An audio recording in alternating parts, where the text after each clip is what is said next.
championship. I don't believe he can. The Philadelphia Eagles are going back to the Super Bowl. Attention, air traffic control. A flock of Eagles is heading to Arizona. What's up? These are the Sean and RJ Morning Snacks on 105.3 The Fan.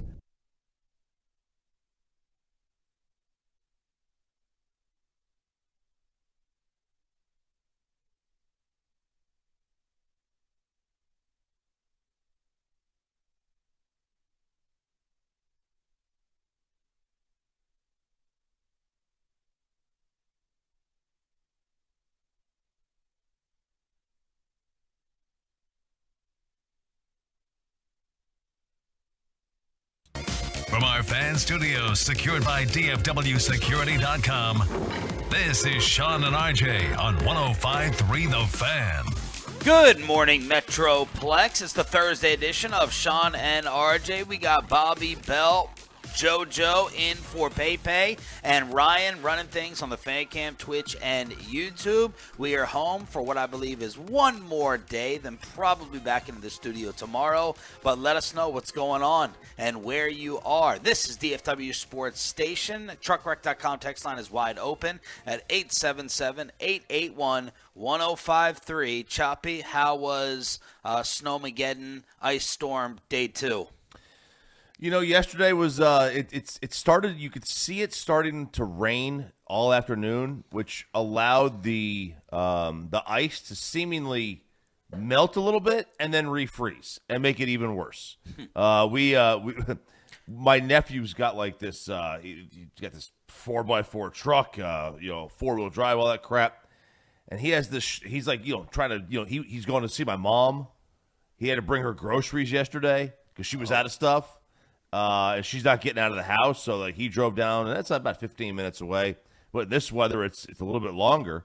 So he had to get out of the house and go see her, and he's like, man, it was bad yesterday. So it was quite. And he took us out to we wanted to go use the gym, so he dropped us off there when he was going to go help people get out of ditches and stuff. But it was bad out here. You're not really following the stay inside when you don't have to leave for something mandate that's out there. Well, we had to. I'm like a dog. Okay, I need to get this energy out, right? So I had to get the energy out, and I was like, I heard you did at 11 a.m. Yes, I did, but I needed more than that. Okay, that was not enough. That was more of a high intensity interval training workout, if you know what I mean. That wasn't very much long form. I needed to get the heart rate going for a while. It's at a sustained level.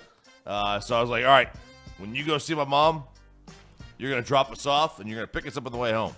Because there was no way we were getting out in my car. There's not a chance my car's getting up that hill. So how did he end up getting stuck dropping off the groceries to mom instead of the actual son? Well, it was his fault. He bought a 4-wheel drive truck.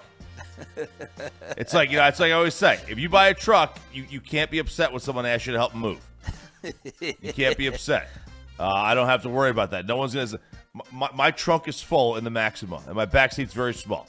You're getting maybe a couple of boxes out of me. You're getting a suitcase or two. That's what I got. What are you going with the background there? That's Groundhog Day, Sean. Oh, so I didn't Bill see. Murray. I didn't see Bill. Great movie. I didn't see Bill Murray right there. Roberto, how was day 2 for you? And is the mother-in-law actually getting out of town today? That is the belief. They did cancel her initial flight, and so what they did was they canceled the flight, and then they were moving those people up to the next flight if they could. So her takeoff time is about 2.5 hours later. If that one gets canceled, she is not scheduled to leave till Friday, and now we get dicey with if she's going to be able to get out there to Maine, which she's supposed to be out there for a whole month. But otherwise, pretty quiet around here. I did like Choppy, made my way out into the world yesterday just to kind of test the roads a little bit. Start the cars, make sure the batteries aren't getting killed. I do like your point, though, that, Choppy is not following the rules about staying in and staying safe unless it comes to the show, obviously. Then he's the first one to show you guys, hey, this is about safety here, all right? But but he's got to go get dumplings and dumplings and deadlifts he's willing to get out for. Now, was I in the wrong yesterday? Because Kristen got a little annoyed with me that when I wanted to go out, the girls were like, "Hey, yeah, okay, keep your editorial comments to yourself, there, Sean." She made the point, or the kids, the young girls were like, "I want to get out too. They're getting stir crazy." So I said, "Okay, come on." So I brought them in the car with me, and she was like, "If you want to go test out the roads on the ice, fine. Why are you putting the girls in the car to test out icy roads?" And I was like, I'm going 20 miles per hour, just around the block. It's fine. She's right. She's absolutely right, as usual. As people in my family say, if you want to die, that's fine. You're not killing everybody. My dad is so freaking paranoid. If it was an event like this, and we had to like go to town or something, he would make us travel in 2 separate cars. He would book 2 separate flights if he could. But we have to travel in 2 separate cars so that the entire family did not perish at once. It's like the president and the vice president. Yeah. They never travel in the same airplane. That's right. You know, you can't have them on the same airplane. You got to separate them. You got to break the family up. You know, keep that. You know, keep all that inheritance in one group. You can't keep it in one. You can't just give it away. You know, you don't want your cousins or your That's right. God forbid it goes to charity. That's got to stay in the family. You don't want to skip a step with the inheritance. We have friends. We have friends who they have young kids, and that's what they do. They will literally fly on separate planes. They've never flown together because they're like, well, you know, if one of us has an accident, we don't want to just leave them like orphans. You know, somebody's got to stay behind and be able to take care of the kids. How rich are these friends? They're doing well. I mean, look, we all live in Flower Mound here, Sean. Oh, yeah, I can judge by that couch and that painting behind you. You're really killing it. The casting couch? The casting couch. So where did you end up driving, or did you just circle around the neighborhood to test it? I just I didn't go more than a mile away. I stopped off at like Walgreens just down the street, and that's honestly the biggest issue yesterday. And I was going to go out and test the road this morning, but literally when I stepped outside, I started slipping just on the concrete because it's so icy out here. But last night when I drove out, I went to Walgreens just to, all right, let's hit up the store. And that was the biggest issue I had, was just getting out of their parking lot. And like coming off of a stop to get out of there. That was where the tires would kind of spin and you'd start swerving a little. All right, the most important one to speak with here on the morning show, and I was wondering why Peyton didn't drop this in. This always annoyed me with Troy. Troy would not remind us that he was off for the next few days or the rest of the week. So we're sending audio, and I know he got a little kick out of like us thinking, in the morning you're not gonna have any audio because you think I'm on work, I'm working and I'm really on vacation. So Peyton is saying how no matter what, he's going back to Rockwall instead of the hotel where they have everyone from the radio station staying. And I was like, man, the umbilical cord is really, really close with this family, as he said he's looking for apartments and estates and different properties to move out of mom and dad's house. And then late last night, it finally hit me when he reminded us, hey, just remember, I'm not going to be in. So Joey Erickson is in. JoJo, where did you drive in from this morning, and how are the roads? Well, I drove in from the very east side of Richardson, and the roads aren't too bad today, actually, I think, because, you know, we're kind of hovering around freezing. So a lot of the rain, at least around where we are, hasn't really just refroze. So like 75 was pretty good coming towards Dallas. If the right 2 lanes you were in were pretty smooth. So a very easy drive in, which was nice. Not many cars on the road, so I made it pretty quickly. Joey, when that's fine to say that at 5:39. Around 6:37, you need to start saying it was a death trap heading into the station. You got it. Okay? You got it. When the bosses wake up. Yeah. The bosses wake, because what you just did right there kind of screwed us a little bit. But no, I walked out here at 5 a.m. and I felt like it was starting to melt. It doesn't feel like it's freezing. Now, again, this is East Dallas, so it didn't feel like it was freezing, and everyone is kind of anticipating that later on today it will start melting. Plus, man, the peer pressure that I'm feeling to show up in studio tomorrow with Brian brought us on for the entire show. It's very deep. It's very impactful. But everyone is speculating that later on today we'll start to see some of this go away, Choppy. I fully expect to be in tomorrow. I fully expect that by about 3 o'clock we'll be clear. Yeah, like it'll be, you know, like that it'll be above freezing and stay there for everything I've seen. So yeah, I mean, are you stir crazy? Like, do you get stir crazy easy? Oh no. I want my son out of the house, but I'm totally fine. Yesterday we had to go back to building the old school fort for him. Oh. He's getting stir crazy. You should see I'm off of it. I can barely stand to be on our text chain, but the wife and all the parents at the school have a text chain, and these parents watching what they're saying about, I'm glad to know it's very comforting. It's like all parents feel the same. It's just a matter of whether you admit it or not. The things that they're saying on this text chain about their children and how they're driving them up the wall, and then the Friday night babysitter at the school is getting like booked up like a hot new restaurant in town. Like people are fighting for spots. There may as well be an open table to secure reservation with this babysitter at the school for these parents to unleash. I'm getting invitations for Miko Cena at 4 p.m. tomorrow, 3 p.m. Let's do it up, and then we'll pick the kids up. I'm like, no, I'm not going out and drinking those margaritas and then going to pick up my child, especially when we have Fan Bowl on Saturday. But I feel for the parents during the pandemic. What was that like? Holy crap. I may not have been here for too long. But you were. Didn't you have your baby during the pandemic? Yeah, but that was easier as a baby. Yeah. Like stir crazy when he can move and, he can understand what's going on versus just laying there and not knowing any difference. How did y'all do this with children in the house every day for months and months? And Bobby's sitting there in the apartment 5 deep? Hell no. Bobby, that's how I roll. I roll 5 deep. It is a challenge. We're getting it a little bit already. Obviously we've already had a birthday here in Ice-Mageddon. She was locked in that day, and the 7-year-old's going really stir crazy. Yesterday she just had this giant like rubber ball, like almost the exercise balls, and she was throwing it down the hall like to her sister, and they kept hitting the wall and knocking things off. I'm like, would you stop it? And they're like, we want to play. And so now it's killing me.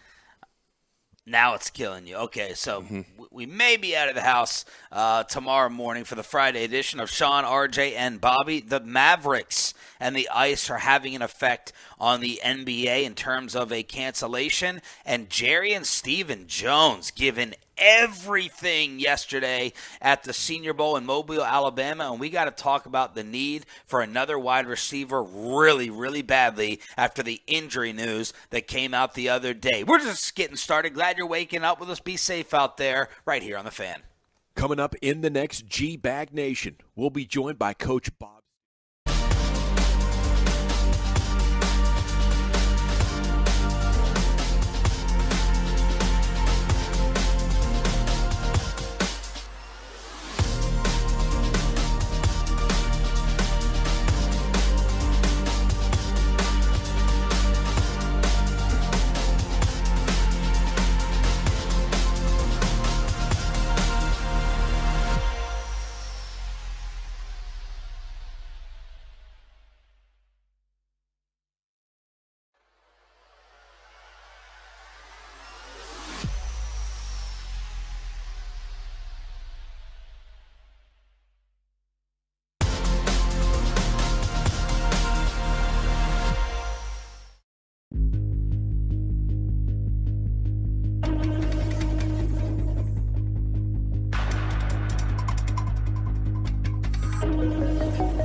Yeah, sorry. The microphone gets caught up in the green screen or whatever it is, the non-green screen. So yeah, it kind of looks like I have a giant thing coming in my face. And better to have protection. Giant thing blanking in the face. I know. I couldn't really think of what to say. Mark that, Joey. Mark that, JoJo. We got RJ Choppy in Roanoke, Bobby Bell in Flower Mound. I'm Sean Treef here in East Dallas. It's a 4-alarm fire, not a 5-alarm like the Rockwall boat situation that Peyton started. It's a 4-alarm fire with Michael Gallup. This thing is turning into an absolute disaster. The other day, Bobby, he underwent arthroscopic surgeries on his right knee and right ankle. Now, last year it was the left, and this year it's the right for Michael Gallup. Or, Bobby, does this make us feel better that Michael Gallup definitely was not right when we were trying to figure out whether it was physical or mental last year after the Cowboys gave him 5 for 57? I don't think it makes you feel any better about the way he played last year because, obviously if he was a little banged up, that's fine. He was hurt, but I mean, like we are talking about a scope. Like, I mean, while it is a surgery, I mean, this isn't something that would have kept him out during the regular season for an extended period of time. I remember back when Bill Parcells first got here, there was a corner for the Cowboys named Derek Ross who missed more than like a week with a scope.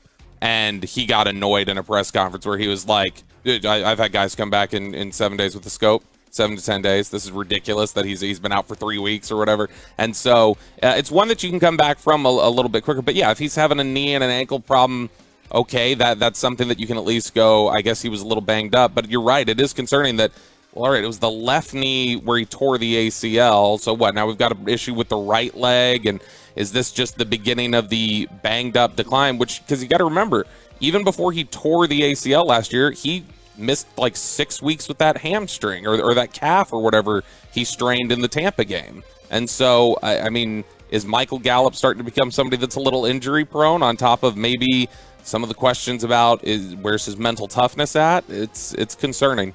Choppy, I'm going full in wide receiver shopping with you. I'm taking the RJ Choppy approach. Go and get me 2 or 3 guys in the offseason. If I have to draft another one, I don't know what the state of Jalen Tolbert is going to be, but this is a problem now, and they need to go out and spend heavily, in my opinion. Look, I agree. I think first round pick is wide receiver is definitely in play. It needs to be in play.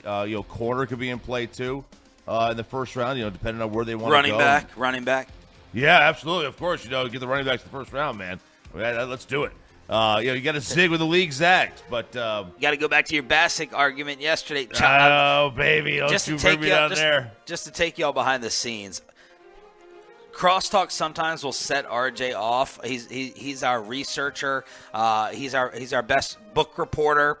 He goes and does these studies. And yesterday, after the crosstalk fight with Bassick over running backs, RJ starts churning out yards per carry information on Dallas Cowboy backups in 1997.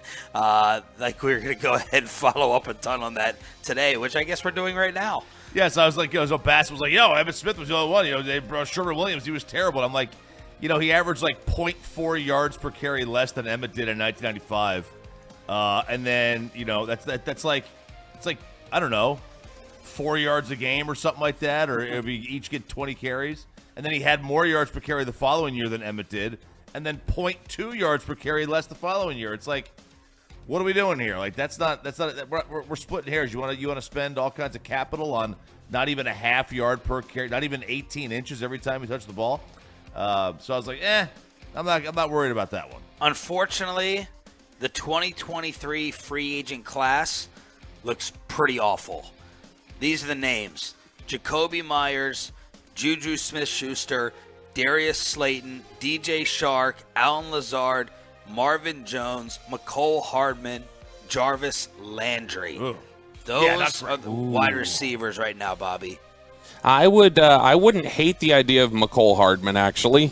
Get you like the now he gets banged up a lot, but I mean get you the speedy joystick player who can play some special teams. But yeah, I mean we're probably heading towards I don't know. This is going to be. This will be something where. Yeah, I mean, you're probably looking at them adding. If they add a free agent receiver, it's probably going to be somebody that we either go who, or it's going to be somebody like Juju, where it's like, okay, all right. Like one time I kind of liked him, and now I don't. I mean, just like when they always go out and sign James Washington, or when they went out and signed Randall Cobb. Now Cobb worked out pretty well, but like those are the types of signings they typically make. Say it, Bobby. Say what? Jalen Hyatt. Speak it into existence.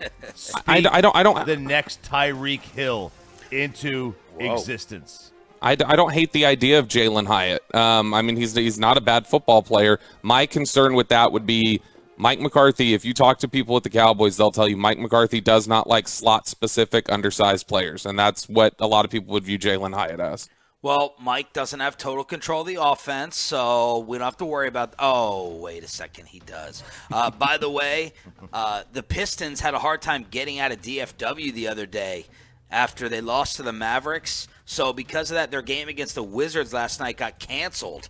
So the Pistons could not get out of the Metroplex. And then tonight, the Pelicans are scheduled to be here at the AAC without Zion. Yeah, and they should. I mean, look, there should be no problem by that point in the evening by getting the game in. It's not like if this was yesterday or the day before, I bet you they postponed that game because of the weather. Today, there should be no problem with that. 877-881-1053. Tell us. I want to see if there's more activity on the text lines and from the Twolos. Why are you up and what are you doing? So let's get a little Tolo recap for this Thursday morning. And Jerry and Stephen Jones talking yesterday. See if you can get all this. They want to draft a quarterback, extend Dak, keep Zeke and Tyron, have McCarthy call the plays, and negotiate with Odell. 6 a.m. Club, Inside the Star, next.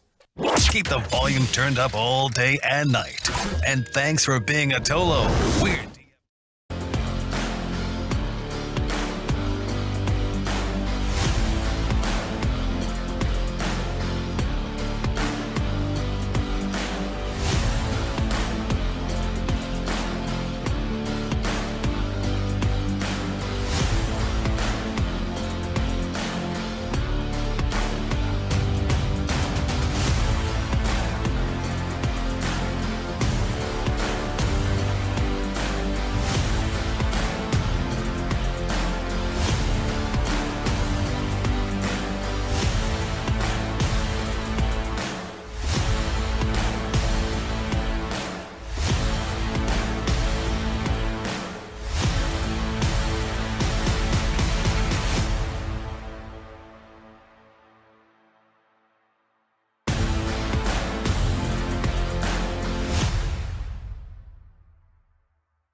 flex when he goes, "You just got lawyered." How are you going to top? Where are you going? What do you have to do?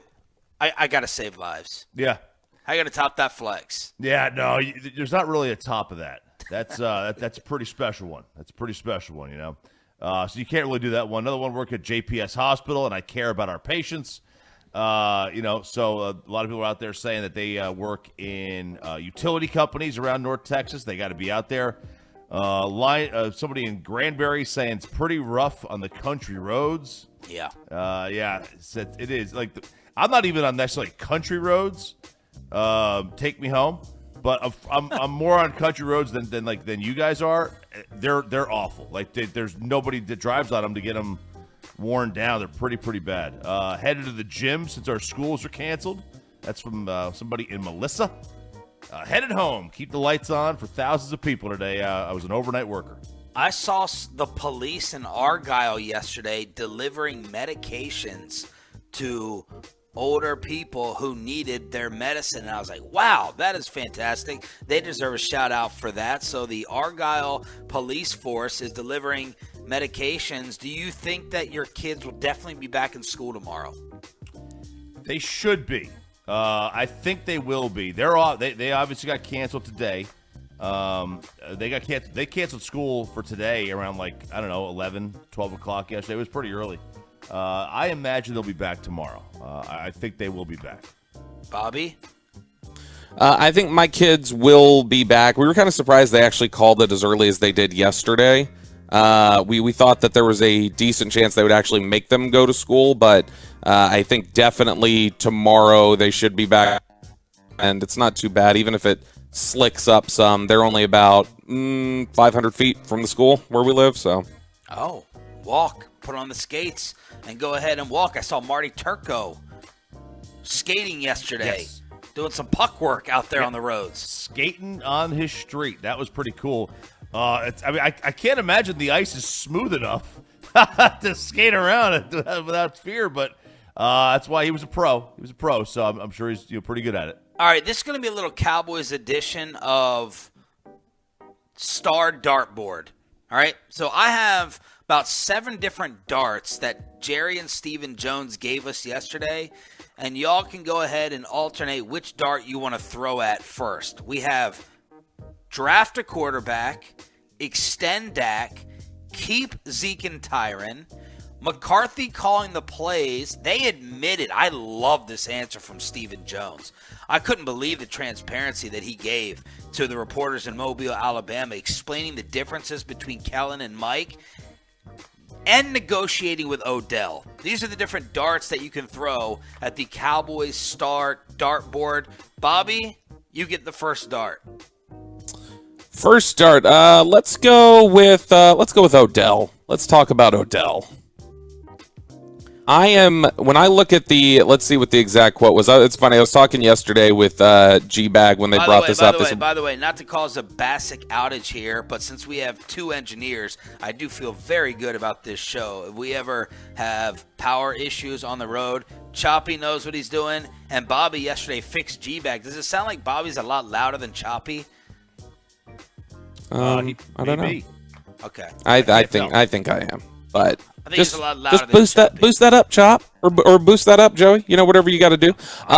No, it's interesting that Steven yesterday talked about it when they said, "Hey, are you gonna revisit these discussions with Odell Beckham? Are you guys going to be in on this?"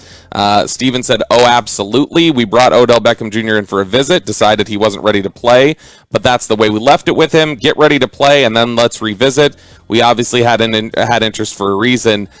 I was hoping this would be dead. I was completely killed. And I joked with G-Bag that I got to find out who asked. I got to find out who on the beat asked this question so I can give them hell for stirring up Odell all over again, because I'm just tired of it. It's more important than ever. We're desperate at receiver now. Michael Gallup has 2 bad legs. He might have a bad head as well. The free agent class is weak. We just missed on drafting a receiver early, it looks like, in Jalen Tolbert.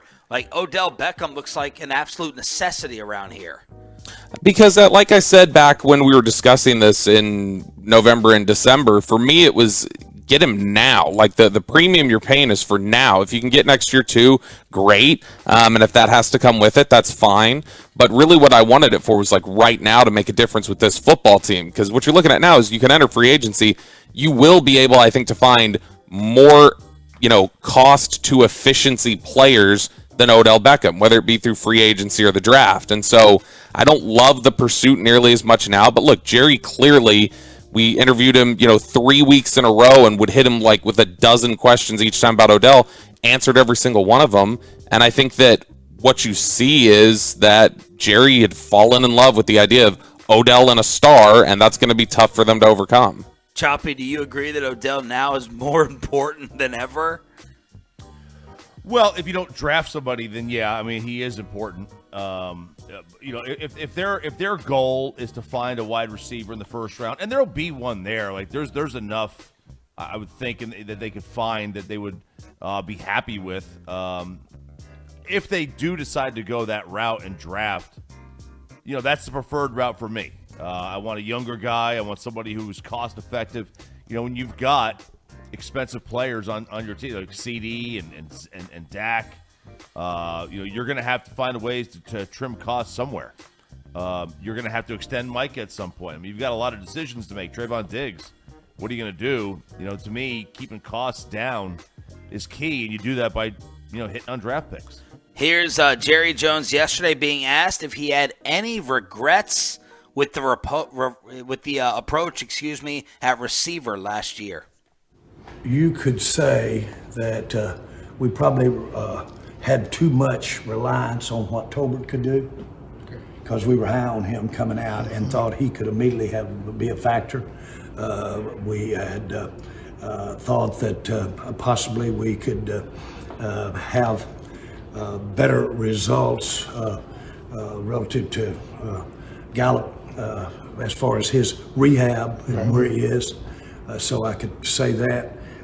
The other parts of it, the elephant in the room that you're talking about, was when I look at the salary that was involved there, over $20 million a year, and I look at what we got with that salary to help this team, that we wouldn't have been able to have on this team had we kept it. I like what we did. All right, so missing on Tolbert, Bobby, you're shaking your head. Because it's a myth. Like, it's a myth that you wouldn't have been able to free up that money. He had essentially no guaranteed money left, and so you could have very easily restructured him, cleared up just as much money as it would have cost to trade him. In fact, I think they could have saved more money with a restructure than a trade. And so, you absolutely could have freed up a lot of money or done an extension or done something else, some cap trick to free that money up and still kept Amari Cooper here. There's a lot of things we can say the Cowboys were right about that we were wrong about this season. Amari Cooper's not one of them. They messed that one up. That one will never be good. Choppy, you get the next dart. Which, by the way, Bobby, this guy's a master at darts. My lord. He put on a show of that crap hole, the rudder room, when we were forced to go inside, that crap hole in Oxnard. He put on a display in front of Clarence Hill and Calvin Watkins. Woo! It was impressive. Thank you. I appreciate that. Appreciate it. I wish I was good. I'm great at these bar games. I wish I was good at something that that could make some money out of. Yeah. But I'm not. But pool and beer pong and darts, man, just legit, elite level, really. Okay. What about foosball? I'm terrible at foosball. I hate that game. Oh, awful at foosball. I get so frustrated with it. Okay, so and ping pong. Not very good at ping pong either. That's not a bar game. I'm great. I'm great at ping pong. Oh, yeah? I think. There we go. That's a show bet. I can't tell if he's trolling or not. That's a good point. I was quiet for the other 6 things you guys just mentioned. You said ping pong, and I went, yes, I'm good at that. I am good at ping pong, genuinely. Can you play tennis? I did some tennis stuff when I was like 10, took lessons, but I never played outside of that. All right, Chop, throw the next dart. Okay, so I think extending Dak is still on the board. Extending Dak is still on the board. And Let's do it. That means you have to throw twice. You have to extend Dak and Jerry on drafting a quarterback. Correct. Go ahead, Chop. All right, so Do you want to, and will the Cowboys decide that they want to extend? See, this is the thing you need to do.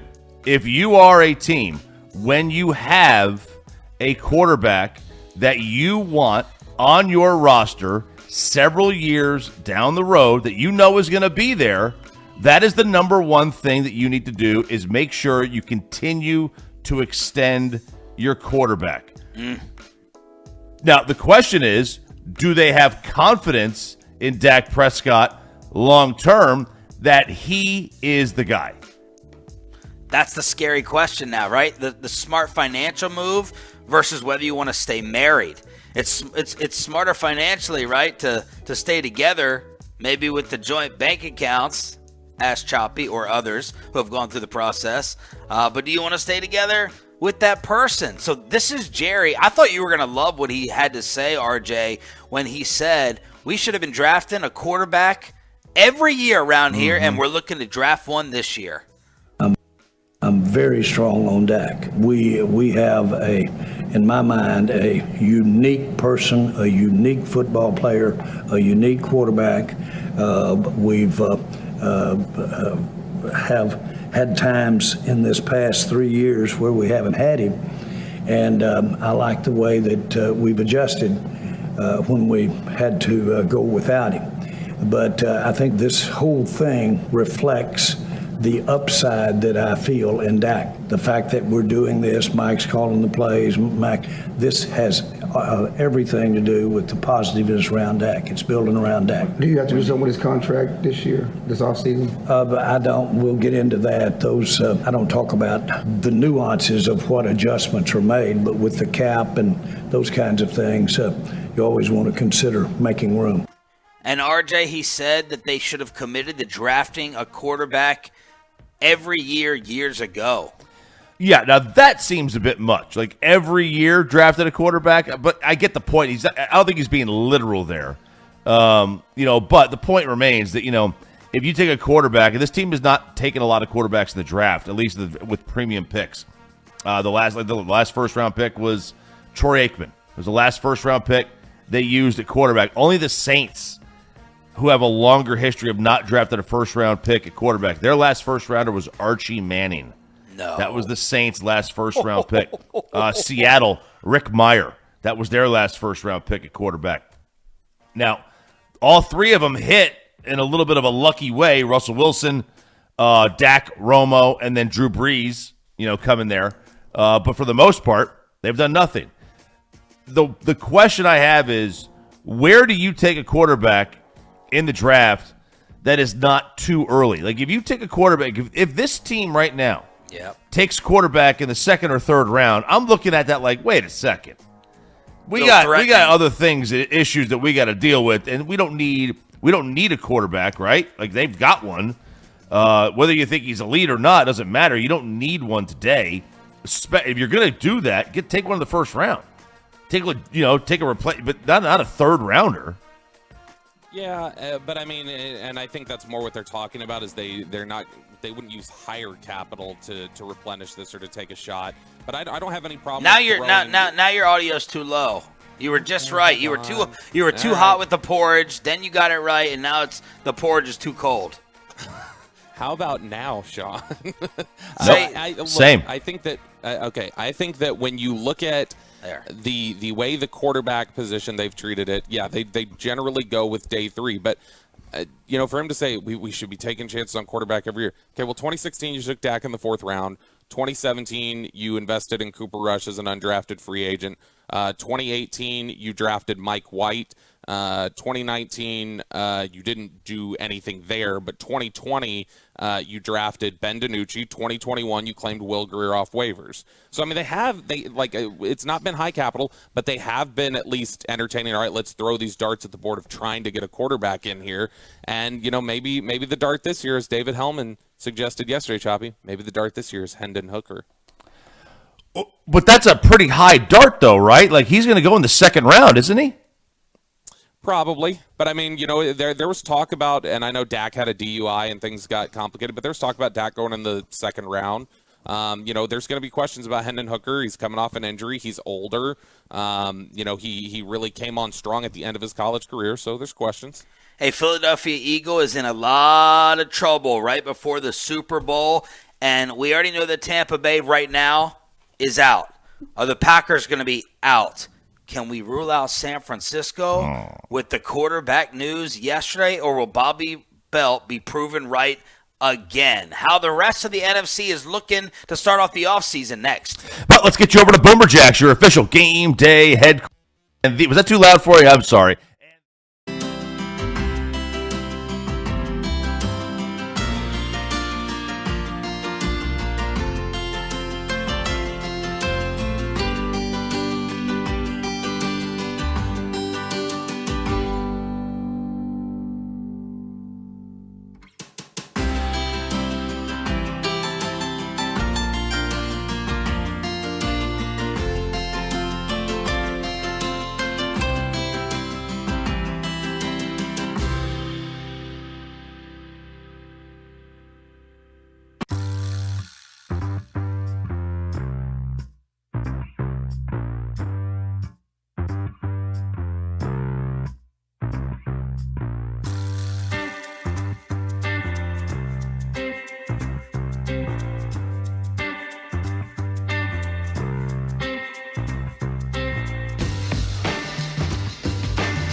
Good morning, Metroplex. Sean Sharif, RJ Choppy, and Bobby Belt here on DFW Sports Station 105.3 The Fan. Thanks for being a Tolo. Tom Brady fallout from the retirement yesterday that took over the news cycle. Choppy, Jeff Darlington, who everyone is now turning into the Tom Brady insider, said it was going to be Tampa Bay or retirement. So all this talk about the Raiders and San Francisco, Darlington said it was going to be Tampa Bay or nothing. Yeah, and what do we make of that? Do we make of that I think for me, it's that he knew Miami was probably going to stick with Tua, and his kids are all on the East Coast. He probably just didn't want to have to do that.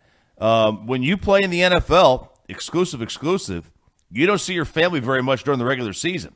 You're pretty much at practice every day or games, and if you don't live in the same city, he's not going to see him. Did he really want to do that? The way last year seemed to go for him with the trauma that everyone's reporting that he was under as a newly divorced dad, middle of October, basically this thing getting finalized.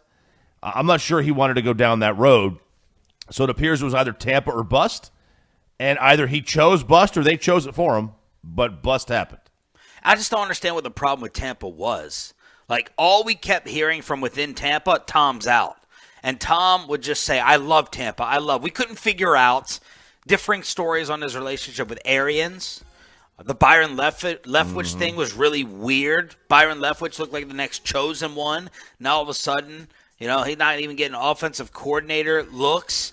You have your receivers there in Edwards and Godwin. You have a good defense. You're in a bad division. You're in Tampa, Florida. What was the problem? The only other theory I heard from Michael Lombardi, who is a New England homer, is that Tom is a creature of habit, just wanting to be in that system. And the system is in Vegas, right, with Josh McDaniels. Well, yesterday, Dan Patrick reported Josh McDaniels and the Raiders much more in and interested in Jimmy Garoppolo than they were Tom Brady, Bobby.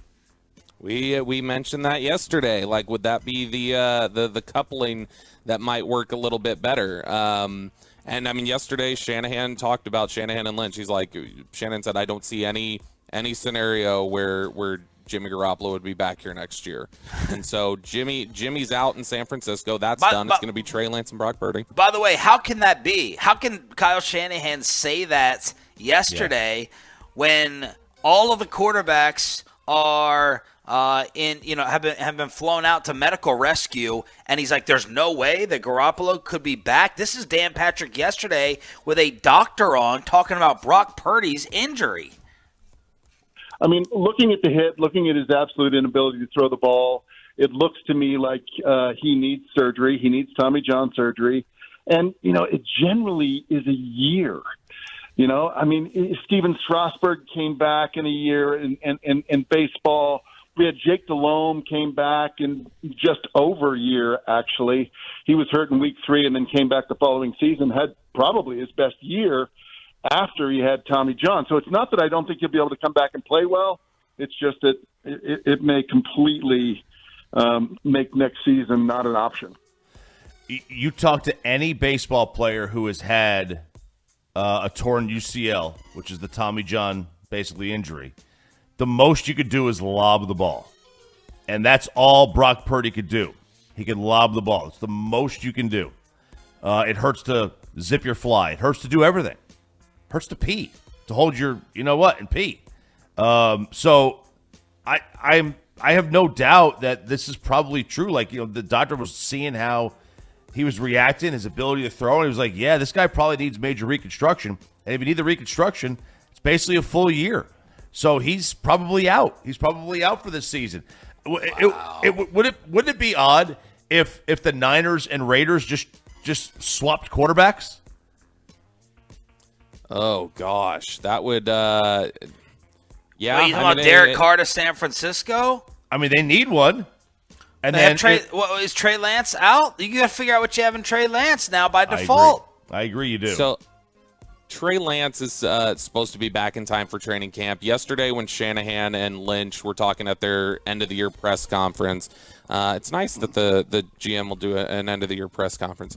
He said Shanahan had said that once 3 months is over in terms of this, the way that they're rehabbing this injury, which they are saying they don't believe he needs Tommy John, but they said once 3 months is over, they start the rehab of just building the arm back slowly, and by 6 months, it's built back. And Shanahan said he started to ask questions like, hey, do we have to ease him in, blah, blah, blah. They said no, the build-up's been from 3 to 6 months, and at 6 months, he's the same dude and full go. That was the encouraging part that I heard. So they believe he'll be back by beginning of August. So, Choppy, you're terrified that Derek Carr could be a 49er. Well, I mean, his previous 3 years of this one, he was top 10, top 12 in top 10 in CPOE, which is completion percentage over expectation, and then top 12 every year in adjusted net yards per attempt, which is a really, really good stat. He is probably in that range. He's probably in that 9 to 14 range of quarterbacks, probably a little bit higher than 14. But this was obviously his worst year. I don't know that he understood the Patriots system at all. Reggie Wayne went there one year, and he goes, man, I don't understand what the hell they're trying to do out here. I can't figure out these routes at all.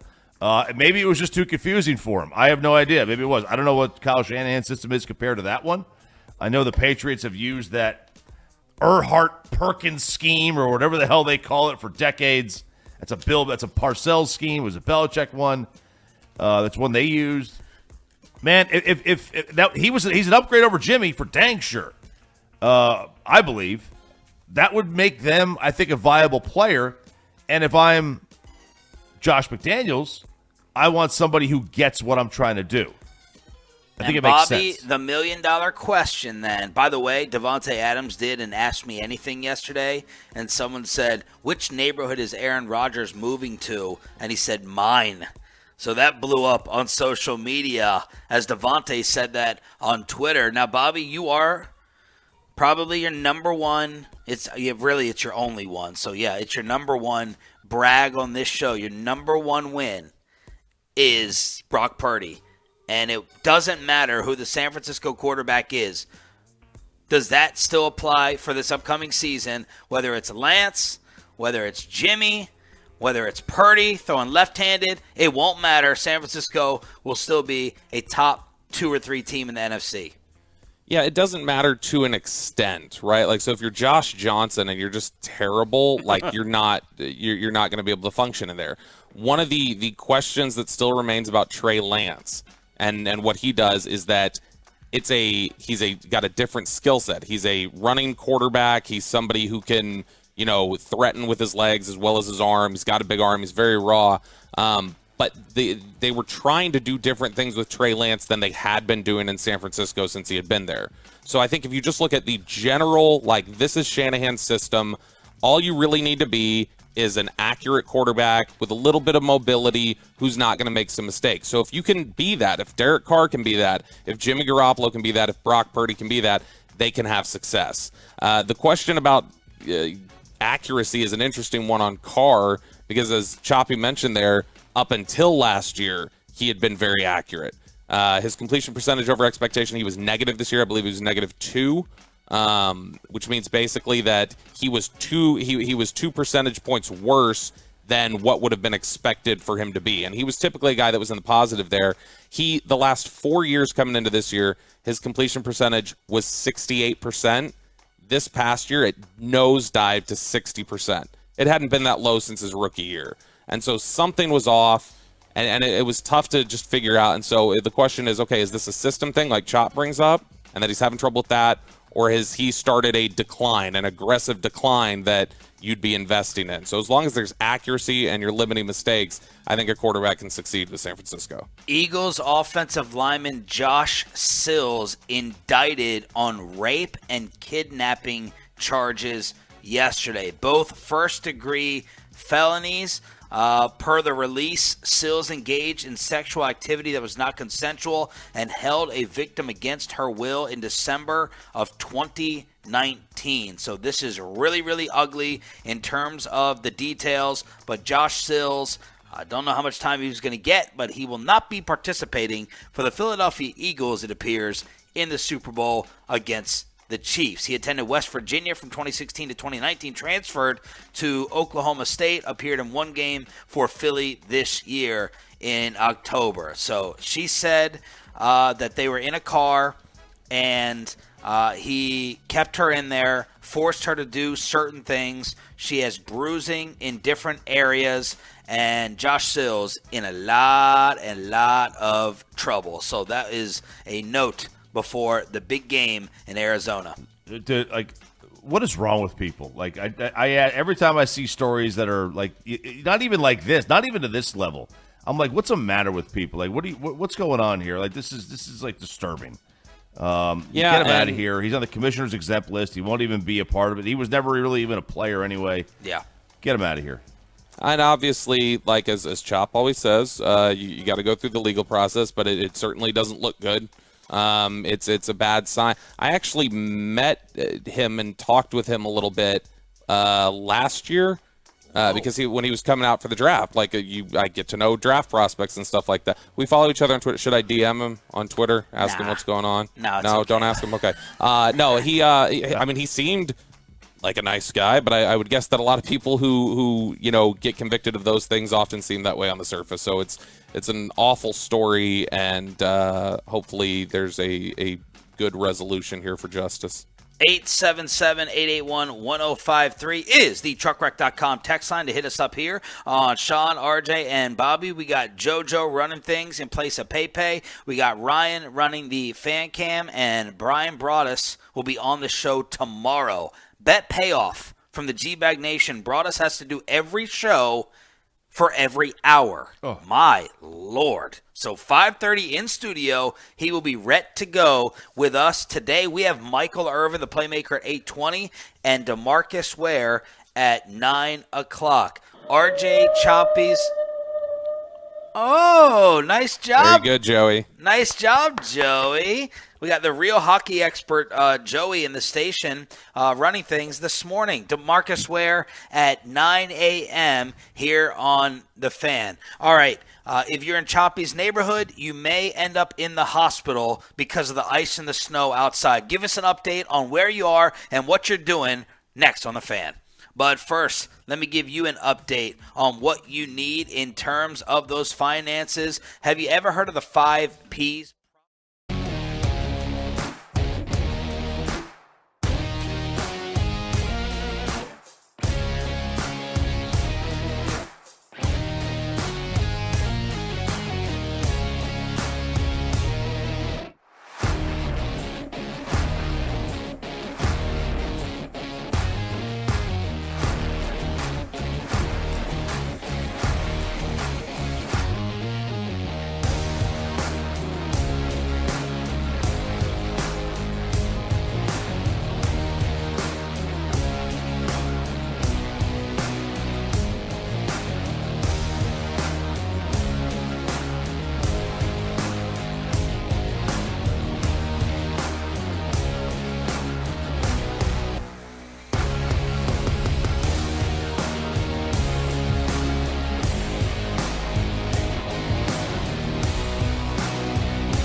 wins the fan bracket. Roundtable discussions, and of course, we'll enjoy some delicious Revolver together. We'll see you Saturday at Fan Bowl 2023. Shout out to the 6 a.m. Club. Thanks for waking up with us. Let us know where you are and what you're doing out there. Hopefully you're Toloing. In order to hook you up and say thank you, we have another Brooks and Dunn ticket giveaway during the 7 a.m. Expressway. Sean Sharif in East Dallas, RJ Chop in Roanoke, and Bobby Belt in Flower Mound here on your home of America's team. The playmaker Michael Irvin will join us at 8:20 and DeMarcus Ware at 9 a.m. I just feel so bad. I feel so bad for the Belt children, Choppy. His lovely daughter just appeared on the fan cam in the commercial break, and I was like, happy birthday, happy belated birthday. She said, thanks. I said, what did Dad get you for a gift? And I saw Bobby like freeze up a little bit, and she goes, nothing. And I was like, dang, what? And Bobby said, oh, no, we have a birthday party still. You know, we had the snow and the ice. I said, I didn't say it because I don't want to continue to shatter her heart into a million pieces. But I said, does that stop you from getting a gift on the birthday? Don't you have to give a gift on the day? Oh, can't hear Bobby. Perfect. Right. No, I'm here. She opened gifts on her birthday, and she's gonna have the party where she still has to open gifts. That's where she's gonna get the gift from us. Okay. Now, if you want, so I'm all about like getting her set up and go, but it's just she opened like 5 things already on her birthday from other people. The thing that I'm gonna give her will be opened at her birthday party, which is ahead of Fan Bowl, which all of you should come out to Revolver Brewing and Texas Live and come see us at Fan Bowl to watch me take Sean's money on the paper football field. So wait, her party is before or after Fan Bowl? Before. Okay. That's good. Yeah. Yep. So it's like Saturday. It's like Saturday at 11. So I'll be like rolling in. I'll go from her party to Fan Bowl. So just as a aside here, you have purchased her gift, correct? Yes. Okay. Just refused to give it to her. She opened the other gifts from other people on the birthday. She's getting y'all's gifts on the birthday party Saturday. Right. Okay.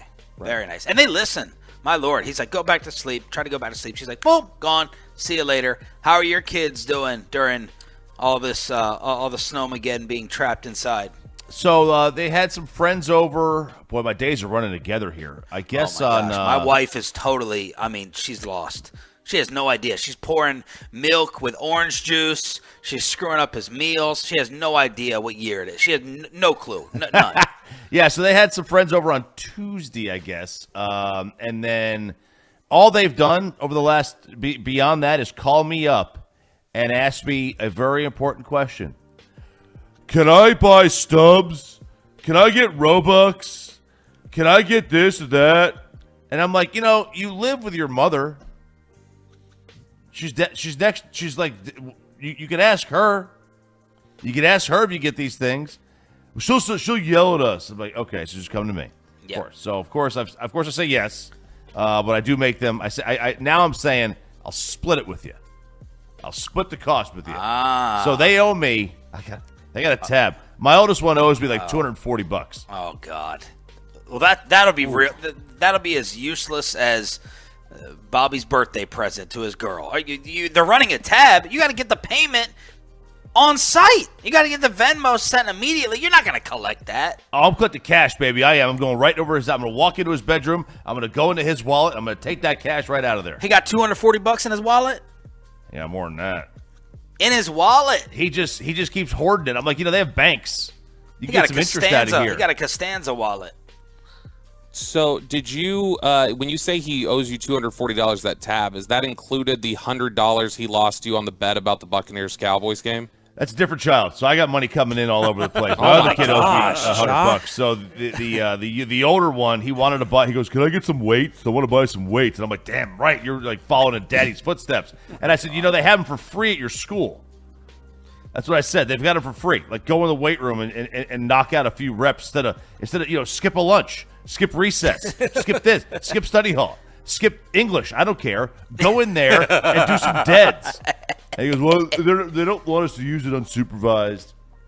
So I'm like, okay, I'll buy you some weights. You're going to pay for them, but I'll order them. Every day he asks me, when will they be here? I literally texted him the tracking information. Like every day, I said, they'll be here the 6th to the 10th. You'll get them. They'll fine. All right, give us the weather updates, where you are, what you're doing, 877-881-1053 on the truckwreck.com text line. Bobby, you let us know what the Tolos are saying, and Choppy, you let us know why your neighborhood is in the emergency room. Well, my neighborhood is in the emergency room because, and it's going to affect us all, Sean. Not you, but it's going to affect every single one of the neighborhood people. One of the wives went outside yesterday. Don't know why. Maybe her trash. So our trash didn't get picked up on Monday, and we all had to go and take the trash down to the end of the street.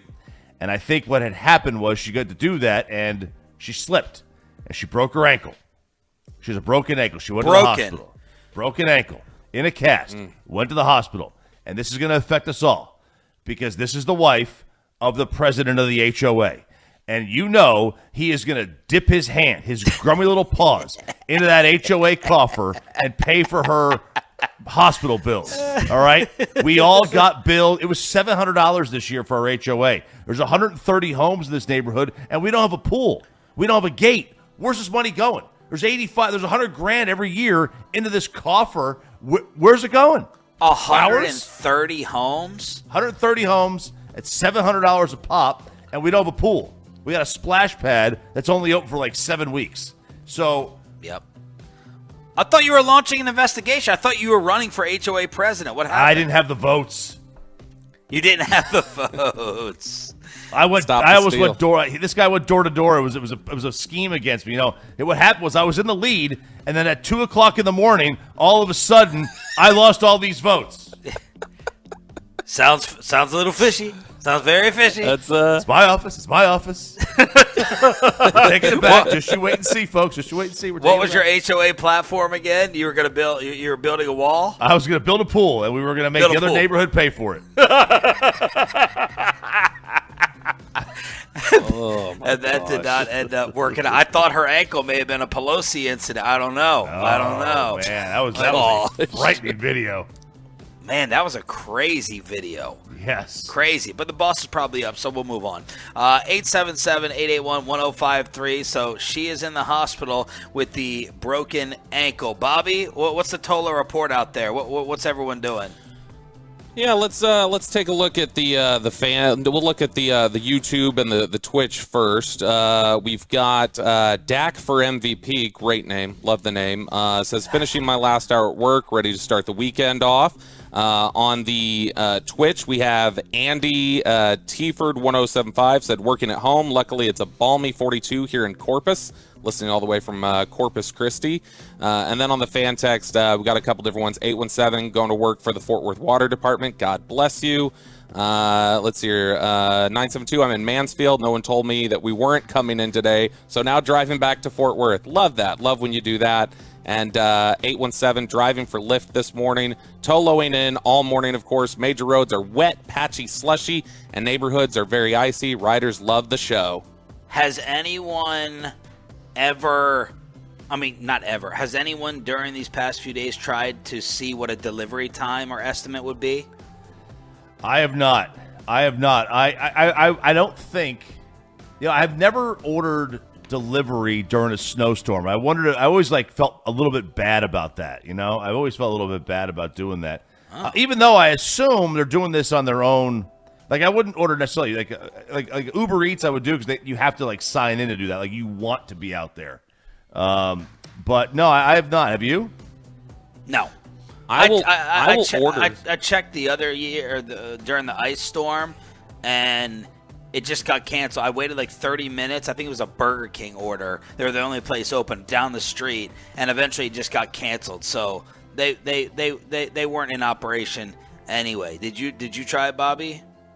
I didn't order anything. I haven't tried or looked because obviously I'm on soda. I don't even want the temptation of fast food delivery right now. But it's I typically, you're right, Chop. I'll do Grubhub or Uber Eats or one of those because those people are obviously opting in to work. They're choosing to work. And then because they are driving on the ice, I try to hazard pay. So typically, if it's like just normal, I try and like make sure I'm tipping like $50 for them to come deliver it. But Joey, are your parents cooking during this? You got the crock pot going, or have they ordered any delivery? We've been cooking mainly. I'm big into those salad bags, by the way, from like Walmart, like the Caesar bags. Yeah. So I usually have those stockpiled around. My dad has been grilling a little bit. He made some steaks the other night, some baked potatoes. He's been getting after it. I had wings the other night. Wait a second. Your dad, did he go outside to grill these steaks? Yeah, we have like a little, I guess like it's a cabana type area. He's got like cabana. So yeah, he went out there and did his thing. How are these producers just making so much more money than us and living so much better than us? Yeah, we wish. It's the producers' parents, mom and dads. Yeah.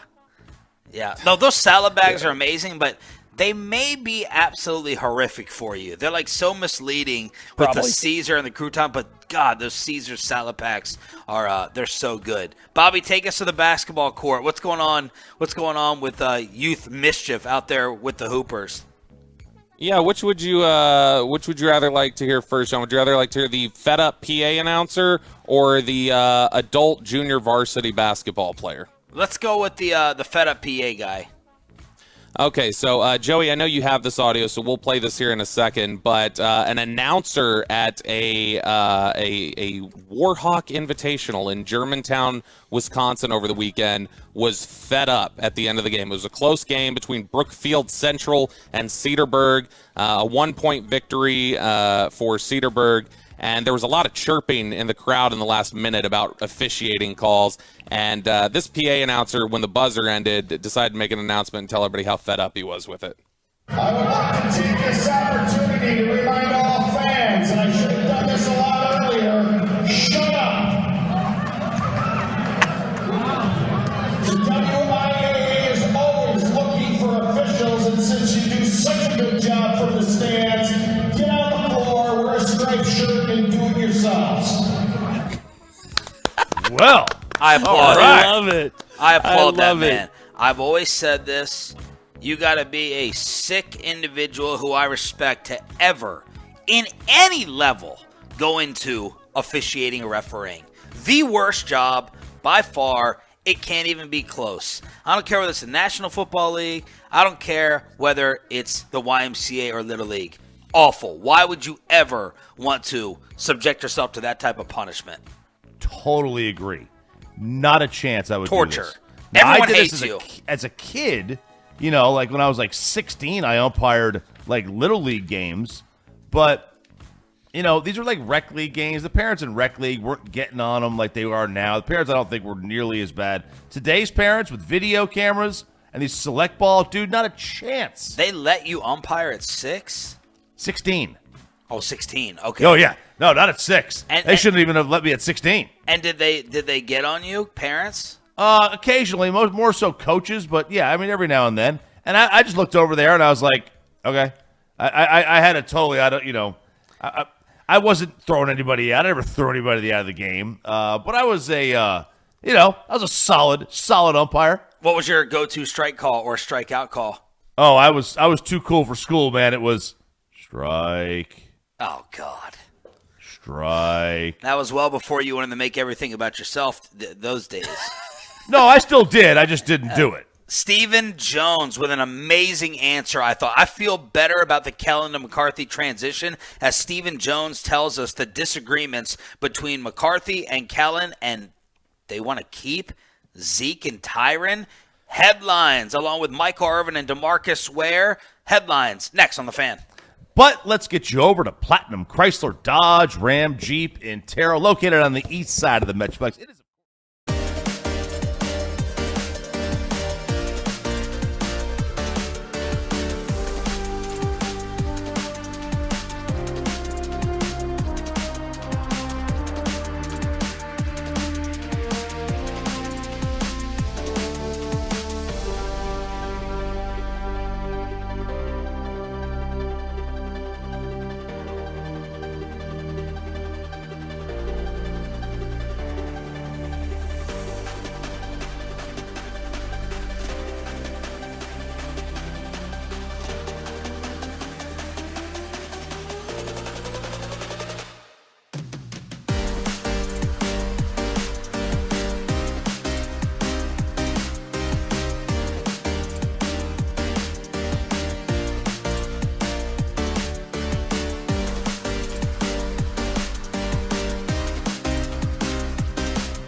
RJ on 105.3 The Fan.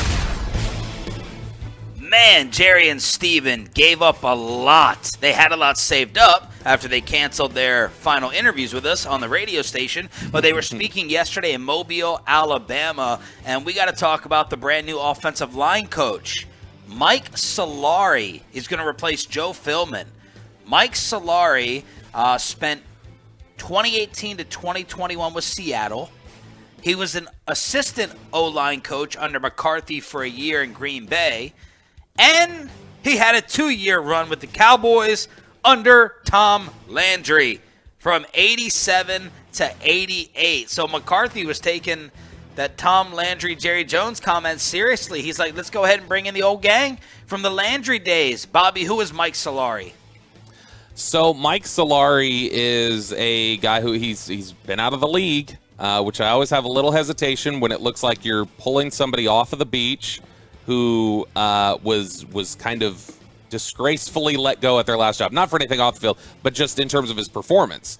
Because he had been the offensive line coach in Seattle, and remember all the criticism about the offensive line during Russell Wilson's days there. Yeah. And the last time when he got fired, Pete Carroll's quote was, "Something had to change." And that was their solution. It's similar to the way we're talking right now about the Cowboys offensive. Something had to change, and that's how the Seahawks chose to address it. So I called around some people yesterday who know him, who are familiar with him, and the general word I got back was, yeah, good coach. He's a decent coach. There was nobody who was like, he's one of the best. There was nobody who's like, oh my gosh, this is a disaster hire. Just kind of seemed like from everybody like, okay, sure, yeah, Solari's fine.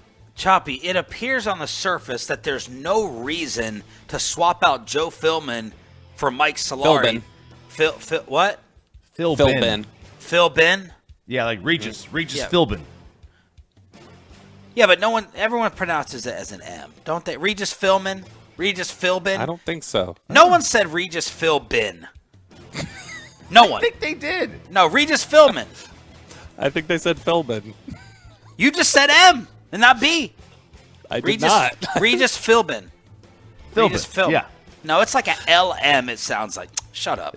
All right. I think I'm right on this. But it doesn't. I'm Mommy Melt. It doesn't seem to make any sense why you would make this change with Coach Joe after last year and the job he did with the Cowboys offensive line up front. Why? I agree. It doesn't make a whole lot of sense. Maybe they just wanted a new voice, or maybe since this guy had worked with McCarthy in McCarthy's system, that he would have a better handle on what to do, as if Joe Philbin didn't already know what to do. Who? Philbin. As if Joe Philbin didn't already know what to do, right? No one said B. No one, I'm telling you, said B. Yeah, we said B. It's not a hard B. You don't say Philbin. It's Philbin. Philbin. That's not Philbin. It's Philbin. Here's Stephen Jones. I could not believe that Stephen was this transparent. I thought this was an amazing answer yesterday when explaining the differences between Mike McCarthy and Kellen Moore. He wants to, just like you would a quarterback, unlike you would any coach, you want them to thrive and bring what they bring to the table. I just think Mike wanted Kellen to roll, but he didn't totally 100%. Agree with all the philosophies and, the small things that go into. And I think it ultimately came down to, hey, if we're going to take the next step, he wants to see if he can put his, if you will, make the changes that he thinks will make a difference that he didn't necessarily think Kellen might have believed in. And that's, that's common. I mean, we had that with Jason and Scott Linehan and Mark Colombo and Callahan. On down the line. And I also think that Mike thinks he can meld the passing game to the running game, with who he's going to hire for the offensive line, Lunda and the tight ends, and ultimately the running backs and the running back coach. He wants to bring all that together. And I think it's outstanding. And I think it's got a great chance for us to take the next step. So Mike Solari's pass and run block win rates in Seattle his last 3 years. Pass was 15, 9, and 28. His run was 28-16. So at best, you were getting league average. Now, how much of that was him versus their inability to stack talent on the offensive line? I mean, you can't. There's only so much you can do. Well, a lot of Tolos yesterday were worried. They said, we hope this is not his Mike Nolan hire on offense, as the Cowboys have a new offensive line coach. Bobby, what did you make of Steven's answer and explanation? I loved it. I'm glad. Like, don't beat around the bush here. Like, I mean, if you're gonna make this move, say it with your chest and let people know, like, hey, these are the reasons why this wasn't working out anymore. These are the reasons why we think this is going to be better. And I think they understand that there's a lot of pressure on explaining away what happened to the offense at the end of the year, why Dak was turning the ball over, and they need to give concise answers to why this is the reason why it's going to be different. So don't lie about it. Just come up front, own it, say, yeah, there were differences of opinion there, and it wasn't working anymore. Yeah, and that's absolutely fine to have differences of opinion. What may not be fine is Jerry Jones talking about Zeke's future here. As we will review even more the season, we're going to see the positives in Zeke. Zeke will look better the more you look at what he brought to the table as we get into reviewing what the season was. And so I don't want to talk about Zeke until we have had the benefit of really evaluating our whole season. But I do know this without even looking at an evaluation. Zeke was a lot more incremental to the success that we had than his rushing yards indicate. But you do want him? I believe that. You do want him back next year? Would like to have him back next year, yes. You would like to have him back? Yes, would like to have him back. Steven also added it has to work financially for both sides. Bobby, you're chuckling. Yeah, well, first off, he said incremental. I think he meant integral. That he was more integral to, because he absolutely was incremental. Yeah, 1 to 2 yards at a time is very incremental. What are you going to tell him how to say you going to tell him how to say the name of his offensive line coach next? I think I think that they clearly have a love for Zeke. It's one of these things that past what he does on the football field, they love him in the locker room. They love him as a lifetime Cowboy. I think that it would, not that it's exactly the same, but I think it'd kill them similarly, especially Jerry, to have like an Emmett to the Cardinals type of situation. I don't think he wants to see that. I think he wants Zeke to be a legacy guy. But the other quote there from Steven yesterday was he didn't see any drop-off. And it's like, okay, that argument better be that Zeke has been bad for 3 years and not that you still think Zeke is good. I can see that. That's what it was. I didn't see any drop-off. He's already been bad. That's the only way you can possibly say it. That's the only way. Other than that, there's nothing, because he was terrible. Who's an all-time championship glue guy in sports? Like a guy that felt like a glue guy, not the star. That's the way that Zeke is being treated around here. Like, things could fall apart if we didn't have his leadership. Like, not Derek Fisher. Andre Iguodala. Andre Iguodala is a great one. He's being treated like Andre Iguodala around here. And Michael Irvin, who's coming on to 820, like Troy Aikman was on the same bandwagon. I think Brad Sham is on the bandwagon. Aikman jumped off of it in the last game he called. I think it was the Tampa Bay game. Like, they don't want to give it up. They don't want to admit defeat. They don't want to admit defeat when it's obvious to everyone else around here. Was Broadus on that bandwagon too? Was that the reason for his fight with G-Bag over Zeke and Pollard? Yeah, he thought that he was like, it's working, why mess with it? And I think he shifted by the end of the year. But at the time, I think he thought, yeah, Zeke needs to be the lead, and there's still a place for Zeke in the running game. Now, Steven did say it has to work financially. So that's Steven saying we got to reduce that salary and payment. The key question there is, will Zeke be able – well, I guess the number one question is, would they make Zeke the number 2 to start the year? And would Zeke be able to handle that in terms of his role? And, RJ, they said that they believe Tyron Smith and Jason Peters will return in 2023. Jason Peters right now, with Tom Brady's retirement, is the oldest active player in the NFL.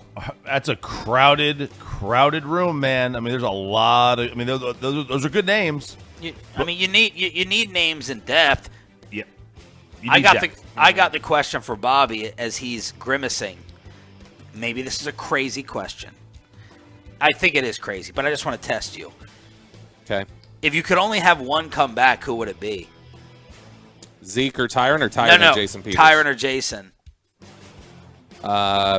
Probably. Oh my God! Is it a close decision? No, it's Jason Peters. Like bang for your buck, it's Peters. But like I mean, he's so much older. If Tyron would maybe work down his salary and give you some relief, it would be Tyron. Was Tyron bad at right tackle? He was either good or bad. There was no consistency. There was no, in between. He was, for instance, really good against Tampa. He wasn't as good against San Francisco. He was good against Jacksonville. He was awful in, I believe, the game against Philly, I think it was. He wasn't very good. Or Washington at the end of the year, he was awful. So hit or miss. Your tackles next year need to be Tyler Smith and Terrence Steele, regardless of who you bring back. Yeah, so Jason Peters and Tyron Smith would be on your bench. They'd be your depth people. So, Peters. Wow, Jason Peters. So this is part of all the Cowboy news. Oh, yeah, and Jerry said they're starting over at kicker. Choppy, is that too harsh of a move following the Pro Bowl year Brett Maher had given the end? They're starting over. Is it too harsh? Yeah. Yeah, I mean, it is kind of harsh, but, like, we've seen this before. Teams will go in and out on kickers all the time, and you can't really predict when the kicker's going to fall off a cliff. Is Brett Maher closer? Was that a career year? Was that a career year for him where he was over 90%? Yes, it was. Yeah. So what's the likelihood that he all of a sudden had his career year and he's going to be a great player, or that he's going to revert back? Maybe it is time to go somewhere else. 877-881-1053 Cowboys headlines here on Sean, RJ, and Bobby. It's DFW Sports Station. We got Joey running things for Peyton, and we got Ryan in the back making the fan cam, Twitch, and YouTube go. So in order to thank you again, we'll thank you Saturday at Fan Bowl in Arlington. Make sure you roll on out there starting at 2 o'clock. Revolver Brewing, Inside Texas Live. We have a Brooks and Dunn ticket giveaway, and we're going to binge with Bobby. Over the past few days, you're probably inside, you're on the couch, and you're binging everything, including Pam Anderson. Let's find out what you've been binging with Belt next on The Fan. Binging. Filming with Belt. But let's get you over to QC Kinetics. Let's get you healthy. Let's keep you healthy. QC Kinetics.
segment, most interactive segment of the entire show here on Sean, RJ, and Bobby at 8:20. Odyssey NFL insider Michael Irvin. Insider calls are brought to you by Driveway.com. Car buying delivered on your terms and on your turf. So the playmaker at 8:20, and then the future Hall of Famer DeMarcus Ware at 9 o'clock. The Whales are reappearing right here on the Fan. But what has Joey? That's when you hit the whale button.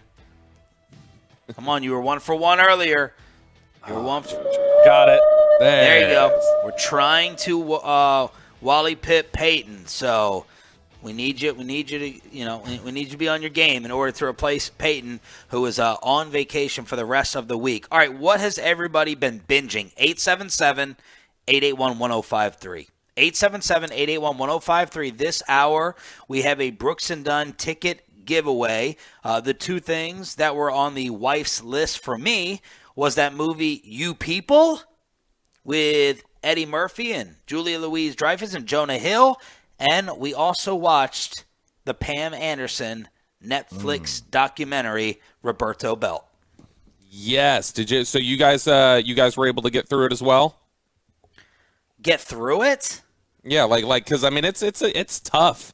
It's tough. I think when you hear her start explaining her story and everything, it's uncomfortable. My big takeaway. This is Netflix. Real quick, I think what messed it up a little bit for me. I watched the Pam and Tommy. I can't remember what it came out on. Yeah, Hulu.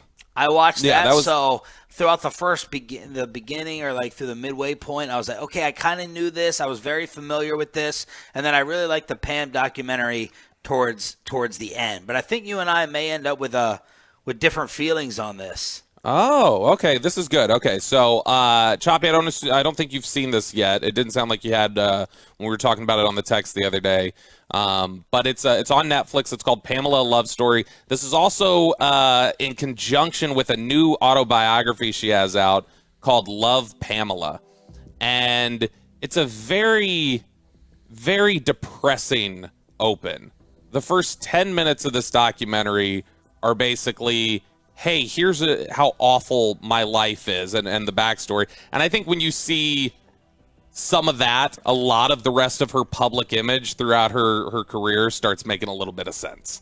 Because she talks about how when she was really young, she was abused by her babysitter. It said she literally at one point as a child tried to kill her babysitter with a pen because she was just so angry at her. She talks about being she wished death upon the babysitter one day. The next day, the babysitter got in a car accident and died. So she was living with feeling like she had the power or living with the guilt of killing the babysitter because she literally died the next day after wishing she was gone. Yep, and then she talks about right after that. She mentions that when I was 12, I was sexually assaulted by a 25-year-old, and that's how I ended out losing my virginity was through that experience. And so it's just a lot of damage, and you hear about kind of the volatility of her parents and how they interacted with each other and how difficult that was. You start hearing that's the first 15 minutes basically, and then it's like, my gosh. And then she talks drinking. The dad was drinking. Abusive relationship that she saw. And she said it would be really, really uncomfortable for them, where her parents would be going at each other, screaming and fighting, and they're like, oh my gosh, let's get out of here. And the kids would leave the house, and they would come back in a little bit later, and they would be making out on the counter. And that it sounded, oddly enough, as we'll get a little bit further down this, it sounded a little bit like her and Tommy Lee's relationship. That same sort of volatility. Yeah. But she obviously, for those who don't know, she was at a Canadian Football League game when she was 18, and she just got put up on the Jumbotron. She was wearing Labatt's Beer, this shirt, and everybody just fawned over and were like, find that girl, get her down to midfield, we're going to do a promo with her. And she immediately just blew up as this viral sensation in the late 80s in Canada. And then through that, she talks about how Playboy ended up reaching out to her and saying, we have been searching everywhere for the girl. like the girl that we want to say, like, this is the perfect girl for our, I think it was October 88 issue, and we think you're it. Good and issue. She, I bet you still got that one. She talks about how when she gets to the Playboy Mansion, that was the first moment she felt, free. Like she had a little bit of anxiousness about doing it. Insecure. And then she said 5 days later, she said, you couldn't keep my clothes on. And there's a little, which I mean, that kind of became the case throughout the rest of the time. But the big chunk of this entire documentary, I feel like, after that, just kind of setting up her career and talking about how she ended up on Baywatch and how much fun she had there. The big setup here is mainly just how she feels like the Pam and Tommy tape ruined her life. Yeah. And how the discussion about it ruined her life. And just the volatility of the relationship with Tommy Lee and all those issues. So and Choppy, real quick, I don't know if you know this, but the way the tape was stolen, at least the way they portrayed it on Hulu, is it was like a bitter construction worker. Seth Rogen was playing the guy, and Tommy was such, I like the music there, Joey. Tommy was such a jerk to this guy that in order to get revenge, the construction worker broke in their safe and went and stole the tape out, and then it got made into copies and everything. But it was a bitter construction worker that was doing work on the home that went in and robbed the safe because, according to him, Tommy was such an ass. How did he know they had a tape in there? He didn't know. He just wanted to rob them. Oh. He just wanted to go in. He knew that it was the prized possessions, and he's like, screw this. I'm taking this whole damn safe. And in Hulu, it has him not breaking. The safe is literally, it's like a 6 by 3 by 4 safe. I mean, this thing's a monster. And in Hulu, it shows him getting the whole safe out of the house, over the gate. Like, he didn't just break in and take the tape. Yeah. He took the whole safe out of there, according to Hulu. But he didn't know the tape was in there. He just wanted to rob. He wanted to rob Tommy. Man, that's wild. Like, it's like talking about hitting a jackpot if you're that guy. I mean, you make the copies, you make all kinds of money. Tommy, I mean, he turned out pretty well on that tape. I mean, everybody had a totally different view of Tommy Lee by the end of that tape. Yeah. Pam, I could see from her vantage point how that would be like one of the worst things that could possibly happen to you. So violated to have that happen. But you mentioned like the parents, dude. Everyone talks about child stars having a tough life. Man, I bet you half the time the parents are of those child stars contribute to a majority of the trauma that those kids grow up with. Even though, I was like, even in my relationships, like, how is like my divorce going to impact my kids in 20 years in their future relationships? It just kind of sits with me. I mean, that used to be a starting point for me. Like, I always be like, are your parents together? Or are your parents toxic? How's your mother? Because it's gonna carry down. Mine's dead, Sean. I was talking about the woman's mother. Okay. Oh, okay. So it would be Kristen's Kristen's You can't talk mom. about mine because she's not around. So you don't have to make it all about your mom all the time. This is about Kristen's thanks. mom this time. Thanks a lot. I think you make it about my mom pretty frequently. No, I Sean. don't. It is, and it's interesting. You mentioned talking about that impact. Obviously, not just the impact of divorce or whatever else, but the impact of being Pamela Anderson's kids. And then having that tape out there. Awful. And then these kids, they talked, her two sons are adults now, and they talk in the documentary about, school was hard. Like, anytime somebody mentioned mom, like, you want to get in a fight. You want to fight somebody, and kids would come home, and Pamela Anderson got really choked up at one point saying her son came home, like, crying one day and was like, why did you make that tape? And it's like, damn, it's like, if you had to, like, answer for that, and everybody in the school knew it. But what's interesting, dude, what happened to you, regular people in middle school, if someone said, "Oh, your mom's hot," or if you had a sister, someone made a comment. I never had a sister. Choppy did, or has.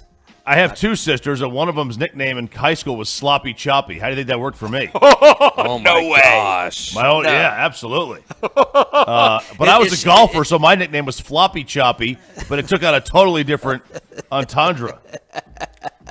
The interesting thing about all this too is that she basically says they never got paid for this. They never came to any sort of a settlement. They had to drop the lawsuit over the video being distributed.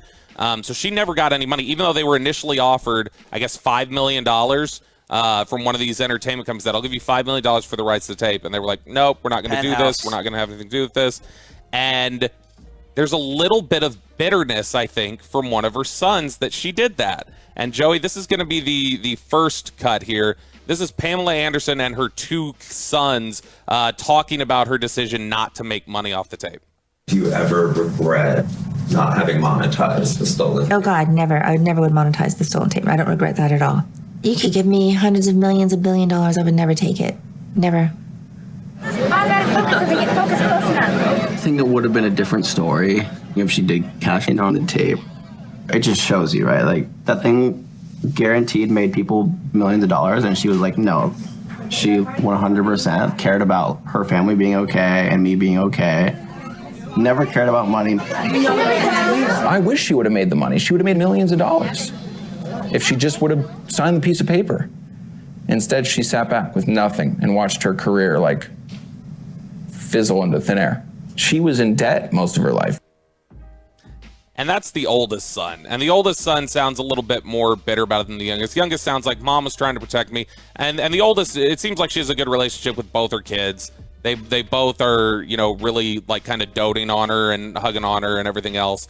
But the oldest, I think, just that's the one time where you kind of sense some frustration where he's like, man, if it was going to be out there anyway, you should have, like, make sure that they were compensating you for ruining your life.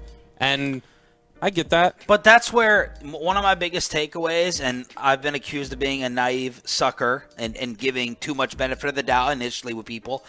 Man, she comes across to me as like a genuine good person who wants to do right throughout the whole thing. Not this, I felt bad for her, right? She's this dumb bimbo. Everyone, let's look at your chest and let's ask you about your implants, or creepy Larry King and every other talk show like Jay Leno. And she like genuinely seems like she wants to do the right thing. So she's like, no, out of principle, I'm not taking any money off of this. And she's just the worst in relationships. She's just like the absolute worst person. Are we 6-7 marriages? Oh yeah, and like she talks about how she's up there now. Like, okay, let's try to name the guys. Let's try to name the guys for Choppy. We obviously have Tommy Lee, Scott Baio. Now she wasn't married to Scott Baio, just the people that she was dating. Scott Baio, Kelly Slater, the surfer. God. I forgot about Kid Rock. She married Kid Rock, who she calls Bob. She just calls it. It's very odd. They're referring to Bob for the first few minutes. You're like, who's Bob? And they're like, oh, that's Kid Rock. That's not his real name, is it? Yeah, it is. His name is Bob Rock. Well, it's not Kid. Bob Rock. No. His full name. Let me get it for you here. It's Bob Robert James Ritchie, and he goes by Bob. But she has been married now 5 times. Well, she's been married to 5 guys, 6 marriages. So she married, annulled, remarried. Rick Solomon, the poker player, who she said that relationship ended when she found a crack pipe in the Christmas tree, and that was his. Good ornaments. She starts the documentary. She starts the documentary married. In the middle of it, she's divorced. That marriage had fallen apart, but they talk about it there. She's so in love with the idea of being in love. Yeah. And she's a little conflicted. There's a little bit of some contradictions here, because Sean, I know you mentioned that she's uncomfortable with the questions about her chest size and stuff, but it's like, okay, she talks about how she wants to be naked all the time and this is what she wants, and then she's like, but I'm being over-sexualized. And then she talks about how, man, the Comedy Central roast, it was a little too raunchy for my taste, and then she was standing up there in a sheer top where you could see her, like, everything. She only did the Comedy Central roast to advocate for PETA. She wanted that message out there, but she felt like she had to sell herself in order to get the remaining money for her career. So was she being a hypocrite, or was she desperate to hang on to any? Barbed wire was a big piece of this movie. Barbed wire. Gosh. Yes. Yeah, oh my gosh, Barbed Wire, and how she had gotten pregnant on the set of Barbed Wire, and then had a miscarriage not soon after. But another big part of this is just her relationship with Tommy Lee. And Dude, Tommy Lee's like got another wife already, I think. She was married at the time she was talking. She's still in love with him. Yes. 100%. Not over it. Joey, this is the second cut here. This is talking about how volatile and unpredictable. This is Pamela Anderson as well as one of the Baywatch directors or producers talking about how difficult Tommy Lee was to have around. He would always know when to show up. He would look at the call sheets. He would see what scenes she was in. He probably had access to the script, and he would show up in the scenes where there could be an opportunity for him to get pissed. The whole Baywatch crew, if they saw Tommy coming, they would change the dialogue, change the scene. He was always in my eye line. He would always be behind the camera. Tommy was always there.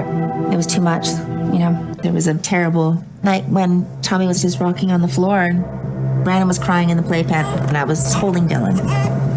But Tommy was going, I want my wife back. I want my wife back.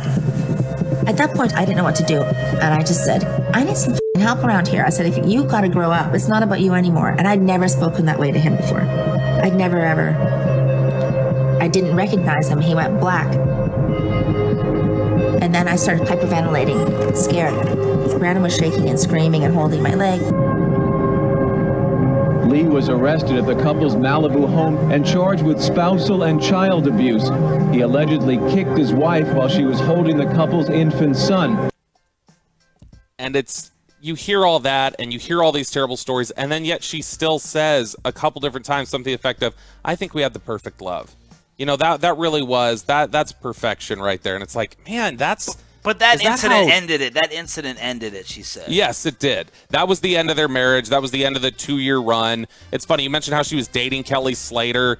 She had this whirlwind 4-day meeting with Tommy Lee, gets married, has to call Kelly Slater to say, hey, I know we were dating, but I'm married to Tommy Lee now. Yeah. I've got a different relationship. She left for like Cancun and came back and told him, hey, we were a couple when I left, but I'm married now, and that threw him off. But just in general, a whole lot of nutty stuff. I had no idea she was in the Broadway production of Chicago last year. Yeah. That was their attempt to tie a bow on what was really a depressing story. Was, hey, but she made it into Chicago and got decent. They like read this one rave review where it's like, she's not a great singer, but she'll hold the notes, I guess. And I think it's actually the perfect. I think it's the perfect role for her. Like, she can be funny. She's a funny person. It does nothing too serious. We don't have to take her as a serious actress. And she seemed to love it, and I don't know. She's our number one sex symbol throughout our lives, right? In terms of a woman. Oh yeah, it was so when I turned 18, the first Playboy I bought was the Pam Jenny McCarthy double issue, and it's still somewhere. I still got it somewhere. I don't think it's able to be opened, but it's still somewhere. Probably can't turn the pages. Oh my gosh, it's 2 hours, and it's like I said, it's very depressing. They try to tie it up at the end, but in the end you just kind of go, she's broke and sad and never recovered from this, and she still seems so damaged from everything that's happened in her life that she still thinks like her marriage with Tommy was like the most beautiful example of love. And it's like, man, this is just a lot. I did see one other thing that I loved. I mean, I was binging Hunters. I got Hunters caught up on Amazon Prime. If you haven't checked that out yet, give that a shot. It's a very interesting story with Al Pacino in it. They were only made 2 seasons. The second season's finally out. But it's an interesting show about basically vigilante Jews in the 70s taking revenge on Nazis who are hiding in America. But it's a good drama, something worth checking out. But the funny one, let's do a part 2 of binging. Let's do a part 2. Choppy, have you binged anything? Do you have any material to talk about later on? Yes, we watched White Lotus. Okay, we finished that up.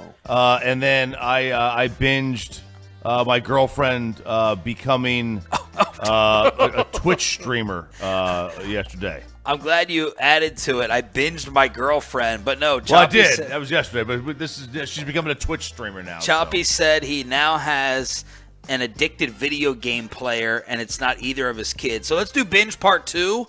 Anyone else see you people and tell us what else you watched for the final hour of the show at 877-881-1053. So I've been saving this topic for days. I wanted everyone to do their research, their homework, and get their information on how the Cowboys offense is going to look different under Mike McCarthy. So get out all the trends and all the different strategies. This is Jerry Jones yesterday talking about McCarthy calling plays.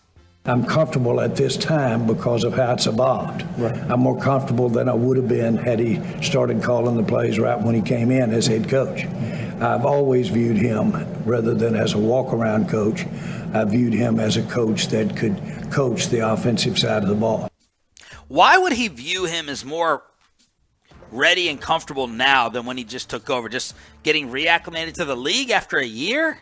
Well, I also think knowing the players, knowing the personnel, knowing the terminology. That was a major thing for me, I think, for the Cowboys. And I love that they did it when they brought Mike in. Keeping Kellen is keeping the terminology the same for Dak Prescott. Yeah. Like that to me is a massive advantage that you can have for a quarterback. You want to screw with a quarterback, change schemes on him. Yep. That will mess. I think this is one of the things Mike has talked about with us every Friday that gives, I agree with you, the Cowboys an edge on other people. I think one of the big mistakes in the league, Bobby, is these teams changing coordinators so much and so often. You're learning another language every single year. You're having to think and hesitate where to go with the football. What does this word mean? Where do I go with it? Baker Mayfield. You can name endless amounts of quarterbacks, and even if it costs you a little bit in terms of like creativity or staleness, man, I just agree with RJ that keeping the same language and the same system is something that too many teams screw up with, and Mike McCarthy really believes in it. Yeah, and I mean, when the language was the same. I know we had McCarthy at the end of the year saying, well, we don't run the system that was run when Jason Garrett was here. We run something different. The language was the same, but it's different. And I mean, Kellen Moore talking yesterday to Chargers reporters had seemed to intimate that, hey, I was kind of taking Garrett's Air Coryell stuff, Mike's West Coast stuff, and we were creating this like composite scheme where the language was the same, but we were kind of like blending concepts here. And so I think that is clear, is that there was this little bit of a hodgepodge, and they needed to just make up their mind about, all right, what are we going to do? Are we going to run the offense that Kellen Moore wants to run, which is more the Air Coryell, Jason Garrett, sort of Scott Linehan single back style? Or are we going to run the more West Coast timing, short to intermediate throws that Mike McCarthy has always run? And I think that what you see is... Go ahead. I thought you were done, babe. Go ahead. Keep going. I was just going to say, I think what you see is that struggle is what has caused them problems at times, and probably the explanation for why are they doing this at this time? Why does this look like this? This doesn't seem to be a full scheme. And the general criticism we've got of, it looks like they're calling plays that they don't have a real scheme, and it's probably because they're trying to blend two together. Okay. All right. You got to look at the fan cam. Bobby gave me the penalty decline signal like I'm done. I'm ready. I was going to throw in there. Oh, you mean when Kellen Moore was talking yesterday, admitting to tampering? I want an investigation on the LA Chargers when Kellen Moore said, oh, yeah, I talked to Brandon Staley throughout the entire season. We just kept in touch. That's tampering right there, LA Chargers, and I want their draft pick. That is definitely tampering. There's no doubt about it. He was in communication, a nonstop communique with Brandon Staley and the Chargers organization as illegal, is against league policy, and the Cowboys should have an extra first-round draft pick. So Jerry was asked, all right, this new offense, McCarthy calling it, is this Mike McCarthy's Packer offense? It will be, I'm sure, with added nuances of the times, but more importantly, the personnel. But it will be, in principle, the way he operated in Green Bay, which I'm sure he'll tell you evolved. And so this will have evolved. You'll see some Kellen in there. You'll see some Linehan, I'm sure, but you're going to see a lot of other things that we haven't seen. That was appropriate when Mike first came in. This is really appropriate now. Dak can handle it, and a lot of times the changes are not what you're adding, it's what you're cutting back on. And all of this is a part of what I'm excited about in having Mike take over the offense.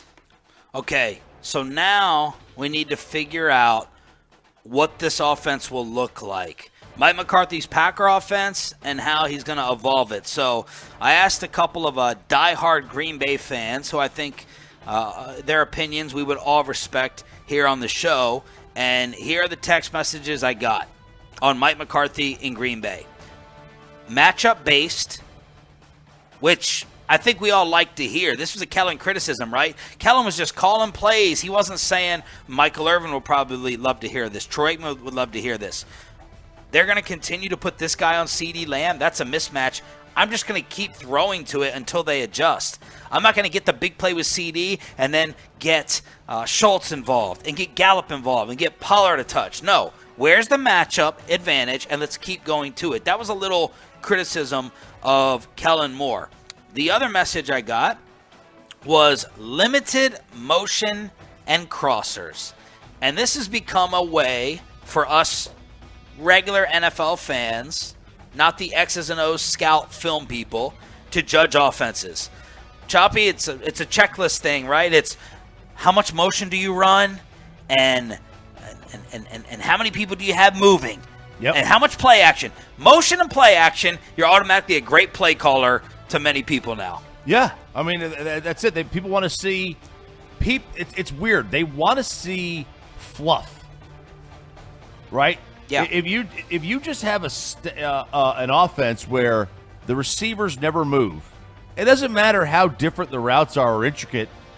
Some of the the newfound play callers, the Sean McVays, the Kyle Shanahans, have made it such that like people think that is like, oh man, it's so unique. They're in motion. Where the routes they're running are a lot of times the same.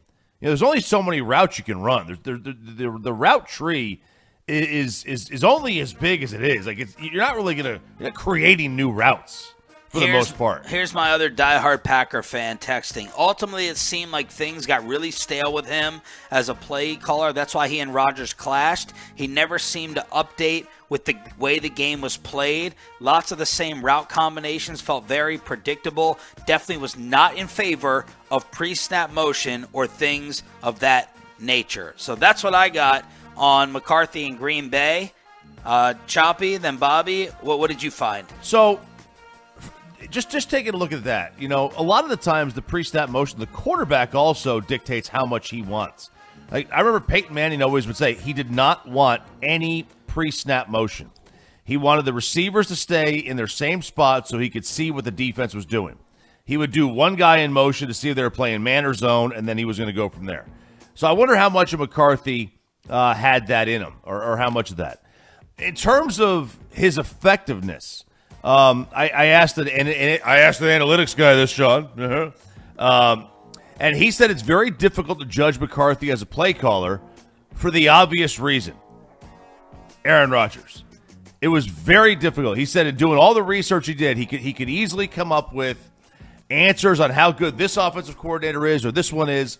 But when he got to coordinators that were with elites, Mahomes, Rodgers, Brady, whatever, it was dang near impossible to judge them as the play caller they are because of the obvious, which is this elite player. My biggest question that they're going to have is, elite quarterbacks generally don't go through scheme changes. If you go back, when Tom Brady went to Tampa, they tried it, and they went right back to his old system in New England. When Manning went to Denver, they did not run the system they had. They brought his system over. This is going to be the interesting thing. Like, what are they going to do? Like, a complete scheme change this late in somebody's career for a top 10 quarterback isn't a great recipe. I love the idea of the West Coast offense. I think it's a great offense. I think it's really, really, advantageous to a lot of quarterbacks.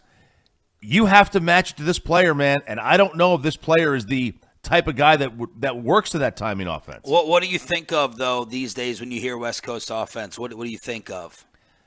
I think of an evolution of the Niners offense from back in our day. That now it's completely different, but I think the evolution of the concepts are largely the same. Right? It's 1-2 out. It's very much timing. You're throwing to guys who are not there yet. Whereas the Kellen Moore offense half the time the receivers were looking at you when they caught the pass, before you even threw it, right, Bobby? It was like it was curl route central.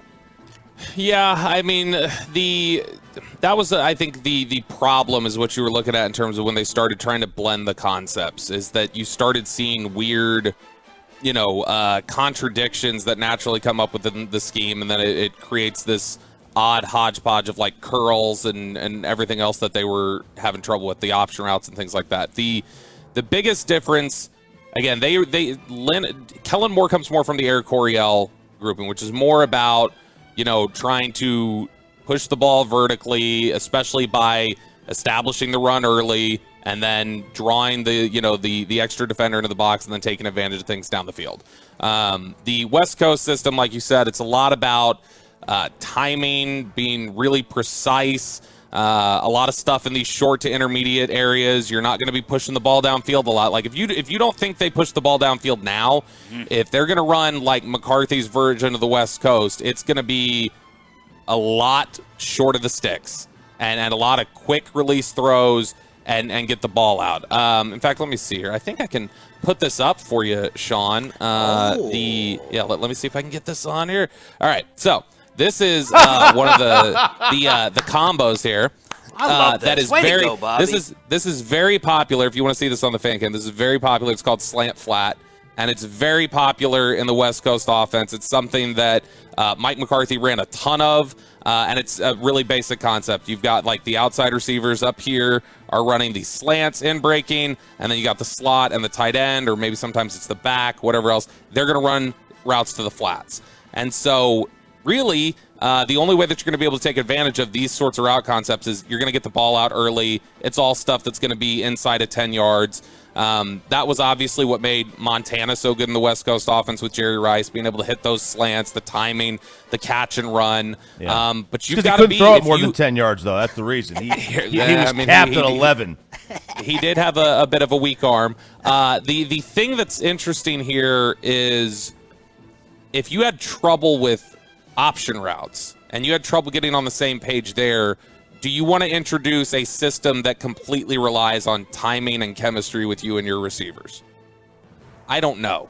I don't know. And if you don't feel like you have the guys here, you need to figure it out, especially because you're talking about one of the guys that would really have that timing and that chemistry down with Dak, Dalton Schultz. He's probably about to be gone. And so I think CeeDee Lamb can do that. The other guys, though, it's like, okay, here's the question. Do they have the proper chemistry? Do they have the proper timing? And are they on enough of the same wavelength that they can pull off in a system that is very precise and very reliant on you being in the right spot and you releasing the ball at the right time? Ooh, what a breakdown. Take that, Kurt Warner. You don't think Bobby Belt can do it. We'll talk about this with Michael Irvin at 8:20 and DeMarcus Ware at 9 o'clock here on your home of America's team. Why has everyone all of a sudden turned on Tony Romo? Bobby may be insufferable for this segment. Why are they turning on Romo? And did Philly fans just take back the crown from San Fran of being the worst of the absolute worst? Next. But let's get you over to the all-new Platinum Ford in Terrell. Stephen Gilchrist is the owner. It's a...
at 9 a.m. Tony Romo and Tom Brady fallout after Tom's retirement yesterday. I guess I didn't get this initially, but the internet said it was stone cold, and my wife is the one who said, "Did you see what Giselle said to Brady in the retirement post? Did you see what she said?" And I was like, "Yeah, she wished him well." And she goes, No. You got to look deeper into it. She said, "Wishing you wonderful things in this new chapter of your life." And I was like, okay, what's the big deal? I don't get it. She's like, the new chapter? Like the one that you didn't want to be a part of with me? So now wishing you luck moving forward in the next chapter? So it didn't hit me initially, but the internet and my wife said, Choppy, stone cold Giselle right there, sticking the knife in Tom's retirement. Man, I didn't see that at all. I didn't pick up on that one bit. To me, I was like, my first thought was, man, you know what? Maybe he retired to get his marriage back. You know, it makes no sense to ruin your marriage just to play one more year of football.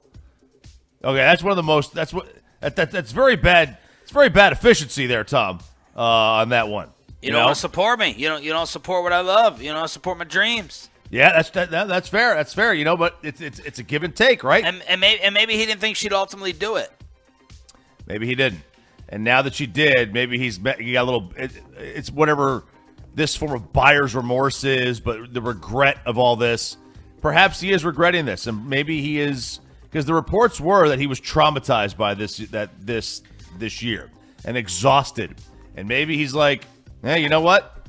That was a mistake. Let's try it out. Maybe they do it. Maybe they don't. Maybe they say it's too late.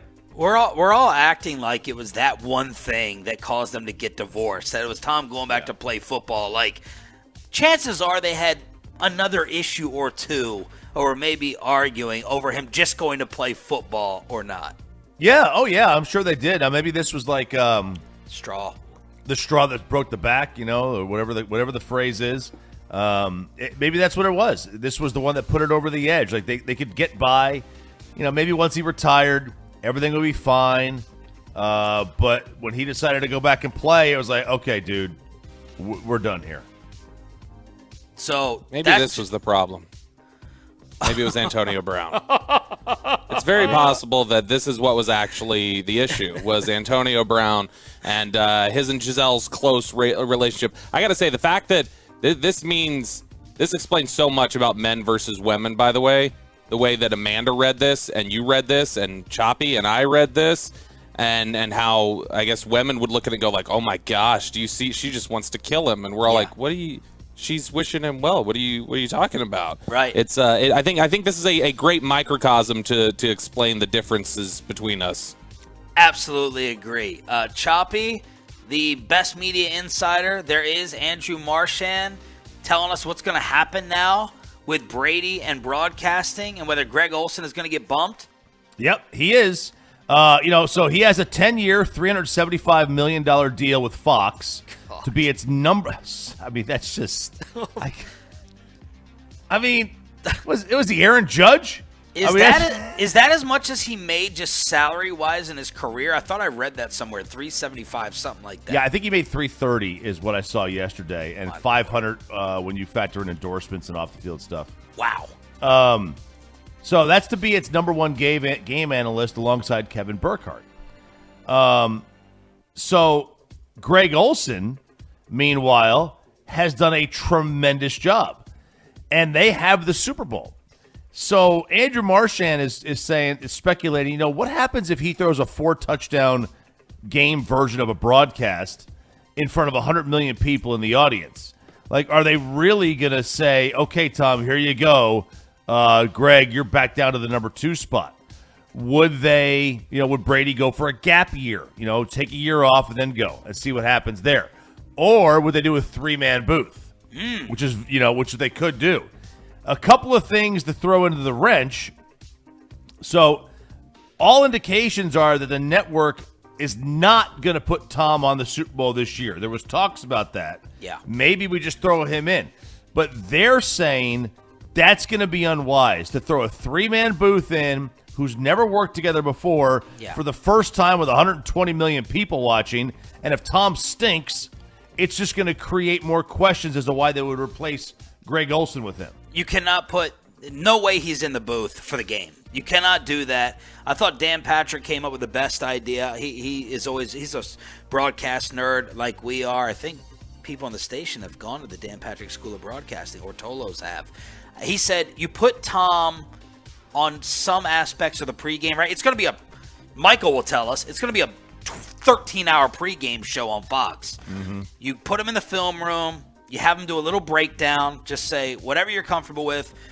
Do a Peyton breakdown, right, of the film, a Kobe detail. How do you attack the Eagles defense? How do you attack the Chiefs defense? And you introduce him that way, and you sprinkle him into some facets of your pregame show. You do not and you cannot put him in the broadcast booth. No way. I totally agree. You can't do it You can't do it next week in that game. You put him on the pregame show. You put him, maybe on the sideline, given a halftime, like Saban for the national championship stuff. Yep. There you go. Now, what does this mean for Greg Olsen, though? Greg Olsen's making $10 million a year this year. 10? Man. Woo. If Brady decides that he's going to continue on with this, broadcasting idea and take the job, Olsen gets slotted to the 2 spot.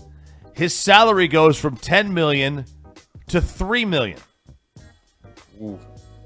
Which, by the way, I didn't realize the number 2 made $3 million over there to do the games. So, like Moose, woo-hoo-hoo. Man. I don't know that necessarily means the number 2 makes $3 million. That just might be like, I was the one. If I get bumped down, I still need to be making money. I'm not going to go from 10 to $500K. Right. Now, there's also a clause in Greg Olsen's contract. I love this. If he gets bumped to number 2 and a number 1 job, number 1 seat, chair, whatever you want to call it, becomes available, he is allowed to leave for that job. Ooh. So, if Kirk Herbstreit says, I don't want to do the NFL anymore, I'm spread too thin, or if Tony Romo truly is bored out of his mind and it's like, you know what? This has been fun. I want to go hang out with Candace and the family. If Chris Collinsworth is like, you know what? I'm done. I don't want to do this anymore. I got my PFF thing I'm going to go take on. Then he can jump to one of those jobs, and he would end up being this generation's Collinsworth, which is a long announcing career, having never played the quarterback position, or as Andrew writes, or played for the Cowboys, or played in New York. Right. All right, so there it is, the latest on Tom Brady and Greg Olsen. Bobby, how and... Over at Front Office Sports, his headline is, "What's wrong with Tony Romo? Why might he be regressing?" And it's got a brutal line right early in the article. The clairvoyant Romo-Stradamus of previous seasons was mostly missing in action for the AFC Championship game. Instead, viewers got an over-caffeinated, sometimes confused cheerleader. The game was, quote, outstanding, according to Romo. Chiefs quarterback Patrick Mahomes was a, quote, wizard committing wizardry. The receivers ran perfect routes. There was even speculation Romo was on the verge of uttering a slur that could have endangered his broadcasting career, all of which we talked about, all of which we noted.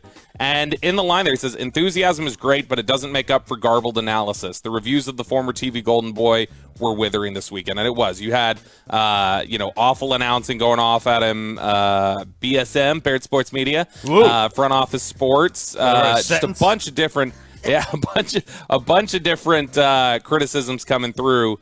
And I think everybody just feels like the predictive nature that made you so good is gone. It's been replaced with almost like kind of a parody. It feels like an SNL parody of early Romo, the current Romo we have in the booth, where there's just a lot of excitement and sometimes some confusion, calling second down, third down, having this happen, that happen. And so I think what you're just seeing is this is the natural outpouring of a guy who initially was 1 year out of the league, and now he's 5 years out of the league, and he just doesn't have the same grasp on tendencies and stuff. And so now you're just seeing a weaker approach. I have a couple different theories. Number one, in terms of that, I think that the RJ Choppy and the Brian Billings of the world ruined this for me. They put the hate on him doing the X's and O's and the predicting.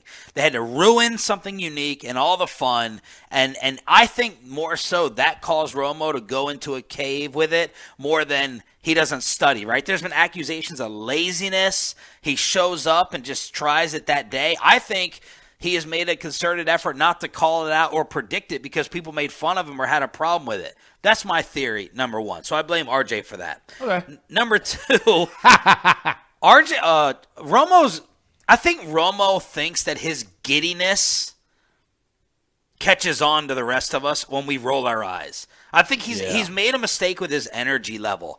So when he does the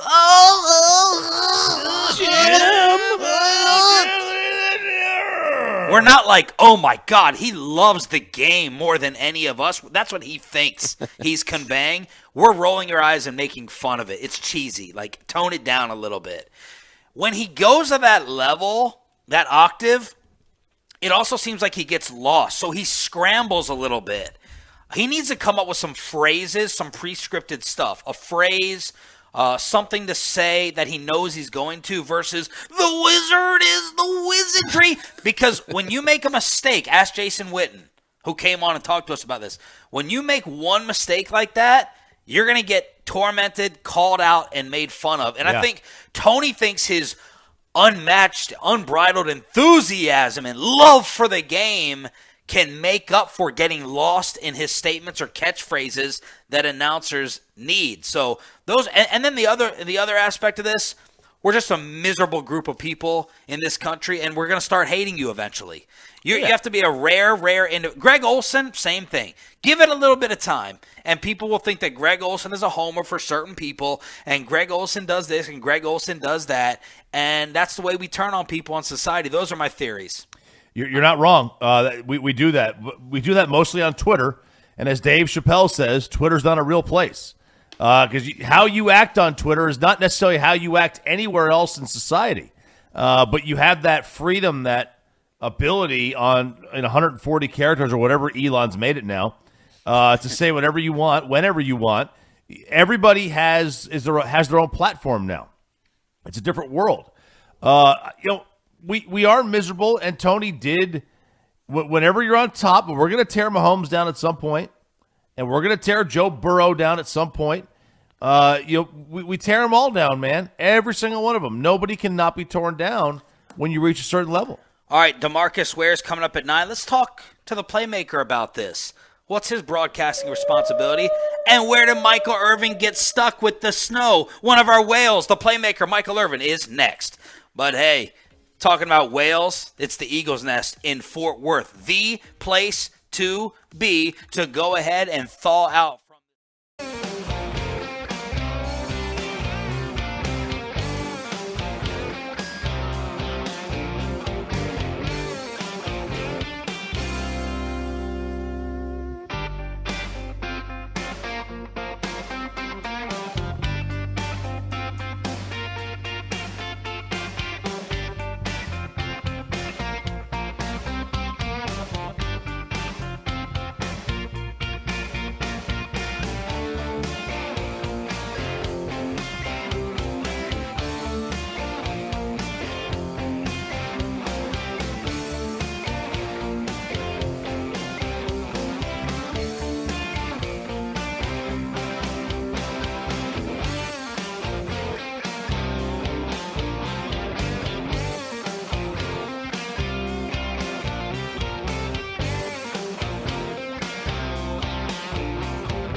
man, but this weather's been insane all around here, man. And even now, looking outside, you know, I was so looking forward to having this week home, working out all week, you know, getting ready for the Super Bowl, just like I always did.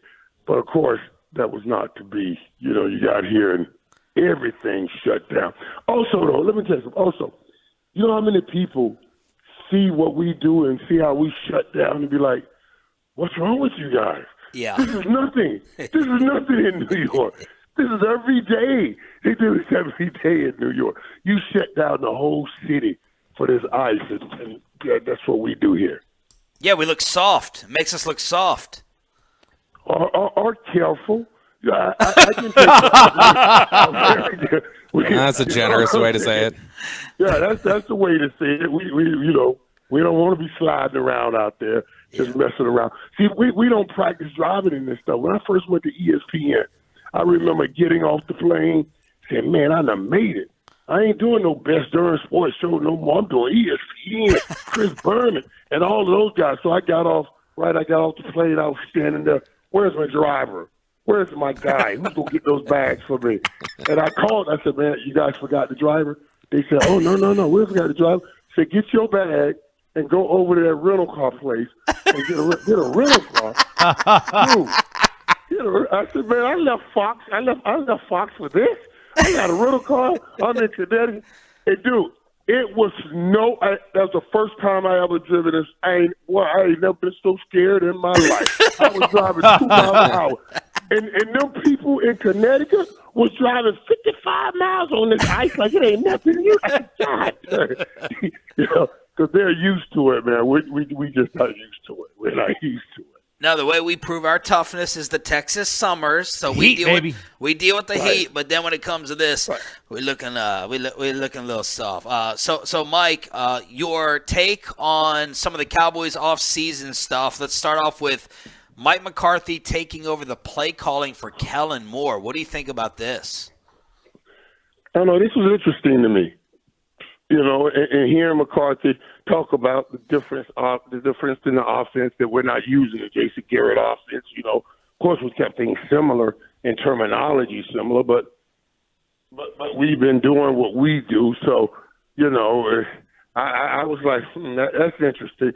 And listen, Kellen Moore, the last couple of years with Dak Prescott, Kellen Moore put up basically with Dak the number one offense. You know, back to back. So if you think that's improving, I could buy that. If you say, okay, we're going to improve, we're going to let Mike McCarthy, since he's done this all the way to a Super Bowl, Kellen Moore only did it to a divisional round playoff, then okay, you want to say that's improvement, I'll take it. I'll take that, but I better see something with it. Let me see you get farther than this divisional round, so I don't got to go get killed on TV all the time. Mike, is changing the play caller is one thing, but for an offense that has been so potent, and they're in the top three last year and last 2 years, basically in every category, is it wise to do a full-on scheme change? And how difficult is that for a quarterback? Well, they're not doing a scheme change. They're not. That's what I was saying. He said that hey, listen, it's not a scheme change. We haven't run Jason Garrett's offense. We've been running our offense, and they kept some of the terminology the same. But hey, listen, if this dude can get us over that hump, when we stay out in San Francisco, I know there's a good defense. I understand all of that, but there was something I saw Nick Sirianni do from Philadelphia that I was wishing we did, and somehow in some of the ways how he influenced the linebackers in the run game. They had some big holes to run in. We didn't necessarily do some of that. Michael, while it hasn't been exactly Jason Garrett's offense, you can still see some in the last couple of years. You could still see some Eric Coryell stuff in there mixing with the traditional West Coast offense. If McCarthy is committed to going full West Coast offense, big on timing and precision, is that the wisest move right now, given that we're coming off a season where we were talking a lot about, the chemistry between Dak and the receivers and the timing seems to be off? Is it smart to go into basically a full timing-based offense? Well, as I said, I don't think he's changing the whole offense. He's what he said. He feels.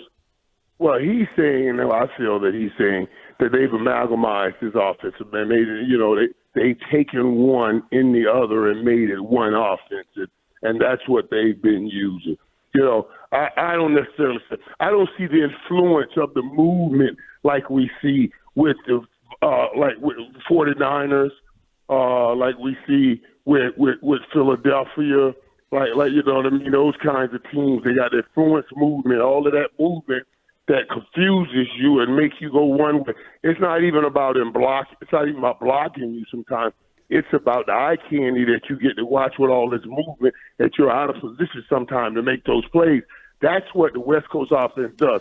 Now the old timing offense says, "Line them up, I'm gonna bust your butt in the mouth." You know what I'm saying? I'm gonna drop back 3 steps and let the ball go early on time. We're gonna hand this ball up and this man on man coming downhill. That's the difference. I believe that the timing offense that we had is a more physical offense, where the West Coast offense it becomes a little bit more of a little dress, what do they call it? Decoration and all of that stuff is not as physical. Michael Irvin here on the Diamond Factory Hotline here on 105.3 The Fan.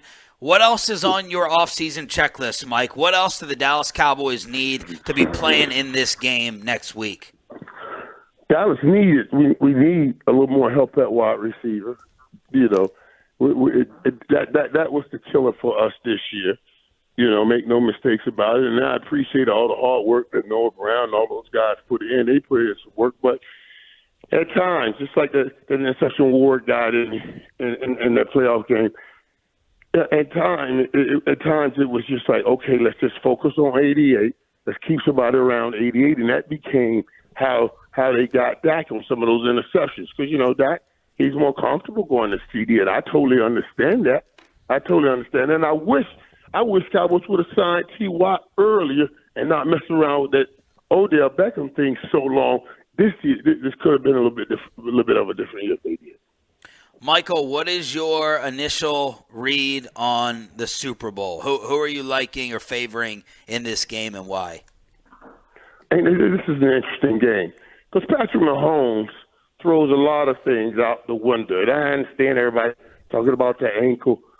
Hey, the performance he put on last week, but he'll be better than he was last week. So if he played like that on one leg, he'll have 1.5 in the Super Bowl, if not on both of them, and he's going to be dangerous. But the one thing that no matter what, and I always say this, guys, the best quality and the best thing to have in football is physicalness. And that's what Philadelphia has. And that's exactly what disturbs the Kansas City Chiefs. We saw it in the Super Bowl against Tampa when they got to Patrick Mahomes, and it would be a physical run the football. We saw it when Cincinnati beat them. With the times that Cincinnati beat them, you could be physical and you control this football. You got a chance at beating Patrick Mahomes and the Chiefs. Michael, jump back real quick to you saying, another receiver coming in here is a big thing for you for the Cowboys this year. Is there a type you're looking for? Is there somebody you think like a certain style of receiver that you think needs to come in here to complement CD, or do you think it's just, hey, just go find me a talented receiver, period? I don't care how he gets it done. Well, I would like a certain type because I love diversity at the position. CD's not the biggest dude. I wouldn't mind us going to find us a big dude and a speed dude. I mean, a real speed dude. Like they have, one guy that get on top and sometimes just knock people off. I remember we had, we had Ace one time. Ace was a pretty good receiver, man, but he had some speed, out of this world speed. So every time we got to play people like Deion Sanders or somebody, and they had to check to make sure. So they had to play 8 because they can run. They had to put the best. They put some guys on 8. Let me try to put Deion on Alexander since he's running, and we just ran him on deep routes. We ain't throwing one ball. I caught 12 balls for 150 yards on Tim McIver. And Deion kept running. I said, Michael, Boy, y'all really tricking us now, ain't it? This is Mitch. Y'all ain't gonna throw this boy no ball. Why am I running? We just ran him on the track meet. Why I killed Tim McIver. It was, you can do stuff like that because speed scares people. Even if you ain't throwing the ball to that dude, somebody has to cover him because he's running by everybody. Michael Irvin joining us here on 105 through the Fan. Kellen in L.A. How potent do you think that offense could be? I loved it, guys. I loved it. I love that because if you remember, his first few years, he was in this offense. He was in this kind of offense with Anthony Lynn, and I thought that's when he was really taking off. And then, of course, they changed it up. So for him to go back to this offense, that Courier offense, with the Chargers, that's where it all started. I thought that was great, a great move for the Chargers. And honestly, guys, I'm gonna just say this because when it first happened, I said, wait a minute. When they first let Kellen Moore go, I said, let me be real. It wasn't just Kellen Moore. When it first happened, they let Kellen, they let Leon Lett, all of them go. I called Big Fella. I said, wait a minute. Big Fella ain't the darn reason we lost. Why you letting him go? What's going on? Because I was a little confused. All right, is this about Mike McCarthy wanting to call the plays, or is this about Mike McCarthy wanting to get some more of his guys in here and all of that stuff? And I'm a little leery of that after that Dick Nolan experience. You know what I'm saying? Hey, we ain't got time to go through another one of those with that Dick Nolan experience. That Oprah Winfrey defense. You get 300 yards rushing. You want 300 rushing? You get it. Everybody get it. We can't have that again. Mike, I remember real quick, when Parcells was here, like a lot of the former Cowboys, he started bringing in all these ex-Giants into the coaching staff. Oh, I had a problem with that. Yeah. Do you think there needs to be a lot of former Cowboys on this coaching staff just to kind of give an idea of what it's like here? I think connectivity is important. I really do. I think connectivity is important. So one thing, Rich, God bless him. Rich, I've been with Rich Delra for a long time at the University of Miami, and when he was here, and I was telling them, those guys there, I said, man, I remember walking around when all these other guys around here, the Drew Pearsons and all that stuff, was doing some media, and they used to call to try to get us to do interviews. And Rich used to always say to me, and I know people who say, about Rich, whatever. But Rich would always say to me, Michael, just like he said, you're here now in Dallas. Dallas it's just great tradition, this great brand. He said, people before you built it. He said, you got to honor that always, and I believe that. He was so right in that. And the way our offensive line would honor what Tom Landry did by, going to come stand at the offensive line position, standing up, going back down.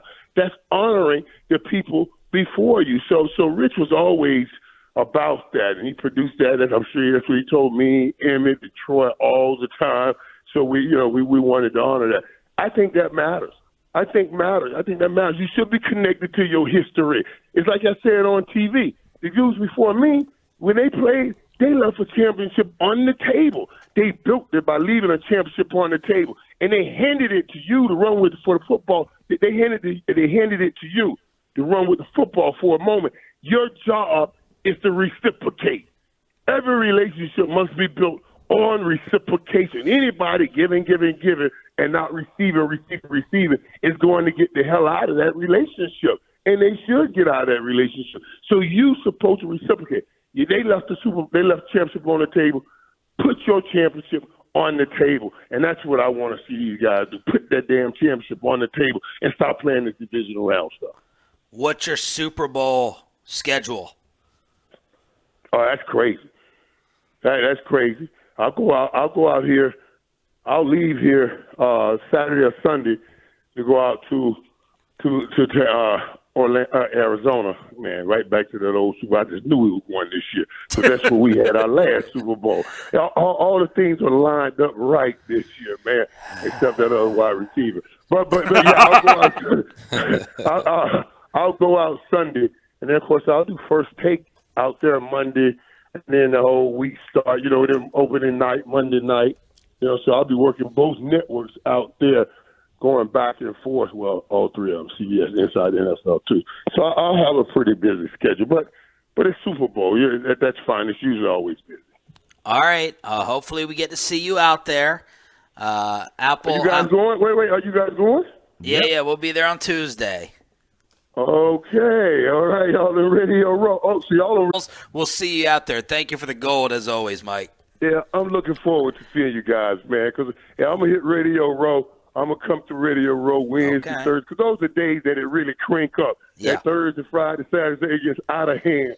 It's the most fun thing because you see everybody in the business. You know what I mean? It's great work, but it's also fun to see everybody again. When the old Radio Row, we had everybody there, and people just walk around and say, hey, man, come on, hop on the radio with us. You get guests that you weren't planning on getting, and they're some of the best guests. Absolutely. Thank you, Mike. The best. The Odyssey NFL Insider. Michael Irvin, brought to you by Driveway.com. Head to Driveway.com today to shop more than 25,000 new and used cars in Driveway's nationwide inventory. DeMarcus Ware at 9. It's time for all of us to reassess our lives after being snowed in the past few days. Let's see if these things are on your new checklist next. But let's get you over to Boomer Jacks, your official game day headquarters and the place to watch all the action this weekend. It's gonna be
Up for grabs. Which host wins the fan bracket? Roundtable discussions, and of course, we'll enjoy some delicious revolver together. We'll see you Saturday at Fan Bowl 2023.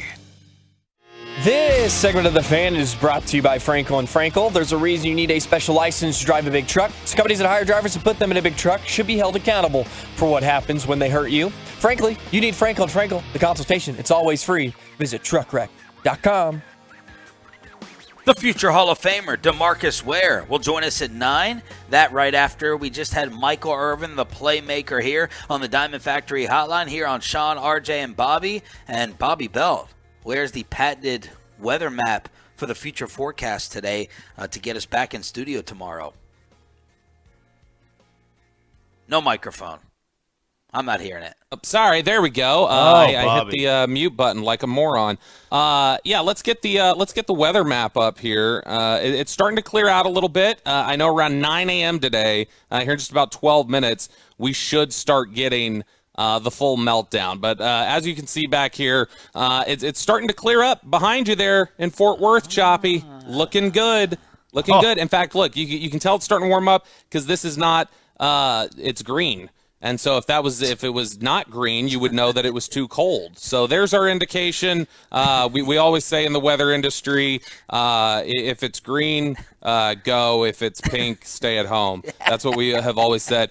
So Dallas, you can see a little bit of that pink stuff, which I'm not totally sure if it's sleet or freezing rain or I just know it's not safe. So don't drive out there if that's on your map. But pretty soon, I think we'll see this push off to the east, and we should be clear and good to go. Back to you in the newsroom, Sean. Real quick, Sean, one down thing here I'm seeing. It is going to peak at 35 today on my map in Roanoke, right here, with rain until 5 o'clock. The problem, though, lies that at 11 it dips below freezing again, and it gets down to 28 at 4 a.m. Here we go. I'm just saying. Last gasp effort for Choppy to look. Fort Worth is clearly thawing out earliest. It's clearly no precipitation, but when all this melts and it gets to 28 degrees at 3 a.m., guess who's not getting out of their driveway? Okay, Bill Murray. Have the nephew's 4x4 take you. You'll be fine. You're like up here somewhere, and you're clear, man. Yeah, you're right. No rain now, but there will be. Like blind melon, no rain. There's the latest weather update from Bobby Belt. Bobby said someone is experimenting, by the way, with a 4-day. Is it a 4-day schedule? We had one school that Choppy talked about a few days ago. Bobby, who else is talking about it?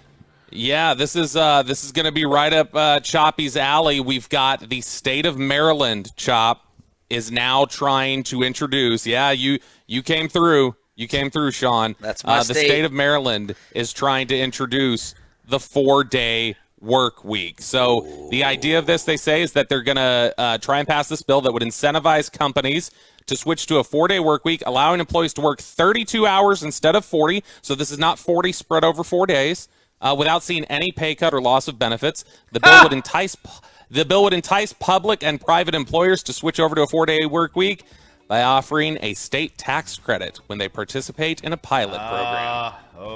So there you go. Love it. Yeah, now, that's the thing. You're going to have to still. We're going to have to still work.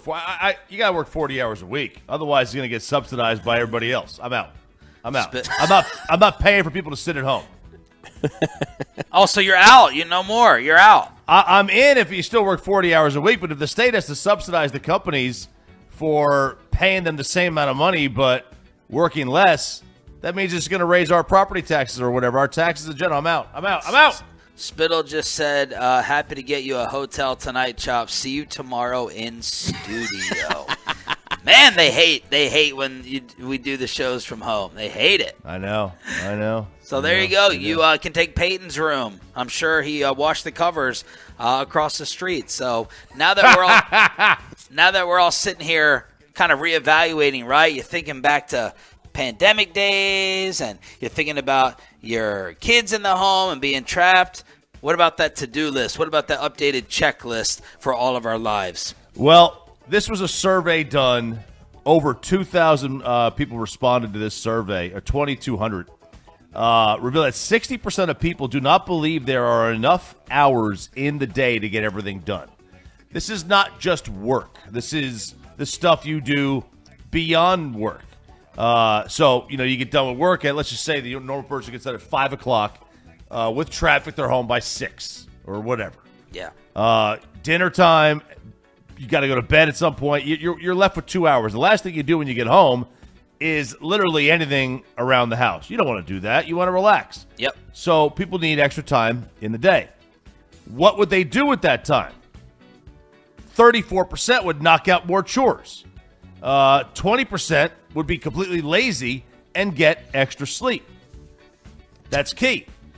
But what is on the to-do lists of most of these people? By the way, most people say between the hours of 3 and 4, that is when they feel the least energetic of the day. The least amount of energy. Because you see the window, you see the 5 o'clock work window, and you're like, done. I'm ready to mail this in. I'm out. You get antsy. You get a little anxiety maybe rolled in there. I know like when I'm like rounding out near the end of like sending you guys my email and I'm getting stuff together for the previous day, like my legs start really jittery bouncing. I'm like a dog who knows that like, the master's at the door, and all of a sudden here's the leash, okay? And I'm gonna go. I'm gonna get to run, and I'm gonna get to run and do stuff. But 33% housework is number one. Preparing for events like holidays and family visits, tackling bills. People say they got to do financial responsibilities, a side hustle. I am stunned. 26% said they would take their energy towards environmental concerns. I was stunned that that's what they would take their time. Traveling, family, taking care of my own personal health, politics. These are all some of the things that people said out there what they would do with those extra 4 hours. Well, I guess that's the good thing about our hours. Like, we have all day for that stuff. Right. I mean, we could, like, if we have to go get our oil changed, we can go up to the show. I mean, we get some work. We can have our computers with us. We could work from there. We can do whatever we need to do. But, yeah, we have that time. We got to go to a doctor's appointment. We could do that. Like, we always ask, what hours would you like the most on the show? Troy always said he wanted the morning hours. And I'm like, no, the morning hours are the worst. So what do you think, RJ? If you could pick any time slot real quick before D Ware, what would it be now? This one. I would still do this one. You can't do anything when you have the midday slot. And then the evening slot, I get home too late. I would hate that. I would hate that one, the afternoon show. The future Hall of Famer DeMarcus Ware joins us on Sean, RJ, and Bobby next. But first, are you enjoying the endless notifications that you're getting from that security system that you don't know how to customize? Did you do that self-installation, that DIY? Some of the Scotch tape is falling off the corner of your room. How do you like having to go to a different app for everything?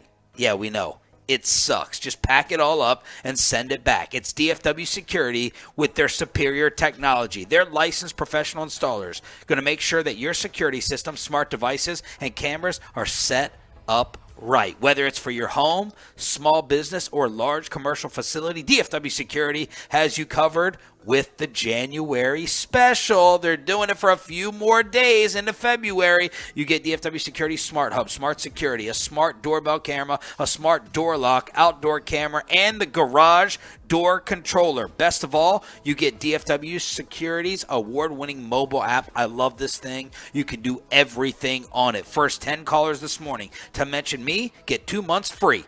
888-594-5018, 888-594-5018, or dfwsecurity.com. dfwsecurity.com. Download the Odyssey app and keep us with you. Everything you need. Listen to your favorite shows, get podcasts, and much more. Yes!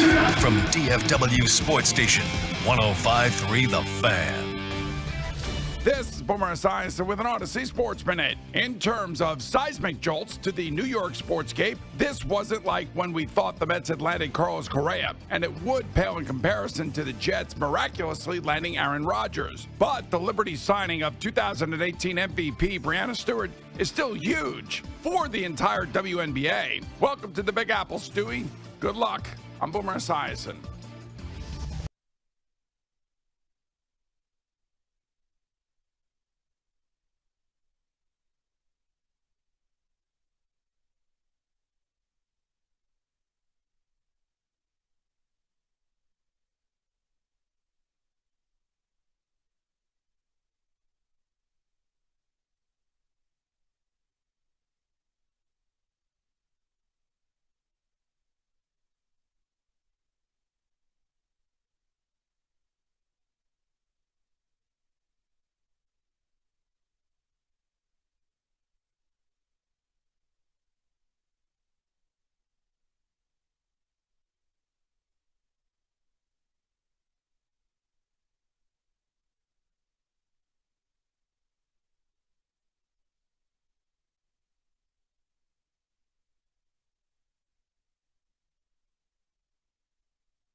It's 105 through the Fan, brought to you by DFW Spine Joint.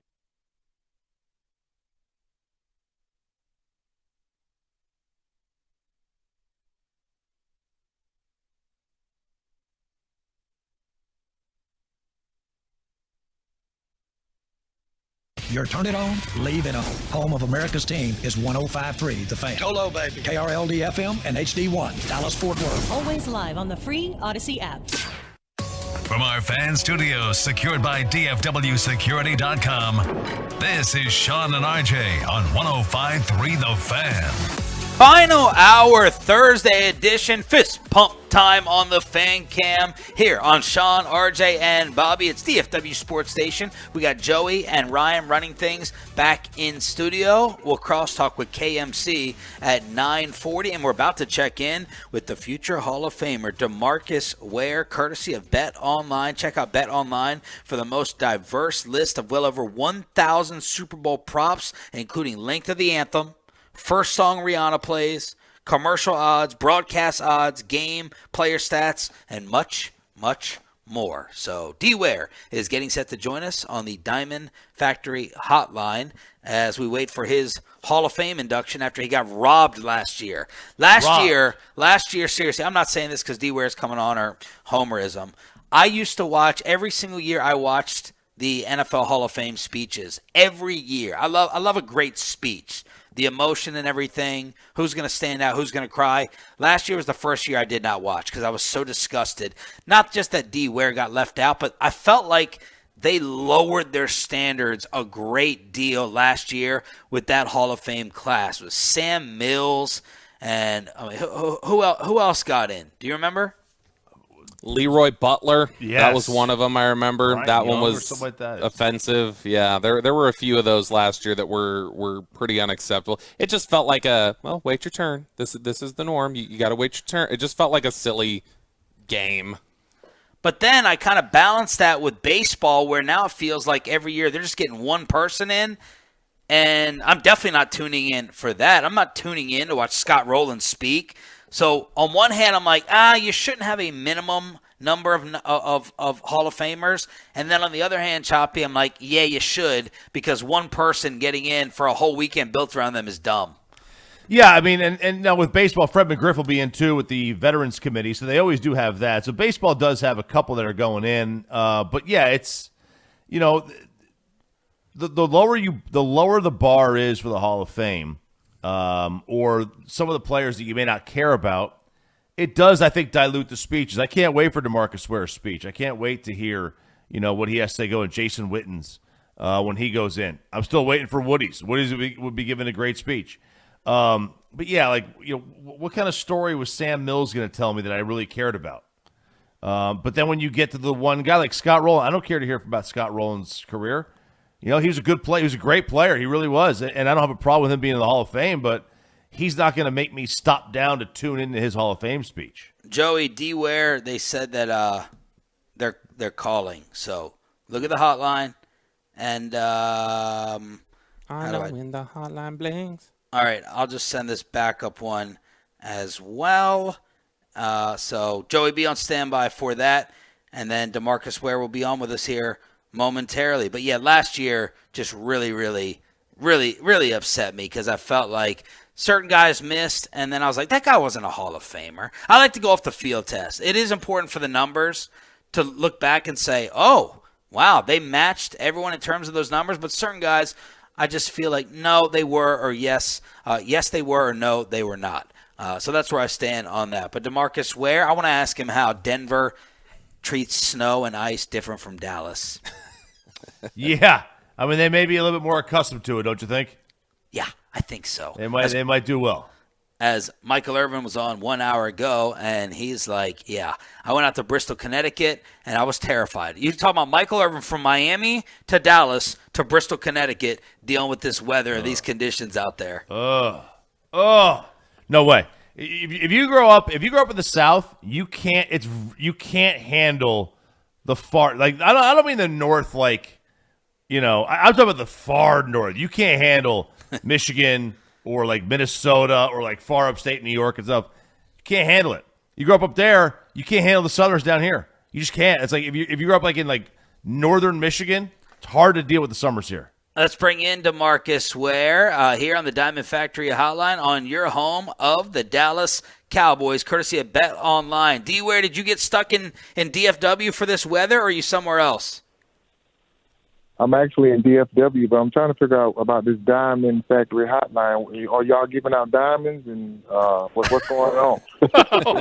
I'm sure you could figure it out if you'd like an advertisement or a sponsorship on there. Just don't steal. That's my spot. That's me and Choppy. Don't be stealing. You got enough ads, man. Leave us alone. Don't be stealing our money. Man, I'm just throwing it out there, okay?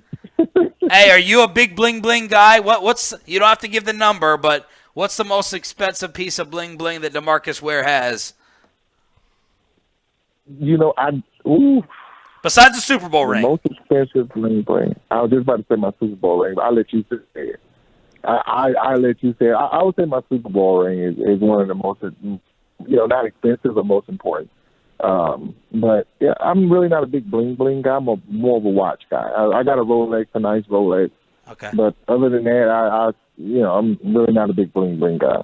Okay, how do we deal with this weather in DFW compared to Denver? We need salt trucks. You know what salt trucks are? Like drive them around town, put the salt and sand down, and let it melt this black ice. That black ice is so dangerous. Like the snow, okay, cool. We're used to seeing snow. We can drive in snow. Anybody can drive in snow. But the ice, I don't care if it's got 4-wheel drive, 2-wheel drive, it's auto. It doesn't matter. You're going to slide. Yep. You're going to slide. Now, are you stir crazy? Like Michael Irvin was just on. Michael cannot stay. He cannot stay in the house. And we know you got to go. You've probably been doing workouts with tires outside on the ice. Can you stay inside, or you got to get out? Dude, I got a golf simulator in my house. I've been on the course probably about 36 holes every day. Okay? And I get stir crazy. And I can't go outside. Not only can I not go outside, I almost fall when I go outside. So that's dangerous. I can't get in my truck. And so now I got to sit in the house. I mean, it's golf. It's still fun now. I got the family here, but I'm ready to get outside. DeMarcus Ware joined us here on The Fan. What is the golf course you were playing yesterday on that Pebble Beach, baby. Dude, I was playing Pebble Beach and Sawgrass yesterday. DeMarcus, what are the Cowboys missing? We obviously sat there and almost made it to the Final Four. We got to watch the Eagles play in this game now. But when you're watching them play, whether it's defense, offense, coaching, what do you think are some of the missing things that the Cowboys need to add in the offseason? I don't think there's anything missing. I know that the philosophy of turning the ball over just needs to, just needs to stop. If they don't turn the ball over, you look at how many games they won and how that plays.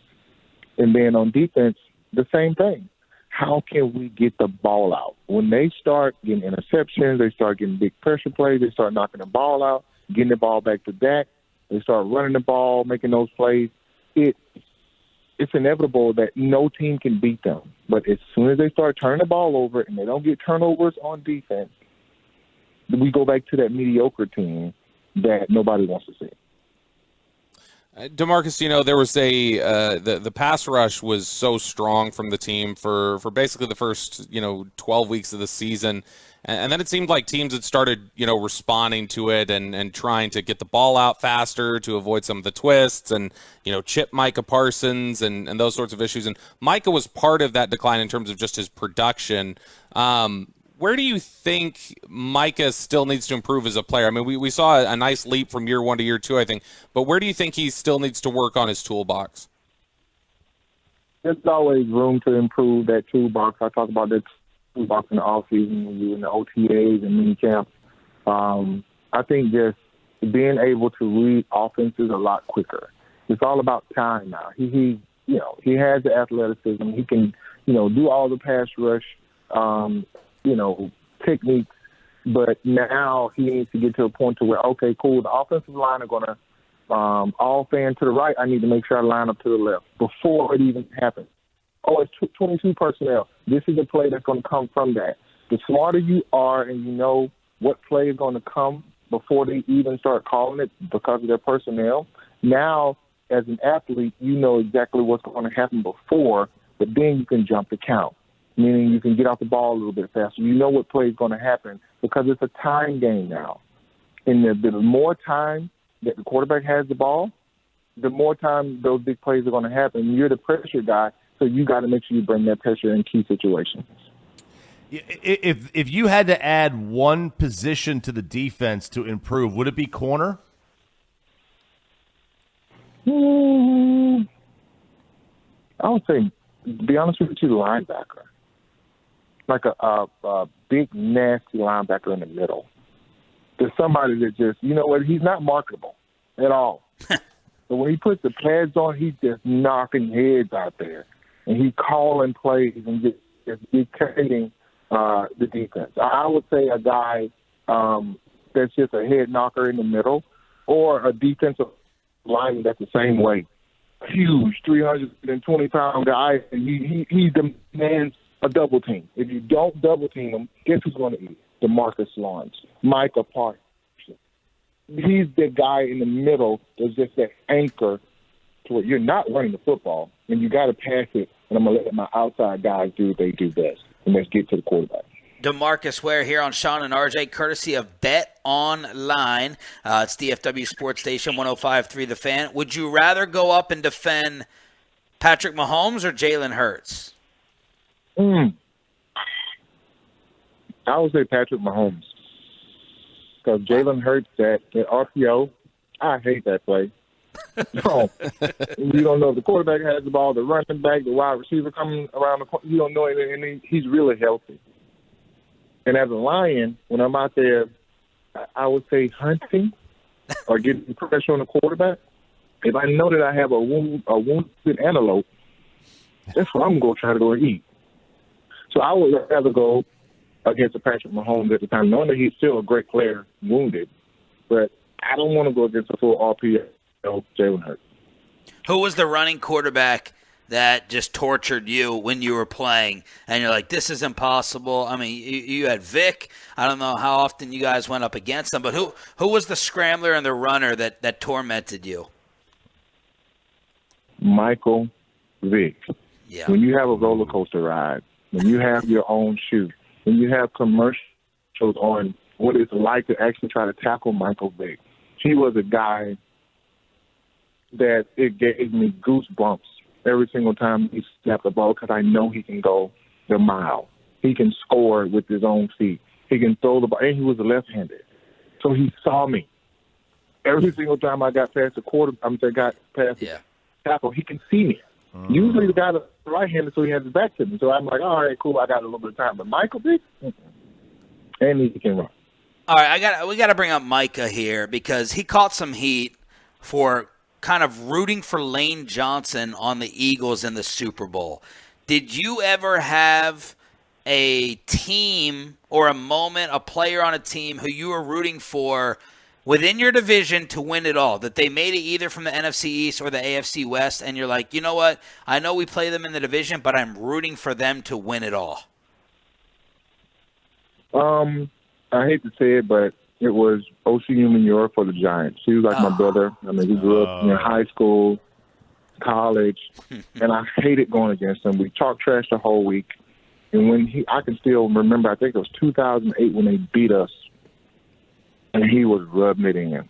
I was so pissed. And then they went up to Green Bay, and they beat Green Bay. I watched that game. I was rooting for them. They went to the Patriots. They beat the Patriots for the Super Bowl. I said, you know what? It's not about me at that time, but I hated it. I still hate it to this day because he showed me those Super Bowl rings. But you know, I was rooting for him. All right, your other team just made a huge move to get Sean Payton. What do you think about Sean Payton to the Broncos, and do you actually think that he can save and fix Russell Wilson? I think he can fix that offense, and he's going to do a great job up there, especially just the mile-high attitude that they have, the team that they have, all the things are in place. I think they just needed somebody to go up there and orchestrate it. And that's what Sean Payton did when he was with the Cowboys. The same thing with the Saints, and we're going to do the same thing with the Denver Broncos. DeMarcus, we mentioned Micah there. I know you've worked with him before and have had a lot of positive things to say about him. But have you ever thought about getting into the coaching realm? Like, are we going to see you on an NFL sideline one of these days? You might see me on the NFL sideline, maybe mentoring and coaching some of the guys a little bit. But full-time coaching, that's me getting back and almost like I'm putting the pads back on, and now I'm not being to hit nobody, and I got to really rely on somebody else to do it. That's the way I see it. I bet on myself. But if I can mentor the players and see them succeed and teach them technique, teach them the game, I would love to do that. Okay, enjoy the golf. Stay away from our diamonds, and enjoy the big game. The big game next week. And always great to have you on, D. Ware. We appreciate it. Yeah, sure. Thanks, Bill. There he is, DeMarcus Ware, courtesy of Bet Online. Check out Bet Online for the most diverse list of well over 1,000 Super Bowl props, including length of the national anthem, first song Rihanna plays, commercial odds, broadcast odds, game and player stats, and much, much more. So that's how D. Ware is staying busy. Some people have to get out of the house. Some people are fine inside, like me. What have you been binging? We have RJ Choppy with a video game addict on his hands, and it's not his children. What else have you been binging on TV? Let us know. Then we'll crosstalk with KMC next. But first, man, has this hotline been busy. You have to get, if you need them,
We're going to crosstalk with the KMC masterpiece. What entertainment will Mike Bassick provide today here on DFW Sports Station?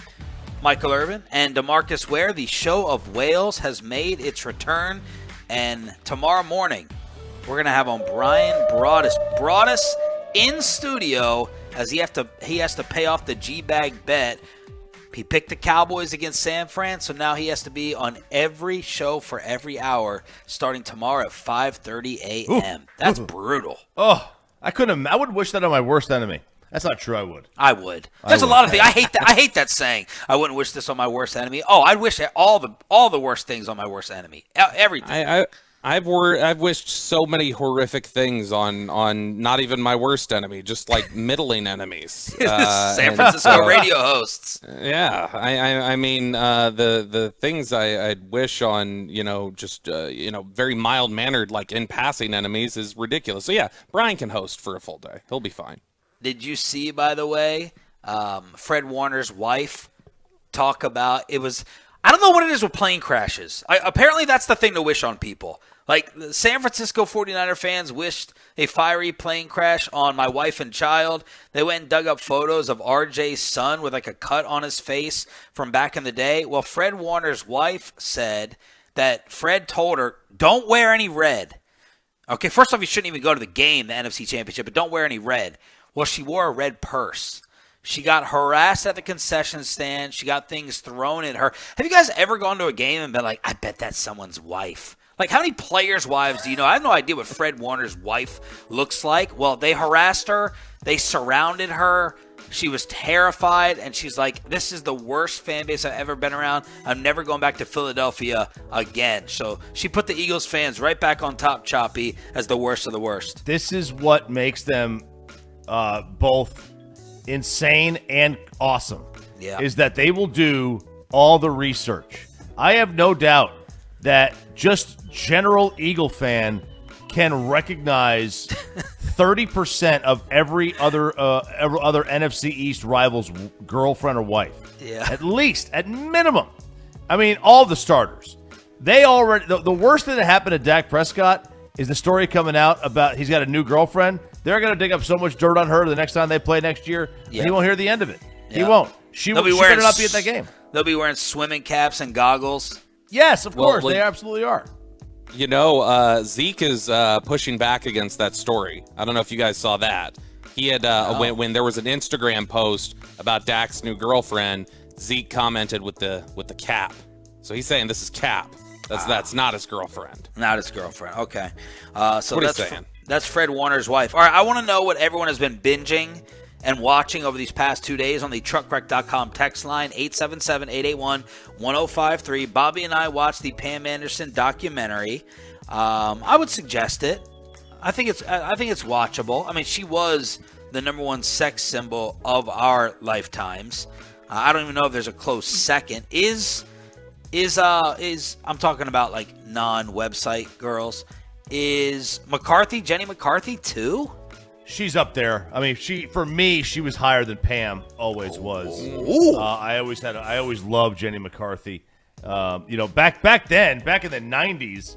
I mean, listen. I mean, where I grew up, Marissa Tomei was the one. That was the one to have for people of my age and Jersey, and Jersey and just Guido Central like me.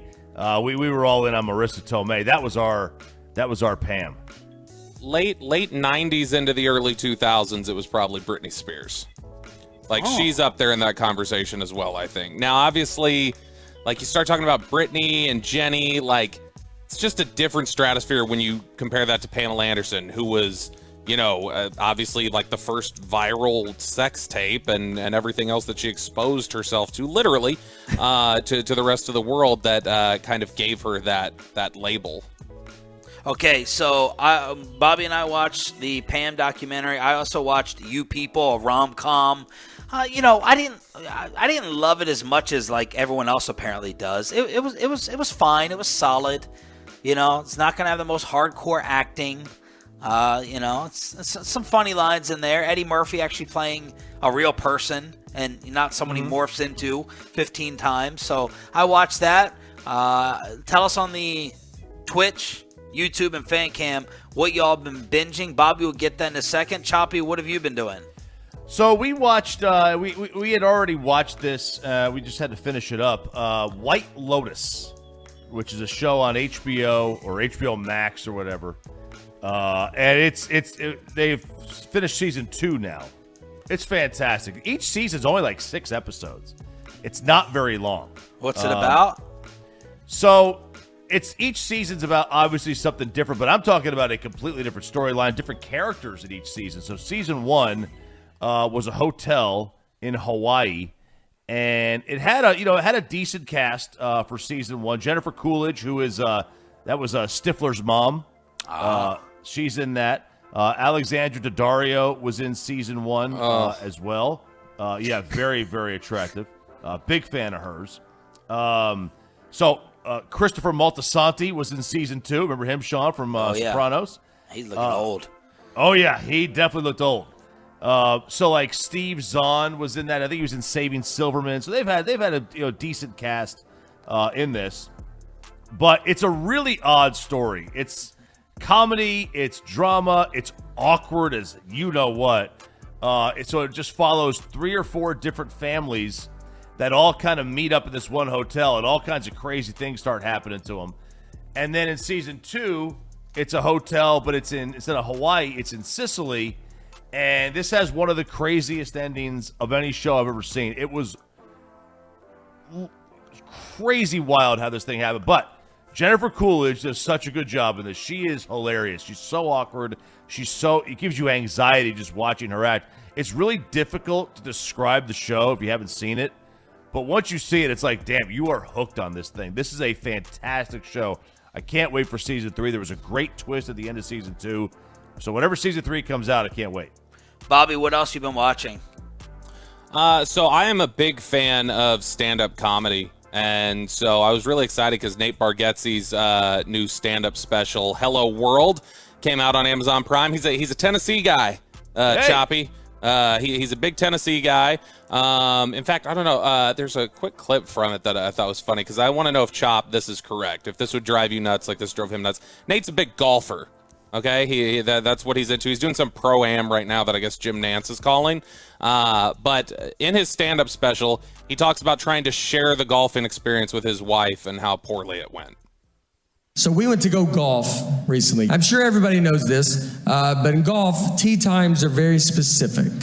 It's 156, it's 204, 213. These are the times. I didn't make it up. This is what they do. Our tee time is 156, and we're driving to the first tee. It's 155. She goes, I need to go to the bathroom and get something to drink. I tell her that is too bad. I said, we tee off in 15 seconds. And she said, I thought it was 2-ish. I go, well, you made that up on your own. And I was like, go do whatever you got to go do, but I need to tee off so we're on time. So I'm going to tee off and just meet me in the fairway for my second shot. I tee off, then play 4 holes alone with my driver. Do you know how big of a psycho you look like? When you go hit every single golf shot with the least versatile club in the bag. By the way, are tee times that specific? They are on some courses. I hate golf courses. This is going to be a golf nerd. I hate the every 8-minute tee off. Tee off should be 10 minutes apart, not 8. 8's not long enough. Especially you get these slow groups out there. Amen. Give me 10 minutes. It is long. Yeah, there you go, Bobby. Give me 10 minutes in between tee times. 2, 2:10, 2:20, 2:30. I don't know why these courses do 8. They're just trying to bilk you. They're trying to get an extra, 3 foursomes a day in there. I get it. It's money, but it slows play up. All right, so that's what people are binging. Bobby, give it to me from the Tolos before we get to the video game addict in someone's house. Man, there's a lot of people watching The Last of Us right now. That's a really popular one, which I have not seen. The Pepsi Jet from the 817, that documentary, Pepsi Where's My Jet, was great. I heard Bassick talk about that, and I checked that out. That was really good. Again, a lot of Last of Us, the original Dexter, Yellowstone, Tulsa King. So a lot of things out there the Tolos are watching right now. All right, Choppy, what happened with the video games? You don't have the kids staying at your house, so why are you getting out the PS4 or whatever number they're on? It is a PS4. It is a PS4. So yesterday we're sitting there eating, and Sarah said, so you have a video game console here, right? I'm like, yeah, I got the PS4. And she's like, do you have any games here? Like, what games do you have? And I was just like, they got they got mostly football. And FIFA. you guys have not played video games with each other before? No, we haven't. Never. Couple years. Like, we got this, we got that, we got Madden, MLB The Show, whatever. And I said, we got PGA Tour Golf. She goes, ooh, I want to try some of these. I was like, really? I was like, okay, cool. Here you go. So we pop in PGA 2K21. So it's like a year and a half, 2 years old. So we pop that in, and she spends the next 40 minutes creating a character, like where you design the body, you give the right hair color, facial features, whatever, a wardrobe, and then man or woman. She made a man. She made a lefty though. That bothered me. Okay, that bothered me. And you know what else bothered me? She made him 6 feet tall. Okay. That right bothered above us. me. Right above us. Right above. I was like, come on. I mean, make him 5'10". I mean, a little bit taller. I mean, make him 6 feet tall. Like, and that a normal nose. And a normal nose. And she gave him a man bun. Oh, she made Chiafalo. Jeez. Yeah, I mean, why don't you just tell me? Why don't you should just sleep with me and a picture of Chiafalo at the end of the bed. Would he golf with do that? Would he golf with Crocs too instead of cleats? No, but he had a really cool outfit on and a big butt. He had this golfer had a huge butt. Very Definitely, juicy, Eric. very juicy booty. Nobody with a man bun has a big butt. No, that's not. It's not allowed. I don't know how true that is. So she spent the next 3 hours playing this golf game. 3 hours. I'm falling asleep watching her play this thing, but if that's what she wants to do, keep playing. I mean, I'm all for it. She's going to start a Twitch stream, though. I know it. I told her, you start a Twitch, you just play this in your bikini, make all kinds of money. So you have OnlyFans and Twitch now as revenue streams. Well, we don't have OnlyFans. Not yet. Yeah. You said you had a camera set up for the possibility. We have all the equipment that we need. Have you decided your fetish or what it would be? What your genre? I think we'll start with feet. That's an easy one to do. Okay. There's a lot of people in the feet world. Yours or hers? Will be her feet. Not mine. Is she up right now? Can we see a picture of her foot, you think? She is. I think she has not left the room. She just woke up She woke up a little while ago. Jeez. But she is still working. She's got doing some iPad stuff. Okay. She has not left the room yet. All right, so we'll save it for the subscription. Let's crosstalk. What are we going to get from Mikey Bassick in the pantry today? Crosstalk with KMC is next. But let's get you over to K Post Roofing and Waterproofing, the official roofing and waterproofing partner of the Dallas Cowboys. You are going to want to get this taken care of. You know why?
celebs stopping by to hang with the fan at Radio Row. Presented by Rally House. It's a week worth of guests, stories, and for some, hangovers. Listen to all the craziness all next week thanks to Rally House, Window Nation, and A1 Air. It's Radio Row Week on the Fan.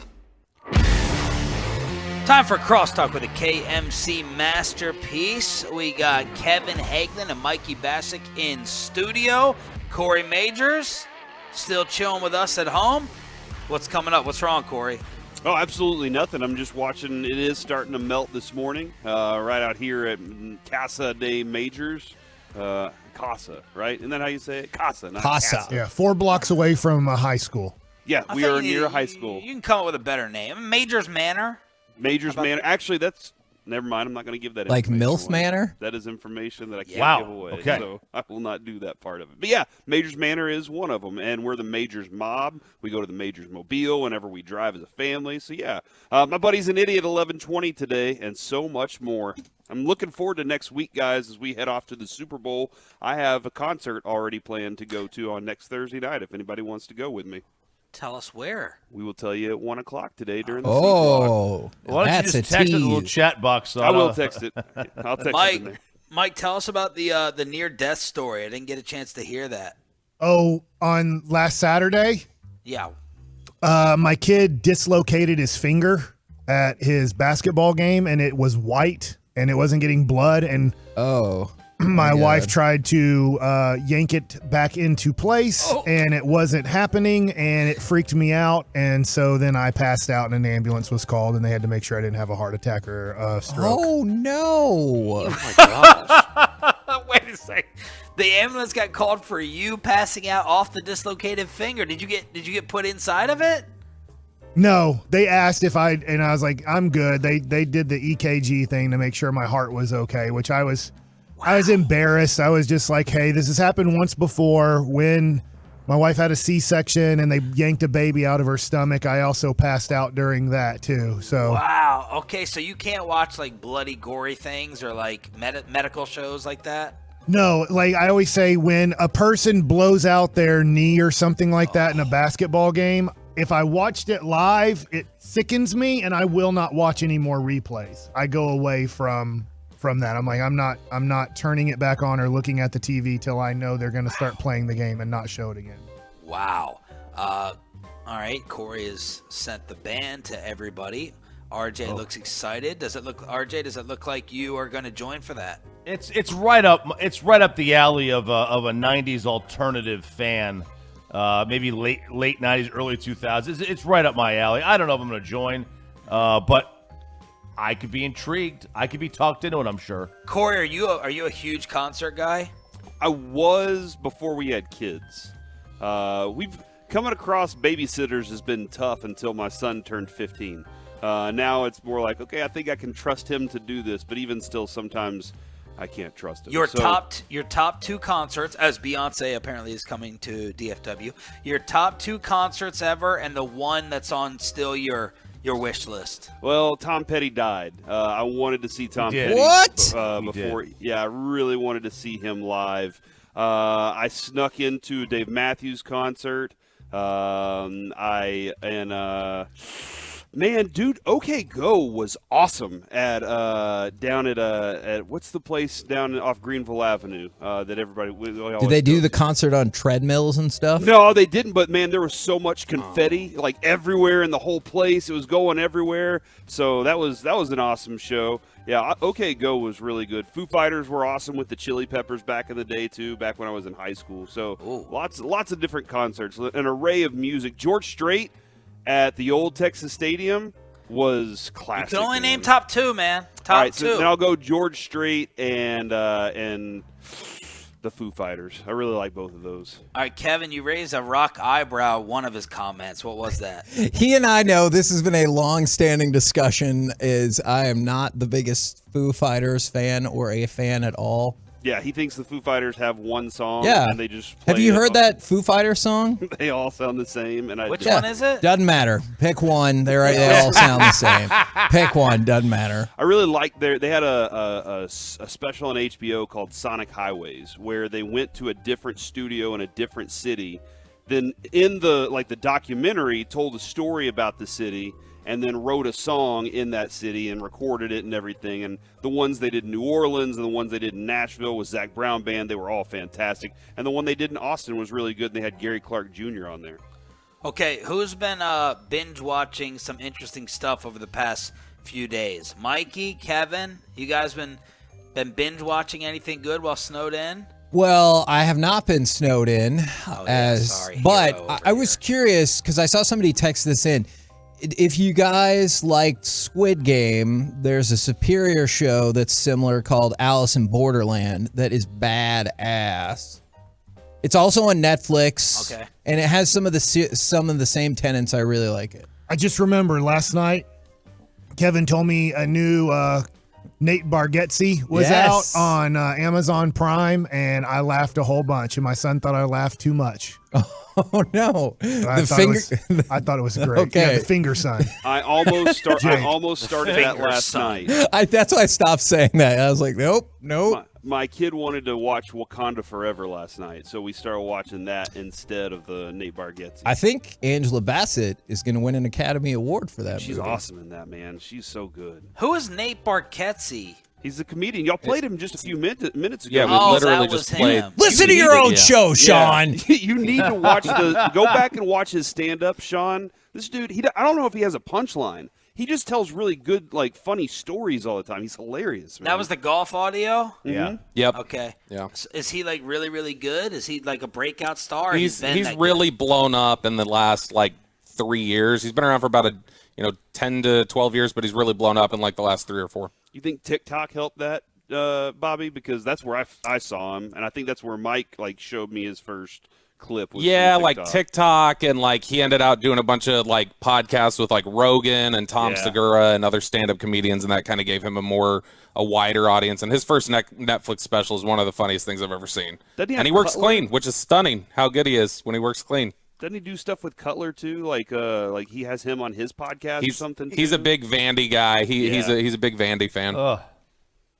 Well, RJ, one of the things he says in one of his specials is but Vanderbilt wants me to tell you that I didn't go there and wasn't smart enough to get in. So if you didn't go to Vandy, why are you a Vandy fan? I have never met somebody who roots for Vanderbilt that didn't go there. He grew up there. Yeah. Which also means he grew up in the state of Tennessee. My godson's going to Vanderbilt. He must be smart as hell. But he's going to go there. Family must be rich. There's a connection, right? No. Free ride. Oh. Football. Yeah. He is smart, but they want him for football. Okay. NIL offer and everything, supposedly. Oh. Vanderbilt's $80K a year. Huh? I mean, I guess he's not good enough for Coach McGuire, or Sonny Dykes. I'd like to get him over here. I can't get a call back. Can't get nothing from TCU or Texas Tech, so I guess we're going to have to Question. End up at the stepchild of the SEC. You say godson. Is he related to you, or just are you his godson? No, the parents asked me to be the godfather. Okay, so my question is, would your friends then, I didn't know if it was your brother or sister or something like that, would they allow him to pick Texas Tech over Vanderbilt? I just asked him that the other day, and what do you weigh out? You all tell me. Now, of course, he's a kid. He's a junior in high school, so he still thinks he can go. He's going to the league. So they can take away that scholarship too. That's not in writing yet. Right. So you have city, education, value, advantage Vanderbilt, right? And then what about competition-wise? If it was your kid and you're I can go to Texas Tech or Vanderbilt, which Vanderbilt has been a joke, but it's in the SEC, which one do you pick? You have Lubbock, you have Nashville, you have the education, you have all these factors, SEC, Big 12. What do you do? Mike? Is he smart? Yes. I wasn't smart. When Stanford and Tulane and all those places asked me to go there, I was like, I do not want to go there. I want to go where school is supposedly done for me. Right.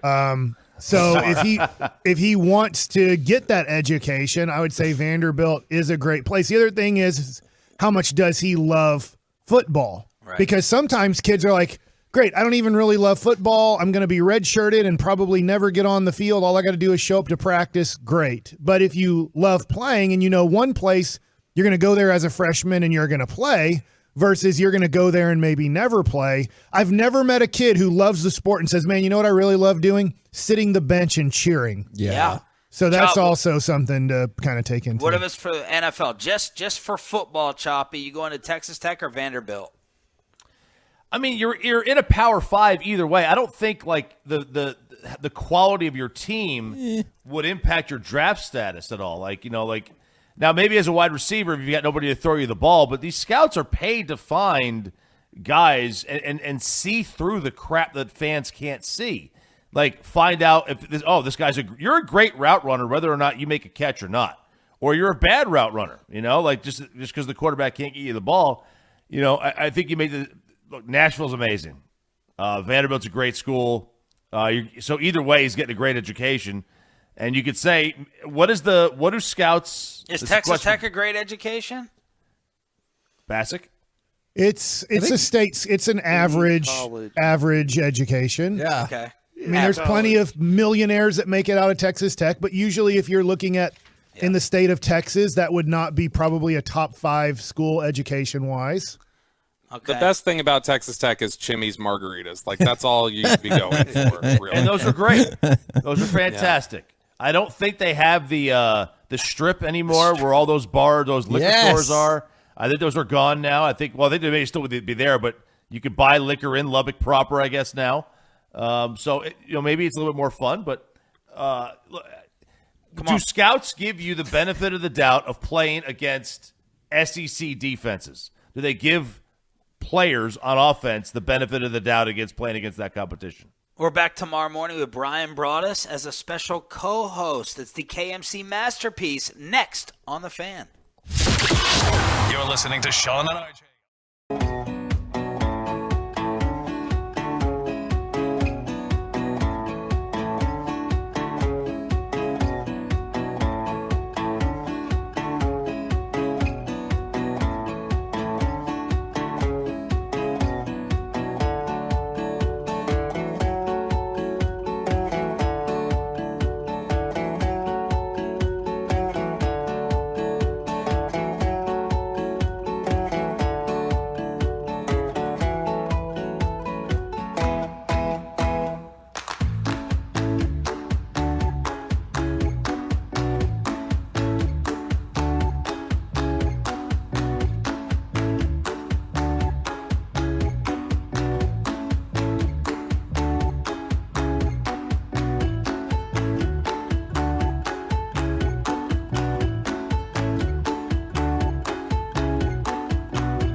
in studio, secured by DFWsecurity.com.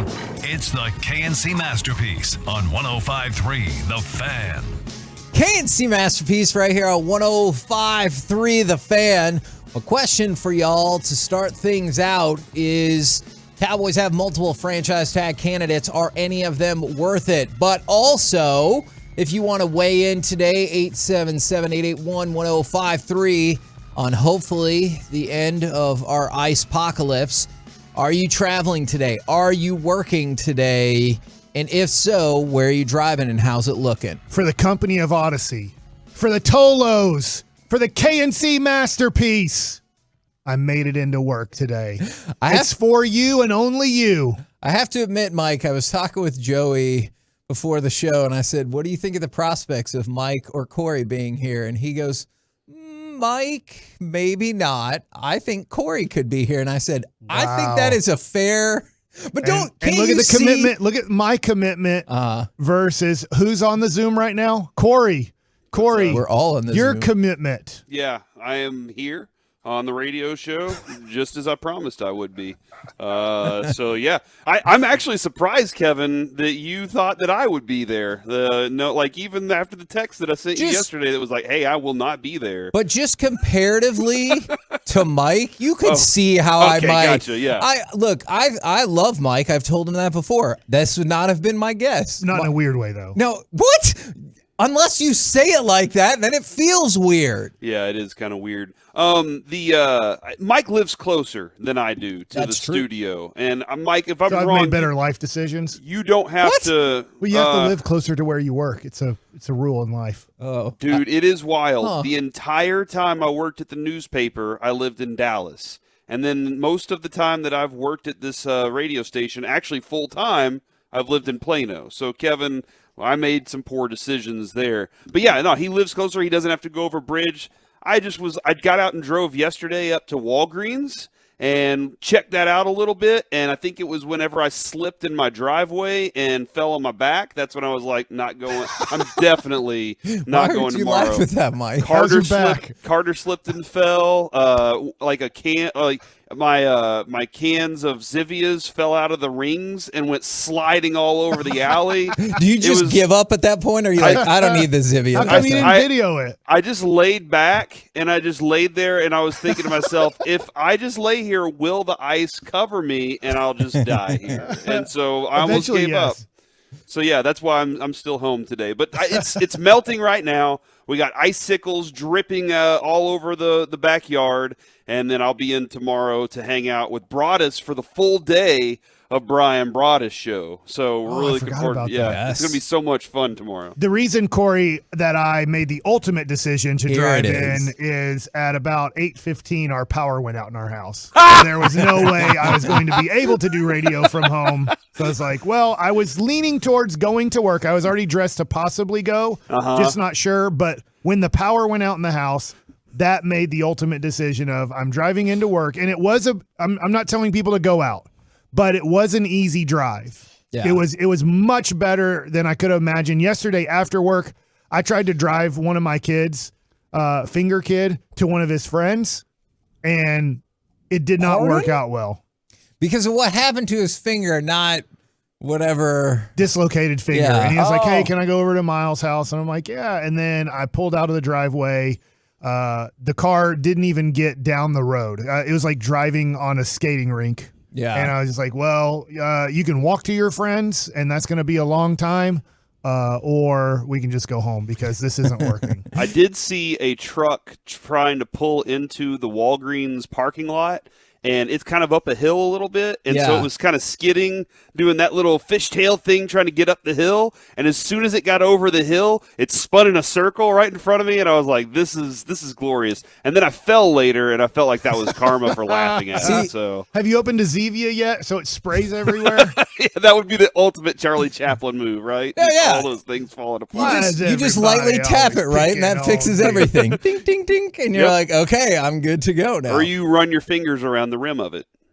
Oh, is that? I don't like the way that sounds. Are you talking about? I think I've seen that before. You just do like that, and that's supposed to fix it. I don't think it does, but people say things. That is a great point. From the People do be saying 214, I'm doing Uber Eats. From the 469, we work all the time, guys. First responders checking in. And thank you very much. It sounds like an incredibly difficult job for a variety of reasons. From the 682, I made the drive from Cleburne to Fort Worth this morning. Side roads are still kind of rough. Main roads and interstates are much better. And that's what I thought is like the battle getting here or going home is the beginning and the end. Like once you get to the glorious middle is the highways are much, much, much better. From downtown Dallas to we're just a few miles away from downtown Dallas, north of it. There's no ice on 75. Except for in some spots in some of the far lanes. Okay. Yeah. You almost forget that's a lane because it is so icy and nobody's driving in it. But and the great thing is so far, at least looking down on 75 and driving in, nobody's doing anything stupid, like going 60 to 75 miles an hour right now. Sure. Everybody's kind of traveling in that, I would guess, 35 to 45 mile an hour range, maybe a little bit faster than that. But I was very happy with my drive in. So I think that you can get out, but just be very careful if you really need to. Sure. From the 214, I'm away from Allen to Carrollton. No problem whatsoever on the major highways. From the 469, driving around fixing people's heaters. Oh, okay. That sounds like a very helpful skill all the time, but especially right now. Have you ever fixed a heater, Kevin? Would you have a clue if you like where the heater is? I know exactly where the heater is. Now, if your follow-up questions are actually about fixing the heater, I'm gonna go ahead and jump in there and be like, probably not. At what, would you even look at it, or would you say it's down? I got to call somebody? Because I will go in there and stare and be like, I don't know enough to not do something yet. See that. Because of my love of efficiency and my understanding of what my skill sets are and are not, I'm just going to skip that middle part that you said. And I was like, all right, time to get the home warranty on the horn. Let's figure out what we can do right here. Because that's with Mike with the pool and everything this summer. I have no clue what I'm doing. I was just kind of trying to figure it all out. And then one day I did something. And I was like, oh my gosh. And I felt like king of the world. Yeah. It was a very small thing. And that happens all the time with these little little jobs that you do around your house, is you'll find out you actually could do it, or you YouTube the right link, and that helps you find the right solution. Now you look like a man to your wife. I wonder with the heating people, help me out. Maybe my wife's getting taken advantage of. Is at Oak Cliff Pediatrics, part of her building doesn't have heat because there's a part that needs to be replaced, and because of the supply chain from COVID, it still hasn't come in yet. So I'm just wondering, from the people that do fix heaters, are there certain pieces that are just almost impossible to get because part of her office, they have to use kind of the electric heater things or whatever, portable heaters to keep a couple rooms somewhat, like in the 60-degree range. I think that is logical because of all the issues that we've had with the cars and the chips and everything like that. Yeah. That seems logical. Corey, one thing I have discovered about myself over the last couple of years is if it's not complex or common sense can rule the day, I'm all about it. If I can look at something and be like, okay, well, that's a basic sanding issue or whatever, that's great. Opening up your HVAC unit, I don't feel like that's just going to be, clearly the Flurgan is out of socket, and There's I just no need such thing as a Flurgan. Well, exactly. I can't even tell you the fake names or the real names, and so I'll just skip ahead and be like, no. Probably smart. That's probably a smart decision, especially, being in this business, we happen to know people that do things. That is and so true. You call them up, just like our plumbing. You can't dispute that, Reggie. Our friend Michael Talbot is the best. A great Tolo, and he's a fantastic plumber, and he's honest, and that's useful, and we've been able to find good people along the way. Okay, Mike, you asked, and people are answering. Is I have an HVAC company, and some of the parts are very hard to find right now from the 817. Yes, I work for A1 Air. There's still parts that are back ordered. One person said they work for an electrical supply distributor. They have some items that have a 60-plus week waiting time. Is that good? No! How many weeks is that? Why don't they just make them?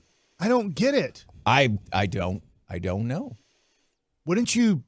Let's quit our jobs right now and make that piece.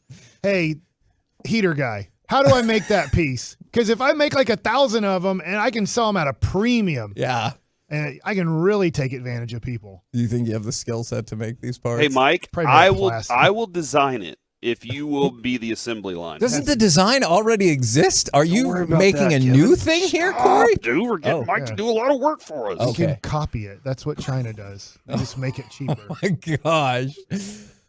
I think that's what Amazon does. Yeah. I think Amazon, they'll see your business and they'll be like, hold on, you make shirts like this? We can make shirts like this. And then all of a sudden their shirts are up for like 15 cents cheaper. Yeah. And then you're out of business. So good luck. Oh my gosh. Man, I feel like we hit so many from the weather to supply chain to big corporations taking down small businesses. I feel like we covered a lot of ground there. All right. Fingers, dislocated fingers. Yes. We need to make that very clear. Dislocated fingers. So my question for y'all is franchise tag. For who are the candidates for franchise tag for Cowboys now that we have like specific values for all of the positions? Who jumps into your head? I think Pollard. Okay.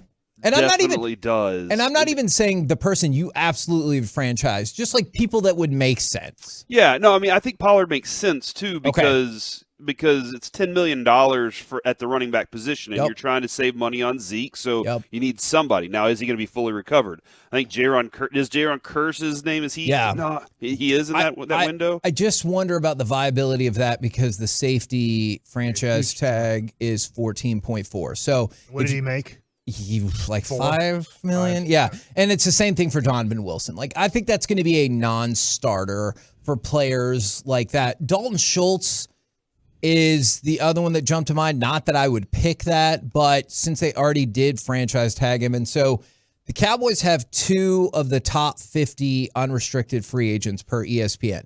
Dalton Schultz is 11 and Tony Pollard is 18. And before anybody thinks Terrence Steele, that's a totally different deal. He's a restricted. Exactly. Position, right? So here's how it would work. The highest you would go on Terrence Steele on the tenders is the first round tender. And that's a $5.4 million hit, which is great because unrestricted free agent offensive lineman is $18.2 million. So yeah, give me the first round tender all day long. And if you want to go lower and you only want to put a second round tender, and that's the pick that you would get if somebody picked him off, that's only $4 million. So I think he's out. And this is why I'm steering away from the likelihood of the Cowboys using the franchise tag. I don't think there's any chance in hell they franchise Dalton Schultz. It's $11.3 million, plus you have to give the 20% extra kicker.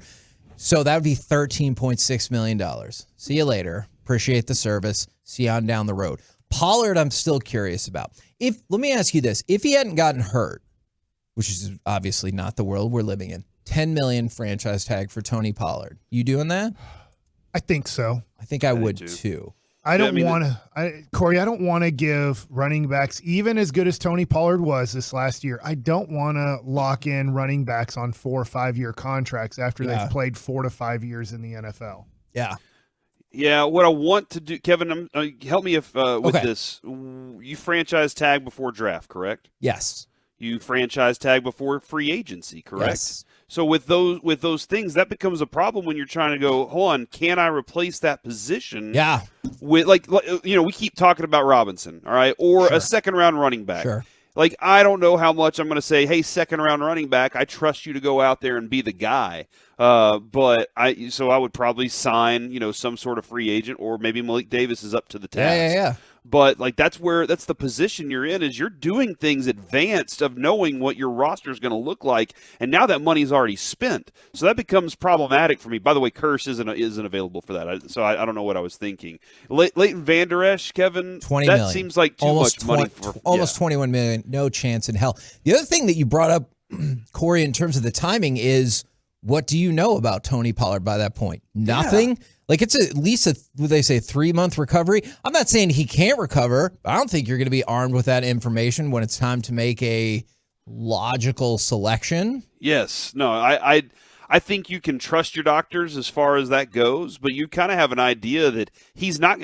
I mean, just time it off of what you just saw with Michael Gallup. He's probably not going to be the same guy that he was at the end of last year for you or in the middle of last year. So essentially the potential bad news is probably logistics keep you from franchising Pollard. Logic and reason prevents you from tagging Dalton Schultz. But the restricted aspect of Terrence Steele is I believe they will put some kind of tag on him if they cannot. Well, for way, way cheaper. We're talking about a max of $5.4 million, and then maybe try to figure out a long-term deal. So the good news is easy path to keeping Terrence Steele, but Dalton Schultz is out the door, and I'm honestly not sure what they're going to do with Tony Pollard. We're the KNC Masterpiece right here on 105.3 The Fan. Coming up next, besides Luka, are there any players you absolutely, positively have to have back on the Mavs roster next season? We'll do it next right here on The Fan. Be a part of the show. Text us on the truckwreck.com fan.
also brought to you by Frankel & Frankel. There's a reason you need a special license to drive a big truck, so companies that hire drivers and put them in big trucks should be held accountable for what happens when one hurts you. Frankly, you need Frankel & Frankel. The consultation is always free. Visit truckwreck.com. KNC Masterpiece back here on 105.3 The Fan. Besides Luka, are there any players you absolutely have to have on the Mavs roster next season? 877-881-1053. So I was reading kind of some back and forth on The Athletic, and at best, the discussion only came away with 2 players that they feel like you have to have on the roster. And I think my contention is going to be there's nobody. There's Luka. I'll figure the rest out. Yeah. Theo Pinson. It's not Theo Pinson. We can, look, we got 15 people, girls and boys now, who dress up as cheerleaders in between timeouts. We got plenty of them. I know that Josh Green, I'm glad we got to interview him. I'm excited about his future. Yeah. It's turning out to be a better pick than it looked like after 2 years. Still, yes, hey, you'd rather have Tyrese Maxey. He's trending towards an all-star when healthy. Desmond Bane is a third best player on a championship contending team already. So, yes, there were better guys to take, but at the same time, at least now we're seeing some signs of Josh Green being a contributor to the Dallas Mavericks. At the same, if you need to throw in Josh Green to get a premium all-star player, right, you throw in Josh Green to get it done. Right. I assume we would all feel the same way about Hardy then, because the only ones who came up, like one of the answers from The Athletic, I think it's Tim Cato, is Luka and Green. Yeah. And then somebody else threw in Hardy, and then another contention was no. Luka, and if, like you said, the right deal comes along, let's go. Now, I do feel like, honestly, I mean, this sounds stupid, but it might be the case. Dwight Powell might be an untouchable in that organization. He might become the next Brad Davis. Because of Luka's. And I know Brad was a better player. It's just like, yeah, Luka loves him. Dirk loves him. Cuban loves him. The coaching staff, there's not going to be a coach that doesn't like Dwight Powell. He tries hard. He puts his face into every elbow he can find. And so it's just one of those things where he's probably, I know he started as a Celtic, but kind of a Maverick for life type of deal. Just like Brad Davis started off as a Laker and got beat out by Norm Nixon. Yeah. So you just look at it and you go, all right. I mean, that's their favorite player to ever put on a Mavs uniform besides Dirk. And so we can't trade him. Yeah. I just don't think they're going to make any trades. I wish that I felt differently. I just feel like 29 teams around the league look at the Mavs and go, we don't want really anything you have. And if we do want it, if we do want Dorian Finney-Smith, you're asking for like the same package that Cleveland had to give for Donovan Mitchell. They are different players. And then you just start looking at things and they're like, hey, we want to trade Tim Hardaway Jr. Well, nobody wants Joey Gallo. You know, like, I mean, he's a guy that now people are wondering, not just me, but people are wondering, was it best that he got hurt last year for the playoff run? And I say especially against Utah because he would have taken the ball out of Jalen Brunson's hands and he would have jacked up 25 shots and 15 of them would have been bad shots.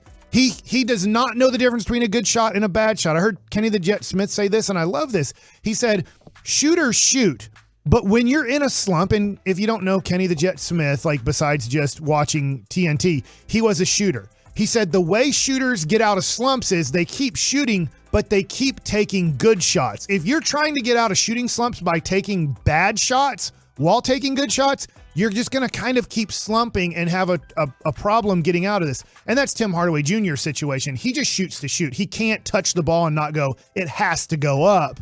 And so I just don't know who to trade. I don't know. Christian Wood is a guy who I know the Mavs would like to trade. I don't want him to be traded. Yeah, I want I've Christian heard the Wood same long thing, term, yeah. but Christian Wood doesn't have a lot of value around the NBA. And then the Mavs aren't trying to really keep him. So I don't think they're going to trade him. So, Corey, I just don't know how they make a trade if every person that you want to trade, everyone's like, no, we don't want JaVale McGee. Yeah, so I'm going to play this game a little bit less reality and more like let's have this part of this conversation. Okay. You say who needs to be on this roster. The problem I think that we're looking at it is in they have to be on the roster in their current role. So now let's like look around. I know where Dorian Finney-Smith's money is, but Mike, we discussed that the other day. That dude's a tremendous 7th, 6th guy, 3-and-D specific guy. They're at, the Mavericks kind of need him to do more or play at the extreme high level he played in during the playoffs for like 40 minutes a night, and that's ridiculous to ask. So I say, all right, do all of these guys that we're talking about, how many of them would you like to have pushed down in the 6th or 7th role? Because in this world that you're discussing, Kevin, you're discussing a world that is more like, hey, let's dream up some scenarios where we have good players. And yes, my wife did just bring me a cup of coffee. We're discussing. It looked like the Addams family hand that just went into the camera, and an Addams family hand handed you a mug. Yeah, it kind of did look that way. So, yeah, think about the idea of, all right, did we add enough talent? Just imagine that you had added enough talent. Which of these guys do you think, okay, we could push down a little bit that I really need to keep around? Because that's a different way to look at it in my mind. Okay. And I think Dorian would be a great, 5th guy option on your team, 6th guy as well. I want to go along with this with somebody on the roster. I absolutely believe Dinwiddie is a championship 4.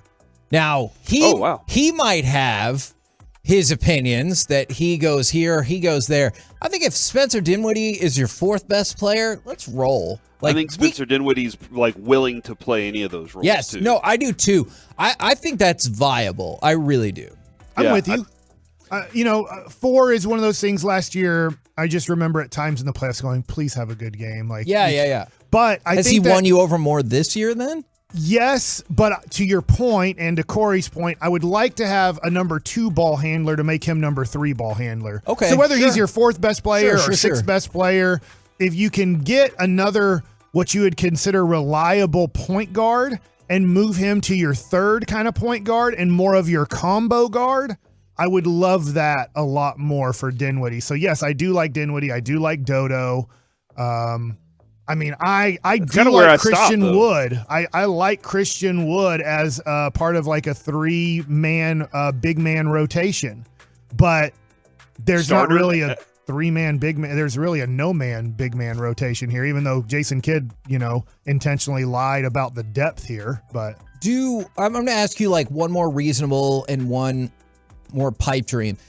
Do Bogdanovich or LaVine fit what you want in terms of they can handle the ball for sure, but they don't fit into your necessary, maybe Bogdanovich more. They're not going to run your offense necessarily without Luka. So I'm curious, Bogdanovich more reasonable. LaVine, we had our shot. We missed it. Do either of those two fit your bill, or that's too outside what you're looking for? So I like Bogdanovich. Do not get me wrong. But if you got Bogdanovich, you still only play at one style and one style only, and that is walk the ball up the court. I would like for a Zach LaVine, who does make a lot more money, I would like for Josh Green, I think would already be a better NBA basketball player if he played on, let's say, the Memphis Grizzlies, or he played on the Golden State Warriors. If he played on a team that had more ball movement and got up and down the court quicker, I think we would see more improvement from Josh Green. But he is playing on a walk-it-up team, and he's not a walk-it-up player. He's learning how to fit in on a walk-it-up team. You're right. And so if we got a guy like Zach LaVine along with Josh Green out there and Dorian Finney-Smith,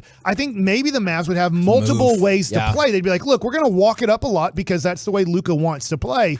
But we can at times get into transition offense, and Luka wants to rest on the court a lot anyways. Yeah. So if we outlet the ball to Zach LaVine or Spencer Dinwiddie, and you have Dinwiddie, LaVine, I know you couldn't have all of these guys, Dorian Finney-Smith and Josh Green all trying to get a basket within 4 seconds, Luka now all he had to do is possibly get a rebound and outlet the ball. Can I ask you guys a question then? Do you think, outside of competitive reasons, which obviously I get that wins the day, do you think Mavs fans would be excited about a stylistic change? Because I've heard multiple Mavs fans you want to win, but also if we can maybe see a more exciting brand of basketball offensively, they would dig that as well. Yeah, I would like that. I don't know, and I don't remember in Europe in the EuroLeague championships. Did Luka even push the ball like that with that team either? And in a weird way, he pushes it more with Slovenia than he does Dallas. I don't know why, but with Slovenia, you would think he has less athletic people with him on Slovenia, but they seem to play quicker at times with Slovenia than the Dallas Mavericks do. Yeah, and so man, I would love to see that. I do wonder sometimes if Luka is like, hey man, I recognize that these are some freak athletes that can do some really athletic. They're fast. I gotta use this a little bit more, and I wonder if kids even discussing that with him either, or if kids like, no, I really do like this controlled pace that we can control the game in this manner. So, but no, I'd love to see it, Kevin, because we grew up on Steve Nash and Dirk and that group that was running up and down the court. And somebody brought this up, and I think we discussed this a day or two ago. This was one of the rumors floating around. I would do this deal in a heartbeat. Is THJ and 2 premium, or which we don't have, second-round picks for Gary Trent Jr. If you figure out a way to get that done in a heartbeat, I would do that. You have somebody who is more apt to share the ball. Still not super apt, I'll concede that. I think somebody who is better defensively, obviously somebody who is younger, I would do that in a heartbeat. But I think that speaks to what like the general conversation was coming in. I think you guys have done a good job of pointing out how, you have players on this team that you would want on an NBA basketball team in different roles. However, the question was, is there anybody that has to be on this team? And frankly, I think the idea that you're getting to is like, all these dudes can go if it brings you better talent, except for Luka Doncic and maybe the guy in Josh Green, who we've seen kind of have more potential to get into. And I think that feeds into the frustration that the Mavs are. I know people are going to rail against this. I really do think the Mavs could afford this. As you know, Jerry always says like, I don't have time for a bad time. I get that. Mark Cuban's got time for a bad time. I know people are concerned about Luka wanting to leave. We've heard a lot of stuff that he really likes it here. If you sat down with him and said, hey, this is an asset management game, and we're going to gut parts of this team. We are going to get worse. I need you to know that. But then we're going to get a hell of a lot better.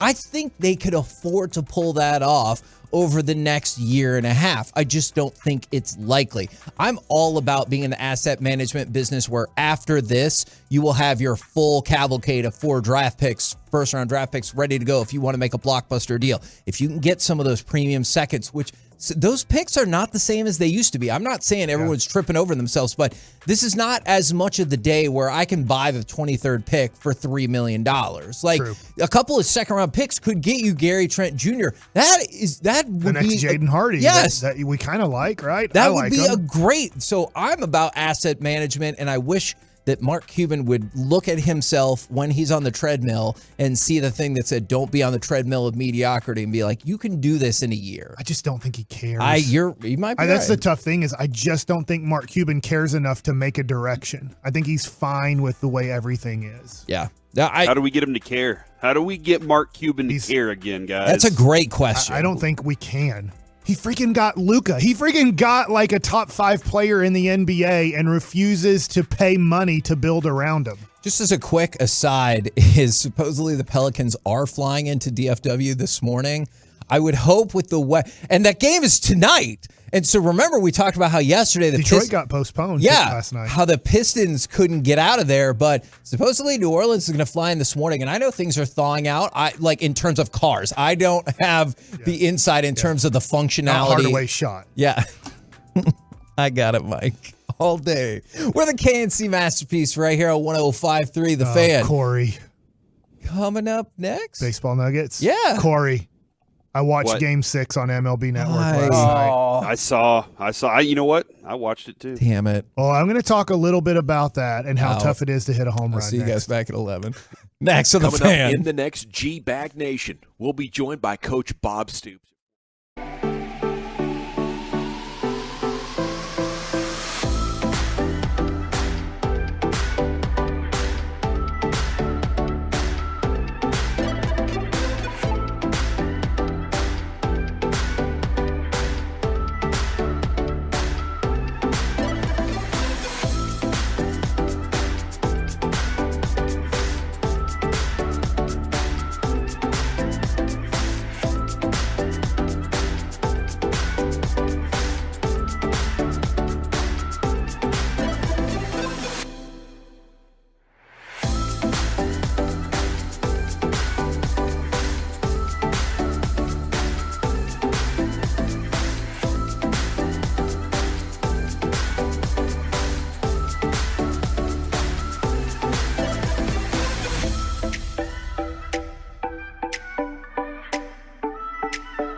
discussions, and of course, we'll enjoy some delicious revolver together. We'll see you Saturday at Fan Bowl 2023.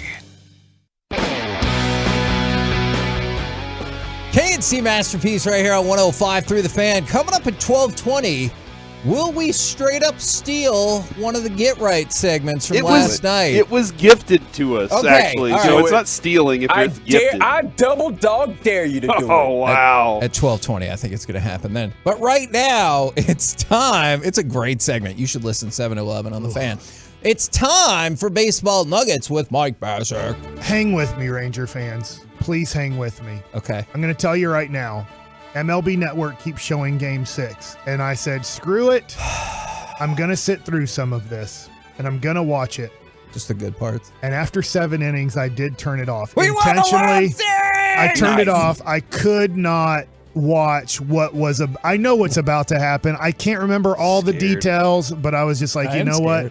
I do not want to watch. I know the 8th inning wasn't that bad. If I remember correctly, St. Louis hits a solo home run to cut it to 7-5 because I remember being at the Fan Sports Lounge with millions of people. I was there. And Roy White looking right at me goes, "It doesn't matter." And I was like, "Roy, it does matter. The game is now down to 2 runs."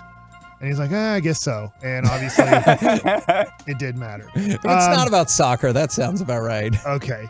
But anyways, watching that game, I didn't remember how bad both teams' defense was for that game. It was horrible. You would not think it was you would not think those were 2 World Series teams defensively on what they did. The Rangers took advantage of some defensive mistakes, didn't take advantage of other defensive mistakes early. If you would have taken advantage of all the defensive mistakes, which is tough to do, the Rangers probably score 9 to 10 runs in that game, but you weren't able to. I'll tell you a big moment in the game, which I forgot about, and I guess it ended up, I mean, you could say it didn't work out in the end. You don't know what would happen.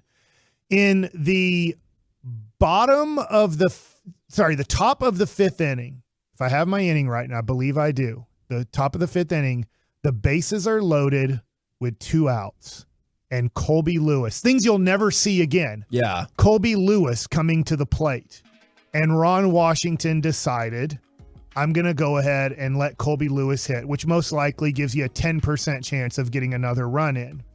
And it was the Rangers, I believe, were up by 1 run at the time. I believe it was 4-3 when he came up with the bases loaded. And you had, just to give you an idea, you had Mitch Moreland on the bench. I can't remember if David Murphy had come in the game yet for Gentry or not. They started a left-handed pitcher, so Murph started on the bench, but then came in after 3 innings. They took out their left-handed pitcher, and then Murph went into the outfield for Craig Gentry. But you did have at that moment a right-handed pitcher, if I'm remembering everything right, and the Rangers decided, I thought when you go back, you're like, this was a big moment. We don't discuss these big moments anymore, but they walked David Murphy to put the pressure on Ron Washington to either take out Colby Lewis and put in a pinch hitter or keep Colby Lewis in and end the rally. Yeah. And Ron Washington decided, I'm going to go ahead and I'm going to hit my pitcher. I'm going to end this rally. I'm not going to really score with bases loaded here to keep Colby Lewis in. Well, that ends up playing a big part in this game. Colby Lewis does have an easy 5th inning. In the 6th inning, with the Rangers up 4-3, and I talked about the bad defense. The Cardinals played bad defense, and so did the Rangers. In that inning, Michael Young has a 1-hopper hit to him by Matt Holliday. Yeah. That's a possible double play. And as he's taking the ball out of his glove, he drops it. And Holliday does a good job. He's running hard on the hit. First of all, it's the World Series. Second of all, he knows this is a possible double play. I don't want this to get them out of this situation. Well, Michael Young drops the ball, dives for Holliday as Holliday dives for first, and everybody is safe. So now it's 1st and 2nd, and then I can't remember who's hitting, but the guy battles Colby Lewis, draws a walk. Then Yadi Molina comes up, and they take out Colby Lewis. Yeah. And I believe there's 1 out in the inning. So what I'm getting at here is going back in time, allowing Colby Lewis to hit, he only got 4 more outs the rest of the game. So in retrospect, you would have. So in retrospect, yes. Pulled and the trigger. Derek Holland was warming up. Derek Holland was ready to go in. And I'm sorry I'm forgetting who our backup catcher was, but I believe he was on deck acting like he was going to hit, but ended up not hitting. And so Derek Holland does get in the game, though, and I totally forgot he pitched in Game 6. Maybe he's even talked about it. I just forget. But Alexi Ogando comes in with the bases loaded and 1 out. Yeah. And he throws a breaking ball right down the middle, and they call it a ball. And then his next 2 pitches aren't anywhere close. So now Yadi Molina is 3-0 with the bases loaded. He walks on 5 pitches, tying the game. Luckily, Ogando and Derek Holland get out of the situation still tied at 4. And really, it was Mike Napoli picked off Holiday on third base. After a pitch, he freaking Pudge Rodriguez'd it. And Adrian Beltre does a great job of blocking third base and not allowing Matt Holiday to get back to the bag and getting a free out there, which was a huge out in that inning as the Rangers were struggling to throw strikes at the end and then also with the error in the inning. But then Adrian Beltre and Nelly Cruz to then lead off the 7th inning, back-to-back home runs. And it was just, the place is going nuts in St. Louis because they have tied up a game. They haven't played well. It's a battle. And then you hit back-to-back home runs. And I forgot this, Corey. I forgot how proactive the broadcasters were for the Cardinals. I didn't. And I get it because Joe Buck grew up with his dad, Jack, calling Cardinal games for 40 years, and Tim McCarver was the catcher for the Cardinals for a decade. So you had the Cardinals broadcast on the World Series, so they knew everything about the Cardinals history, the Cardinals team as is, and they were struggling with who's actually on the Rangers, what do they do well, what do they not do well, and I'm like, man, for a World Series game, this is pretty pro St. Louis Cardinals. But anyways, you get the back-to-back home runs. How about this? Derek Holland comes up with David Murphy on first, and he bunts. He accidentally bunts it back to the pitcher, and I believe it was Lance Lynn pitching at the time. Lance Lynn throws the ball and gets David Murphy out at second base. But then on a wild pitch, Derek Holland moves to second. Kinsler gets the base hit. Derek Holland scores the 7th run of the game. So Derek Holland scores in the game. Derek Holland then pitches the 7th, has a 1-2-3 7th inning, and Joe Buck and Tim McCarver are celebrating Albert Pujols in the bottom of the 7th because they're like, hey, for Cardinals fans, this is it. They're one of their greatest players of all time, and this is possibly his last at bat. Listen to this crowd, and the crowd is standing ovation. He grounds out to short for a 1-2-3 7th inning as the Rangers are up 7-4, and that's when I turned it off. First of all, we did it, Corey! The St. Louis broadcast was conceding that the Rangers are probably winning their first ever World Series. The Cardinal fans are like, hey, thank you, Pujols, for all the memories. We know that you might not ever get another at bat for the St. Louis Cardinals again. And that's when I said, I can't watch anymore. I know I've tried to put myself through this. I've enjoyed watching innings 1 through 7, but I just cannot watch innings 8, 9, 10, and I think 11. Was it the 11th inning when the home? So I was just like, I after the 7th inning, I said, I got to turn this off. But I was able to put myself through the good moments of that game. I just had totally forgot how bad both teams played defense in that game. Oh, man. Look, man, Wash cleansed me of this, Mike, whenever we had him on. He allowed me to let go of all the feelings. A lot of Rangers fans out there, as a matter of fact, texted in that day and said, you know what? I no longer blame Nelson Cruz. That was like that. Mike's pointing out there were team moments that really could have changed that entire game, but we always end up blaming like Brett Maher. You know, like it's the one thing that who's getting the most Cowboys hate right now aside from Dak? Trayvon Diggs. Because of the missed moment. And so, like, Nelson Cruz has gotten that for everything. And I think the Rangers, like, I really do think St. Louis was ready to roll over in that game, Mike. I think that if the Rangers had just been hey, we got this, it would have happened. I really do believe that there were moments in that game where the Rangers could have just said, this is ours forever. But they didn't have that moment in them and then could not recover for Game 7. I'll say this. I forgot it was tied at 4 after 6. I felt like the Rangers had a lead the whole game. The whole time, yeah. And I they could actually, see that. early in the game, Lance Berkman hit a 2-run homer. It was 2-1 Cardinals early in the game. And then it was 4-3, then 4-4, then 7-4. And that's where I think, you can remember just the feeling of we're about to do this. I will say this to end this segment. I really want the Rangers to get back to the playoffs because just watching that game, and I know how brutal that thing ends, and I couldn't watch it. Playoff baseball is way better than playoff basketball. Oh, my gosh. I love playoff basketball. I love the Mavericks more than I love the Rangers. Okay, I admit that. But I think playoff baseball, especially when your team is in it, I think Rangers being in the playoffs is more fun than Mavericks being in the playoffs. I agree. It's happening this year, Mike. Oh, my God. Let's get it going. Every pitch. Mike just pointed out how many pitches Aaron Judge saw last night, like on Twitter. I thought that was an awesome tweet, by the way, Mike. Thanks. Jared Sandler and Dave Raymond helped me on that because then Sandler tweeted like, how'd you get these numbers? And I'm like, I found them all by myself. Or I just asked questions while I was on the Peloton. Carter almost ate it just now outside. I'm watching him. It's hilarious. Careful, Be very careful. But, man, I tell you what, every pitch does matter. Yeah. And that was what was so fun watching that is to go back and see every little moment led to the Nelly Cruz moment. We just think of that one moment, but there's so many moments in that game where the Rangers could have kind of put it away. We're the KNC Masterpiece right here on 105.3 The Fan. Coming up next, the all-time Super Bowl QB rankings, not just the winners, all of them. Is Mahomes really already ahead of Staubach? We'll do it next right here on The Fan. Where you going?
is live on the free Odyssey app. From our fan studio, secured by DFWsecurity.com, it's the KNC Masterpiece on 105.3 The Fan. KNC Masterpiece right here on 105.3 The Fan. I am very excited about this. From NFL.com, the all-time Super Bowl QB rankings. That doesn't just mean who won. These are all of them ever. All right. 3-0 Troy, baby. Ooh, that's a good question. Where is he going to end up? Who is the worst? I want to start at the worst, of course. Who is the worst quarterback that has ever been in a Super Bowl? Well, I don't know. Was Rex Grossman? Grossman, yeah, that's one of the ones up there. I was thinking the New England Patriots. No, Trent Dilfer's been in. He won Tony Eason is the one that you're thinking of, Mike. He is 64th, a.k.a. third from last.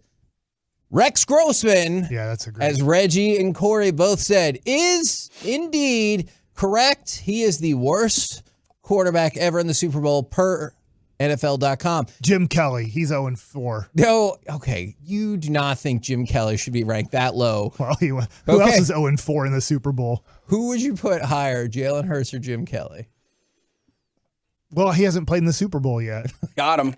I don't know. Jalen Hurts wins, and he's better than Jim Kelly in the Super Bowl. We're just judging in the Super Bowl. We're not judging their career. Yeah, Jim Kelly is. It's going to be tough to have Jim Kelly's career, but in the Super Bowl, he stunk. Okay, out of the bottom 10, there are at least 3 quarterbacks who are undefeated in the Super Bowl in the bottom 10. In the bottom 10? In the bottom 10. And they won? They won their Super Bowls?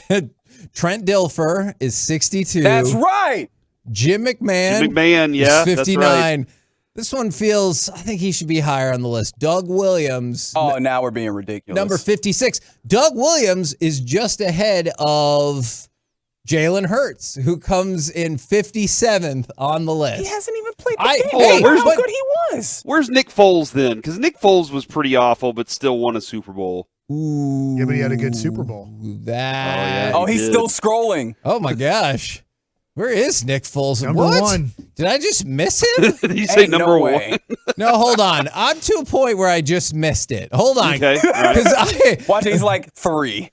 Because I got to 30 and I Doug still Williams didn't see him. I just missed him. I mean, I know that kid Smith, I forget his first name, like ran for 200-something yards for Washington and Doug Williams Super Bowl, but I found Nick Foles. See, I scrolled up too much. Nick Foles, number 51 on the list. Okay. Ahead of Neil O'Donnell. Oh, man, his favorite target was Larry Brown. Yeah. But behind Jeff Hostetler and Joe Flacco. So take that for what you will. Are there any other garbage-esque quarterbacks you would like to know about? Someone just said Hostetler. Oh, Jake Delhome's a good answer. Ooh, Jake Delhomme. Oh, thanks a lot, guys. Whatever happens next is your fault. Is Doug Williams 56, Jared Goff 55, Jake Delhomme 54, just behind Colin Kaepernick at 53. What? Oh, this list is terrible. This is a bad Just a minute ago, you loved this list. It's a terrible list. Yeah, get rid of this list. Well, Let's I do a thought new that they list. were just going off of like the capabilities of the quarterbacks, and at this point, like, oof. Are they judging them on how they played in the Super Bowl or their careers? I think it's a combination. I really, really do. Yeah, because I'm not getting a definitive feel of one or the other. It just feels like, slot them in. Yeah. All right, let's say Jared Goff gets the Lions to the Super Bowl. Oh my gosh. And number one. Loses how many the Super Bowl. bionic limbs has he gotten? Number one. He's number one. That would be the greatest accomplishment in team sports. If he was able to get the Lions to the Super Bowl and he went with the Rams, does that not show that he's a pretty good quarterback at that time? True. Okay, do you put him ahead of Drew Bledsoe? Nah, probably not. Drew Bledsoe is number 40. Oh, wow, this is going to be tough. Well, I mean, remember, like a lot of not all, of course, but a lot of these quarterbacks, they made it to the Super Bowl for like a pretty good reason. So yeah, they got there and maybe they didn't win it. Like you just said, a few of them actually won, but they were not good quarterbacks and then they won. Yeah. You say you look at Joe Burrow right now. Joe Burrow, if he finishes his career without a Super Bowl win, but he got to the one, he'll probably be ranked lower in this conversation. It's really funny that you brought him up. Joe Burrow is one spot ahead of Drew Bledsoe. He is 39 on Do you this think list. you watched all of Drew Bledsoe's career and you're watching Joe Burrow right now? Where do you see them as equals? See, right now I put Drew Bledsoe ahead, but there's no way in hell I think it's going to stick there because I think Joe Burrow's upward potential is very, very, very high. It's tough because Drew Bledsoe just had a complete total drop from being a great quarterback. Yeah. He goes to the worst team in the NFL. 4 years later, he's in the Super Bowl. They lose to Green Bay. And then 4 years later, approximately, he gets hurt and Tom Brady takes his spot, and then he's Dallas Cowboy. And he still got the Patriots to that Super Bowl. He won that AFC championship game. All right. So that's why Tom Brady shouldn't be number one on this list. Obviously, I agree with that. Well, I'm going to tell you this. It's not going to be as stupid as the list this morning from who's the person that Sean hates the most? Orlovsky. He said all-time quarterbacks. It's Tom Brady number one, Patrick Mahomes number two. In the history of football? In the history of football. What are we even doing? Does he have Luka number 3 in the NBA? You might want to. I do think Patrick Mahomes has the ability to do that, but you have to let a lot more play out. For sure. Now, man, this is a fun debate, Kevin, because I want to put Montana up there because he's undefeated over Brady. That's right. Same with Troy. And I would think probably in my mind I have those two 1-2, and I don't know exactly which order, but I feel like I'm going Montana, even though Brady did the spectacular of making as many. Good answer. He has 7. That's 7 Super Bowls. So now I'll probably go Brady then Montana as my 1-2. Corey, here's why that's a mistake. I was about to elevate or decline any quarterback you wanted on this list if you would have said Montana was one. Like, for example, where would you put Troy Aikman? In the reality of it, he's a top 15 Super Bowl quarterback for me. Mike? He's 3-0. He is 3-0. Why do you say Montana is so much better? I mean, he is better. Don't get me wrong. Montana is better than Troy Aikman. I want to make this clear. I am a homer on Troy Aikman.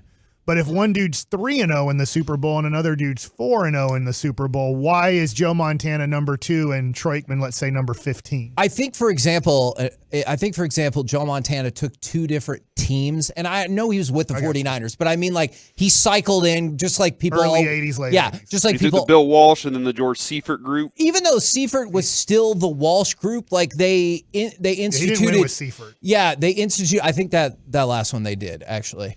Seifert won 2 Super Bowls? I believe that is correct. So he just won the 94 one. No, I'm pretty sure he won 89 because Bill Walsh is like, your team's done. Just sit there and watch what happens. He took 2 different types of teams, even though they were both with the 49ers. But just to show you, it's not just about your record in the Super Bowl. It factors in your career as well. Troy Aikman, 16. Terry Bradshaw, 17th. So Terry Bradshaw was 4-0 in the Super Bowl. He is slotted 1 below Troy Aikman. So what I want to see now is, can you guys work together and give me the top 10? And from the 817, I don't know if you're trolling or not, but you're just wrong. Aikman is the most overrated quarterback to ever play in the NFL. I don't know if you weren't alive or is you my didn't, mom texting in? That's or crazy. you didn't watch football in the 90s, but that is definitely inaccurate. All right. So you want us to get the top 10? Can you guys work together and get the top 10? And you think this considers I quit. Once career? they put Troy Aikman at number 16, you said? 16. And Terry Bradshaw at 17? In just a minute, I'm going to run through what you do is you'll say, here are the people ahead. Who would you take out? All right, I'm gonna combine career into this, okay? Yeah, I think John Elway's a top 5 quarterback of all time, so I guess I'll put him in the top 5 of this thing. Joe Montana is not second. Do with that information whatever you want. Wow. So Brady's 1. All right, fellas, how do we feel about Peyton Manning getting in here? Yeah, I think he's there. Okay. He won 2. He went I think to he's 4. a top 5 quarterback of all time, so I think Elway and Manning should be top 5. All right. Elway, number 9. Manning, but you still got top No, I get 10. it. He's 2 and 3 in Super Bowls, but then I get confused on this because obviously we don't care that Troy Aikman's 3-0. Manning, number 4. So you guys have got 2 at the top 10. You got 4 and 9. Brady. Brady is number 1. And Montana. Montana's number 3, which is an outrage. Are we putting Drew Brees anywhere near this, fellas? No. No, I don't, because I don't really consider him a top 10 quarterback. I'm trying to go back in time. Where's Johnny? Where's Johnny Unitas? Unitas is a good look. Johnny Unitas is number 2 on the list. He had a flat top. He had a flat top and high and tight, threw a baby. play in the Brett dirt. Favre had all the records when he retired. Okay, so you guys have gotten 1, 2, 3, 4, 9. Brett Favre, number 7 on the list. Now, if this was stealing charitable funds and welfare money, I feel like he's got to be number 1. That is not the category we're doing right now. I don't know. He took notes on a criminal conspiracy.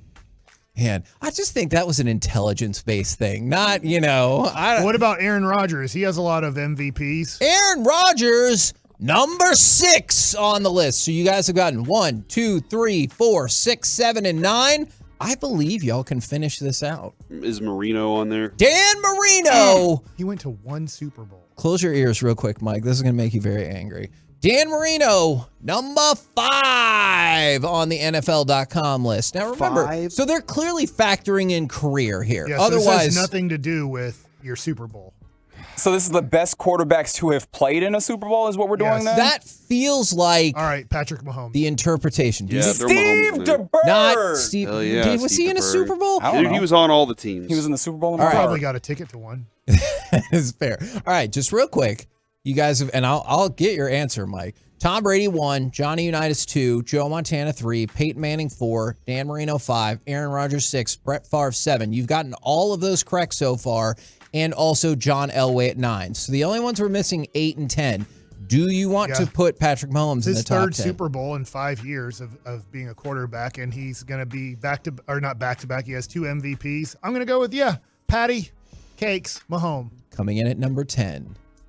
Patrick Mahomes. All right. Hey, Corey, does Bart Starr winning the first 2 Super Bowls count as a top 10 quarterback? So let's put some of the ones let's consider some other ones. Like Bart Starr, obviously. Kurt Warner is one that we can consider here. From the 214, they want us. I quit the show. From the 214, they want us to also consider Staubach. Like, which ones do we feel good about? I think I heard Staubach wasn't in the top 10. Well, yeah, to be honest, the way Kevin teased it was something along the lines of, "Is Mahomes already better than Staubach?" I'm going to help you out because I was a little surprised by this. Staubach is 11.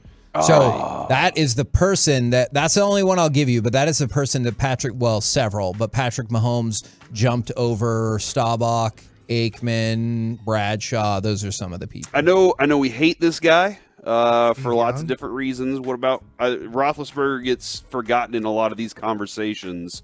Was he a top 10 quarterback ever? I don't think so. I think he's a Hall of Famer. Isn't Steve Young considered a way better quarterback in the history of football than Ben Roethlisberger? Son of a biscuit All right. eater. It's Steve Young. Steve Young, Drew Brees, Ben Roethlisberger are all in the top 15. No, but only one of them. Everybody vote Steve Young? Drew Brees does have more records. Why does everybody love Steve Young so much? I just don't get it, man. Because he was cold. Troy Aikman destroyed that fool. All right? Destroyed him. And people are still like, nope, Steve Young's better. I hate this. It's Steve Young. I'll go with Drew Brees. Drew Brees is number 12. Yes, I knew it. Steve Young is number 8. So this is the next part I want to go through then. These are the people ahead of Troy Aikman. Count or tell me out loud who you take out. Ben Roethlisberger. Yes, gone. Fran Tarkenton. Gone. He's like 8,000 years old. Didn't he go 0-60 in the Super Bowl? It was only 0-3, but yes. But he had some wiggle to him, though. I guess that is true. Bart Starr. I never saw a single snap of his. So. Didn't they hand it off 76 times a game? I have no clue what Bart Starr did in his career. All the guards pulled for whoever Johnny Horseman was back there. Didn't he, wasn't he at the end of his career when that happened? Or yeah, but so the thing about Bart Starr is they also had NFL championships before the Super Bowl era. I will say Bart Starr is better because of NFL championships and winning the first 2 But the Super other Bowls. 2 are out. All right. 2 are out. Drew Brees? That's interesting. I wouldn't put him ahead of Troy Aikman, but I think he's a fantastic quarterback. So that could be 3 then that are out. Staubach? I think Staubach is better than Troy Aikman. Mahomes? Yeah, he's better. Dude, Mahomes is going to be number one at some point. Or at least number 2. I could certainly see that. Elway. Elway's better than Troy. Steve Young. I'm biased. I'm not putting Steve Was Young. Elway better than Troy if he didn't get the last 2? No. I don't personally. I don't Probably think not, so. I guess, but I mean, he had was very, longevity, and he made the Super Bowl 3 times in the 80s, and then twice at the end there. Yeah, I mean, I love the way he capped his career. Like, you finish those last 2, and then you're off into the sunset. It was a phenomenal way to finish. I might be biased about this too, because sometimes I have a hard time with when people say like, "Oh, you made it there, but you lost." Like when people counted, I think it was 07 against LeBron. I was like, that was one of the greatest feats I've ever seen. But I keep thinking about like Elway got destroyed in Super Bowls before those last 2. All right, so and then the rest of them, Favre or Rodgers? They're both better. Okay, and then Marino, Peyton, Montana, Unitas, Brady. I feel. I don't know about better. Marino's an interesting one just Yeah. to debate because all the stats say Marino, all the wins say Troy. See, you would have loved this list then if we could have bumped those other 4, y'all, because then it would have been Aikman 12, Staubach 11. You have the freedom to do whatever you want with this list, Kevin. Oh, You okay. just decided not to. Dang, Johnny Unitas was really good. He was. I mean, he was the Do we hit the need to hit the breaking news sound? He was the MVP? first ever greatest quarterback, Yes. pretty much. I mean, He when they're was- like ranking quarterbacks, Unitas was 1 until kind of, I think probably Terry Bradshaw winning 4 Super Bowls started pushing the story of, is Bradshaw better than Unitas in the history of football? He was the UPI Rookie of the Year, and then he was top 3 in MVP voting 7 different times. And I think he won 2 or 3 of them. He won 3 of them. Okay. And he won, I don't know what UPI is, Kevin. What is that? Well, UPI Great delivery service. Yeah. Universal Press Initiative? Yeah, it's something like that. It was kind of the forerunner or at times the contemporary to the AP. It fell off eventually. His middle name was Constantine. Awesome. Dude, nobody names their kid that anymore. There was one on American Idol like 20 years ago. Oh, yeah, he did. He did that sexy look to the ladies all the Yeah, time. he's a rocker. Yeah. We're the Wow! For the KNC masterpiece. I don't know. Right here on 105.3 The Fan. Coming up next, it's time for My Buddy's an Idiot. 877-881-1053. Does your friend have a terrible sports or pop culture opinion, or do they not appreciate Troy Aikman enough? We'll do it next right here on The Fan. You can wait 24 hours. You can wait 24 hours. Or you can.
cheese has a chemical in it that makes you happy while you eat it. Which does? Yeah, queso feliz. It's happy cheese. But yeah, there is a chemical in cheese that makes you happy. And so like I was always like, dude, but he was a happy guy. So maybe he just didn't need cheese in his life. So that's I'm just thinking about my friend today, guys. That's like me and alcohol. I don't need alcohol in my life. You're like, it'll make you happy. No, I don't make you sad sometimes. I want to throw this out real quick. I understand Steve Young was good. All right, he was fine. But I went back and looked at his MVP seasons, all right? He won 2 MVPs. The first MVP – actually, I'm going to go with the second MVP first. Okay. The second MVP, Barry Sanders, Jerry Rice, and Deion Sanders. 3 of those players played for San Francisco. All right, I'm sorry. Barry Sanders, Jerry Rice, Deion Sanders, and Steve Young, all nominated for MVP voting that year. 3 of them played for San Francisco. Guess what else wasn't in there? A single other quarterback. Not another quarterback was nominated for MVP that season.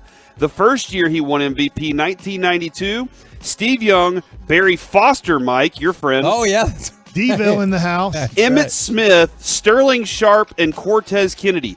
Emmett Smith ran for 1,713 yards and had 18 touchdowns that season. No other quarterback was even listed. Steve Young gets it. So, like, he didn't compete in an era where there were other, like, in his time where he was great. There was no other quarterback nominated for MVP those seasons. Choppy did text me that Sherman Williams, if he would have gotten the carries, would have been Emmitt Smith. Did he? I'm not lying. Oh my gosh, that is an insane point of view. Now, Reggie, we could use your help for this. Okay. I don't know if it came up on the show. From the 214, my buddy KG is an idiot. He thinks it's okay to leave the shopping cart in the parking lot. That is something that came up on the Get Right. He said that he does not take it to the little corral. He says he finds little medians, in the parking lots, and he leaves them there, or he tries to leave it in the least damaging position for cars. But I'm like, you know where the absolute least damaging position is? In the corral! That's what I'm saying. Did you tell him he's a monster? KG's the type of person who, if there wasn't somebody in the store to say, hey, don't leave with that, he would absolutely do it. Wow. Like that's what the shopping cart is. It's a test of nobody's telling you have to. There's no law against it. It's just, should you do it or not? And people that don't are thieves and hoodlums and cause problems. If you're not in the Southwest, do you call it a corral? That is a fair point. I feel like you keep calling it that, and I'm like, I get it, but if you said that in New York or you said that in California, they'd be like, what the crap are you talking about? Yeah. By the way, here's Choppy. What is this segment called? My buddy's an idiot. So this is I'm going to read his exact text to me. I feel like you should know that, Mike. How long has Mike been doing this show now? Midday Mike. It's midday Mike. So read into this what you will. This is RJ Choppy yesterday at 12:14 p.m. He said Sherman Williams had a higher yards per attempt his rookie year than Emmett averaged for his entire Cowboys career. Read into it what you will, but isn't he trying to tell me that if you'd have just let Emmitt Smith go after the 92 Super Bowl and just had Sherman Williams run the ball the rest of the way, we would have been just fine? Yeah, that makes me sad. Is it sad that every time he says Sherman Williams, I think Sherwin Williams? The paint that's what we thought he was when he was the running back. I was like, wow, it's amazing. He has a paint store, too. Even then, you were already thinking like that? Well, yeah.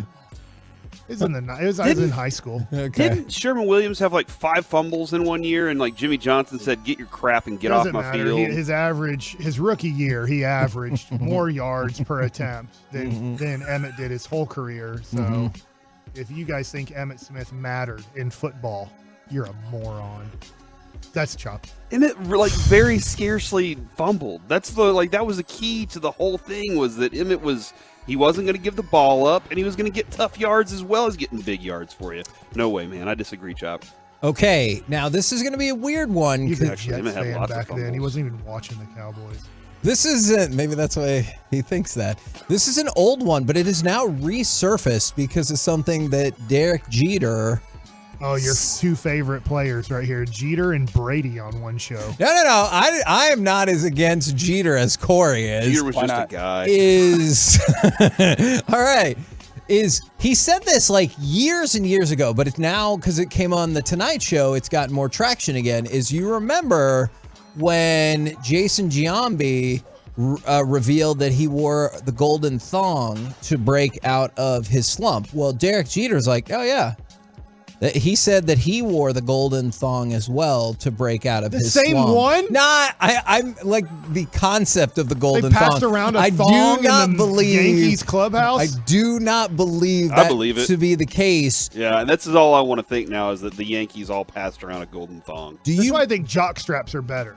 Okay. Because they go on the outside of your body. It's called a jockey strap, but I get it. Do you believe that underpants can break a slump? Captain Underpants? Certain types of slumps. I do, yeah. Okay.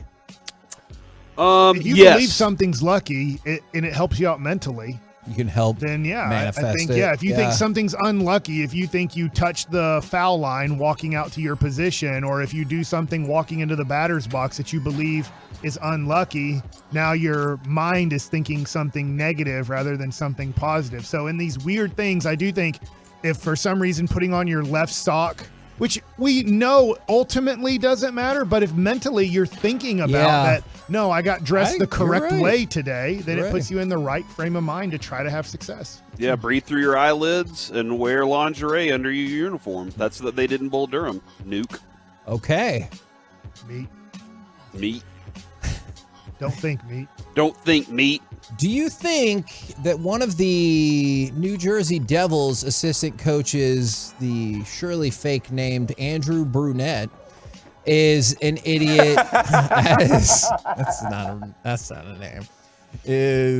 Hold on, why is it not a new name? I don't know. What if here's what's crazy. What if he's a redhead? You know, like now doesn't that just throw you off? My name is Thomas Blonde. See, I have worked with Mike too long that I'm like, one thing can't be the other thing. Is like, there's nobody named Steve Rode, but there probably is. I thought of my continent joke yesterday for multiple hours, and I just What? thought, does it get any better than that? For hours? Yeah.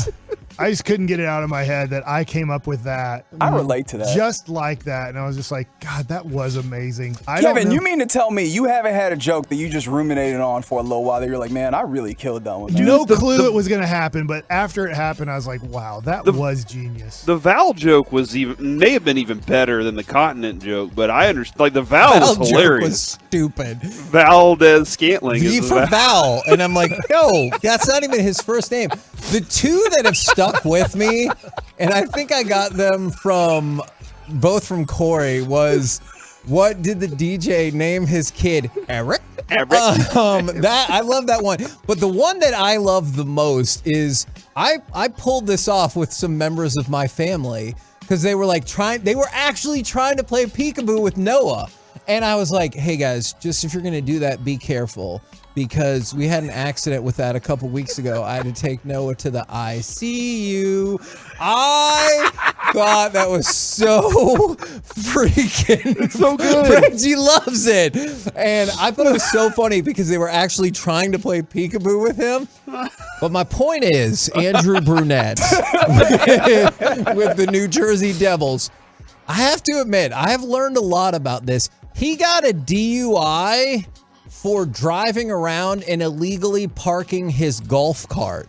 All right. I have learned since then, because my wife's family has a lake house, that I saw a police boat pull somebody over for potential boating while intoxicated. I don't know what the official name is, but do you think this person is an idiot for getting a DUI while they were driving a golf cart? Yes.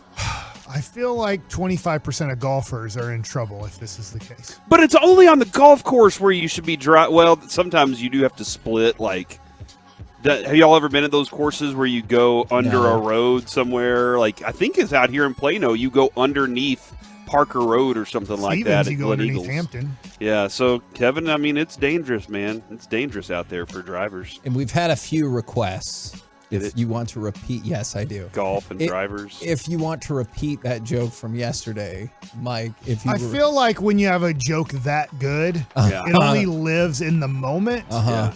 But you said it starts with a Val, and I said Valdez Scantling. because his name starts with a vowel. And then he said, V is for Val. And I thought about quitting the show in that moment. I really. And then Corey said something about. You asked if there was an Asia something. Yeah, because you said, well, if one starts with a consonant. And I said, I wonder if there's a player on the team named Asia. For a continent. And that's a continent, not a consonant, Reggie. Oh, I got it. Yeah. I think we should recap all the jokes every time we get Reggie on during the week. Yeah. Just send me a printout. I'll read up ahead When of the you show. have to repeat the joke, matrix. It loses about 12% of its jokiness. Back. He did the science on it. Mm-hmm. And obviously, I would never want to disrespect Mike Bassick. Other sports stations in the Metroplex are advertising their content with pictures of Mike Bassick. So that's a thing. That's a thing that is happening. Check me. it out. I gotta will. see it. That is absolutely a thing that is happening. 877-881-1053 if you've seen that, or like most things they do, you haven't. It's coming up next. It's time. Oh, yeah, because we fired the first shot. Coming up next, it's time for Gridiron Gravy. Is the key to fixing NFL officiating complaints by listening to Tom Brady. We'll do it next right here on The Fan.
105.3 The Fan right now. It's time to go around the entire NFL and dip into some gridiron gravy. Slip. Everybody's true. slipping. It's true. My wife slipped. Is it bad that you showed me the video? And Wait, there was video of her slipping? I chuckled. Oh, no. It's just because of the noise that she made. And so I was like, okay. Do the noise, Kevin. No. Wait, let me see if I can pull it up on my phone, and I'll turn the. I feel like this is a I'll turn the terrible sound idea. up. I feel like this is a really bad Let's see. idea, but I'll tell you when she's about to slip. okay. Here we go. Oh, no. All right, see? I don't know if you can hear that. Or you could send it to Reggie, I'm sure. I don't know if I think that I heard it. is- It was great. Okay. But give it to Reggie so we can amplify that and really. Is she okay with you playing that, Probably Mike? not. No clue. Did you hear the way he said that? Such lack of interest in if she cares or not. The no clue part was not just no clue, but nor do I care. Yes, you know, like it's, for sure. She has stronger abs and a neck than Tua T because when she fell, she didn't pop her head like the Tua T. Oh my gosh. I hope she's okay. Back to football nuggets. Fantastic. Little Adrian got kiddo mad back that I there. called her out for not brushing her teeth until like noon the other day. Oh. And now I've done it twice. Back I on guess. strike. So, All right, let's start with something about. Did you guys get toilet paper? yeah. From where? Walgreens? Oh, I drove to Walgreens Oh. yesterday. You didn't ask a neighbor? No. What? Why not? Do you know your neighbors like that? I know. No, I don't. We Wow. just moved in Okay. here. Yeah. We just moved here. What a great opportunity to meet your neighbors. Yeah. Yeah. I don't want to meet my neighbors. Hey, I need to poop. Can you hand over some toilet paper? Just walk up and tell them you're the great cornholio and see if y'all are going to bond over that or if they're like, what the hell are you talking about? Be like, They're all 60. Like they might know. They all. Oh, so they definitely have toilet paper. You And they all have- Yeah, they all you have just do it nice. You say, hey, we have a family of 5. Nice to meet you. We ran out of toilet paper and we're scared to drive. That's you the please- best way to do it. And I think they would give you a roll of toilet paper. If you say, hey, my son just took a dump and we don't have any toilet paper, they're probably hell? not going to Are they help you. averse to deep voices? Is that what we just learned? Hey, people, you're old. Put your dentures back in. Bring me some toilet paper. Yeah. Do you guys have toilet paper or do you just wear diapers? Like, you don't say that. They're probably not going to give you toilet paper. And while you're at it, bring me some Ensure. Oh, Ensure's good. Man, that would Can be. you still wipe yourself? Jeez, y'all. Let's talk about. Is that your nurse or is that your niece? Okay. Yeah, I thought you wanted toilet paper. It would be cool if there was like an old people exchange where for some reason you had a whole bunch of excess Ensure and they were like, absolutely, I will trade that for these earbuds or I don't know, like whatever it could be. All right. Tom Brady said a couple things not related to He is also old. to his retirement. That's a good point. He said basically there's holding on every play, which is good. I feel like we do that. And then also flags should only be thrown when the violations are clear, obvious, I feel like that's the same thing, and prolonged. What would you think about I feel like you get that a lot in pass interference. It's like, oh, his finger touch. That's 100% pass interference. And you're like, relax, it's fine. What do you think about the new standard being clear and prolonged? I mean, there's so many problems with clarity, though. You know, because of the. I mean, how many? We can't even get a reception right. You know, like we have a real difficult time figuring out what the rules are on a lot of things, and there's a lot of objective rules, right, or subjective. Like there are a lot of rules that we're like, hold on, well, that's that guy's thought on it. Does everybody agree with it? So. I like that they're trying to point that in that direction. And you said this is Brady that feels this way. So I like that he's saying that. Do you think that him being on broadcast will have an effect on the way referees ref games? Like, will he call people out and say, see, this is wrong, and people go, well, it's Tom Brady. We should just call it that way. Okay, I don't. And to go along with that, we're all like 100% sure he's going to do that, right? Because he said, right now I'm just focused on being a good dad, and that might just like last until it's the next regular season as opposed to obviously being in the Super Bowl Or is everybody sure he's definitely going to do that because of all the money? I mean, he doesn't need it, but sure, you'll take it. Yeah, I think he wants to stay attached to the game in some way, and that's the way that he can keep his brand associated with the NFL. And out there, because Kevin, I mean, TB12 is a good brand, right? But it's not the best. So I think he continues to push the TB12 brand via TV. All right, you brought this up earlier, Mike, and I wanted to run you through some more odds because I still remain surprised by this. And so yesterday, Kyle Shanahan was asked, like, hey, is there any way that Garoppolo would stay here? And he said, quote, no, I don't see any scenario of that. But to go along with that, here are the betting odds for Week 1 49ers QB as they have been updated after the NFC Championship game. Brock Purdy, plus 300. Which means you can get 3-1 on your money if you think it's going to be Brock Purdy. Trey Lance is the favorite at minus 175. Are you saying because I went and tried to buy some Trey Lance rookie cards last night? Yeah. And I was like surprised to find out that those have been going up ever since Brock Purdy tore his elbow and didn't make it to the Super Bowl because most, I think, 49er fans and football fans now believe Trey Lance is going to be their opening day starter. I have to admit I'm surprised, Corey. I think I saw like a doctor suggest that it's going to be a year before Brock Purdy can throw. Whoa. And that may have been on like Dan Patrick's show. I'm going to have to go revisit and find that. But like if that's the case, yeah, man, this injury I don't think is going to be something that he just gets over super quickly and he's back to being Brock Purdy that we saw. The decision making was good, but he also had a good arm to go along with it. But yeah, I'm saying Trey Lance. Now the question, I guess, is with the question of whether or not Brock Purdy is going to be healthy enough to play, do you need another quarterback in the mix? And is that just a definite Jimmy split or no? I was going to say, for the 49ers at least, the two other hot rumors were Aaron Rodgers and Tom Brady. So assuming you can actually rule out Tom Brady, I know some people have floated, forget the Jets, maybe Aaron Rodgers goes to the 49ers. I'm not predicting that, but those are the next people on the betting list for the 49ers. Okay. All right, let's go from that to Donna Kelsey. That is the mother of the two Kelseys playing in the Super Bowl. Cut number 1 right here. This is their mom on who she's going to root for in the Super Bowl. I can tell you this. It's not a team. It's, both fan bases are absolutely amazing. Just give everything that they have, to on game day. Yeah. And I think that Jason would say that I am going to root for the baby of the family, which is Travis. Mm-hmm. And I keep trying to tell him, no, you've given me grandchildren. So it's always about the grands. Wow! Man, Reggie looked very disappointed at that answer.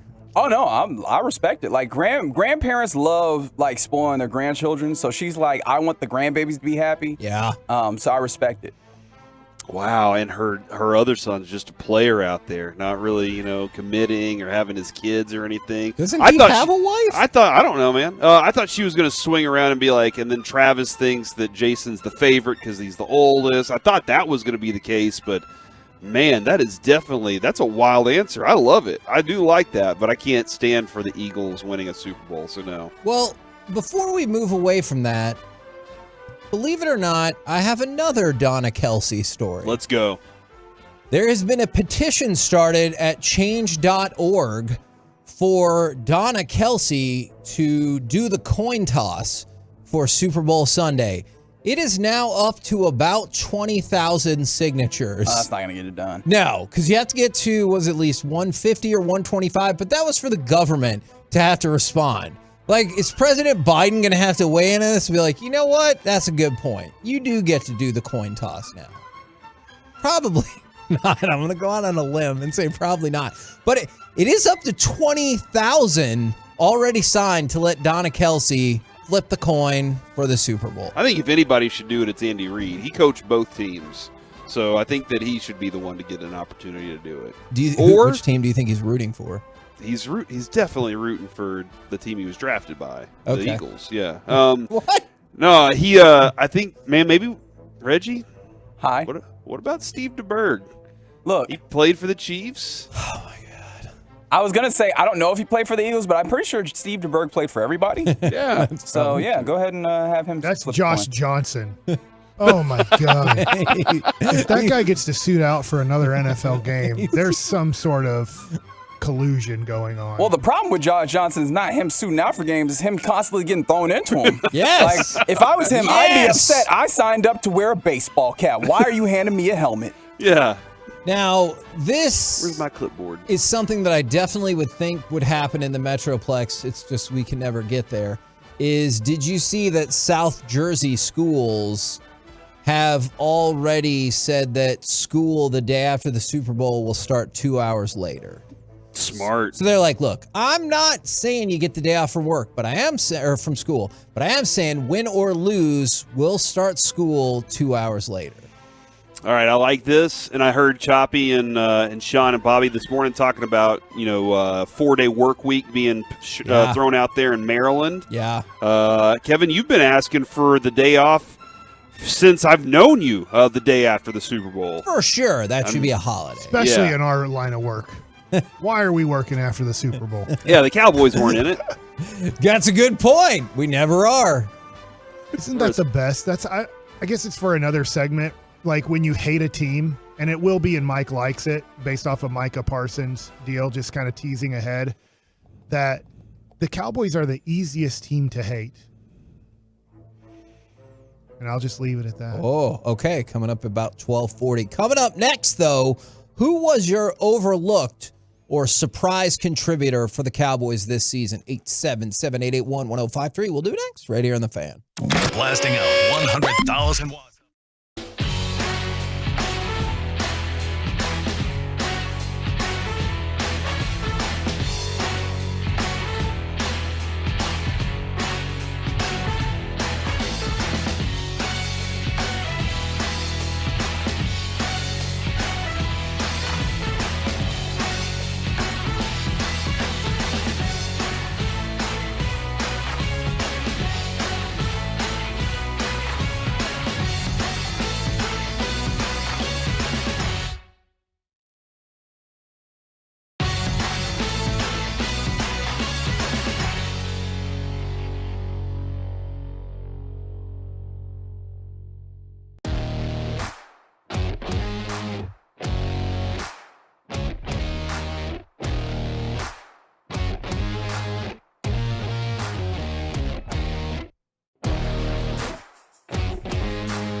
Always live on the free Odyssey app. From our fan studio, secured by DFWsecurity.com, it's the KNC Masterpiece on 105.3 The Fan. KNC Masterpiece right here on 105.3 The Fan. And to answer Mike's off-air question, I'll say 6 or 7. Who was your overlooked / surprise contributor for the Cowboys this season? 877-881-1053, as clearly the Cowboys season is over. And we're still a good 10 days away from the Super Bowl. Who jumps to mind for you guys? Because there was 4 guys I'm not sure which one of these Cowboys players to pick. I think my 2 I have 2 of them. They're on the offensive line. Terrence Steele, you didn't know like how good of a run blocker he was until there were no more combo blocks from him and Zach Martin. But I thought Tyler Biotish was. Yeah. I heard G-Bag say it a couple of different times. That was their most improved player on the team this year. And so I think that Tyler Biotish, the center position, goes very unnoticed, very unsung hero type thing. And I think that Tyler Biotish was he was the centerpiece for it. You were better whenever you had him on the field, and he's finally grown into that spot. I hope that he's around for a very long time for this team, because it's really nice to have a player at that position that the snaps are clean. The blocks are there, and he grew into it very well this year. So I'm going to go with old Tyler Badass. If we could stick with him for just a second, I definitely think you're right about the surprise factor for Terrence Steele, but I was glad as the season went along, it felt like he got his due. You know what I'm saying? Like, it felt like enough people were like, holy crap, we were smart to get rid of Lyle Collins for Terrence Steele. Tyler Biotish, I don't feel from a lot of places got that love and appreciation. So I think Tyler Biotish can fit in both of those categories. That was one of the people that jumped into my mind for sure. I think that's a great selection. Yeah, and the Terrence Steele part of it too is that the run blocking was effective. When you started, people were like, hold on, why are they running for big yards right now? And that's whenever people really started to say, okay, what's the reason that these numbers are doing this? Why is Tony Pollard breaking free? And that's because Terrence Steele and Zach Martin were doing something special over there. But Biotish, I think just because of the growth, we had Travis Frederick for a long time, and he was so good at what he did, and then you just kind of expected, the center position, it's just going to step back in there. It takes a little time, but I thought Biotish really cleaned that up for us this year. This is a good question because a lot of people have entered my mind. I'll lean towards Leighton Vander Esch. I think yesterday, as people were complaining about Leighton maybe not making plays behind the line of scrimmage, I just think Leighton Vander Esch had a really good year. Yeah. And I don't know how much long-term money he's going to get, because I'm sure teams are worried about his injury history, but I think somebody's going to give him a pretty good short-term contract that I just don't know if the Cowboys are going to be willing to match because of the injury history. Did you also feel like then, to Mike's answer, it took a long time for people to appreciate that? And part of it is because of how much baggage comes along with LVE, but I feel like it took a long time. Even when he was playing well, I still heard his plays are made so far away from the line of scrimmage. And I felt like for a lot of the season, people were like, meh. There were a lot of times where people would have one play that they would be like, see, that's Leighton Vander Esch. And then you're like, but you just missed 90% of the other plays where you didn't even think about his name being involved because nothing bad happened. Yeah. And you're like, but nothing great happened. And you're like, man, but that's the great players are doing the great things. He needs to do certain things in the middle that stop and stuff and keep things from happening while the other elite stars are pressuring. This guy's taking advantage of it. So, I don't think I ever really truly appreciate LV enough. Honestly, I was wondering if Deron Bland falls in the name for you, Kevin. Yeah, from the 4.69, that I definitely think that's a fair point, because, man, as much as we lament about missing a cornerback, I totally get all that. What if Deron Bland was Joseph or Wright? What would everybody have thought then? Okay, great. Just you put whoever the hell you want across from Trayvon Diggs. We don't care because we're going to spray all across the rest of the field and make you look foolish. Mm-hmm. And so, like, I get it with all of the injuries is people harped about their cornerbacks. But if Deron Bland is no good, holy crap, do you have a lot of problems. Yeah, man. And to the point that you're actually feeling pretty confident at the position next year because of the way that he played. Now, and do you move on from Anthony Brown? And Jordan Lewis comes back, and where does he land on all these things? So there are a lot of questions about what you can do because Deron Bland stepped up. Whereas, Kevin, they were hoping that it would be Ryder Joseph that would be that next guy up. And so now those guys, when it comes to competing for a spot next year, they have to fight. Otherwise, they're spending another year on special teams. Or maybe not here at all. No, exactly. I'm with you. I know the Cowboys have a really good draft record as of late. I can't help but think, Corey, I'm like, okay, hold on. You have Trayvon Diggs. He's obviously awesome, except for tackling sometimes. And then you feel good about Deron Bland. Jordan Lewis will be coming back with one more year in his contract. And Joseph and Wright are – I'm not even saying you have to be, like, really good. If they're solid, you're like, holy crap. Yeah. We've got some depth. See you later, Anthony Brown. Thank you again for all of your time. Okay, now also in the defensive backfield, I've seen this name from the 817-214, another 817, Donovan Wilson. I feel like Donovan Wilson is he's your hero. I do like Donovan Wilson. But, there you go. But I do feel like at least Donovan Wilson got the love that maybe some of these people didn't. Like, I'm with you. I don't think LVE always got the love. We got another person coming up in just a second that definitely didn't get the love outside of the Metroplex. But Dak. I feel like Donovan Wilson got the love and appreciation for what he does. So much so that when he leaves, I think it's going to hurt. Yeah. You think he's leaving? I do. Why? He's a free agent? I just think he's going to be too rich, or he's going to end up making more money than the Cowboys, I guess, traditionally seem to, or generationally seem to value this position. Do you think he'll be the same player anywhere else that he is here? No, absolutely I won't. Because I push for Donovan Wilson because, and I know some people have been like, oh, he's not the greatest cover guy. I can concede that for sure.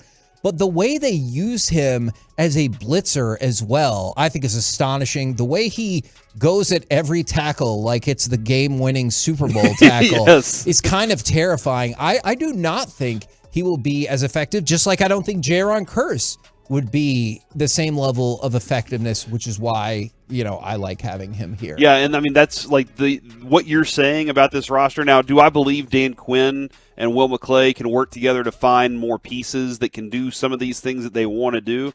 Absolutely, because Dan Quinn took Jaron Kearse and has done what he's done with him and made him a mismatch. He's taken Micah and said, you know what, I thought this guy would be a good linebacker. Let's make him an edge. Then you have all these other little pieces that you're like, oh, I thought we could do this, but he saw something different in them. So maybe I think Dan Quinn gets the love too. I was trying to think of coaches, Kevin, that didn't get the love that they deserve. Our ex-offensive line coach. Yeah, I kind of throw Al Harris in that mix too, working with the secondary. Across the board, turning Trayvon Diggs into a different cornerback. Bland growing into what he was. So I think maybe Al Harris hasn't gotten as much love yet, but he'll start to get it soon. This is the person What about Jerry Jones? No, stop it. Not enough credit, Mike. I think you got a good point He here. didn't ruin. Look, I mean, the Eagles are ruined 2 to 3 years from now by trading for A.J. Brown and signing good free agents. Where the Cowboys in 2026 are looking great for the future. I mean, which is so dumb, too. Because Eagles only have 2 first-round picks this year. I hate that argument, too, because you know what? This Dallas Cowboys team cannot win more than 5 games for the next 8 years if they win the Super Bowl next year. It'll suck, but I'll be like, you know what? It's all worth it. From the 214, I thought you might pick this one, Mike. I really did. Okay, I had other people in mind, so I'm interested if they read my brain. Tyler Smith was very surprising. We were all questioning him as a first-round pick, and he proved himself. And, Corey, I don't know if you're like this, too. I do not feel at all that Tyler Smith outside of the Metroplex got any love. No, I think we looked at all the sites that were suggesting, here's Rookie of the Year, here's your best rookies this year, and Tyler Smith, who got thrust into multiple different positions and multiple roles on this team, nationally wasn't getting talked about. And I think one guy did. Didn't Baldinger come on the Fan Yeah. and talk about how he's a beast and they got another great lineman in the first round? So I think there was, to your point, Corey, you're right. But I just remember Baldy coming on, and he was the one guy who gave him love. And it's just like, we talked about this time and again. If you told me going back, Tyron Smith's going to be hurt, about like a week and a half before the season, Tyler Smith's going to pop out at left tackle, I'd have been like, oh, crap. Well, and I mean, even take that back further. Day of draft, how many people were like, can't wait for this guy to get on the field? A lot of people were like, hold on, what? Who? Where? Yeah. Tulsa? What? And it was The constant, guard? like all the holdings. Like we just drafted another holding king, and then he goes out there and he still had penalties. He looked like a rookie at times, but he was if you can say that that's going to be an anchor of your offense for a long time, I'm feeling pretty good with his physicality and his ability to go forth. From the 4.69, Dorrance Armstrong. He had 8.5 sacks. DeMarcus Lawrence only had 6. I'd say Dorrance Armstrong was definitely a surprise. And I'm not using this answer to like dog Tank by any means. I think if you look at what Dorrance Armstrong did, it was impressive. But maybe most importantly for this franchise, who I think is bad at negotiating, he signed a 2-year, $13 million contract. And he's bringing you 8.5 sacks. That is value. This year, he counted against the cap $3.4 million. That ain't value that this franchise normally excels at. I think Dorrance Armstrong is a great selection. Well, maybe, Kevin, they drafted him. He did not play much in his rookie contract, right? He was just kind of there, although the Joneses talked about him. For like 3 years, they've been telling us about this, right? Maybe 4. Maybe that's the plan. Just like Tony Pollard. They were like, hey, don't play these rookies very much. We'll just pay them later at a cheap price because nobody else will know who they are. Nobody knew who Dorrance Armstrong was outside of the Cowboys. It's so weird, too, because if we're not going to sell all out, why not? Like, how much of a waste has Tony Pollard been? Like, I'm not kidding you there. I think he could have been doing this stuff for 3 years. And we're like, you know what we're going to do? We're going to steadily increase his playing time so he really shows out right before he's about to be a free agent. That's dumb. Mm-hmm. The whole logic of Choppy says he's our Sherman Williams. Yeah. God, that is just terrible. He provides us all the paint. Yeah. We need to talk about that in Cross tomorrow.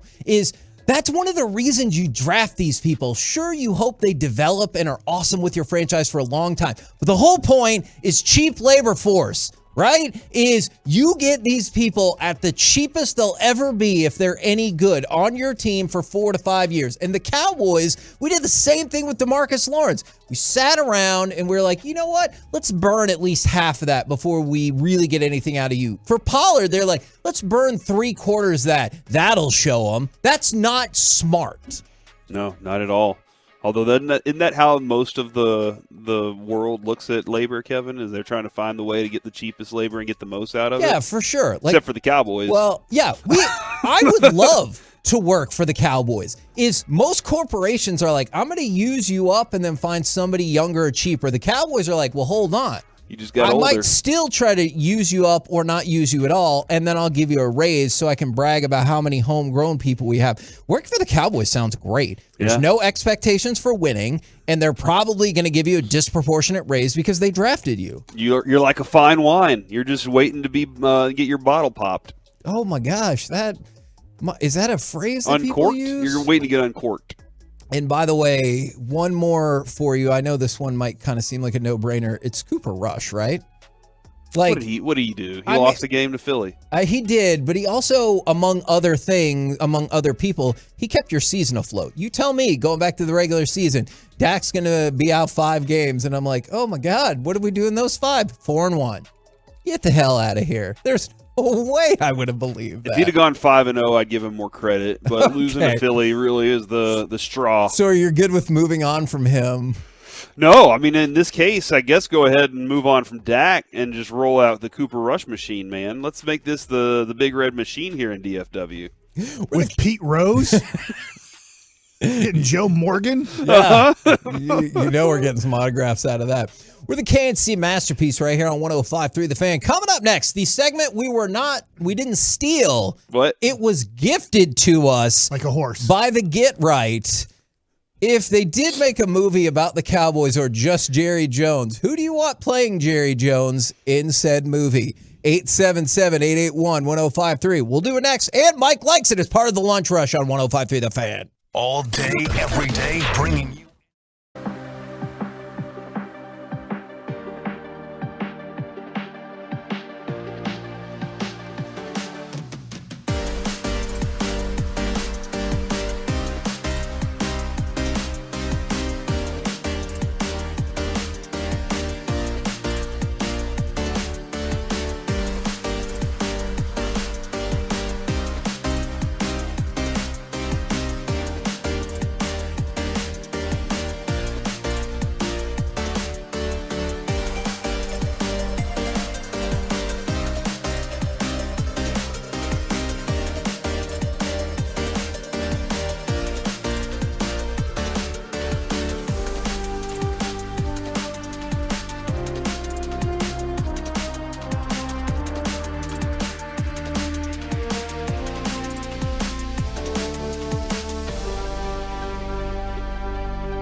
The Fan, thank you very much for jumping into the lunch rush as part of the Expressway with us today. We got Mike Likes It coming up in just a bit, but first, thank you for doing those noises for it, this is a genius segment from the Get Right that they have gifted to us. We did not steal it. It was gifted to us, but that's why you definitely need to listen 7 to 11 p.m. right here on The Fan.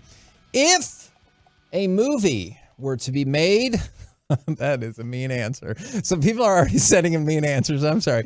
If a movie were to be made about the Cowboys or Jerry Jones' life in particular, probably the later parts, who would you want to play Jerry in this movie? Well, I think Idris Elba can do anything. I agree. We had submitted Forrest Whitaker earlier, and I would be all about that. Think about Idris Elba as Stringer Bell, just with billions of dollars, and tell me that wouldn't. Okay, work. wait, you're telling me you think Jerry Jones is Stringer Bell? No, I'm taking that level of cutthroatedness, and also like I didn't realize people were doing that behind my back kind of stuff going on. Like there's a lot to deal with. He took more than the intro level course at the community college. You know what I'm saying? Like he knows what's up. What's really sad is I'm not sure if I'm sadder that this was the answer or that I immediately knew who they were talking about from the 214. That guy that plays the Emperor in Star Wars and stuff, Ian McDermott, is who that is. So I'm not sure if it's sadder that that's a mean answer or I immediately was like, oh, I know who that is, without having to like look it up. That's probably a sad reflection of my life. No, dude, you like movies, bro. It's okay to like movies, man. Like what you like. Except like more things too, like flavor. Like that's something that we really do beg of you. Also, is this technically Masterpiece Theater? Yeah, absolutely. Oh, do we have to do the intro? It's your time to shine, Waddle. Here comes them dancing. Turn on the Twitch as the dancing happens. Welcome to another edition It's us being of fancy. Masterpiece Theater, where we discuss theater with you. And now, two guys who know absolutely nothing about theater, Corey and Kevin.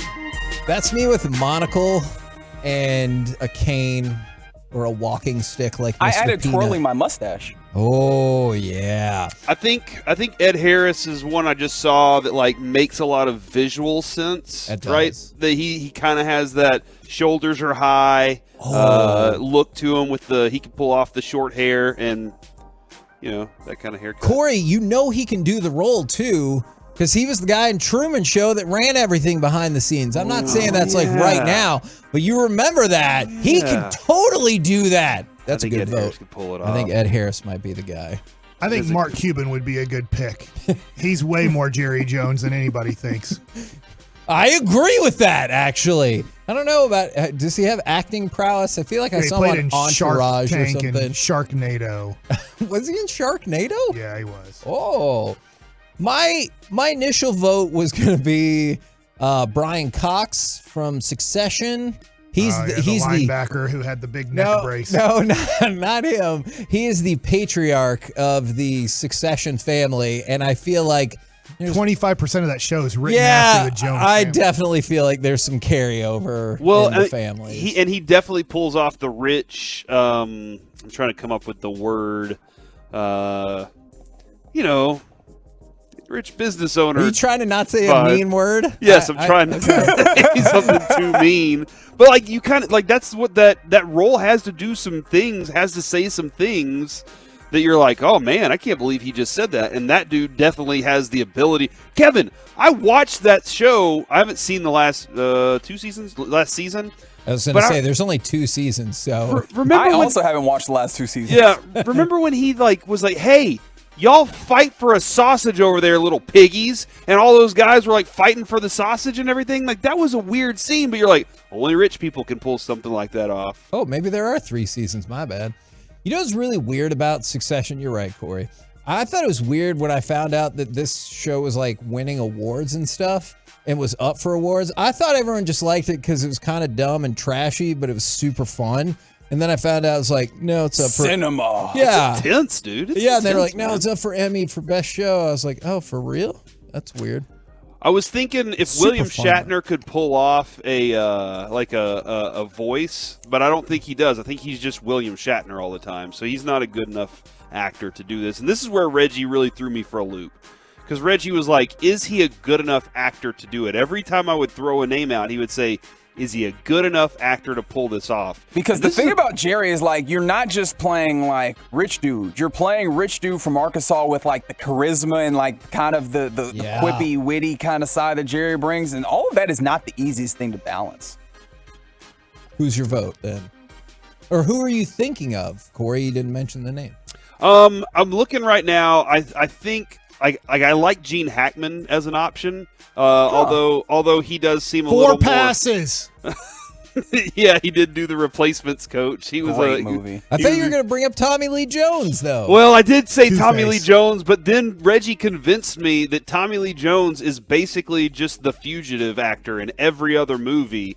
His deliveries are stone cold. Like, his funny joke deliveries are never, like, with tongue-in-cheek. His funny joke deliveries are deadpan, and then you just laugh, and he walks off still grumpy. So that's just not Jerry. Maybe Dick Van Dyke. Like, Dick Van Dyke has the ability to be like, hey, but also look From serious Mary at Poppins? times. Yeah, Is he still absolutely. alive?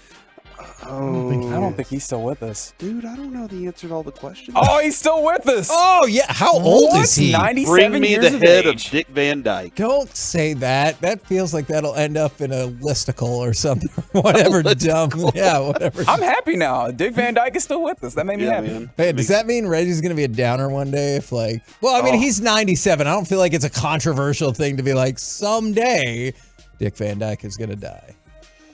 I'm looking at some of these other older actors that kind of go into it. What about Christopher Lloyd? He's quirky. What have you seen Christopher Lloyd in lately, aside when he started that Modern Family and all that? I think those are two different Christopher Lloyds. Just Can't for, have two different just Christopher for Lloyds. record. You don't do that. Wait, is this Doc? Yeah. Yeah.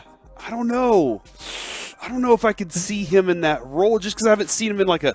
Does he do serious movies? Does Chris? He's huge on Twitter, by the way, right now. He is? Yeah, he's like he came to Twitter and was like, "Hey, look, I saw that a lot of people liked Christopher Lloyd, so I'm here to be on Twitter and to like say some nice things or talk about some things as Doc and all that stuff."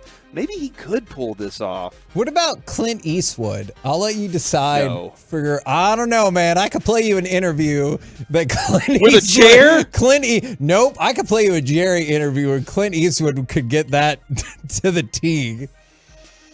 What about our greatest method actor from the 469, Daniel Day-Lewis? Look, I believe Give me anybody. 100% that Daniel Day-Lewis could figure it out. And I'm talking about Jerry. I'm talking about whoever. He could figure out a way. As long as, if we could just work in, I drink your milkshake at some point in the movie. I don't care what it has to do with the plot I want to see that. Wouldn't he be a better Steven?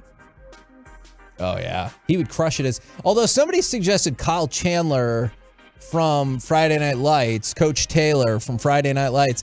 I did not realize we had to do multi-tiered casting. If we're opening it up for Steven, I'm going to have to come up with a different list. These are things that clearly I've been thinking about at least a whole day. Yeah. So, yeah. Oh, if we're throwing Steven out there, I told you earlier, I want Jordan Peele to be Steven, and I want him to direct this movie. I want him to direct it. Get Out from Key and Peele. Yeah. Nope. Yeah, no, I absolutely want him. I think he could do it because I think he can deliver the lines. There's so much Key and Peele that I love. Like, I just They can laugh every restage time I watch the that show. handshake bit for that movie. We could figure out a way to incorporate that. All right, this guy might go unnoticed and isn't known a lot, but because of Kevin, you and I watched a show called The Detour. All right, Yes. And I loved The Detour. Do you know who James Cromwell is? Yes.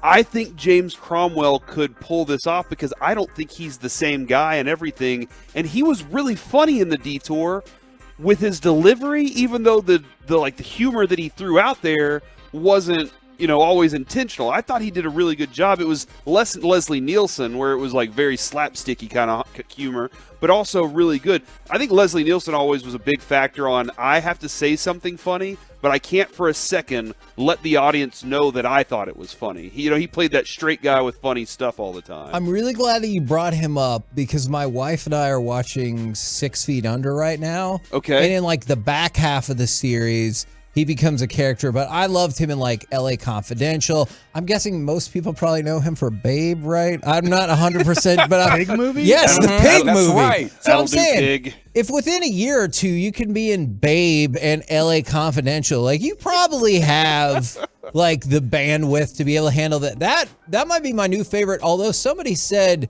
Kevin Costner. So like that would fit too, because if they play different things that the Cowboys like to do, and just a country music concert breaks out in the middle of it, that he won't be faced at all because of his time on Yellowstone. Go ahead. I hadn't thought about this one, but from the 972, they said Willem Dafoe. And I know that he has the acting chops to pull it off. That's interesting. Yeah, I loved Aubrey Plaza's approach on that, of like he looked like a lighthouse manager his entire life and then finally got to play one. But that was a really funny joke. Okay. I've seen this guy with the Boston accent and Ray Donovan. I've seen him with lots of different accents. This is your favorite guy. But I'm not sure. John Voight, I think, could pull this off. Angelina Jolie's dad. Were you thinking I was going to say Liev Schreiber? A little bit. I actually was. That might be interesting too. But I think that John Voight could definitely play this kind of character. It's just that that dude's hair's been slicked back so long now. I don't know if he can move it into a different direction. But yeah, I think he might be able to do that. That dude's a good actor. He's just anything I've ever seen him in, I've been like, dang, he did that well. He got that character right. So I think John Voight's my leading, and then Idris Elba. Holy crap! There's a picture from Rotten Tomatoes where John Voight actually looks like Jerry Jones. I will send this to you guys. We can make this happen. Unfortunately, multiple people mentioned James Caan, or as one person put it, the dad from Elf. Unfortunately, he has passed away, and we're focusing in on, I guess, live actors. Now we got the great news about Dick Van Dyke still being alive. Celebration, everybody. That's right. So yeah, multiple people are with you, Corey, about John Voight. And could Michael Irvin play himself? Oh, absolutely. Oh, yeah, for sure. Michael Irvin showed that he can act whenever he was in The Longest Yard. Maybe one of the greatest cinematic movies we've ever seen. That's playing Michael Irvin. Yeah. Is there any chance instead you want to see Idris Elba as Michael Irvin? And then Michael Irvin as Idris Elba? Yeah. Or Michael Irvin. Michael Irvin has to play somebody he has to play Dion. I wonder in all those dunking spots he did in The Longest Yard what the rim was at. I know he could dunk back when he was in his 20s, but he's in his mid to late 30s when that movie comes out. Something like that. That sounds right. I'm just wondering, obviously he dunks the ball 3 or 4 times. I'm wondering if he's they put it at 9 feet, and I dunked a whole bunch on a 9-foot goal then. Before we go, can I give you KG's answer? Yes. He went with Matthew McConaughey. Can you see this? I can. Now, I still need to age Matthew McConaughey a little bit. The physical part of it doesn't work for me. But the sound, the ability to deliver those types of lines, I think McConaughey could pull off that kind of personality for sure. It's just I don't see him. I don't see them looking alike. We got this from the 469. So I looked up to make sure I got the name right. Do you know who Charles Dance is? Tale of Two Cities? Don't worry about looking it up. Better known as Tywin Lannister from Game of Thrones, man. That guy has the power, gravitas, and the anger to hit that part. I'm not sure about his comedic chops as much, but man, I could see that one for sure. Yeah, I mean, he was in The Golden Child. Did you know that?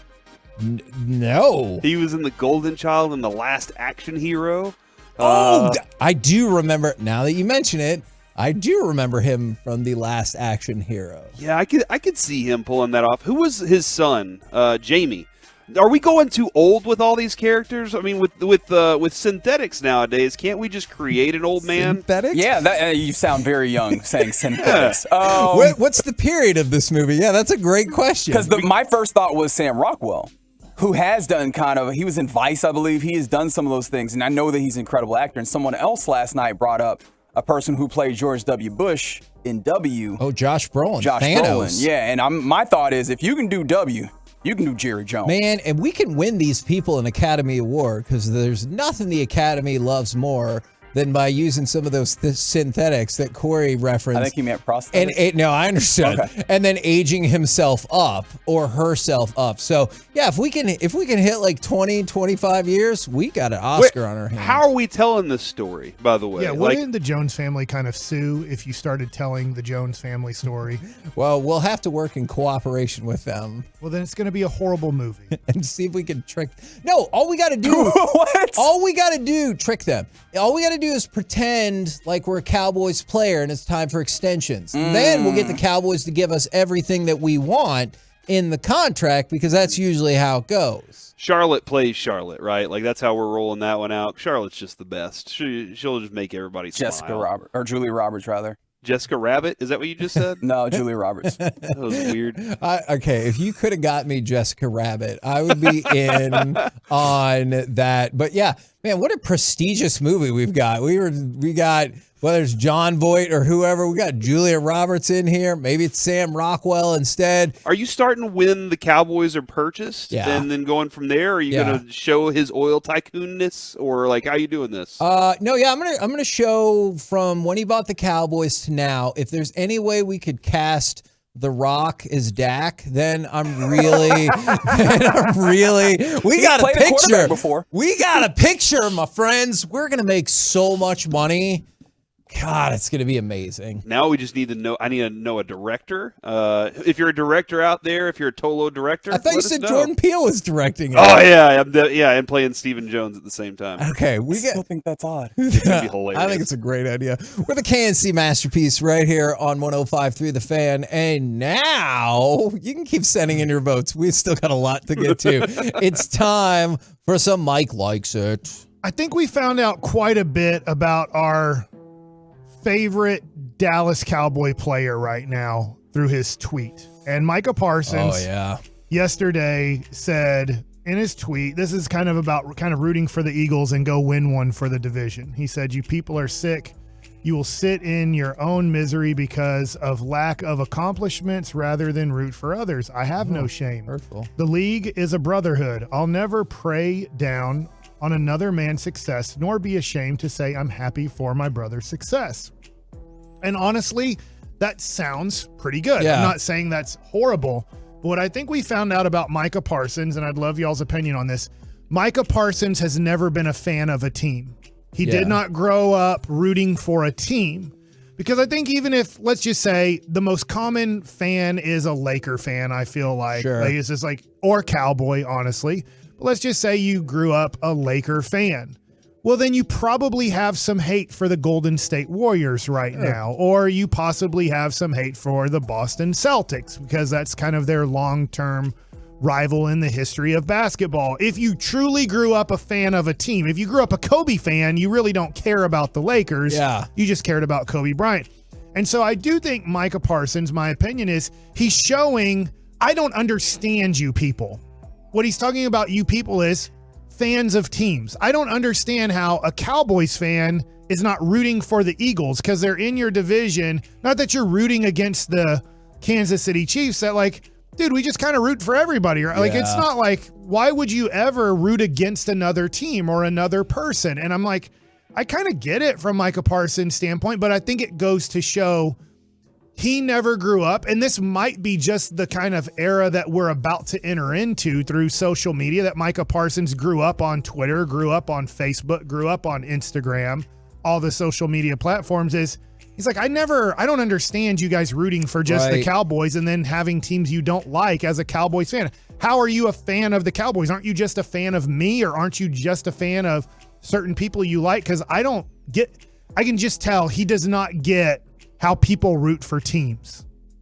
Yeah, I mean, he also grew up in Philly, right? Like in that area, Harrisburg. And I think when the Phillies won the World Series, like, didn't he tweet about that? He was there and everything, and he loves Phillies. So, Like that's, and Mike, you talk about this with your You're own. talking about back with like Roy Halladay and Ryan Howard? Or maybe I'm looking. I mean, when here. when they won the national. Oh, league? when there was a game they won last year, 11-1. It was November 1st. They won, and he tweeted a picture of him they on won the set. a World Series game. Yeah, on MLB on Fox, and it says Phillies win tonight. Thank you. And there's a picture, and then I think C.J. Gardner-Johnson tweeted, "My guy wants to be an Eagle, low key." And Mike, I was so saying, you think he's an Eagles fan? He's a Phillies, 76ers, Eagles fan, and that's why he's rooting for the Eagles? Well, I mean, he grew up in that area, and this is like you grew up a Cowboys, Rangers, Mavericks fan, and then you've told us you went to go play elsewhere. You were drafted by another team, and it kind of changed your perspective on that a little bit because you had been elsewhere at that point. So I think that's kind of where he is. He's just living hey, this is how it always is going to be with me. So he's a silent Eagles fan. Kind of, I think so. That'd be opposite of me because I would just tick off people in D.C. because I would just go on their radio stations and say Art Monk's not a Hall of Famer just to tick them off because I was a big-time Cowboys fan in 2007, 2008, and he's doing the opposite. He won't admit he's an Eagles fan, but behind the scenes, he really is rooting for the Eagles because that's his favorite team? Well, I mean, that's a possibility. There is a very strong possibility. I understand what he's saying. Look, anybody that plays in this league, I got respect for because we all play in this league, and it's tough to get here. And so I think that there's part of him that has a lot of respect for anybody playing at the level, too, and anybody who plays at a greatness level. He's said that a number of times. I think his two favorite basketball players are Steph Curry and Luka. And he's like, I just love greatness. Like, there's no way I can't just love and want to know more about what great players are.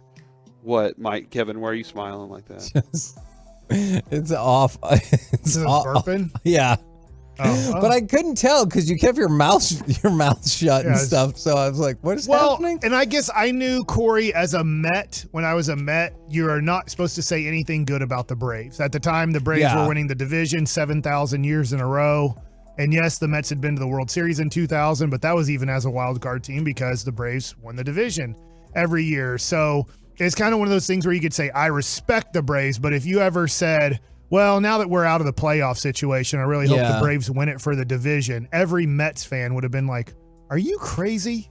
And then our PR guy, Jay Horowitz, good guy, he would have been like, Mike, like, I know you're not much on this team, but don't ever say you're rooting for the Braves in any situation. That does not help your status out with our fan base. And how much did you care about that? Did you say that, okay, I won't, or did you say, well, I didn't care that? about the Braves at all. Okay, I mean, all if it was the Rangers, like the Rangers really don't have a rival. I mean, let's be honest. They just haven't had a good enough franchise to have like a rival. I guess now you'd say maybe Houston after when I played, Houston was still in the National League, but I don't think you would want Ranger player to go, man, I'm really rooting for Houston and the division and the playoffs. And that's where I'm at right now. Is like, I appreciate, obviously, Micah Parsons has the right to whatever opinion he wants, but as a Cowboys fan, that also drives me crazy when he's like, you people are sick. I would never wish down it. I'm like, I'm not wishing for anyone to get hurt or anything like that. I am wishing up for the Kansas City Chiefs to defeat them because I hate the Eagles.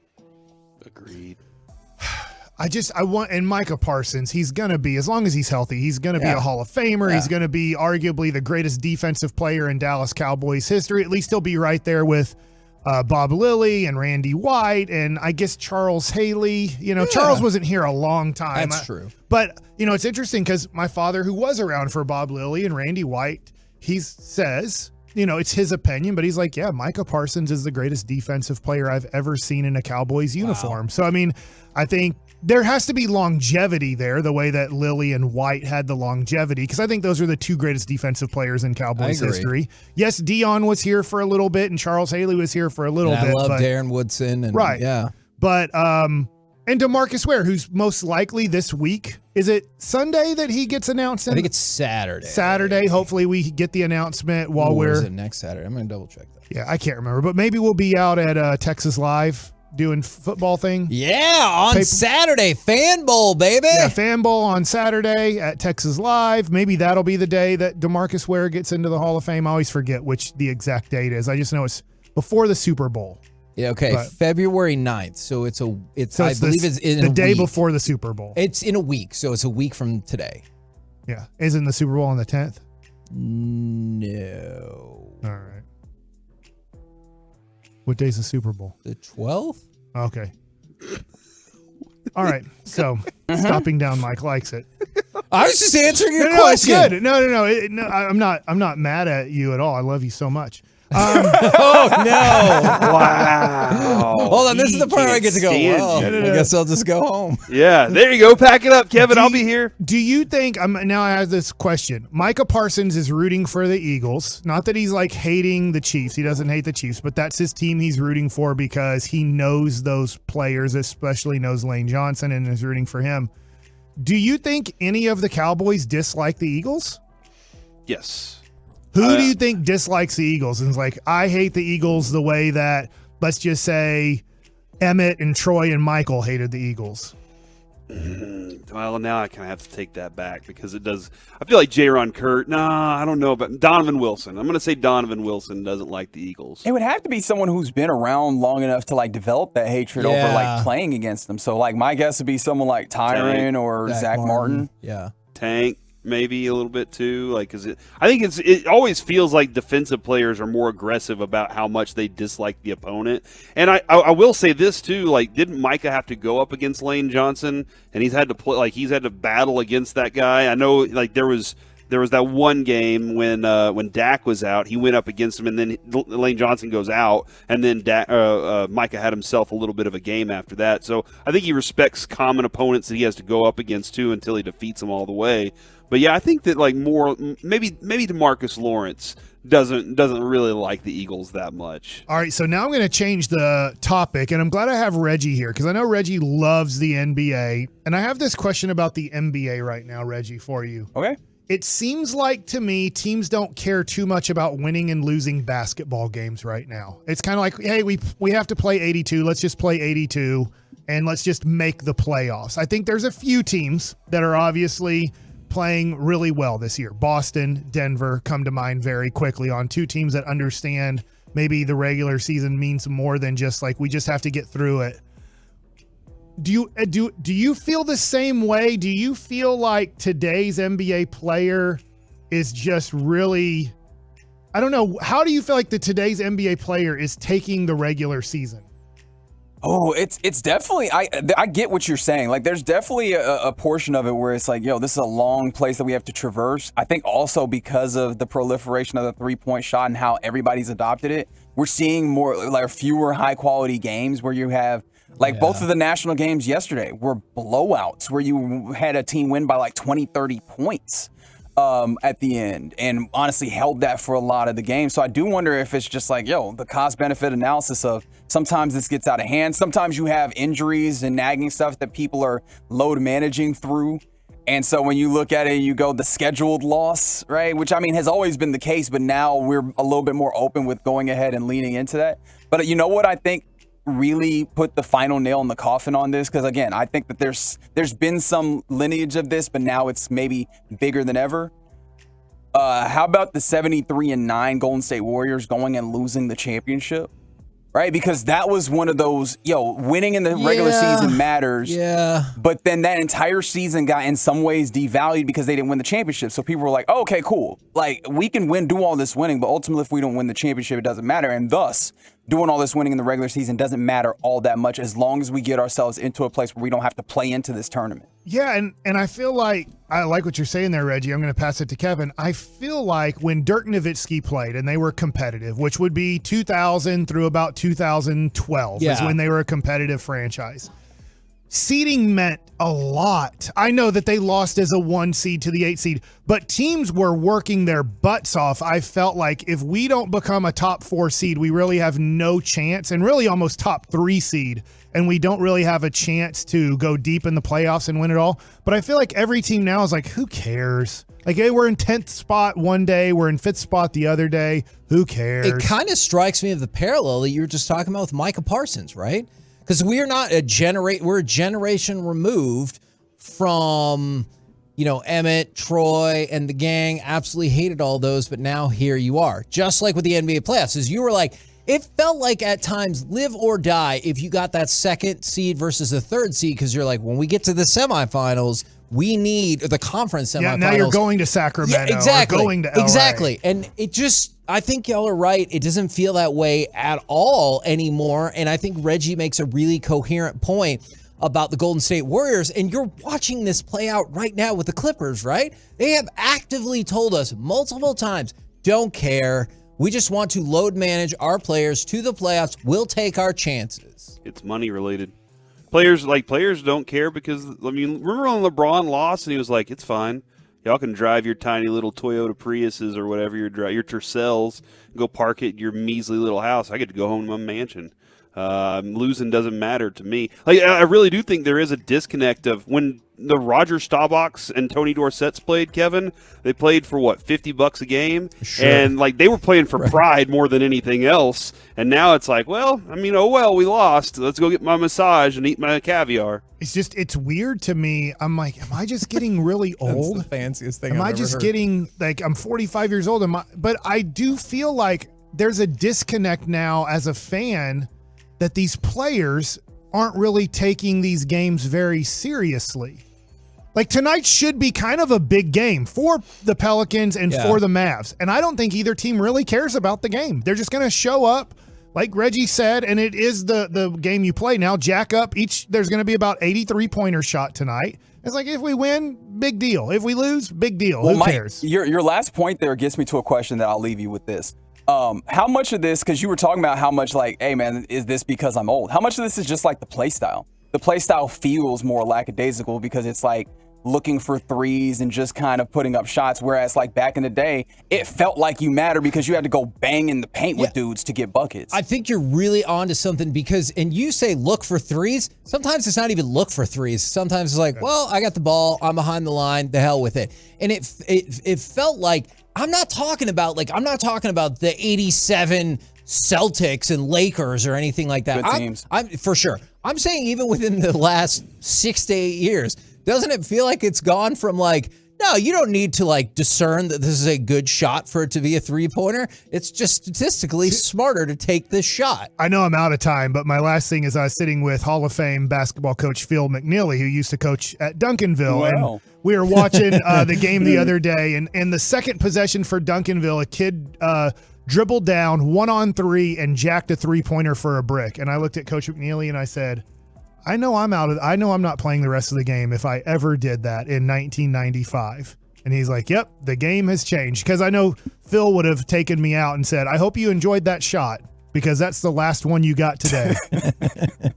We're the KNC Masterpiece right here on 105.3 The Fan. Coming up next, it's time for the C Block starring Corey Majors. Man, the concert I can't wait to go to next Thursday at Radio Row. And I think Michael Lombardi might be at a place where we want to eat dinner next to The Fan. 3 all-time great runners, Emmitt Smith.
Dallas-Fort Worth. Always live on the free Odyssey app. From our fan studio, secured by DFWsecurity.com, it's the KNC Masterpiece on 105.3 The Fan. KNC Masterpiece back here on 105.3 The Fan. Don't forget, Brian brought us tomorrow doing all the shows all day long. Right now, it's time for the C Block, starring Corey Majors. Thank you, Kevin. Appreciate that introduction, as always. Yes. It's a lot of fun. Lots of things to get to here in the C Block, and I'm going to give y'all a choose-your-own-adventure opportunity. Ooh. Do you want a Mavs update? Do you want something about special teams and the Cowboys? Do you want juicy Cowboys offensive coordinator stuff, or potential stuff to do in Phoenix next week? Ooh, can I start with Cowboys? Special teams would be my vote. My question for you: do you want Kevontae Turpin back as your returner next year? Sure. Yeah, he's going to be cheap, right? He's on his second year of his NFL contract, right? Isn't it like less than $1 million? Sure. Yeah. I mean, I don't know. I'm asking. Do you want him back on Dak's deal? Oh my! What? No. No, but I mean, I think I want him back. I mean, I'm not like the biggest fan of him. I didn't think because he returned 2 against the Chargers in preseason football, he's going to have 7 touchdowns this year.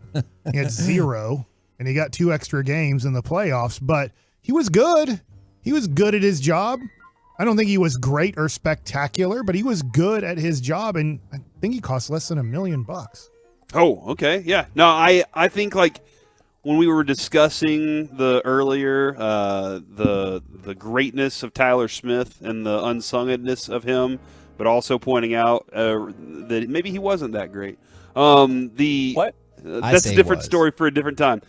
The Kevontae Turpin, like he gave you really good field position a lot of different times, right? Like he was one of those guys that if he got the ball, you knew he was going to take off. There were a couple moments where you were like, "Hey, dude, catch the ball, don't fumble it." Yeah. But other than that, like even in the last game, he should have had a touchdown, right? But yeah, he gave you really good field position and an opportunity, and that's something that like isn't very easy. It's not easy for a lot of guys to go out there and do that. Now, I guess the other question on that is, does he deserve more of a role in the offense, or is he just a special teams guy for you? See, probably because of the things that you said, I'm still just thinking he's a special teams guy. I don't know if he's already got his sights on. Well, I mean, I know everyone wants a better role, but I think he's just a special teams guy. Okay. And I guess that's where I guess if you're having him back next year, you're very hopeful that he finally breaks one off. Finally gets one, takes it to the house, and it's in a big moment too. Like I really would love it for it to be in a playoff moment where he sends the team to the next round with that touchdown. Could that be the reward? Is once you house one of them in the regular season, then we'll incorporate you X number of. Is that a logical? That it seems insane to do that because it's so difficult to do. Like it's not an easy job to do.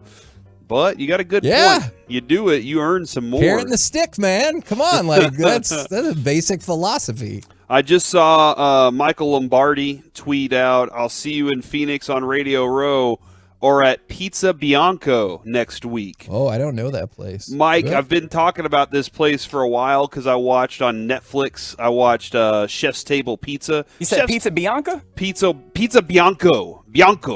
Not Bianca, a friend that I had in middle school and high school. But if you watch Chef's Table, it's a beautiful show. Yes, like they Chef. do a great job with the porn, the food porn. What? It's food porn. Hold on. You got 2 computers going on right now, don't you? Hold on. Look, the monitor next to me is clean. It's empty right now. So, it's food porn, man. Everybody knows about this. Don't act like this is a new thing. It's not the words that you said. I meant to say I was going to say porn food, but that sounds worse. Oh, I see you brought that pizza I ordered. That is a restaurant in Phoenix, though. I've watched the first episode of Chef's Table. Yes, Chef. I think that I want to go there. Maybe would y'all want to go eat with Michael Lombardi? Would you want Chef. to have brought us and us to go eat? Yes, Chef.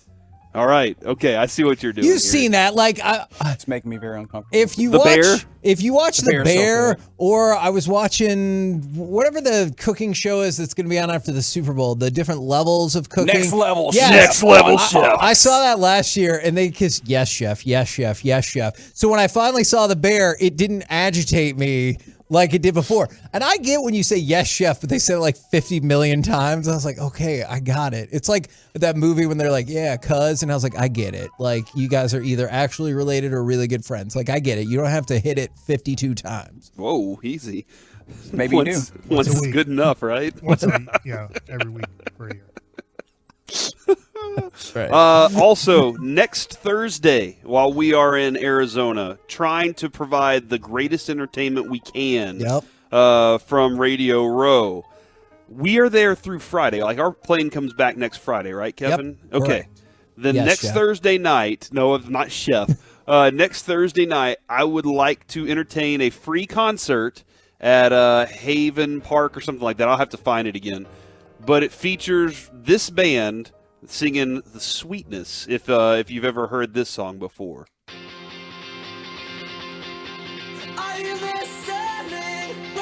Oh, I know this song. Now, Jimmy Eat World is a band that my wife and I have loved for a long time. My old roommate actually stole this album from me 3 different times. I should have known better. Wait, you bought multiple copies, or you just recouped it and then they stole it again? I bought a copy. I bought 2 copies, yes. The third one I think I burned, so don't worry about that part. I can't admit that on air. Drop that. Just dump that for me, Reggie. I feel like the statute of limitations is we've passed that, right? But what was that thing called that you do that on? What was the CD Napster? burner? Is that what you're talking about? Yeah, Napster. Yeah. Actually, Napster's where I found out about Jimmy Eat World, because I do like Blink-182 and Less Than Jake and all that stuff too. I have a broad music listening thing. So they were all saying that Jimmy Eat World was their favorite band, and I was like, who is this band? And I found that song on Napster, and then Napster went under, and so we had to go with LimeWire. So there were all these different options. But yeah, man, that's how I heard of them. Kevin, would you be interested on Thursday night next week in going to a concert with me? See, I just told you the same philosophy I'm obviously going to use is the one as the kick returning. If our shows have been really good, sure, I'm in. I'm going to use the exact same philosophy as I would with Turpin. All right. My answer? Oh, no. Watch Nate Bargatze's special. Okay. On Amazon Prime. Is it on Prime? Yeah, he switched. Oh, because he was a Netflix dude for a little. Yep. That's why I didn't see it. Okay, gotcha. He will give you the answer. Oh, no. Based on my age. Is he going to be at the golf tournament that's going on that same week in Arizona? Waste management? The garbage, the waste The garbage disposal. The Garbage Disposal 200. Check it out. Did you make it a NASCAR race? Yes, I did. Because if he is there, maybe we should try and see if he's going to be on Radio Row. I would love to have Oh, Nate my God. Bargatze. Mike would flip out. You'd be like, hey, we got you the greatest imaginable sports guest. Yes. And Nate Bargatze. And he'd be like, I don't care about that. I don't care about He's that. a big Titans fan. Yeah. Yeah, he would just I think that Mike would be like, "Do you want to stick around for another segment?" And when he got done with that one, he'd go, "Do you want to stick around for another segment?" He'd just keep asking that, and you can't turn down Mike. If Mike could trade both you and both of you guys, Kevin and Corey, for It's already done. Really? He might throw a kid in. I don't know which kid. Might not do even a be show with Nate Bargatze? Yeah. Like a daily show? Yeah. Heck yeah. Yeah, I think Mike might even do mornings if it was him and Nate. Midday Mike's Are gonna you do talking about mornings. Midday Mike. Midday Mike doesn't move from middays. And Nate Bargatze, I will give this away a little bit. His goal is to never wake up before there's a 10 on the clock. Okay. So I don't think I don't think he would be doing morning shows either. We workshopped this a little bit the other day, Corey. It doesn't matter if we were to move, whether it's time slots or whatever. Mike's like, that's fine. Send in the new people. Midday Mike is staying 10 to Mike 2. stays right here. Yeah. Yeah. By the way, Jimmy Eat World is a Arizona raised band. The Gin Blossoms, I think the lead singer for the Gin Blossoms will also be on with them. I don't know if you remember this song, Kevin.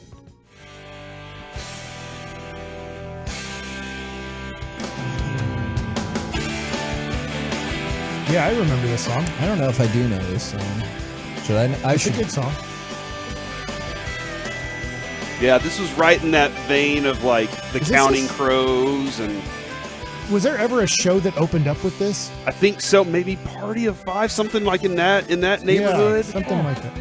Yeah, it's the I'll follow you down. Now this sounds familiar. I don't know where I know it from, but so they all were running around the Arizona time with the refreshments and stuff like that in that kind of area. Oh, I like Tempe, the Arizona. refreshments. The King of the Hill song, refreshments. Yeah, you know I'm a huge fan of the refreshments too. So I guess I just like Arizona music. I don't know. Yeah. Here's what I'm hoping. I have gone to a Super Bowl in Arizona. And I think they threw it together pretty quickly because somebody did something that people didn't like somewhere. And they're like, well, we're throwing the Super Bowl back in Arizona because we didn't like what you did there. And for the party, for the media party, yes, they put a tent up in a parking lot. And they said, here you go. Here's some food. And it was like, this is the worst. It was like a 40-minute bus ride to a parking lot that they'd put up a tent and had some food there. And I was like, this is like out of all the Super Bowl media parties, which have usually been honestly really great, Phoenix got the worst. F- for the way they treated the media. They were like, we don't even want to do this Super Bowl. And I'm hoping that this one, which has been planned in Phoenix for a while, they don't go out to a golf course and say, here's a parking lot, enjoy some food.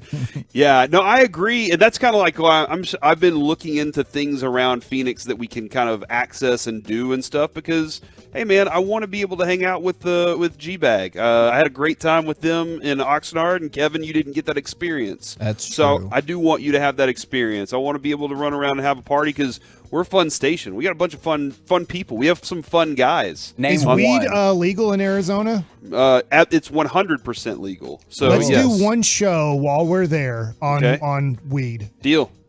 And let's just see how it goes. It could be great. It could be horrible. But what if it's the best, Kevin? Yeah, what if it's the best show? Yeah. And you're like, now I'll go to the Jimmy World concert. This is the thing. Kevin would be upset because then he'd have to come back to Dallas and he would never be able to get to that high. Never do that show again. Literally and figuratively. Yeah, I guess you can't think do about it how in crazy Dallas. of a show it could be. It is. I'll tell you what, Kevin, you play it straight and Corey and I will do it, and you'll have to deal with Corey and I and see what happens. I don't know how the boss feels, but I'm much more accepting of that than the other way. Oh, to make this a sports segment, Kevin, before we go, the Kellen Moore is not wasn't like tight with Mike McCarthy. Philosophically, do you think that is the Joneses trying to assign a fall guy for the whole situation, and they're just like, and that's them like trying to throw that guy out there? Or do you think that do you think it was bitter, or do you think it was more like Mike McCarthy wanted some of these things and Kellen Moore was like, nah, that's just not the way I vibe? You might be right about the fall guy thing. It's just, if that's the case, why? Why don't they just go out there and be like, yeah, so what the hell are you going to do about it? I can fire whoever I want and hire whoever I want with no reason. Yeah, that's a good point. So anyway, that's the C block, ladies and gentlemen. What a wide-ranging, interesting C block. I didn't even get to the basketball thing. Oh. Don't worry. The Mavs done nothing. What is it, a rumor that they actually like somebody? No, it Back was to Cam Reddish, it was baby. McKinley Wright talking about how our 1 inch of snow is a blizzard here, and now he had to apologize because everybody went after him. Oh, my gosh. We're the KNC Masterpiece right here on 105.3 The Fan. Coming up next, maybe we'll elaborate a little bit more on that. Plus, are we done with school closings? Plus, Stars Power Rankings. Plus, when do you start planning for a vacation? A lot of moving parts. We'll do it all next right here in The Fan. 35 minutes.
truckwreck.com. Robertson shields, wraps, denied by Copley, rebound score. Jason Robertson pockets the goal, and it is 4-0 Dallas. KNC Masterpiece back here on 105.3 The Fan. Couple questions for everybody is, are we done with school closing for the time being, or have you already heard about a school closing for tomorrow? We'll get to some vacation stuff in just a second, but NHL All-Star break. You've got the All-Star Skills Competition tomorrow night, which for the NHL especially is always a good time. And then the All-Star game itself is Saturday afternoon. Do you have a thought, guess, opinion about where the Stars are in the latest power rankings? I use For the Win for these number one. They're not number one. I use For the Win for these power rankings, but a lot of them are pretty close. They're not number two. Number three. They are not third, and I feel like I'm crushing your hope with each number we go down. Oh, man, you're suggesting, Kevin, that they're like really low on this list right now. Unless you got the guts to pick four. Who knows? Number five. They're not number five. 6? Nope. I know the Mavs are number 12 in the power rankings. They're higher than 12. 7? Nope. Come on. 8? You got this. Nope. 9? Nope. Well, there's 10? two more numbers. Nope. 11? Nope. Wait, you said they're higher I than did, 12. and you'll notice 4. They went 1, 2, 3, 5, and then the Dallas Stars are number 4, which is... You said I had to have the guts to go 4, and I did not have the guts. You didn't have the Absolutely guts. Did not. We're number 4. You have it.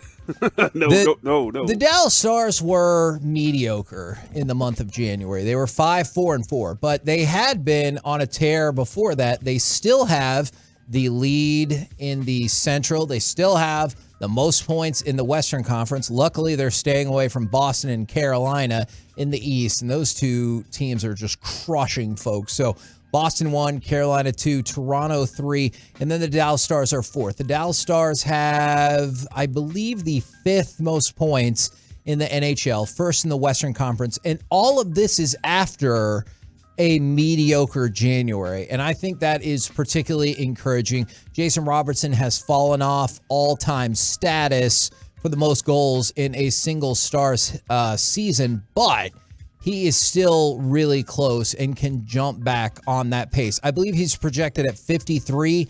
The all-time record in a Star season is 55. So he could still jump right in there. So I'm encouraged because even after a so-so January, they're still at the top of this list. And the narrative has started to change to, yeah, the Stars have a lot of points, to they have a lot of points, and I think they're a legit cup contender.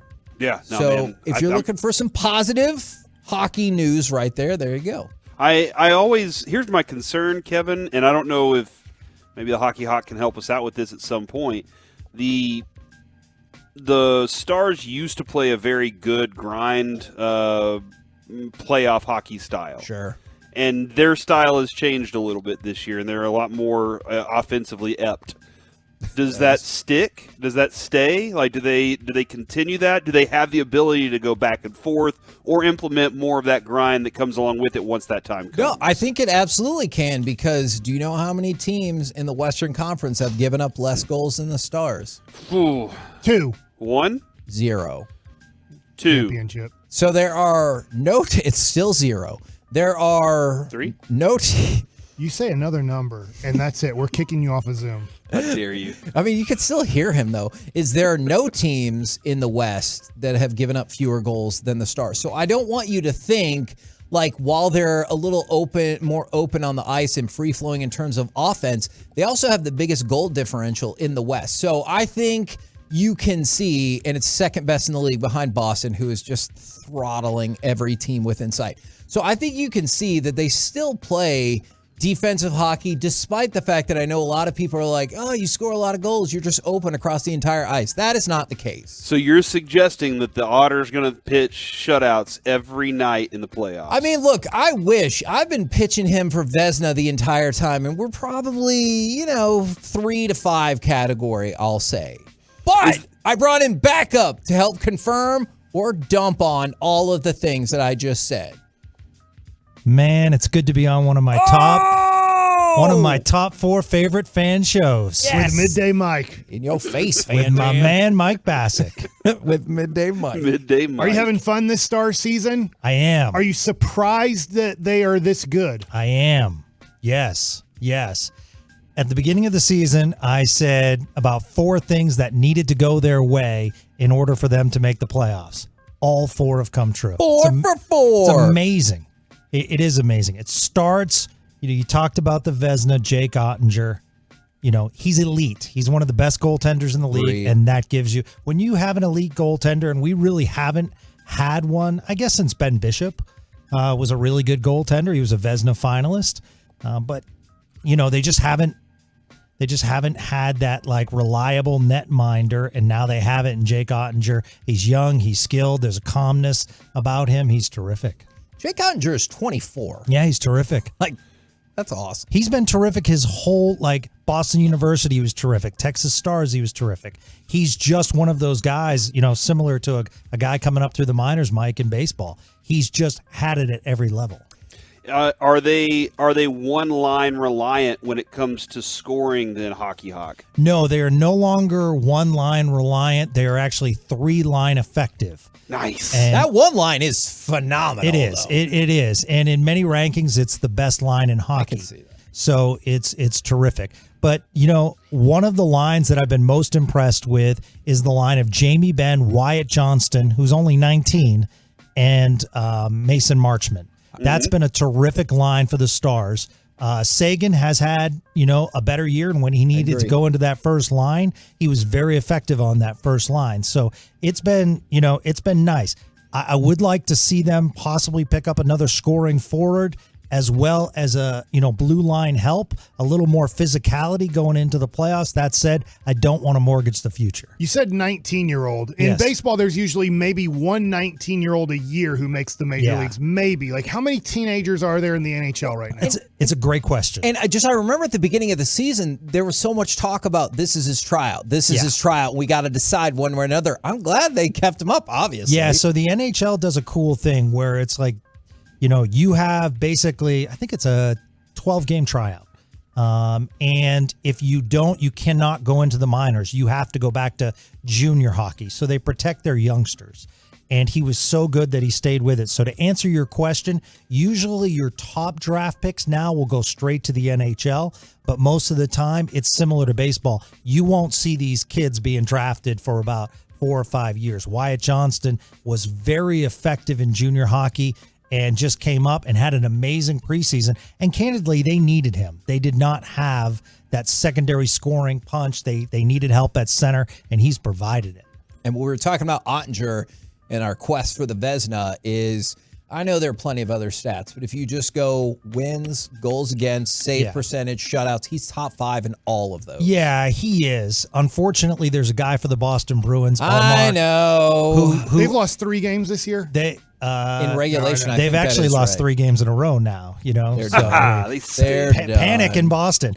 However, that goaltender he won't win the MVP, but he's a candidate for the MVP. It's one of the great years by a goaltender in Boston. So that said, the season, a lot of games left.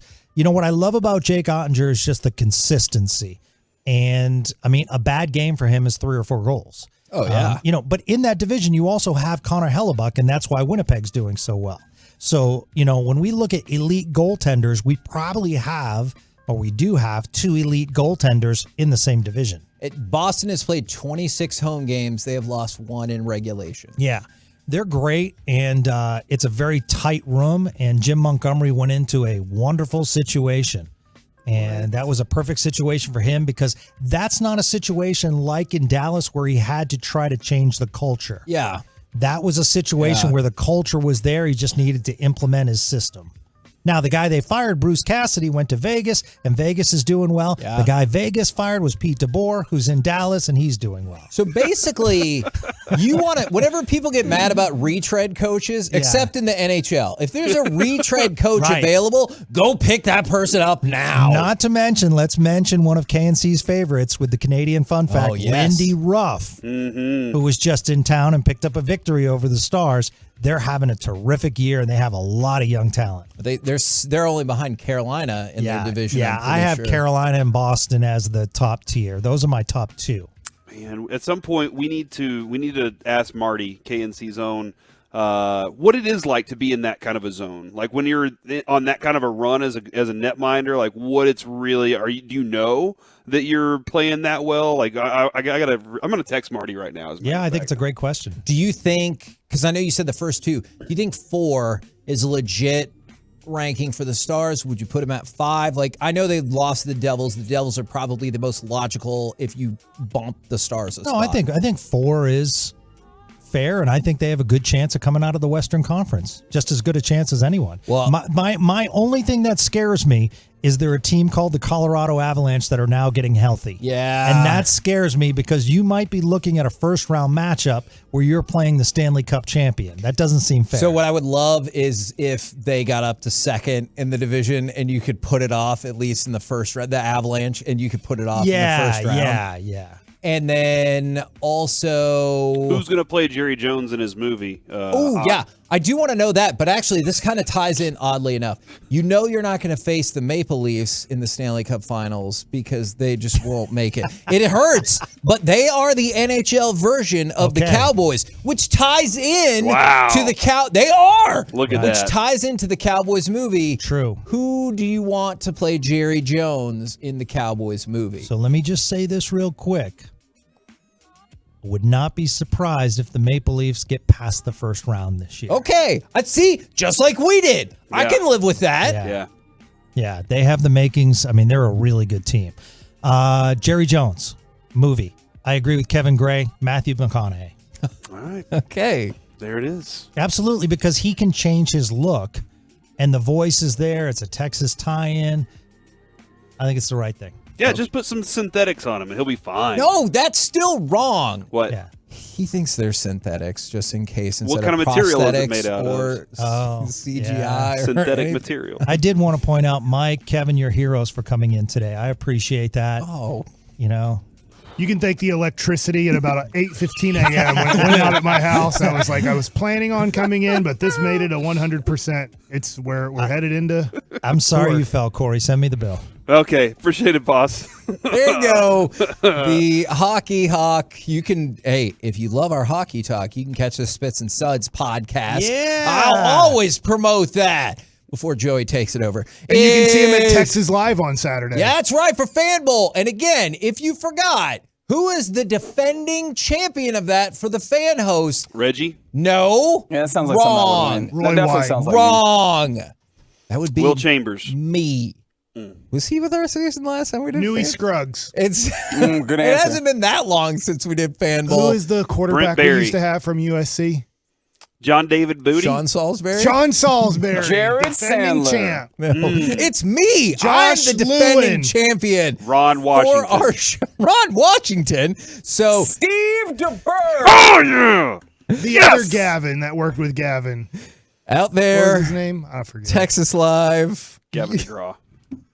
That's not Gavin Who McGraw. did, who did Gavin used to work with on G-Bag Nation? Shouldn't you know this sooner than I should know this? That was like 2010. What was his name?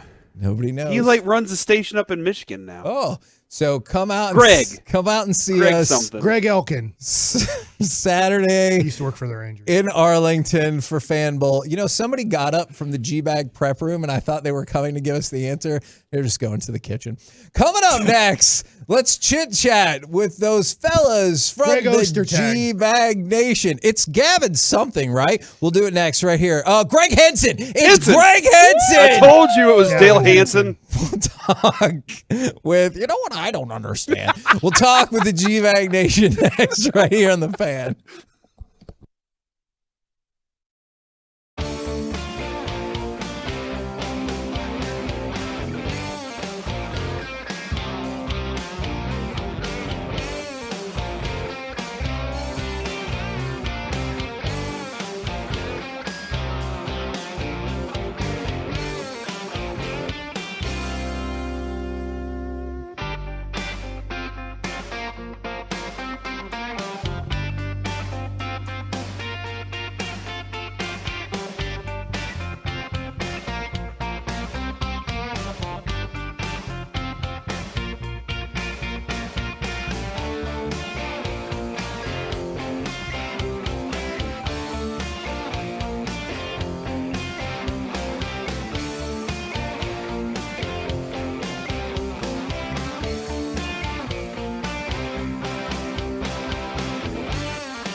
Brewing inside of Texas Live. $3,000 in prize money up for grabs. Which host wins the fan bracket? Roundtable discussions, and of course, we'll enjoy some delicious revolver together. We'll see you Saturday at Fan Bowl 2023.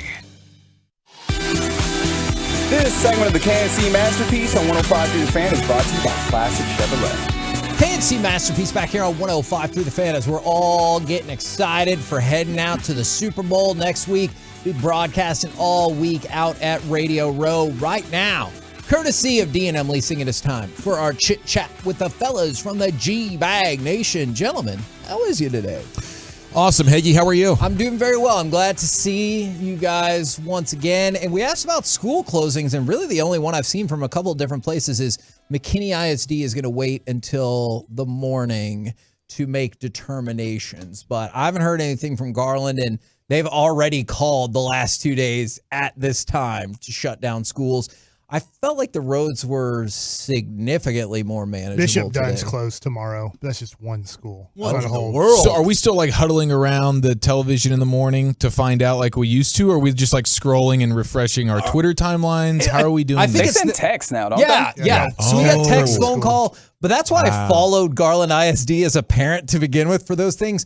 I know this is not factually how it rolled out, but didn't you feel like every single time you tuned into the news, 2 to 3 school districts after they showed yours, and you're like, God, Yes, and dog you're it. waiting for it again. You're like, Yeah. did I miss it? What's the deal Come here? on, please play no, please close, Yeah. close. And they would always be the last ones. Yeah, Maybe it was just me. I felt They like care Garland, about education over there. Yeah. Well, Chuck, you and Corey are very clearly walking embodiments of that. I'll tell you what, Yeah, I'm more bummed Corey, out. undergraduate. Yeah, I'm more bummed out about the restaurants that close down on these nights or these days. Yeah. I was gonna get a pizza on the way in. There's a place, this place No at my doubt. house, Momo Pasta, Momo Pasta. Oh, Momo Pasta. Oh, yeah, I love that place. And I'll tell you what, man, they were open, and I walked. They were packed. They were packed. Mo. I walked in there and I said, I thanked them for being open. They're like, hey, we're happy you're here. They made. I'll tell you what, they made money when everybody else just gave up. They were making money. They were the only restaurant that I drove by in North Dallas that was open, and they're like, we're just gonna keep the doors open. But they benefited from it. They had a full house. I appreciate the people that were trying to stay open and work through these things. They have great gnocchi. Yeah, that's what I had last night. Yeah, it's What good. I had. You did it all for the gnocchi. I did it for the gnocchi. That is excellent right you. there. By the Is way, that a movie clip? Something I missed? It's Pretty from much. a Limp Bizkit song. Oh, Limp Bizkit. Is Blink 182, Limp Bizkit, those people? They're talking about doing it all. I like for biscuits. A woman. Oh, Nookie. We've all been there. I got you. Sure. Right like on the song cue. from Sure. GISD sent me an email just now saying we're monitoring the weather, which basically means if you think you could party tonight for your kids, thinking 3 days weekend, or I guess whatever 6-day weekend is, think again. We're going to make you wake up at 6 o'clock and determine.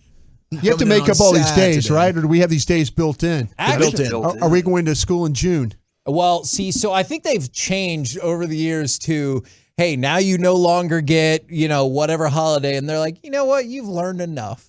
And so they just kind of, I remember a few years back when they missed like a week and they're like, you know what? We got to make up one day. The other 4, we feel like you've done enough. So you're good to go. Yeah, it's really not going to make a big difference. You know, Like they don't learn math in those 4 extra days. And you're like, oh my gosh, now I got it. we missed 3 months with the pandemic. The kids are fine. They picked right up. You know, we're just dragging it out basically to give parents good daycare. That's what we're doing. I could definitely see that. I mean, sure, there's some kids who need extra. You know, Sure, absolutely. we could go to a 4-day week quite easily, Heggie.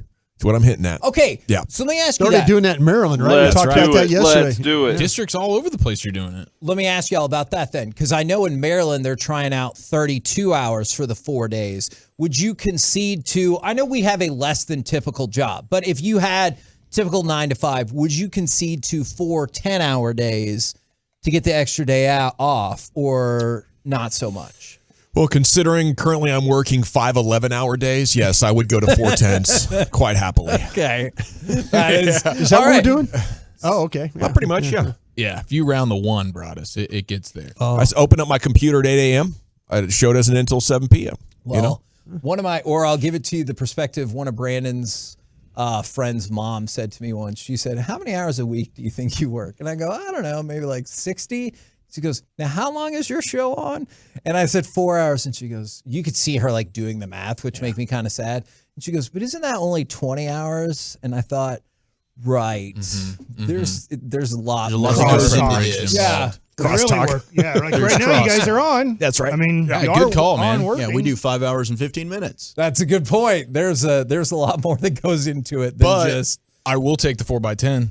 Oh, I'm in. I do it. Okay, yeah. Easy. Yeah. All right, so when we do that starting next week, or what's the deal?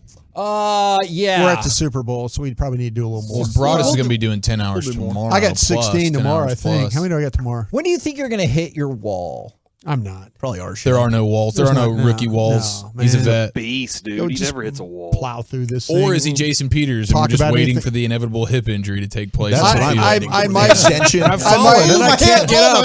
I Like might- he's still yeah. as good as he once was. I might overextend and have a hip flexor problem. God, that was hard to say. I hope it's a I'm going to hit a specific wall topic. next week when the Mavs have the exact same team as they have today.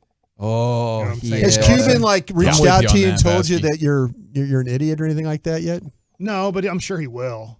you think he listens? Do you think he knows? I can reach out to I him don't for know you, if Mike. he's you want to bring it listening, up. but he gets told what I say. You think so? Yeah. Not everything, but like big things. Like I think he's out of money. Like, I don't think he's poor. He's a billionaire, but that he Do you will. think liquid money, Like yeah. the Zach LaVine, somebody just tweeted out, I think Jake Fisher, who's not the best at covering NBA stuff. He puts out rumors, but they're not.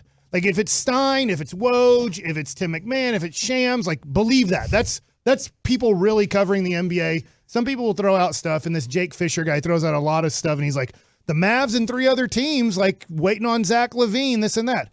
I've been told that Zach LaVine's a no-go for the Mavs. Yeah. That Nico's been told, hey, you can talk to Chicago all you want. I'm not taking on that salary. I do like the idea of Cuban having a Mike Likes It guy who at 12:40 every day tunes in just to hear 15 minutes of what old Baskey You know who might sucks? be Tim saying. Hardaway Jr. Every single day. Your only job is to tune into Mike Likes It and just see what Baskey's got going on today. Yeah. And what is he? Is he putting me on his comedy list again? That was one of my favorites. Yeah. Do you think he would Mount respect you Rushmore. if when you interviewed him, if you said, "Listen, I don't think you're spending money"? Do you think he would I respect don't you on think that? you care anymore, Mark. I mean, would you go that route? If I had a private conversation with him. I mean, we're not the home of the Mavericks here. No. If I had a private conversation with him. No, like, on radio. You interview him on radio, and you say, and you go, "Listen, I don't think you're doing a very good job spending your money." You think you would do that? I would like to do that, but I don't think I'd get a real answer from him. But at least you gave it a shot, I bet right? you he would. I bet you he'd go defensive on you. I bet you he Yeah, would. he- At least he would try and he would say, "No, Mike, this is where you're wrong," and then I think he would go defensive on you on that. And he's witty. He's smart. He's a really smart guy. So he would definitely. He'd have a strong answer. Yes. I think so that's too. what- yeah. I think it would be a good question. Like, listen, as a Mavs fan, I don't think you're spending money. You know? Yeah, you would just have to come back to your talking points and repeat them. Like what happened with overpaying Harrison Barnes and Chandler Parsons There you and Dwight Powell and Tim Hardaway Jr. Like what happened to you? Why are we paying non-all-stars like they are very good starters? Like you went soft. That's a really the good first question. half of your ownership, you were reckless. And it's like you got so scared of the mistakes that you made that it made you trigger shy, I guess. Because it's two different ownerships. Pre and post championship. I think this. I'd like to see. I'd like to see the question be him. You ask. That would be an amazing interview. I can lay out as much as you want on that interview. I know. Like, I'm forgetting the girl on Fox, Kelly or whatever her name is. He went on her podcast and she asked some tough questions about China. And eventually, Mark Cuban's like, "Look, yeah, we're in business with China. I'm taking China money. Deal with it. Like, I need that. I need that. We need that billion-something dollars. So eventually, like, she kept pushing, and he did. Like, answer the question. I respect him for answering the question the way he did. He's like, look, I get what China's doing. I can't affect China, except I will take their money. And we are, as a group, taking their money. And that's fine. Like, he's saying, like, yeah, they give us almost $2 billion a year. We're taking it. What do you guys got coming up on the program today? Pure Gold, as always, thanks for asking. Hagee, a lot of good stuff, including Coach Bob Stoops at 4 o'clock. Broadus has some fantastic questions for him as they're getting set for the XFL. Yeah. All the teams are in DFW. I think they're doing training camp up at one of the casinos. We're like a month away, too. Yeah, they're all ready to rock. Looking And forward. Lucius just brought me chocolate chip cookies, so I'm in heaven. The only reason I was sad about that is I thought this was the first time ever Lucius was going to jump into our crosstalk, and I was like, yes! And then it didn't happen. All right, roll home with the G-Bag Nation. We have been the KNC Masterpiece. Make your way back with us tomorrow, 10 a.m. to 2 p.m. right here on 105.3 The Fan. Say food porn, Kevin. You should stop using that word. Say goodnight. Coming up on The Fan, get ready to...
Secured by DFWSecurity.com. You're rolling with the G-Bag Nation on 105.3 The Fan. It's hour one of the G-Bag Nation here on 105.3 The Fan. Hope you are having a terrific day. As we're off and running here, we're all back in studio, and everything's available for you. The truckwreck.com fan text, the Twitch, the YouTube. We are all rocking and rolling. It is hour number one, and a lot of stuff is going on here at The Fan. General at your service. Here's Brian Broaddus, former Cowboy scout, NFL executive. Tomorrow, the bet payoff, the Fan Jam feat of strength. As for 16 hours, he's going to be on all the shows from beginning to end throughout your broadcast day on 105.3 The Fan. That is awesome. Lucius Alexander is in the Pimp Cup at Master Control. Just brought in some chocolate chip cookies. Can't thank you enough for that. I was feeling short. Some sweets. Let me get a whiff of these. Hold Took on. care of that. And by the way, special thanks to Lucius for keeping us on air all week long. That was clutch. Yeah, that was absolutely clutch. Oh, it smells so yeah. good. The CRV was motoring through DFW, and he got up here and kept us on air the last couple of days. Yeah, back in my truck now though. Right on. Yeah, she had to take the CRV to work. I had to make sure it was okay. Right. Yes. Yeah. 2 days of driving it. It's fine, girl. Go ahead, take yourself to work. I took Mom's car in today. Yeah, I was thinking about taking a different vehicle because I couldn't get my windshield wipers to go as I'm in the driveway. Like the motor was frozen or whatever in the Scooby-Doo. It's old. So I'm like, okay, well, it'll probably start working as I get down the road. So I'm through 80, and now you're really starting to get onto wet, dirty pavement. Mm-hmm. And an 18-wheeler passed me and just sprayed my windshield. And I had seriously obscured vision. Like I couldn't tell for sure where the path was on the exit, right? Because I knew I had to get off and exit, but I couldn't tell if it was slushy, icy, or wet pavement over there. Oh, no. So I just kind of like white-knuckled it and veered over and made it through and got off on the exit. So I wiped my windshield off, and then I jumped back on, and then I took the side roads the rest of the way. And then when I got here, turns out I had to free both windshield wipers. And I was just freeing one of them, thinking like a newer car, you get one, you're good to go. Yeah. But I needed to chisel the other one out as well. Got them both. That makes sense. I should be good to go now. But the frozen car is a nightmare. Yeah, it is. Yeah, the frozen car is a nightmare. Do we need to get you some hockey goalie equipment? You might need to. I just need maybe potentially some icy hot, because when I went down into my driveway to start my car earlier to just get it warmed up, I ate it pretty good. Yeah, I feel for you right now. It sounds horrible. You get horizontal? I got horizontal. Absolutely. Smashed the tailbone. Foot went behind me a little bit, so the knee and Yeah, so you're on somebody's surveillance camera probably eating it? Dude, I was literally thinking to myself, it would be so great if I actually had this video, because this is one of the classic ones you see, the porch cam, they slip.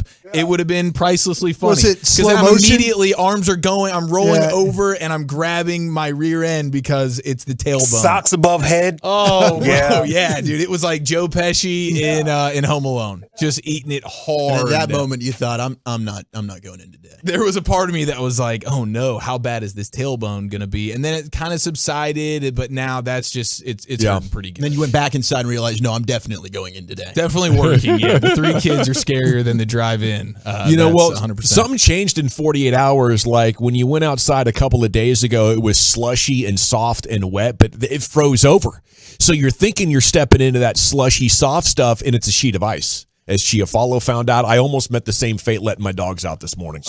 Just miserable. Had to go to my car to get the badge out, and I almost slipped and fell, which happened to me the previous ice storm, and I had a bruise on the hip. I couldn't sleep on that side for a couple weeks, and I'm a side sleeper. Yeah, you are. So that completely ruined things. It helps when Walchuk's a great big spoon, though, because he sleeps on his side. I've missed you. And I will say that it's Got the house Super Bowl shoes. to look forward to. The house shoes are not conducive to the ice. It was an awareness problem for me, but it was also, I will blame my cleats. Like I am the Cowboys playing with bad cleats. I will point to that and say I should have been smarter about what I was wearing, because that totally threw me for a loop right there. Yeah, I should have got the Ice Bowl sneakers with what, the velvet and the felt on the bottom. Yeah, got the felt. Yeah, like you could have been the Giants from back in the day, in the 50s. Those felt bottom boots. And at a certain age, you can't just fall. You know, you just can't fall and get back up and think everything's going to be the same. It's not going to be the same. Well, so be careful out there at a certain age when you life fall. alert. I'm going to peg it at 19.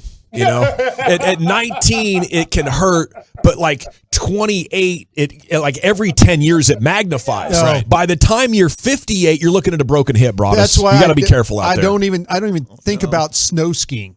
Yeah. I just don't, because I'm thinking like, okay, swoosh, swoosh, swoosh, bam, there goes the hip, just on its own. Yeah. Nothing on my part, just the hip just went on its own. You guys don't like ice, wide base? You guys don't ever think about walking a little bit wide base? Well, I'm not the one that fell, so. Well, but I'm just saying, No, I'm just kind of like a throwing it. walk like a penguin Just might? a little bit more of a wider base. Don't like take straight ahead. Kind of a little bit more of a think wide base. Kind of keep yourself. I'm in walking line. like eggshells. That's 5 years of very living in Green slow. Bay. No, that's a fair point. Keep a wide base and kind of like Knees bent, good athletic position like Ray Nitschke. Yeah, Knee just kind of bender. just get ready to snap on somebody if you have to. But yeah, it's just it means that the wide base, you're not gonna when you're trying to go too quick. Yeah. Too quick. Well, I tell you, since you're into techniques, mine is just like your cross country skiing. My feet don't come off the ground. So I'm just sliding, right? Because it's the up and the down that creates the slip. That's right? what I'm saying. You don't pick your feet up off the ground. You just kind of slide. You shuffle. Yeah, you Motion. shuffle wide base until you find the pavement that's not icy. And then you get back on it. Yeah. I hadn't considered that one. No, this is good. This is good. I wish I knew this about 2 hours ago. Man, Davin is so brave for coming to work. Eye roll, says the 214. Yeah, that was out of convenience, really. I could have made it, but I didn't want to drive slow. And I think if you can ever eliminate your risk to zero and the boss is like, hey, you want to just stay home and work? That was an easy yes. I tell you what, though, it reminds me so much of that dang pandemic remote radio that we're doing. And it's annoying. Like for 2 days, it's kind of cool. Like right on. Don't have to drive in. Don't have to battle the elements. And then, just the difficulties of trying to coordinate everything via remote. I think you guys did a great job. Broadcasting through it. Thank you. But I don't want to go back to that. It's definitely not worth it. Yeah, you were a killer, Eric. The last few days you were fantastic.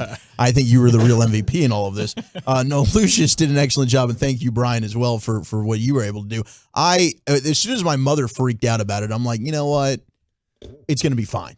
Don't worry. And 75 is good to go. Yeah. It's just as soon as you get out of been your good for 2 residential days. streets. I didn't know. All right. But today, apparently, everyone was like, hey, it's all good. See, it's thawing out. It's still kind of dangerous because people can't drive. Yes. Yeah. Fair enough. Yeah, you can't drive. I'm sorry. I say that respectfully. You can't drive.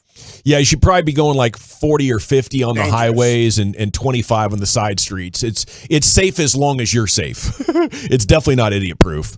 But whatever it looks like in your driveway in your neighborhood, it's not like that once you get out to a main road. I think that's an accurate message. And fiance wife, she was really disappointed in me today. She's like, "This is crazy. What are you doing?" And I'm like, "Honey, I'm going to Skype you in 3 minutes as soon as I pull out this driveway, and you'll see." They And I do did. put the pressure on you. My girl put the pressure on me. Was it Tuesday or something? Are you sure you want to go? Can't you just call Tim and tell him? Yeah. Show him a picture of what the driveway looks like. Oh my God. No, come on. Yeah, there's They put the pressure on you, bro. They really do. They do. They don't want you getting hurt. Yeah. You're the breadwinner. Lucius, why can I see you like in that picture, like taking a big puff off your cigar and just kind of blowing it into the air, and then kind of going to get your keys and getting in your car and leaving? Listen, darling, I'll be all right, darling. You hear me, baby? Lucius, I goes, I'll see you for dinner, dear. I'll see you, baby. Yeah. Roads aren't idiot proof when it's 90 and sunny anyways. LOL, says the 214. Fair. That is true. Okay. How about I'm glad Gavin stayed home because we live in a dangerous area, DFW, because of construction, etc.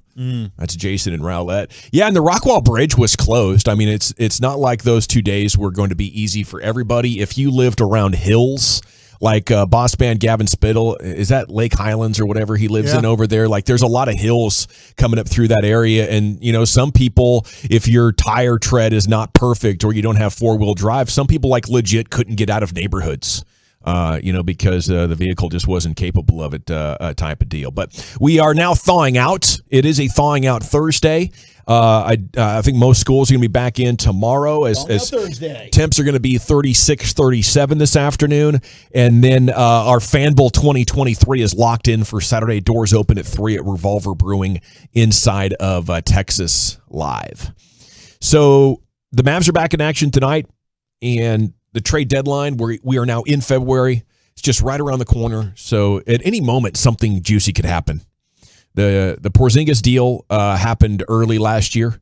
The Porzingis deal 4 years ago when they got him happened while we were on Radio Row, which we will be next week. If you watched the Hawks last night, you saw them blow out the Suns. Trae Young and DeJounte Murray are so much fun to watch. They're just balling and playing some great hoop. John Collins, longtime Mavs target, used to be 20-10 secondary scorer for them. Well, he's now a little bit out of favor as far as getting all those shots. Now he's averaging 13-7. And now the reports are today they're willing to take significantly less than they have in the past because, he's not happy there, and they feel like what they get back for them could help them win more. So, that is maybe one of the interesting things. They also said half the league is calling about Bogdan Bogdanovic, who had a nice game last night as well with his, I believe, 21 points, Wolchuk. It seems like John Collins, they're really just wanting to kind of take what they can get for him at this point, and I'd be all in. I mean, look, Bogdanovic, if half the league's in, you're probably going to end up overpaying for that guy. And with the injury risk, while, I like him, I think he'd be a great addition, I don't know that that's necessarily worth doing. But if you could buy low on a John Collins, sign me the bleep up for that. Yeah, like I want to know, what are the offers? Could Christian Wood and a second-round pick get it done? Is that what we're looking at? Like, what does Atlanta want back? And maybe it'd be an opportunity to get that front court score that could, stick around actually for a while, a secondary score, and you start feeding him the ball again along with Dinwiddie. It's not the ideal superstar big three, but you'd have a pretty dang good top three guys at that point. Yeah, young and athletic, and you'd have him under contract through 2026. So you're thinking he's a guy that you'd want to build around. Like there's a legit commitment involved with saying, hey, if we're trading for John Collins, he's going to be here for a few years, and this is a guy we see fitting well with what we need and what we want. And I didn't know this about John Collins, but his nickname is the Duncan Deacon. I love that. And I wonder if a straight-up flip of, like, Christian Wood, is that completely ridiculous? Yeah, I think they're interested in moving on because I think teams realize with Collins that he's good and he's not great, and he has a relatively low basketball IQ. Yeah, Woj said he's become a hindrance for the Hawks. And I mean, the talent, that's off-putting. The talent is there, and one of the reasons why they have problems with Christian Wood is because he has a low basketball IQ. And so that's what you're having to deal with right now when with the Mavs. I mean, I'm just talking to guys around the league, and because I bring up John Collins quite a bit. You watch him play, and you're like, wow, that guy's kind of a force. And there was he's a good player. His basketball IQ is really, really low. And, and you talk to people at the Mavs and they'll tell you, there's that McGee. I'm at the game the other night watching, I'm like, man, he's doing all right. And, but then you talk to people after the game and he's like, we missed 5, pick and roll switches there with him in the game. We can't play him, this, that, and the other. And you're like going, oh, okay. Yeah. I mean, I can't tell that. I'm just watching a basketball game. I'm watching, I'm like, let's go Mavs guy, and I'm trying to learn. But you start to ask guys in the the building about the players, and they're like, "Yeah, what you didn't notice about McGee, or what you didn't notice about this guy," and and there's a lot more. The Mavericks put a high premium on player IQ. Yeah, I think it has to do with Jason Kidd. I really, really do think it one has of the smartest players ever. Boom. Yeah. But nobody could be that smart like 100%. Jason Kidd. No. So you have to almost but you're trying to build a team with those kinds of high guys. levels of awareness. Yeah. And you get to, maybe it's like, to me, give me a dumb guy that could play. Right. I mean, dumb IQ as far as basketball, not, but give me a guy that might not be, but it could play. But coaches, front office guys in basketball, they'll tell you, nah, you have a team of dumb guys, you're going to lose every single night. But at some point, you've just got to add talent where you can find it. And if this is a buy low type of option, I hear what you're saying, and there is a lot of money invested. And maybe that is why you'd be like, I'm out on that one, which is fair. But this is a team that lacks just talent. And if you have the ability to add somebody, I don't think because you think for some reason a guy has a low IQ, maybe you should take that upon yourself as a coach to correct some of that if you can. He's been a big part of success in the past, and he might be demotivated by him being so minimized in the rotation. They've a lot of talented players that need the ball. No, that's the thing. I mean, I'm looking at it, and I'm watching John Collins play those nights in Atlanta and all that. I'm going, like seriously, you're watching like, all right, the playoffs like against the Knicks. It's like, man, okay, here we go. I like what I'm seeing. Every time you name John Collins, you see something that you can like, man, yeah, I want to get that on our team. But then you ask, okay, what are the deeper rooted problems with the Mavs? There's things that they can and cannot do and cannot improve. They talk about that. Like they feel like, yeah, it's your job as a coach to try. But if a guy can't learn or can't pick it up, it doesn't matter how many. And we've always talked about the limited number of practices because of load management. You can't even practice anymore. Sure. Trust me, I'd love to have John Collins myself, but I don't know if the Mavericks would necessarily love John Collins. Okay. It's good to know. I do trust your sources, and there's no doubt he's an attacking player. He is. He's not a grab the ball and survey the court and pass it and move the defense, but he's brilliant at I'm going to catch the ball and attack. And, if the Mavs want to continue to play offense the way they are with one ball handler and floor spacers, I think John Collins could be a great player. And, maybe he's not the best passer or whatever, but he's always had a good attitude. He's never been a problem with any of his teammates. I think that's the kind of guy. Like, they all can't be passers and creators. Hell yeah, and it does seem like they're willing to not even take a one now. Like, it's gotten to where they just want it. They want something new. They're looking to move on. And if you could just give up they're trying to rekindle that magic, chemistry. I think, Gavin, your assessment about John Collins is absolutely right. I think it is. And, like to me, Christian Wood, we kind of feel, how do you feel as Christian Wood as a player? Good. Christian Wood's a very good offensive player. See Fantastic. what I'm saying? Okay, low basketball IQ.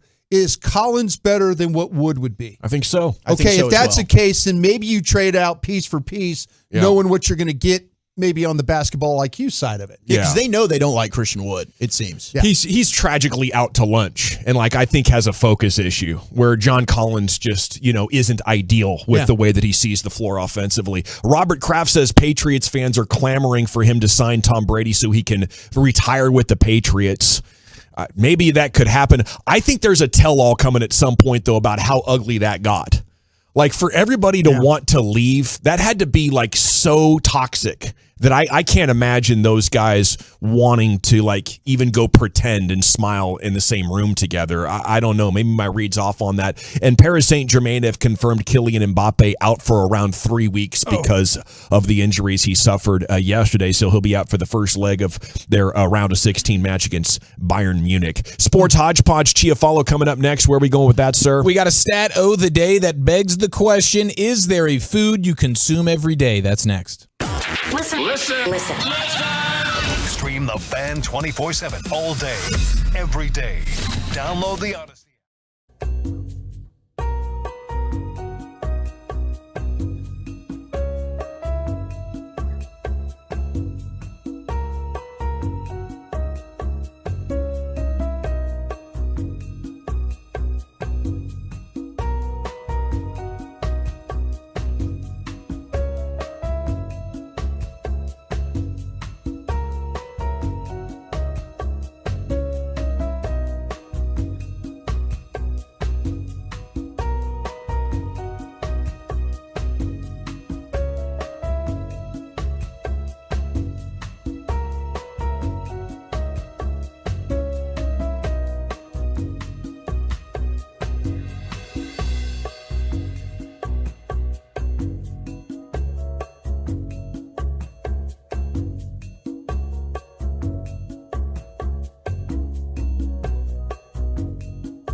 accident and it's not your fault, call the Frankels, 214-333-3333, or go to truckwreck.com so you don't settle for less. It's the Frankels, truckwreck.com. Here's Chief. All right, 877. Question real quick. Gavin, Portland wore their PDX jerseys last night. Yeah. What is that? It's the airport.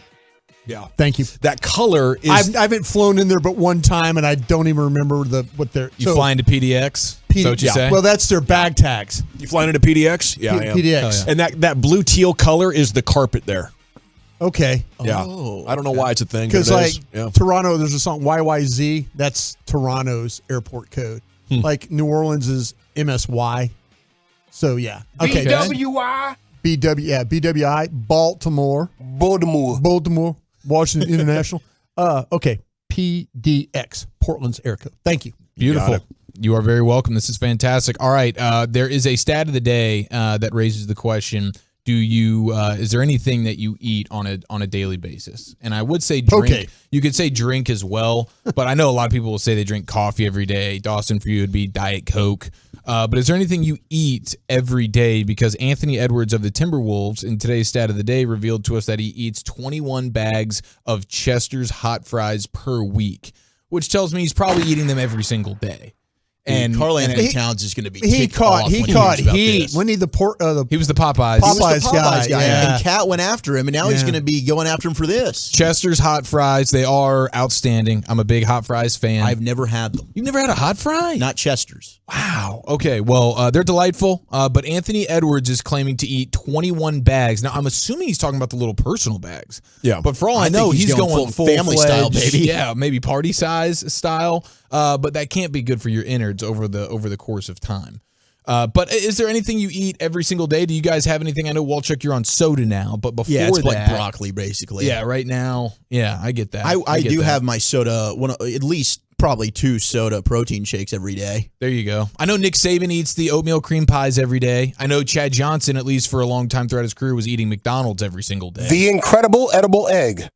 Boom! I eat eggs every day. Love it, love it. And it's being more challenging for me, but that was the one that I came to as well for me personally. Like eggs is something most consistently. And if you've seen the prices, I could use a couple $. That's what I'm saying, dude. I'm having to space it out. I can't. I'm like I have to prolong. It's amazing how quickly 12 eggs can just fly out of your fridge. What's going on there with the eggs? Somebody explain to me what avian flu. I think it crushed the supply. Oh gosh! And I don't want to be fooled by the internet, but I thought I saw like an egg factory of sorts get like burnt to the ground the other day. On yeah, Twitter. you've seen that. Whoa. Yeah.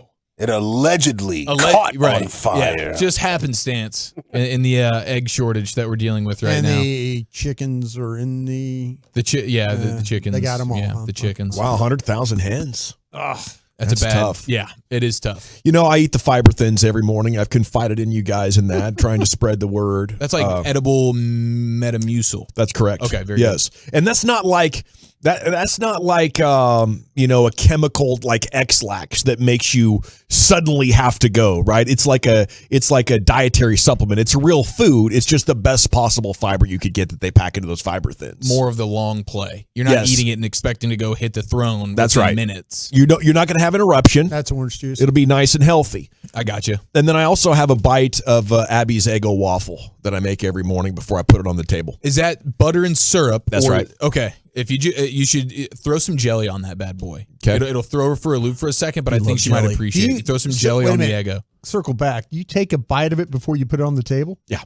Oh, so it arrives to her with a bite already taken out of I reorganized the waffle so she can't tell, but it looks so delicious. Yeah, you got to make sure. I take one of those middle pieces right out of there. It's such a scrumptious Is it the dad bite? You know, when your dad's like, let me get a bite of that burger. And it's a whole crescent moon he hands you back? Yeah. Is it a dad bite? No, I take a smaller one. Okay. Yeah, but I hear you. She's not figured out the game yet, has she? No.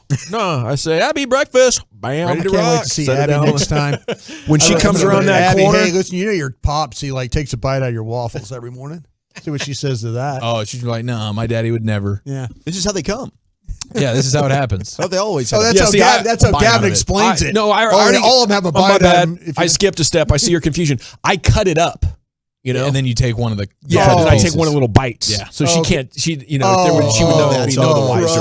Freaking okay. Yeah. I thought you put the discs on the plate sort them up and no, that'd be obvious. Okay. Yeah. 469 and 682 say, yeah, that's the dad tax. And Absolutely. Dawson, we should all be Dad enforcing tax, that. I like that. I do like that move quite a bit. I just look at it like they're so delicious, and I'll never eat 2 a day like I did back in the day. It's just unhealthy at this stage of life.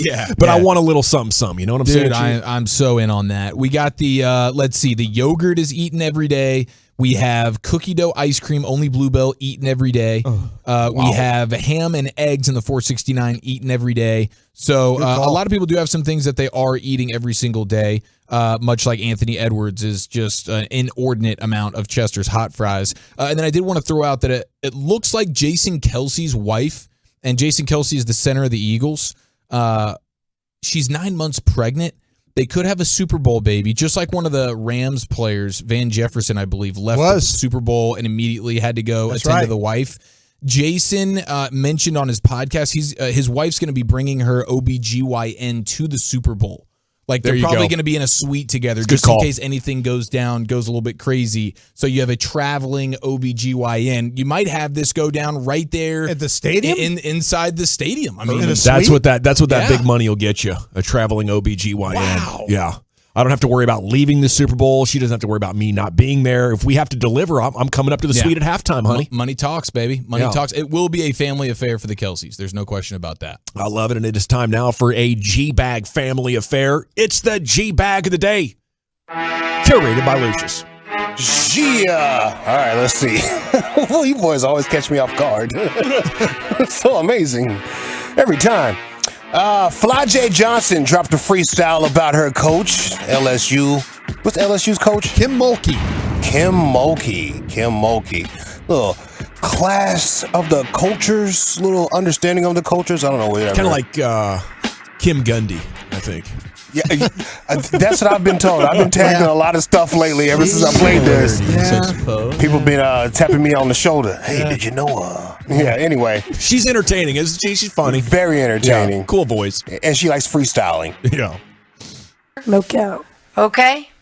Y'all know what no cap means? Okay. No cap. Okay. Do y'all know what no cap means? I'm serious now. I didn't. The young people know what's going on. She had to teach me. Do y'all know what freestyle is? You do? Yes. Jim? See? I love Jim?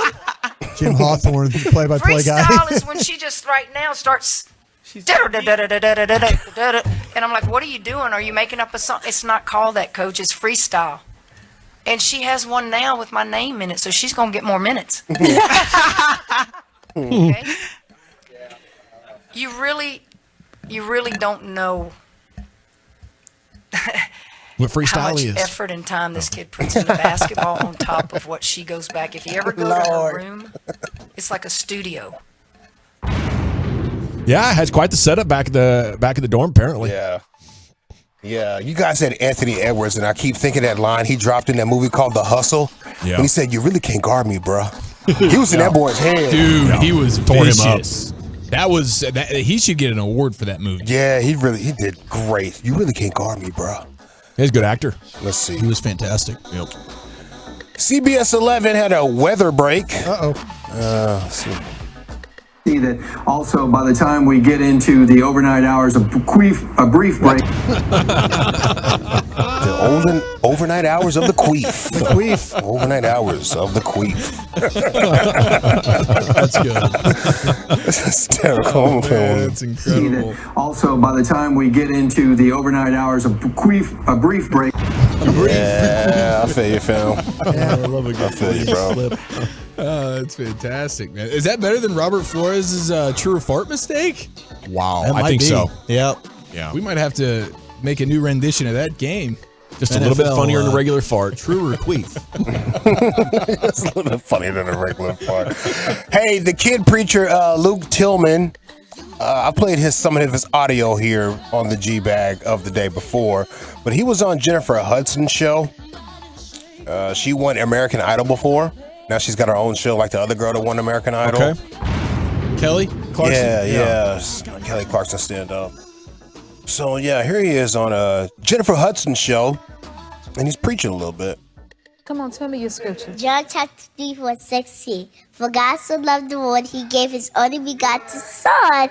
Whosoever believe in him shall not perish, and they shall not die, but have everlasting life.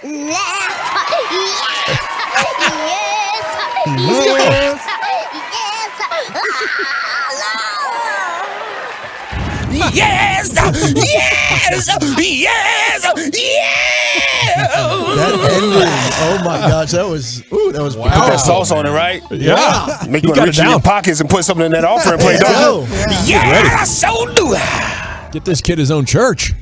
See, how about this? We got you guys were talking about the parents at high school games or little league games or whatnot. We got our high school PA announcer. Shout out to Bobby Belt for sending me this. Bam, there you go, Bobby. High school PA announcer was ripping the crowd because the crowd was like ripping the refs out there, and he's had enough of it, so he had to let them know. I would like to take this opportunity to remind all fans, and I should have done this a lot earlier, shut up! The WIAA is always looking for officials, and since you do such a good job from the stands, get on the floor, wear a striped shirt, and do it yourselves. Yeah, there's definitely a protocol. If you're going to bring up some issues with the ref, I think you got to be really careful with it, especially when they're kids, man. It's brutal. I've seen kids out there crying. I've seen grown men that can't handle it. And they get all panicky, and we need them to keep the youth sports going.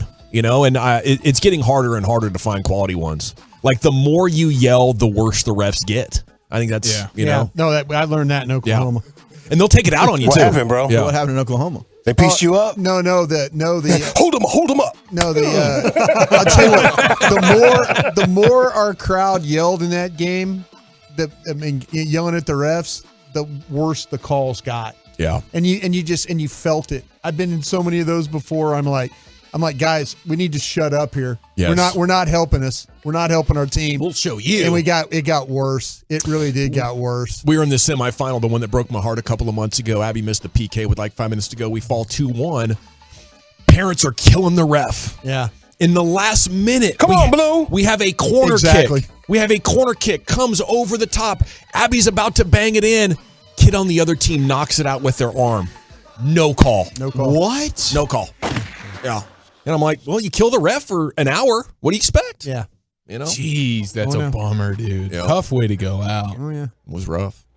But yeah, there's definitely a strategy to be learned from that, and that is a great message from the high school PA announcer ripping the crowd for ripping the refs. All righty, what do you say we get a vote in here? Yeah. We have the champ. Hey, hold on. Let me drop this one real quick. Drop it like it's hot. There was a man who was arguing with this lady at a North Carolina Chinese restaurant. Okay. She threatened to hit him in the face with Some duck, Peking duck. No. She threatened to hit him in the face with a piece of chicken, bro. Oh, no. Not the chicken. She was serious. Listen. Girl said she gonna hit me in the face with a piece of chicken. You see that? This is a Chinese kitchen. In York, North Carolina. Now I'm gonna call the police because you slandering me, okay? Call it. You the one threatened me. She said she gonna hit me in the face with a piece of chicken. Get out. I'm at Chinese kitchen. Get the out. If she hit me with thing, today I will beat a bitch ass. I'm gonna let you know right now. You're slandering me. A lady threatens to hit a man in the face with a piece of chicken. If it was frozen, that could really do some damage. Yeah. Or maybe get one of those sticky bones off one of the thighs. Those are I catch it with my mouth like some type of animal at the zoo. Bite it right out of her hand. Is it the high school PA announcer ripping the crowd? Son of a preacher with Jennifer Hudson there. That kid had it already down. And in the champ, Coach Gundy out there at LSU with her talented star player. Going to be number one pick in the WNBA before too long. I'm going to go with the son of a preacher with Jennifer Hudson, Chiafala. How about you? Give me the local reporter flub. Local reporter flub? Which one was that? Channel 11. Channel 11. It was the Yeah. queef. Yeah. He was bequeathed. Late night queefing. Yes. Okay, we're tied at 1, Lucius. It's going to be the name of my overnight show, Late Night Queefing with LA. I'm in, bro. Overnights here on the fan. Overnight queef. Can I get the podcast for that? Yeah. Let's see. The LSU guard and Flajay Johnson. We are tied at 1. Flajay. Wolchuk? I think I'm going to go with the kid singing as well. The end got me lifted, man. 2-1, Brian? Yeah, let's go, Preacher. Wow! By a score of 3. Toe-on. And your new G-Bag of the Day champion, it's the Junior Preacher. Must be, 4 or 5 years old, already getting it done at a very high level. Krusty's Corner is coming up next. Brian, where are we going with that? Yeah, we need to answer the question, how much is too much? We'll do that next. Coming up Friday morning on Sean and RJ, Brian Broaddus pays off his G-Bag.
Like buying to be easy.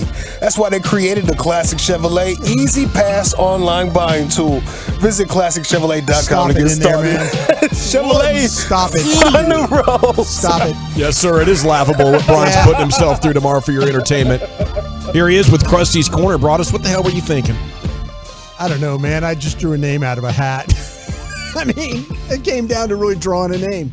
Is what it did. No, this was you picking Cowboys. You put your nuts on the line for Dak Prescott. I wanted to forget I picked the Cowboys. I just wanted to blame the draw of the hat on this one. I didn't want to. Okay, so the other one you owe, that one will be. So we got two more bet payoffs. No, I picked the Cowboys. And I'll tell you what, the Cowboys defense, Dan Quinn, those guys showed up. Yeah, they were worthy. They gave me a shot to win a football game. It's it's a shame that they had to get rid of all the coaches on the offensive side of the ball now, but we'll figure it out. Well, they deserved it after what they're making you do. The more I think about it, I was kind of like, should I really have talked to Wolchuk's mom for like 10 minutes? It had already been done. You'd have ripped the Band-Aid off, but now you're doing this whole thing, and now you're slowly pulling it, and it just stings and stings. You just needed to bite down and grit it out for a second, man. And then who knows where that whole conversation would have went. I was always concerned of Mr. Wolchuk pulling up on you. That's what. See, Lucius. Oh hell no, he'd have been. See, Lucius. That's exactly right. With an A shirt on, and it's all like dingy. Exactly. Ready to throw hands. Which one of you is broadest? Yeah. Cigarette in a South African accent. Yeah, cigarette hanging out of the corner of his mouth. That's fair. He's just flipping his lighter open, and like the open and close one, he's just flipping it. Big ass machete in his hand or something like that. Yeah. Maybe some dogs couple around of dogs him. for a couple sure. of dogs, like like he just says the word and like he says it in South Africa and they just attack me. That's right. Yeah. That could have been. That could have been 16 hours of radio. Here we come. I'm excited for this, man. I think Brian is too. I think you like to show off your what would this be called? Your like feats of strength kind of a thing. Yeah. Your constitution. Yeah. To me though, I had to ask the other shows though. They were all for it, right? Yeah, they were. I think they were okay with it. Nobody was totally negative to my face. They could have been. Right. And I would probably say, oh, dude, you're going to do like 4 segments for him. It's going to be Ask Broadus. It's going to be, hey, let's talk Cowboys off season. This is a blessing for him. No recycling, though, man. When you show up tomorrow 2:40 for Krusty's Corner, that better be original. By the time I don't want to have heard Krusty's Corner at 8:40. No repeats. That's not going to happen. Our run sheet tomorrow for us, right? Yeah, I'm excited. That's right. We no Gab tomorrow, right? Oh, that's a shame. That is correct, sir. They Here for the first time. Let's have Brian schedule the show. Lucius, stop! What are you doing in there? Just stop. I can hear Dawson smile from way back there exactly. in the PIMCO. That is correct, sir. That is right. I don't have to deal with your incompetence the rest of the day. Well, he's not going to have to carry you your exhausted body like me and Wolchuk.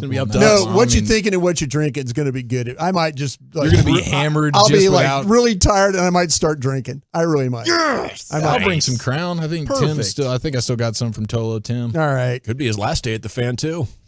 Mine? Yeah. Get that dump Once button you start ready, drinking? Lucius. Oh, yeah. We can't do that, right? We can't drink on the air.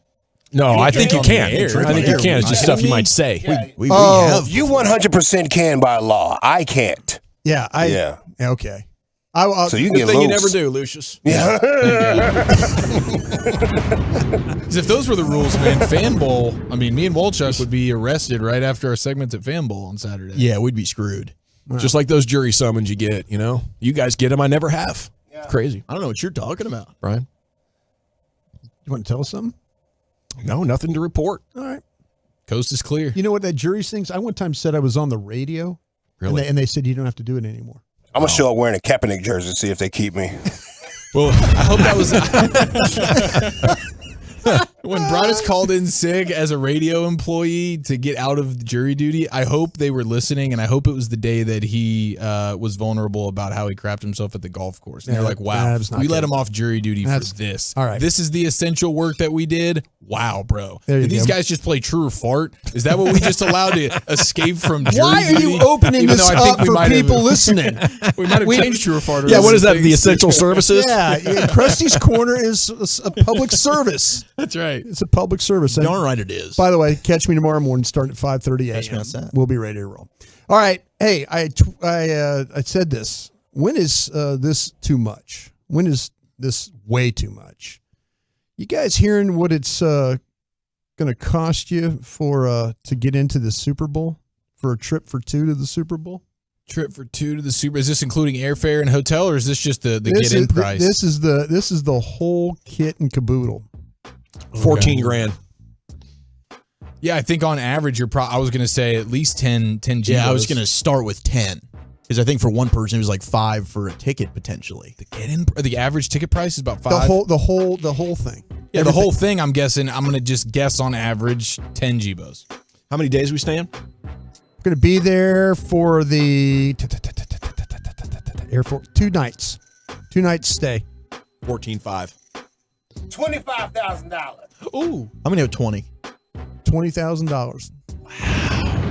Jeez. Fans, they can take my spot. And that's the average ticket or the get-in? That's how much it's going to cost you for. This is what you get. An average Super Bowl trip. The Super Bowl experience for 2. So we're looking at 10 grand a person is what we're looking at right now. NFL, they're saying this. NFL fans heading to Phoenix for the Super Bowl are going to have to pay a pretty penny, and that's just not for the tickets to the Super Bowl too. Well, I wouldn't go if I'm a Chiefs fan because we've done this already and our 3 best wide receivers are hurt. I got to be very confident we're going to win, and I'm not very confident in KC right now.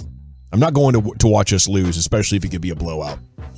Yeah, dude. I think there's a lot of TCU fans that probably regret a couple of the decisions they made. No, man, that's a once in a lifetime college football. That's a once in a lifetime thing, man. You got to do that, right? Yeah. No, I mean, I guess. It's hindsight though.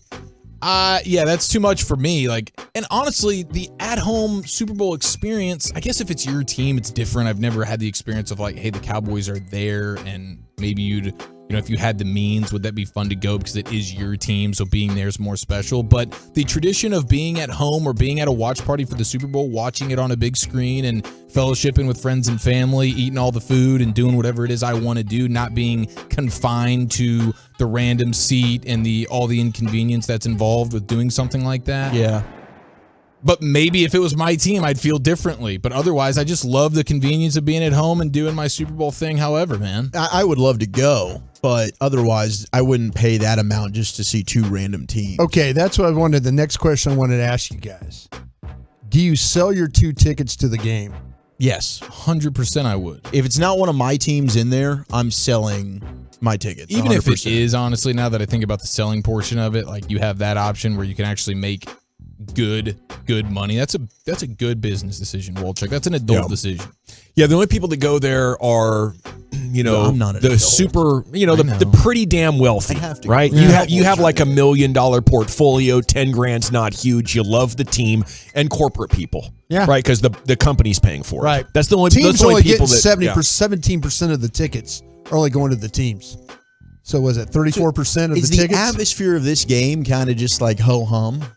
It's really not even that awesome. I don't know, man. I think the 2 fan bases are pretty electric, to be honest with you. If the Cowboys are in it, man. How many true fans are actually there? I would love to know that's what I'm the saying. answer to that. Gavin's right about the corporate side of things. How many Anheuser-Busch, fans are there at the game? Yeah, but they're kinda probably hanging sweet life in it. Yeah. Okay. If you said you both, everybody said they'd sell their tickets, right? Except for Wolchuk, if it was his team. If the Cowboys are in it, I mean, who the hell knows when that's going to happen again? Yeah, he's putting that game day I'm thong going on to and the he's game. going. You're going to the game? Otherwise, I'm selling. Gavin, tell me what you would spend the $20,000 on other than going to the Super Bowl. You know what I'm buying? We're in the depths of a bear market. Loading up on Ethereum, probably some XRP, some Bitcoin. Okay. This is just saying what you're going to buy. This is not giving advice right on the air. This is what I would do. Yeah, this is just you're not giving advice. Yeah, I'm loading up, baby. With 20, you have about 20 G's to work with. I don't even know. I would have to think consciously about what would be the best plan here. 20 grand. Probably maybe some of that Tesla smart. stock. Yeah, invested into Jeez. retroactively. Yeah. I think I would have to get with somebody smart, and they would have to tell me what to do with at least half of it, and then the other half I might do something fun. Lucius, what are you doing with 20 grand? Dividend stocks. Got it? Yeah, there's one in particular. I would just add more to it. Gotcha. It's a realty company. They pay you every year? Every quarter. Every quarter? Yeah, and Sounds it's fun. one of the most highest paying dividend stocks out here, bro. I should have did this a long time ago. Just letting it stack up. How about you, Wooly Bully? Tell me something you're going to spend 20 grand on and not Super Bowl party. I'm probably going to need to look at getting a new vehicle here soon. Yeah, that heater not working too well. It's kind of It's been becoming an issue, and maybe I can just fix it up. But at this point, it's like if I've got $20K, I might as well get a new car. You turn it on, it goes. It wheezes all the way down the highway. I've gotten great at least for the use out first of few her. miles. She's been fantastic. How many miles are on that thing? 250? Yeah. Yeah, that 06, man. Still trucking. Thank you, Broadus. Thank you, sir. Roasty's Corner every afternoon, 2:40. Bird Turge Report. There's two big stories going on this afternoon with the best-run organization in the NFC East. I hate to say it, okay, but there's a couple of stories coming on about them that I want to pass along to you here. And do you have an irrational fear that makes your body shut down? Why daredevils are impersonating Jordan Spieth, and it would bring me to my knees. It's next right here on 105.3 The Fan. I want to chat about the Frankels, though, because people are getting back out there on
go, Cowboys. Always live on the free Odyssey app. From our fan studio, secured by DFWsecurity.com, you're rolling with the G-Bag Nation on 105.3 The Fan. It's hour number 2 of the G-Bag Nation here on 105.3 The Fan. Hope you're doing well out there, staying warm and safe, and making your way across the Metroplex if needed. If not, maybe just, hang tight for another afternoon/evening. We got you covered for the next 4 hours. General at your service. At ease. There's Brian Broaddus, former Cowboy scout, NFL executive, Zach Wolchuk, Eric Chiafalo, Lucius Alexander, along with you. We are the G-Bag Nation here on 105.3 The Fan. We got our fan cams up. You can watch us Twitch, YouTube, and on our website as well. Got a little bit of a bird turd report here for you, Brian. One of your former employers. Luckily, they didn't rub off on you too much. They tried. Yeah. They tried to. Well, luckily they fired you. I wish we could have stayed and tried to see how that one was going to roll. I mean, because the thing was with Andy, we were bringing in Andy. I mean, they hired Andy. That was your guy. Andy was there for 14 years. You might still be working at Philly. Absolutely. You might be their freaking GM right now, bro. And you guys might be MFing me on the radio right now if I still worked there. That's true. That would have been cool. I tell you what. I would have been listening and called in and oh man, hey, you guys, why do you not like me? Can you believe this Broaddus guy? Yeah. Unreal. Fun. You know what? And not take that right now because this Howie Roseman is everything we want the Cowboys to be. This Howie Roseman is out Howie's here killing better it. than me right now. It'd be hard to imagine you could do better. To be honest, you did a great job at your time in Philadelphia and set them up for a tremendous amount of success. But what Howie's done since Chip Kelly left, he's body slamming the Cowboys. He's body slamming almost everybody in the NFC. Chip put him in the closet. They're lucky. Howie just he took a lot of power away from Howie. Yeah. And Howie just sat back and watched him. Waited for his opportunity. Yeah, I'm sure Howie was making it rough along the way. Yeah. Probably going into Jeff Lurie do we really want to do this? Do we really want to do this? Kind of a thing, Yeah, he knew what he was doing. He was being that voice in Lurie's ear. Yep. And when Chip Kelly faltered, he jumped back in there and has been dominating, and that's why they are in the Super Bowl for a second year in a row. So I do want to acknowledge that. The first time around I was hoping it was kind of lucky, but since then they've just done such a great job of team building, and that's kind of something to keep an eye on over the next couple of weeks. I'm sure we'll talk about it. But we go to Craig Carton, right? At Craig Carton Live, and he is a talk show host out of New York, and tweets this: while Eagles owner Jeffrey Lurie believes Jalen Hurts can be the team's quarterback of the future, GM Howie Roseman is reportedly less confident in the 23-year-old as the team's starting quarterback next season, according to Jeff McClain of the Philadelphia Inquirer. This is another thing we want the Cowboys to do. Okay, you have a good quarterback, but the salary cap has made the league in a way that if you pay a pretty good quarterback like he's great, you ain't going to win the Super Bowl.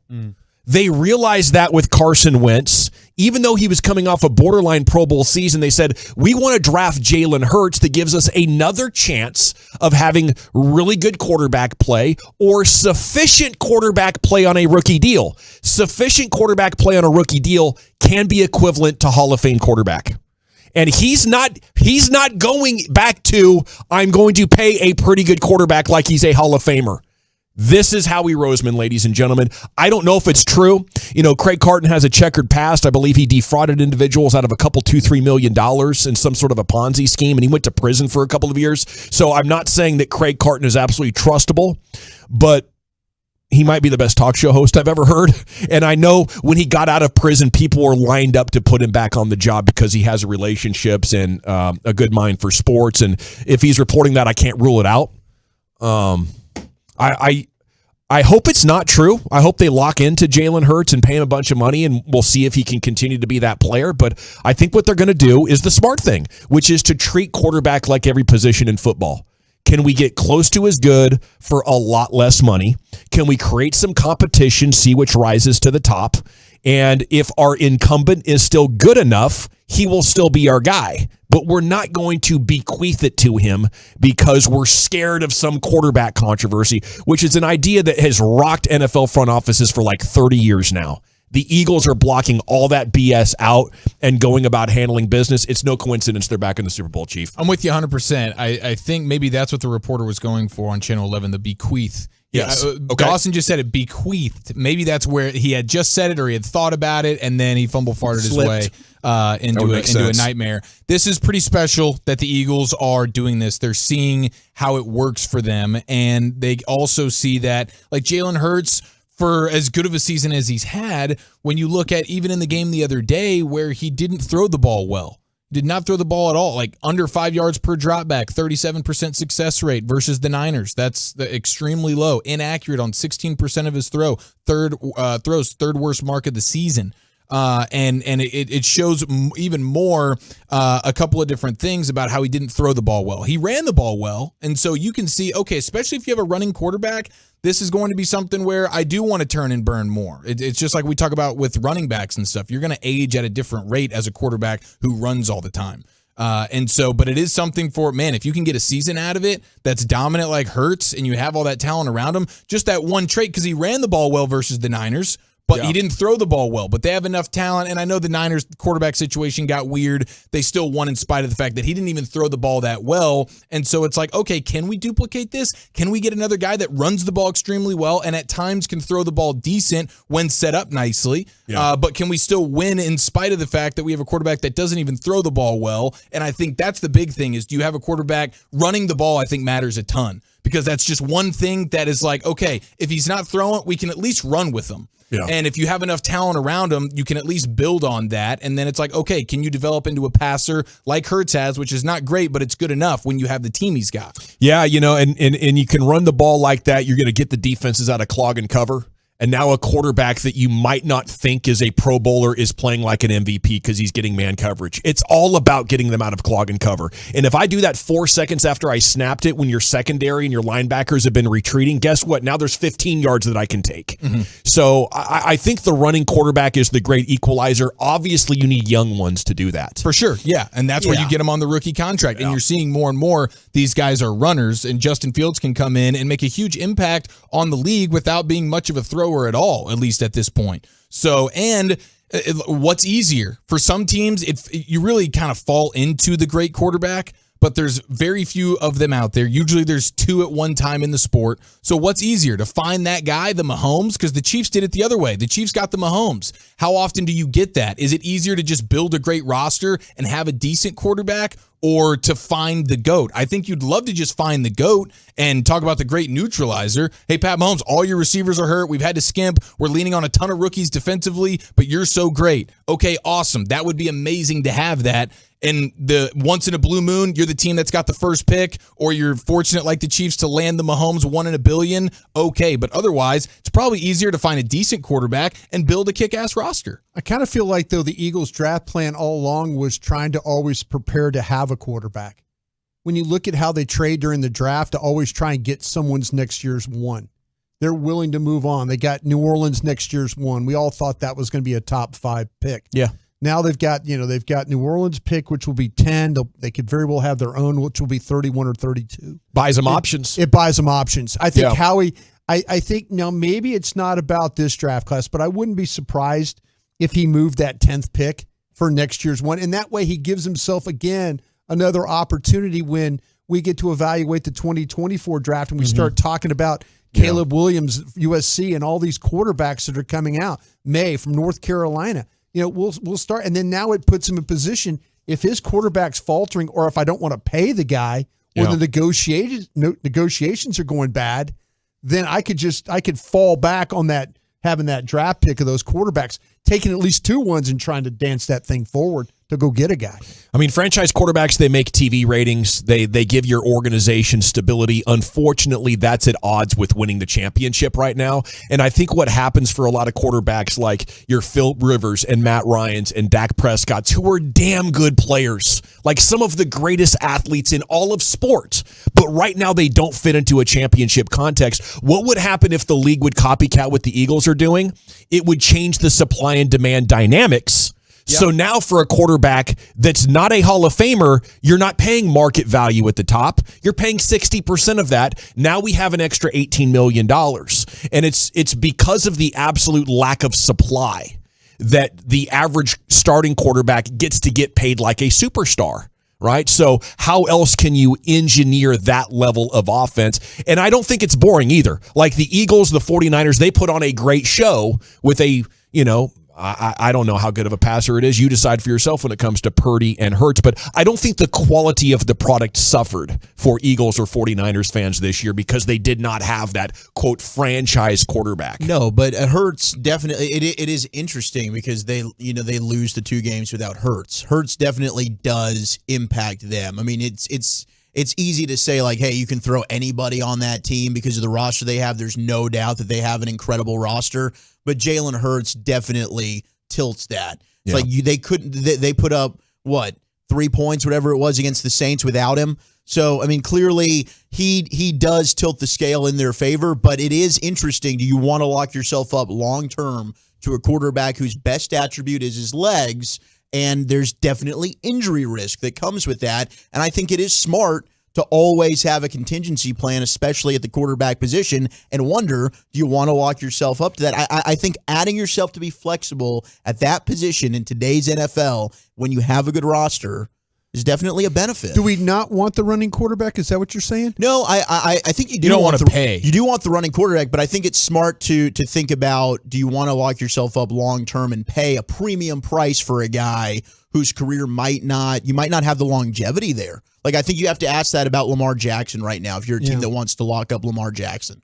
I think you have to be ready that these quarterbacks you can have, if you draft them, say in the first round or whatever, or second round, whenever you get them, I think you have to use them like you're thinking about running backs now, especially the running ones, like the running quarterbacks. If you want to move on, if you want to move on from Justin Fields, in a few years, but there's always going to be that type of quarterback in college football with the way that offenses That's are the being market played. inefficiency. Yeah, there's tons of supply and they're ignoring it. Yeah, we're always going to have a running, throwing quarterback because of what the college football. So, we don't. There's an occasional. We don't have to pay a guy that's a runner thrower in our league. No, it's exactly like a running back, Brian. We need to run it, but we don't need a superstar making 10% of the cap in order to run it. It's more about a system and needing to get the job done as a team than believing one guy is the answer to it. Okay, the other bird turd report item for you is Nick Sirianni, coach of the Eagles, is under fire from a division rival. I like this guy's style here. Julian Love, Giants safety.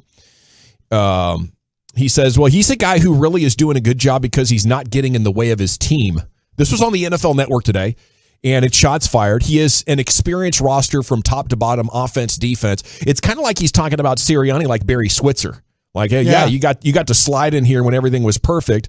He was asked about the theatrics on the sideline and, the demeanor and that's been going viral on social media that makes Sirianni maybe the most hated coach in the NFL. I don't like it at all, Love responded. He's here for a free ride right now. You guys could coach this team. Do you agree? Is Sirianni a good coach? Is this Eagles team like unmess-upable? Man, I always mess up their coordinators' names. Steichen. Yeah, Steichen, and then who's the other Shane one? Steichen. And then Gannon or something like that. Yeah, the two. Jonathan Gannon. Jonathan Gannon. I think those young guys have done a really, really nice job. I think they're a really well-built team, though. I do feel like that, but sometimes you could go in there and screw up a situation like that too. When you have a bunch of, I think the thing that Sirianni has done is he's identified with the players. He's figured out, and this is what I told Sean Payton before he took the Saints job. I'm like, listen, bro, you got to go to every festival. You got to drink every beer. You got to slap everybody on the back and tell them how great it is to be here. Because if these people love you, you will always have opportunity here. Because the minute they turn on you, then you're going to have problems. And Sean did. He embraced all that down in New Orleans. But I think that Sirianni's doing the same thing with the Philadelphia crowd. Oh, that's why he's douching it up. Yeah, he wants to be one of them. He wants, he's wearing the Flyers hoodie, or he's wearing the Phillies. He's showing up at games. He's being that guy. So he's taken himself as being one of them. And so it's kind of like if you're a fan of Philadelphia sports, like, yeah, he's one of us, But in actuality, though, you could see where other teams or like other players around the league are going, No, he's just got a damn good team. But there's something about embracing it. And I think that's what he's really done, and I think that's why people are willing to defend him, especially in Philadelphia, because he's embraced their culture of that, their energy. Yeah. And maybe that's why everybody else hates him so much. They do. Right. They do. Yeah. Everybody around the league, because again, what other coach jumps up on a bench and starts yelling at a crowd like that? That's something a Philly fan would do. Yeah, for sure. Yeah. Cowboys play calling content here, Chief. What exactly do we have in mind? Oh, we got a lot to get into, but what we can expect from a Mike McCarthy offense, that's next. Commercial-free fellowship. It's the G-Bag Nation's Expressway 30.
All right, welcome back. It is the G-Bag Nation on 105.3 The Fan. Hope you're having a great day. And it is time now to talk some Cowboys. Play calling, to be specific. Here is your host, Eric Giafalo. Okay, so it seems like it's McCarthy, right? He's going to be calling these plays? Yep. 100%. He's calling these plays. The Jones said yesterday. Okay, so he's going to bring in an OC of sorts. Do we have any feel for where that's going, by the way? Because I keep going back, especially after the offensive line hire that they made. It seems like the Schottenheimer situation is the most likely still. That would be my guess here. Well, Brian, we were talking earlier in the week that Schottenheimer, we were getting some doubts on that potentially. Then they talked with the Panthers, a coordinator from the Panthers, and they're talking to somebody else, I believe. I just need to pull up his name. Thomas Brown of the Rams, I believe. Thomas Brown of the Rams. And that one's fun. That dude's gotten some head coaching interviews, I believe. Sure. 38 years old guy. Yeah. You say dude. Rams, I perk up. I know, me too, man. Me too. I like the idea of that. Okay, well, that's good. Maybe it's not going to be the Schottenheimer thing. I thought with that O-line coach yesterday, and they were together, Schottenheimer and Solari were the play caller and O-line there is a coach connection in Seattle. We know about the ties to Schottenheimer I don't think and McCarthy. it's dead. I don't think it's dead with Schottenheimer. And I think what's going to have to happen is you got Solari who can coach the offensive line like Mike wants it. You're probably going to get Scott Tolzien maybe as the quarterback coach here. Okay. So Tolzien, he was like an assistant to Kellen Moore and to Doug Nussmeier and those guys. He was kind of a quality control guy, an assistant that was helping out. Used to quarterback Wisconsin, right? Exactly. And then he was a Packers draft pick with McCarthy. Exactly. So I think you're going to see that. I still think there's a shot that maybe maybe you can get one of these coordinators in title. And I'm talking about Nixon from the Carolina. Yeah, Jeff Nixon. Jeff Nixon would be, because I just kind of feel like that they might do something that they did 20 years ago. And that was have Maurice Cawthon be, for Parcells, he was the OC running back coach, but he didn't call plays. Sean called plays. Well, Bill really called plays with Sean. So you might have a situation to get one of these guys out of Carolina or get him out of the Rams. You give them the OC title. Yeah. And then that kind of promotes them in a way. Oh, wait, they're offensive coordinator, but they're really not offensive coordinator. Yeah, But you got see that a lot now. So now I think getting rid of Skip Pete tells you a lot what is going on with Ezekiel Elliott here. I think that's something. Those were extremely close, and now that you moved on from Skip, makes it a little bit easier. That was quite the nugget that Chill gave us yesterday to end that interview. Yeah, absolutely. So. I mean, you can go ahead and repeat it, what he was saying. I mean, if you want. Yeah, I mean, he basically said, look, when Skip Pete, they decided to move on from him, Zeke is his boy. Yeah. And the second they decided to do that, to paraphrase, he felt like that was, if you read the room, they're probably looking to move on from Ezekiel Elliott. Yeah. Not that they, don't love Zeke, and maybe if the money works, then things will change, as they talked about yesterday, but it's probably, you move on from Skip Pete, you're probably moving on from Ezekiel Elliott. Okay, well, looking at some of the things that Kellen Moore was doing, looking at some things that Mike McCarthy did in his past when he was a play caller, there are some takeaways here of what you might be able to expect, and one of the things I think we're all hoping for is the play action passing game and the usage of motion, especially motion at the snap. And it's funny, 2019 when Kellen Moore took over, it was the year that the Cowboys ranked the highest in terms of their use of play action and motion at the snap. And that was their best year. When you look at their offensive DVOA for 2019, that was the highest it ever was under Kellen Moore. And that was the year they were top 10 in play action rank. They were 12th in motion, and they were 16th at motion at the snap. I think you'll see a ton. When you watch the Super Bowl, see a ton of motion with the Chiefs and the Eagles and motion at the snap. You saw a ton of it with the Niners. Like these teams that are getting to the end here offensively, they bring this to the table. And Kellen Moore never got better than 16th, middle of the pack of the sport in terms of motion at the snap. Yeah. And that was his first year. And then this past year, it was 16th. So it was always middle of the pack. And that's one of the frustrations. And we talk about Kellen Moore and the inconsistency, and the big picture numbers always looked very gaudy, but week to week, it was like, okay, what is do they have much of an identity? Does this play caller have something that he leans on a little bit? And when you run through, it's for the most part, they're middle of the pack in everything in terms of how often they use play action, how often they're using motion, how often they're doing all these different things. And it's always just goes back to middle of the pack. He didn't have any one thing that he leaned on. So it felt very week to week, and there were great highs and great lows. But he never really established anything. Hey, my quarterback's really good at play action. Maybe I should be top 5 or 10 in play action rate all the time because my quarterback's really good at that. And the one year you did do that, you had the best offense that you ever had when you were the play caller. Is there numbers that support anything that Mike McCarthy's done as a play caller, like these numbers you're talking about? Like you mentioned, Kellen Moore didn't want to do this or didn't want to do that. Is there something that when you go back instead? I mean, I didn't mean to put you on the spot there. No, you're good. I think you saw Aaron Rodgers was known for not liking the motion stuff. He was one of the still a little bit more old school. He now you see the motion puts the defense on their heels. But I guess Aaron Rodgers just liked a stagnant offense, so he could just see everything that was going on. That's the way that he liked it. Do you fear that's what you're going to see? No, I mean, you're just supporting the fact that Kellen Moore hasn't been very good at it, but then you just told me, and I'm not trying to slam you or anything with your talk here, but if you're telling me that Rodgers didn't like it, well, does that mean that, okay, that's how McCarthy's going to call I think a it's game? more so on Aaron Rodgers. LaFleur got him to do it.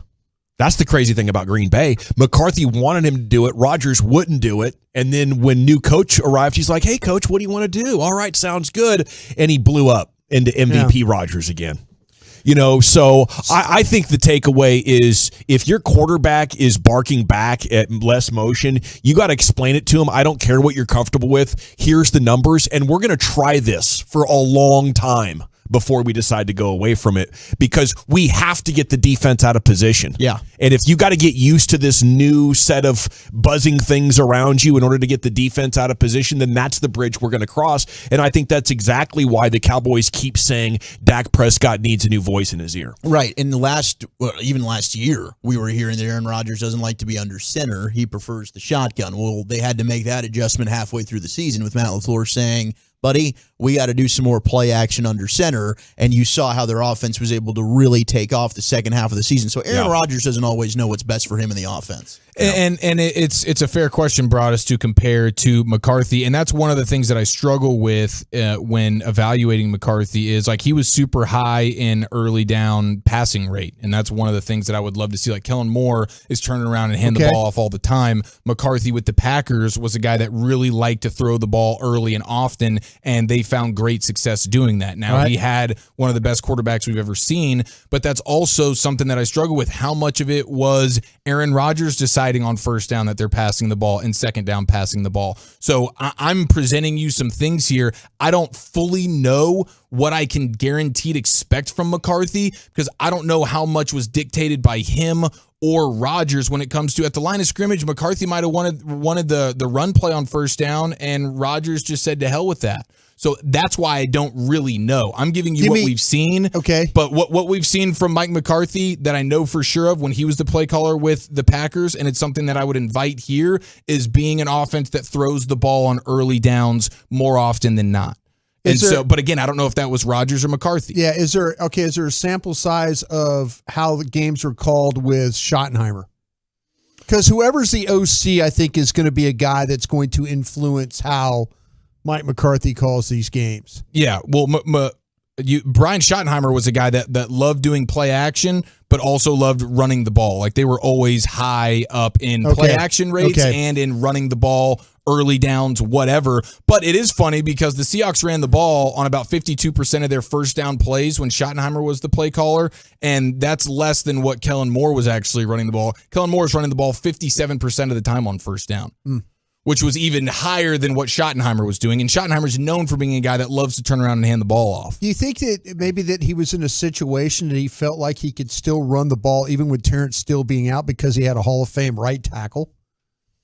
Yeah, I'm sure he felt that I mean, way. it wasn't how like- quickly. it how wasn't quickly like- did you see that wasn't the case? No, but I'm just saying though. I mean, that's confidence in a player. If Matt Willets goes over there or Ball's over there, and you're still running it on first down, you're an idiot. But he's probably thinking like, you know what? I got a Hall of Fame right tackle now. Right. You know. Well, in the first game we saw him in Jacksonville, he looked pretty damn good. And then how quickly did that change, though? It changed pretty quickly, Broadus, where you came in here and said, I was wrong about Tyron being better than Terrence Steele. I would like my offensive coordinator to see that as well. I wonder if, like I'm saying, the coordinators probably had a lot of faith that he could continue first down runs when he feels like he's got a better right tackle than the one that was a starter. Yeah, and that's fair to do for maybe a game. And then you realize over the course of 5 games with Tyron Smith, we don't have as good a tackle as we thought we were going to have. So you have to be able to adjust there, I would think. But with or without Tyron Smith, with a healthy Terrence Steele, look at any year you want, Kellen Moore's turning around and handing the ball off at a pretty substantial rate on early downs. And just for me personally, I'd love to see an offense that didn't do that. And one thing that's giving me some level of hope is Mike McCarthy, when he was the play caller with the Packers, they did pass the ball early and often. But again, I don't know how much of that was Aaron Rodgers dictating things at the line of scrimmage, and that's just something I don't know, and I don't know how we could actually find that out. I think it's a good sample size on Mike because some of it dates back to even before Rodgers was there, and it was that other quarterback, number 4, as well. So I think a large study of what we have here is based on it is McCarthy and not, and you can probably say, all right, this is him and not so much of the Rodgers changing stuff pre-snap. Do you think we're going to get more concepts, more variants with the routes with McCarthy? No. You don't expect that? I really don't. No. Okay. Well, that's certainly disappointing. I think that's something we would all like to see more of. And I think with Schottenheimer, you saw a little bit more of that. That's not the West Coast stuff, though. Yeah, Calvin Watkins had a piece yesterday afternoon in the morning news after talking with the Joneses at the Senior Bowl and said slants and throws to running backs. Yeah.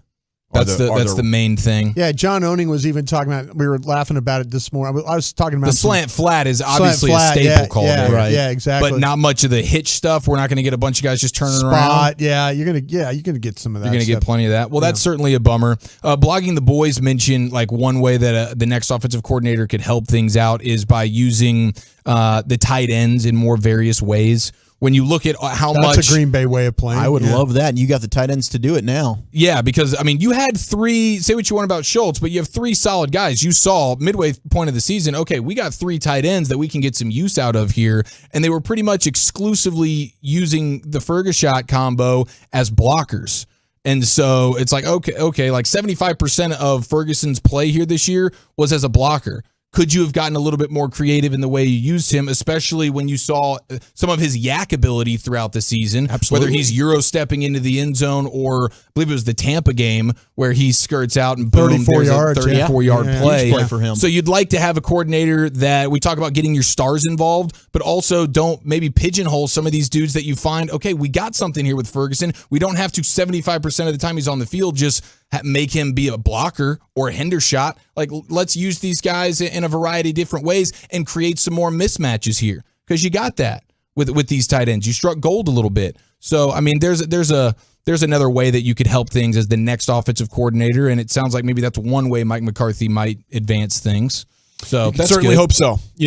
I think giving Dak options to get the ball out quicker, it would be a huge one as far as, hey, this guy is going to be open. Like finding guys open the longer the play goes, I think that's kind of kryptonite.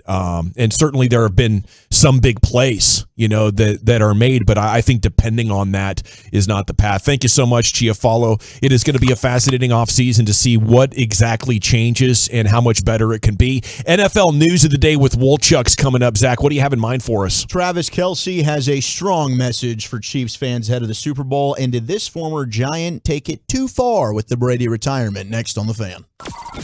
You can wait 24 hours. Or you can find out Cowboys and NFL insider info immediately.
on The Fan.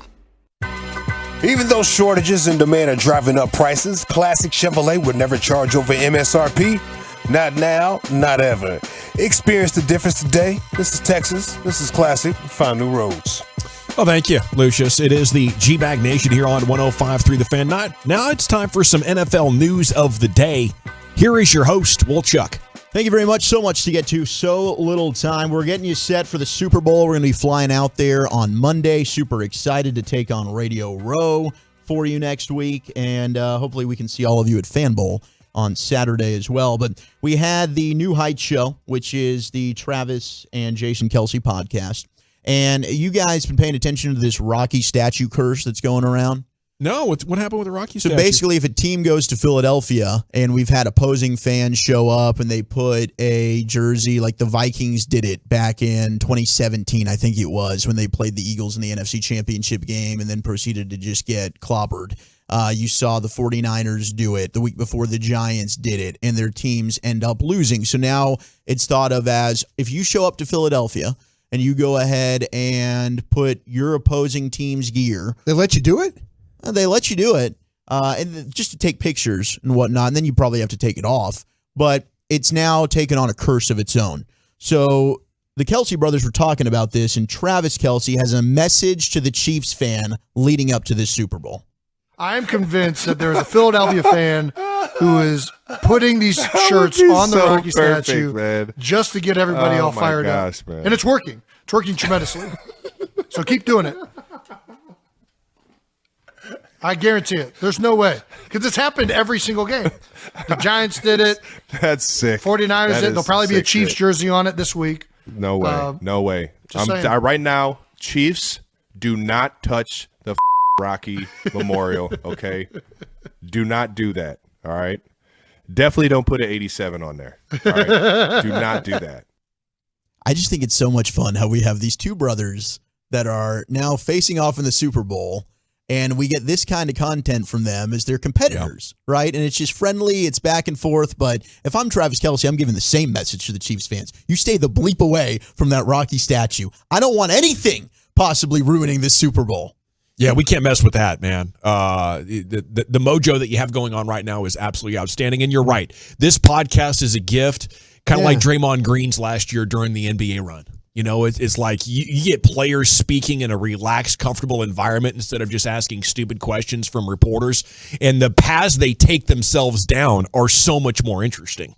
Yeah, I think to me, if you listen to both of them, I think that Jason Kelce's going to be really, really good in this media stuff. You know, I think Travis is kind of a funny kind of guy, but I think you talk about some of those fun, thoughtful questions. I've heard him interview people like I've seen him interview like his teammates and stuff like that. He asks really good, funny questions. He's a center, right? He's the brains of the operation on the O-line. Well, we've seen. I could say if he wants to continue to do this after he's playing, he's gonna do really, really great. There's no question. I love the idea of it being a rogue Philly fan that's just doing it to get everybody hyped just for up. fun. I mean, then you can't stop it. The city, somebody in the city is responsible. But I assumed it was like an overnight hit where, like, in the middle of the night, a Giants fan is putting a Giants jersey and then bailing, and then it's just everybody gets woken up in the morning. No. Oh my gosh, Balboa what has happened? with a Giants jersey or a Niners jersey. The mayor of Philly probably has somebody like, okay, hey, somebody go. When we're picking up the trash over here, let's drop a jersey on while we're over there. Yeah, I think if you're a Philly fan, you have to do it now, don't you? Just to keep it going? Yeah. Yeah, probably. You probably have Why to keep take it going. that chance? Yeah, do it. Do it. Yeah. You don't want to not do it, and then you lose. Heck, Howie needs to walk over and do it. I'd do it in broad daylight if I was a GM. You should. I would. I'd take a Kelce jersey and put it on. What the hell, Howie? Mahomes, whoever jersey you want to put on there, go for it. Be a good move. Speaking of centers, former Giants center Sean O'Hara, he's now doing stuff with the NFL Network. He is getting torched. This is good today. So yesterday, Tom Brady retires. He's on set with the NFL Network, and this was his reaction to the Brady announcement. This is a huge moment, not just for Tom Brady, not just for the NFL, but like for all of us. Look, people remember where they were when JFK was assassinated. You remember where you were with 9/11. Can I tell you something? Can I interrupt you real quick?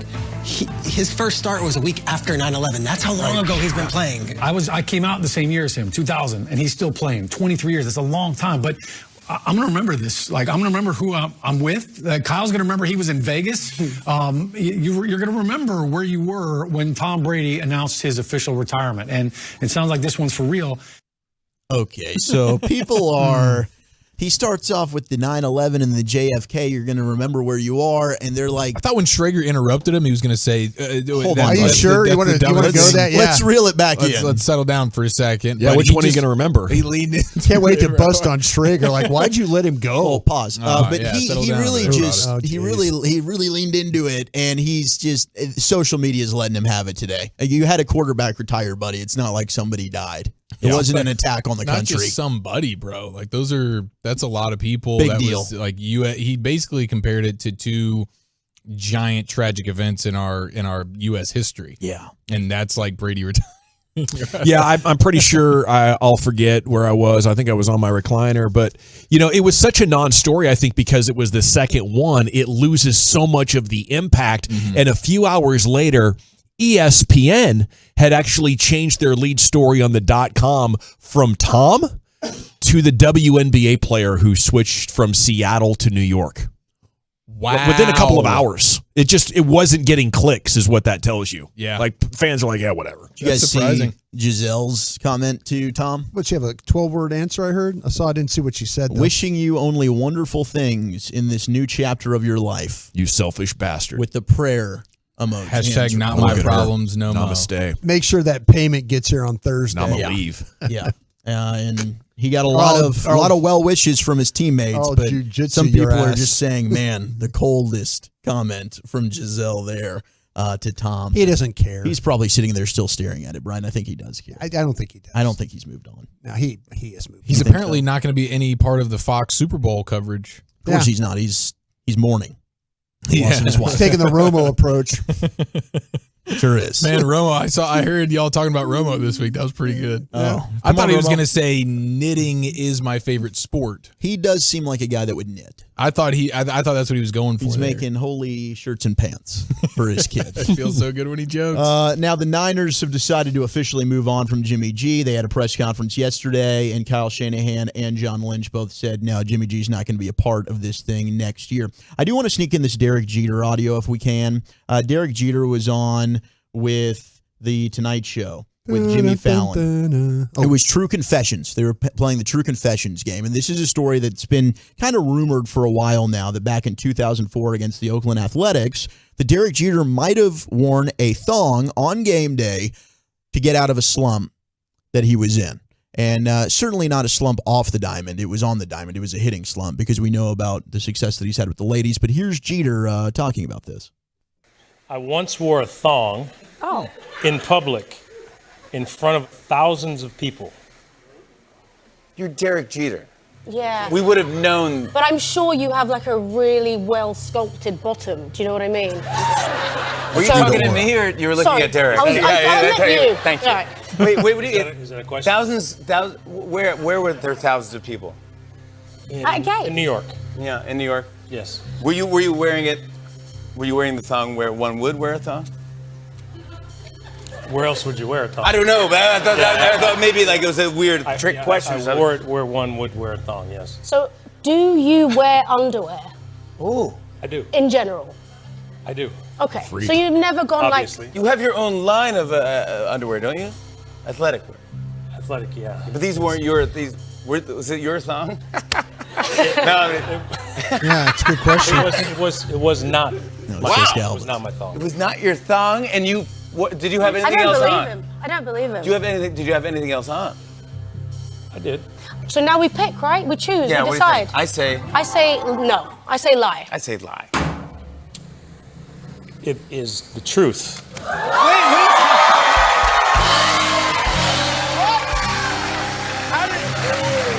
What are you talking about? Hold on. Wait. What in the world? Let me see. I'm going to ultimately Let me regret see. playing this game, but let me explain. Zachary, please. Let me explain shortly. I had a new teammate that I played with in 2002. He always had a gold thong hanging from his locker, and he told me anytime you struggle, you wear the gold thong, you're guaranteed to get a hit. Now, I thought the guy was crazy. So in 2004, I went through the worst offensive stretch of my career. Okay. And Every day I'd walk in, he'd point at the thong. So finally, I wore the thong. Now, it wasn't thong to skin. I had shorts on underneath, so I put the thong over the shorts. Oh. First pitch, home run.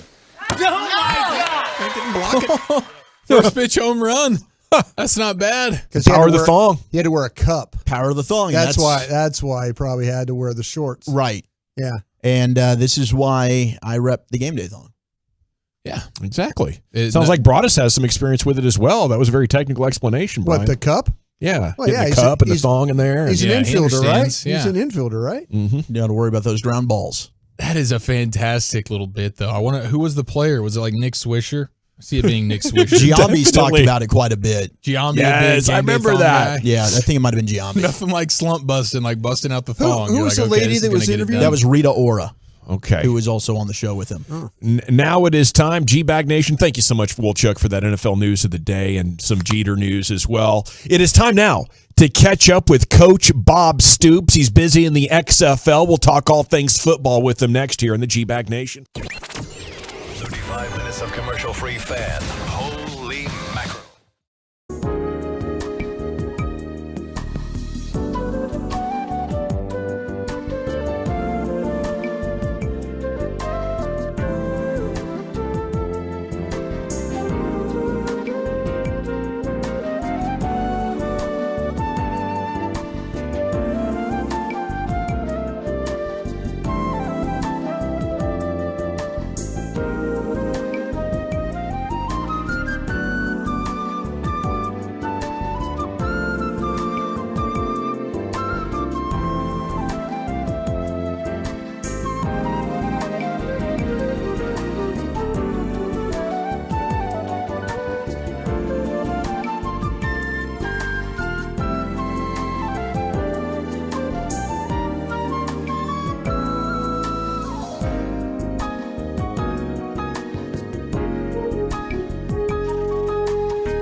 Always live on the free Odyssey app.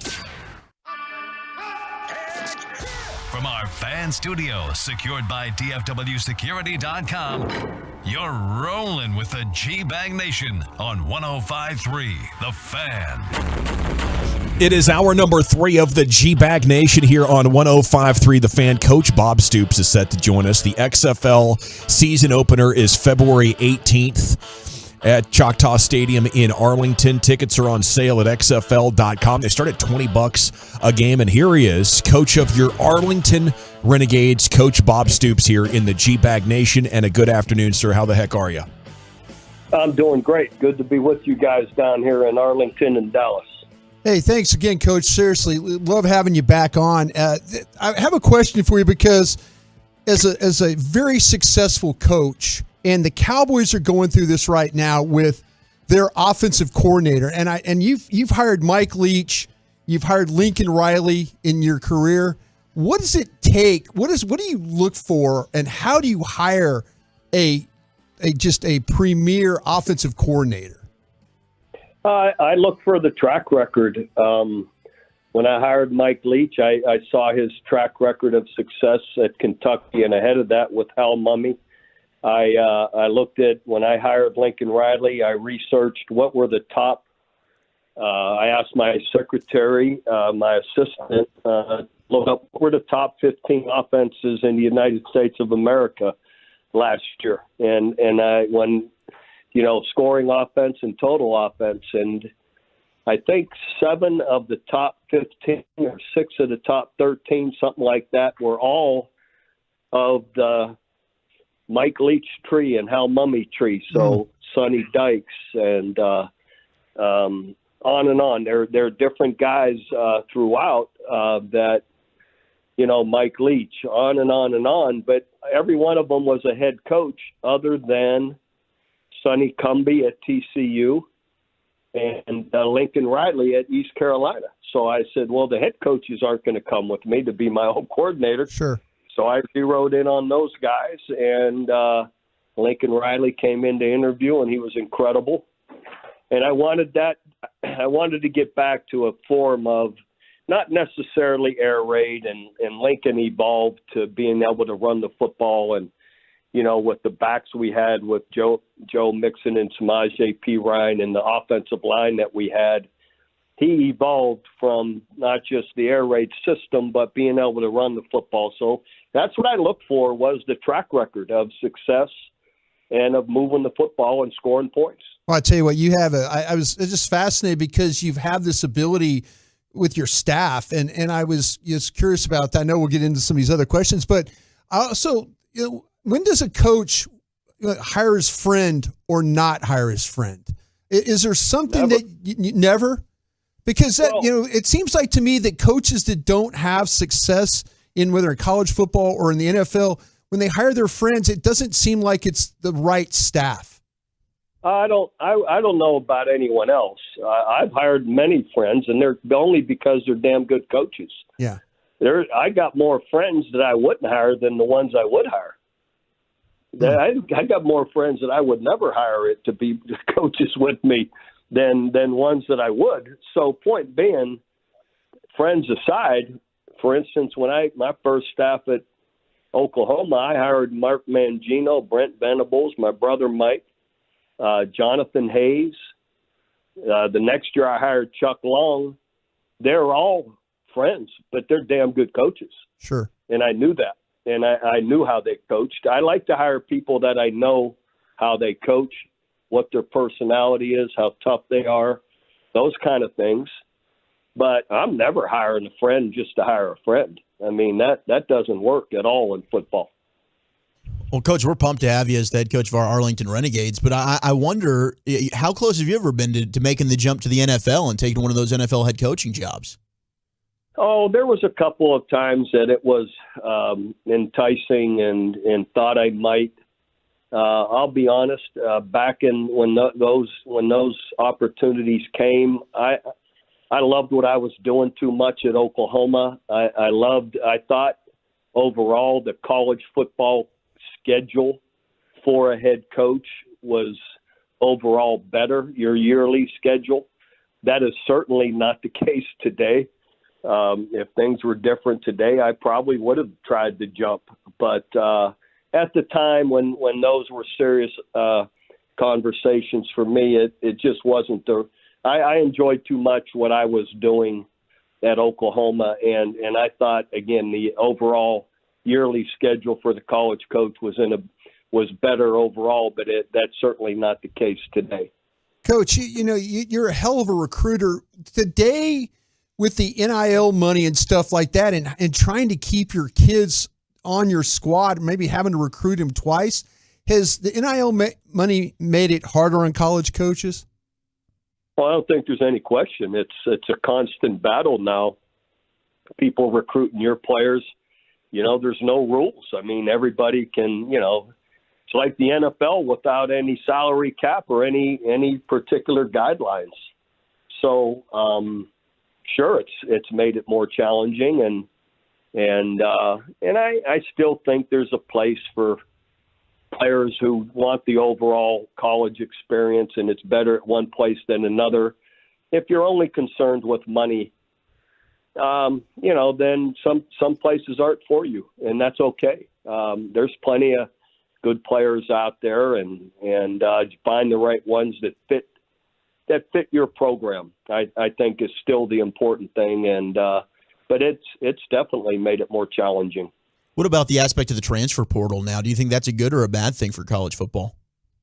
Same thing. It's twofold.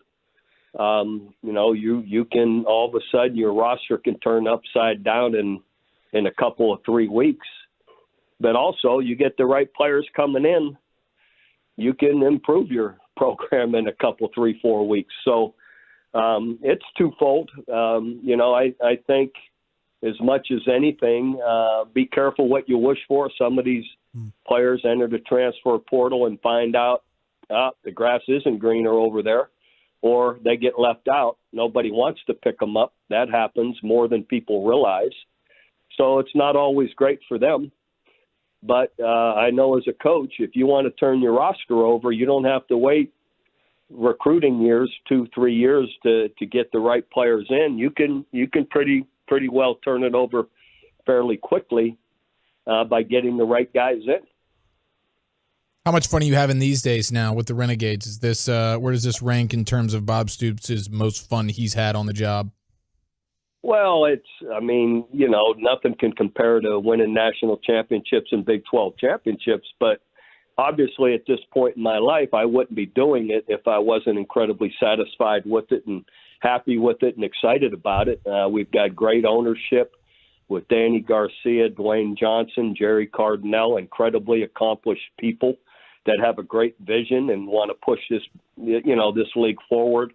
I enjoy working with players at this age that really pick up football in a quick way and played a ton of football. So, and obviously they're here because they love it. And as I enjoy coaching football and being on the field, I got to a point where, at this point in my life, I don't want to be in academic meetings. I'm not interested in being in a compliance meeting, an NIL meeting, any other meeting.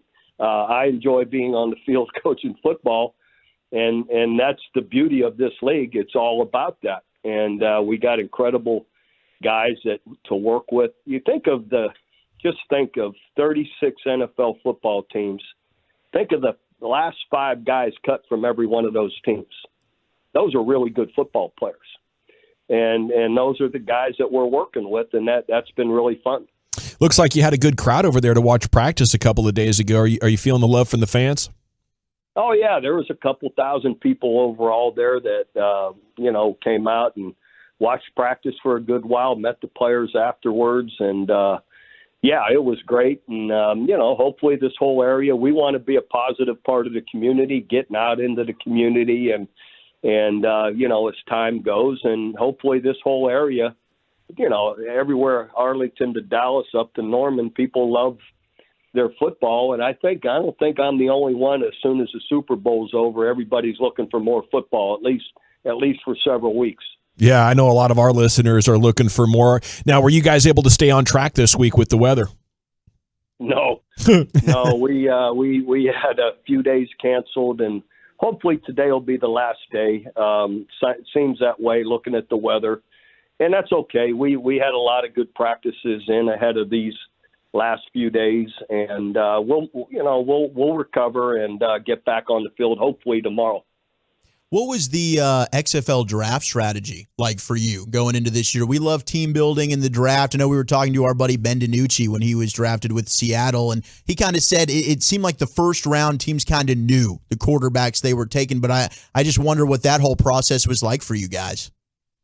Yeah, there's so many good players out there that you just through working with your player personnel people as well as your assistant coaches, watching a lot of tape and film of what are you looking for, who are the best players. I mean, that's the bottom line is who do you feel are the best players? And there's so many out there that, we had our first 10 targeted and probably got 8 of that 10, So it's just, and we went by position, so it's just really evaluating who you feel are the best players and who do you want to pick. And hoping no one, as your time goes in the draft, that someone doesn't pick them ahead of you. Coach, when you're sitting in those personnel meetings watching tape, did it kind of remind you of the old days of recruiting and stuff like that? I know you can't go out and recruit the guys, but you're watching them. Did it just kind of bring back old memories of sitting there putting your feet up on the desk and kind of moving the tags around on those boards? Sure, evaluating players, evaluating talent. Analyzing size and speed and, where would be the biggest difference. That you're evaluating talent is the same at all levels and you're constantly trying to upgrade your team with speed, with size, with talent, and that's what you're trying to do. If you had to look at your team right now through the practices and things like that, where would you feel like that you've got some strengths and maybe some of the little bit of weaknesses if you could play the waiver wires or maybe make a trade or two? Oh, it's kind of hard to say without being in live action yet, but I really think we've got some really positives with both our offense and defensive lines, which is a big deal. Those parts are good. I think our quarterbacks and tight ends are really positive. And I really like our secondary. So it's hard to say. I don't want to exclude anybody, but sure. I feel good about our talent. I feel guys have been awesome to work with. I mean, we have not had one problem whatsoever anywhere. And it's been great to work with these guys. Coach, we'd love to get your thoughts on the Cowboys. Do they need to change anything or just play a little bit better? Oh, what do I know? Please, no, I would never get in that discussion. Of course, believe in the organization. Being so close, 2.5 hours or so away up in Norman, I always root for them. Jerry Jones and Mike McCarthy, they do a great job overall. And so anyway, I'm a Cowboy fan to whatever degree. I always root. Just being in proximity, being close to them, I always root for wherever I'm living at the time. That area, and I know there's so many fans around here. So anyway, just always rooting for the program and for that organization, and they'll figure out what they, how to move forward, and they're professionals, and that's what they do. How physically impressive is The Rock in person? Very. Do you call him Rock or do you call him Dwayne or Mr. Johnson? Yeah, that's a good point. At times I've been around him, I've called him Dwayne, called him DJ. So he's great. Truth be told, he really a down-to-earth, easy guy to be around. Wonderful.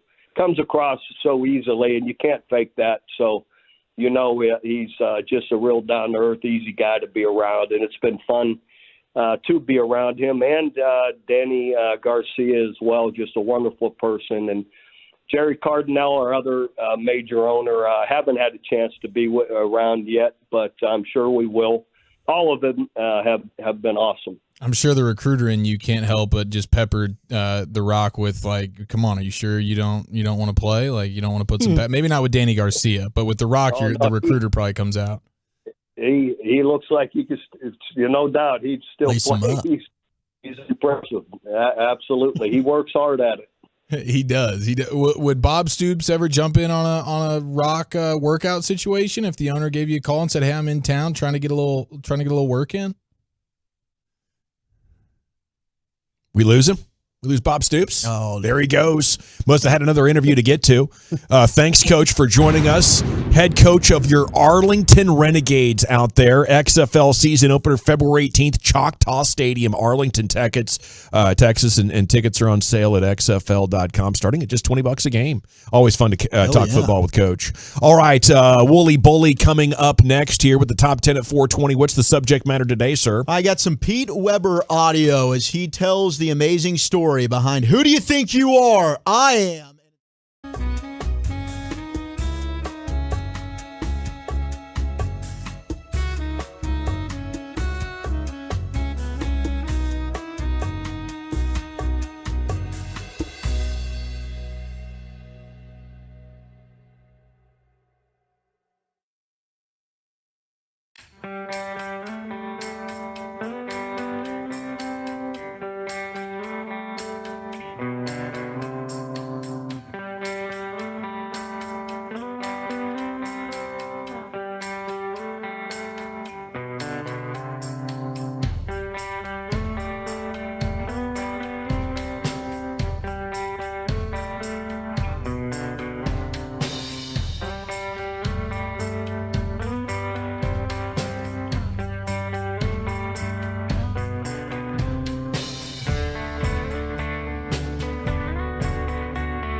home of the Cowboys, and they got that XFL season right around the corner. A week after the Super Bowl, it's going to be underway. Time now for Wolchuk's Top 10 420.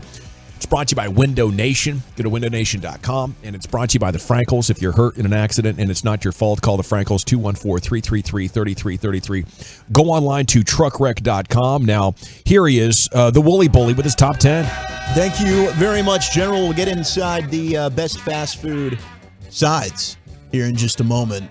And fries are not on this list, okay? I took the fries off because obviously it would be dominated by the fries. It's National Tater Tot Day.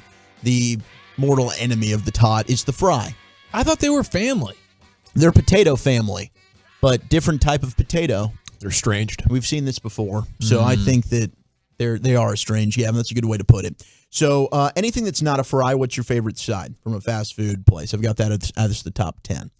Before we dive into that, though, did have the news that Vic Fangio, otherwise known as Dick Fangio, is going to take the Dolphins job after all. It was announced, then he started flirting with other teams, and then now it's Carolina official. Was in there. Yeah, people were trying to poach him. He was going to Carolina. He was. It was a bizarre situation. Yeah. I thought this thing was done. Dolphins. Fangio. I think him and Dan Quinn are making about the same amount of money now. Oh, they money whipped them. They did. Wow. Well, good for him. They did. Good for Vic. Yep. You also have the Super Bowl jerseys. We know which teams are going to be wearing what. Ooh, are the Eagles going to go with their all black decked out nighttime unis? They're not going all black. Those are so sick. I know they would be cool. They would be. If they wore their Kelly Green ones from back in the Randall Cunningham days, that would be even better. I'd be all for that. Are you going to get red Chiefs or are you going to get white Chiefs? White Chiefs. White Chiefs, which I do believe is what they won the Super Bowl in. No. They beat it was the the red wearing ones, their reds, and they lost in the whites. So if I were them, now the Eagles, I think are the team they get to choose. I think 16 of the last 18 white jerseys have won this game. That might be why the Eagles are going midnight green, and they actually look pretty good.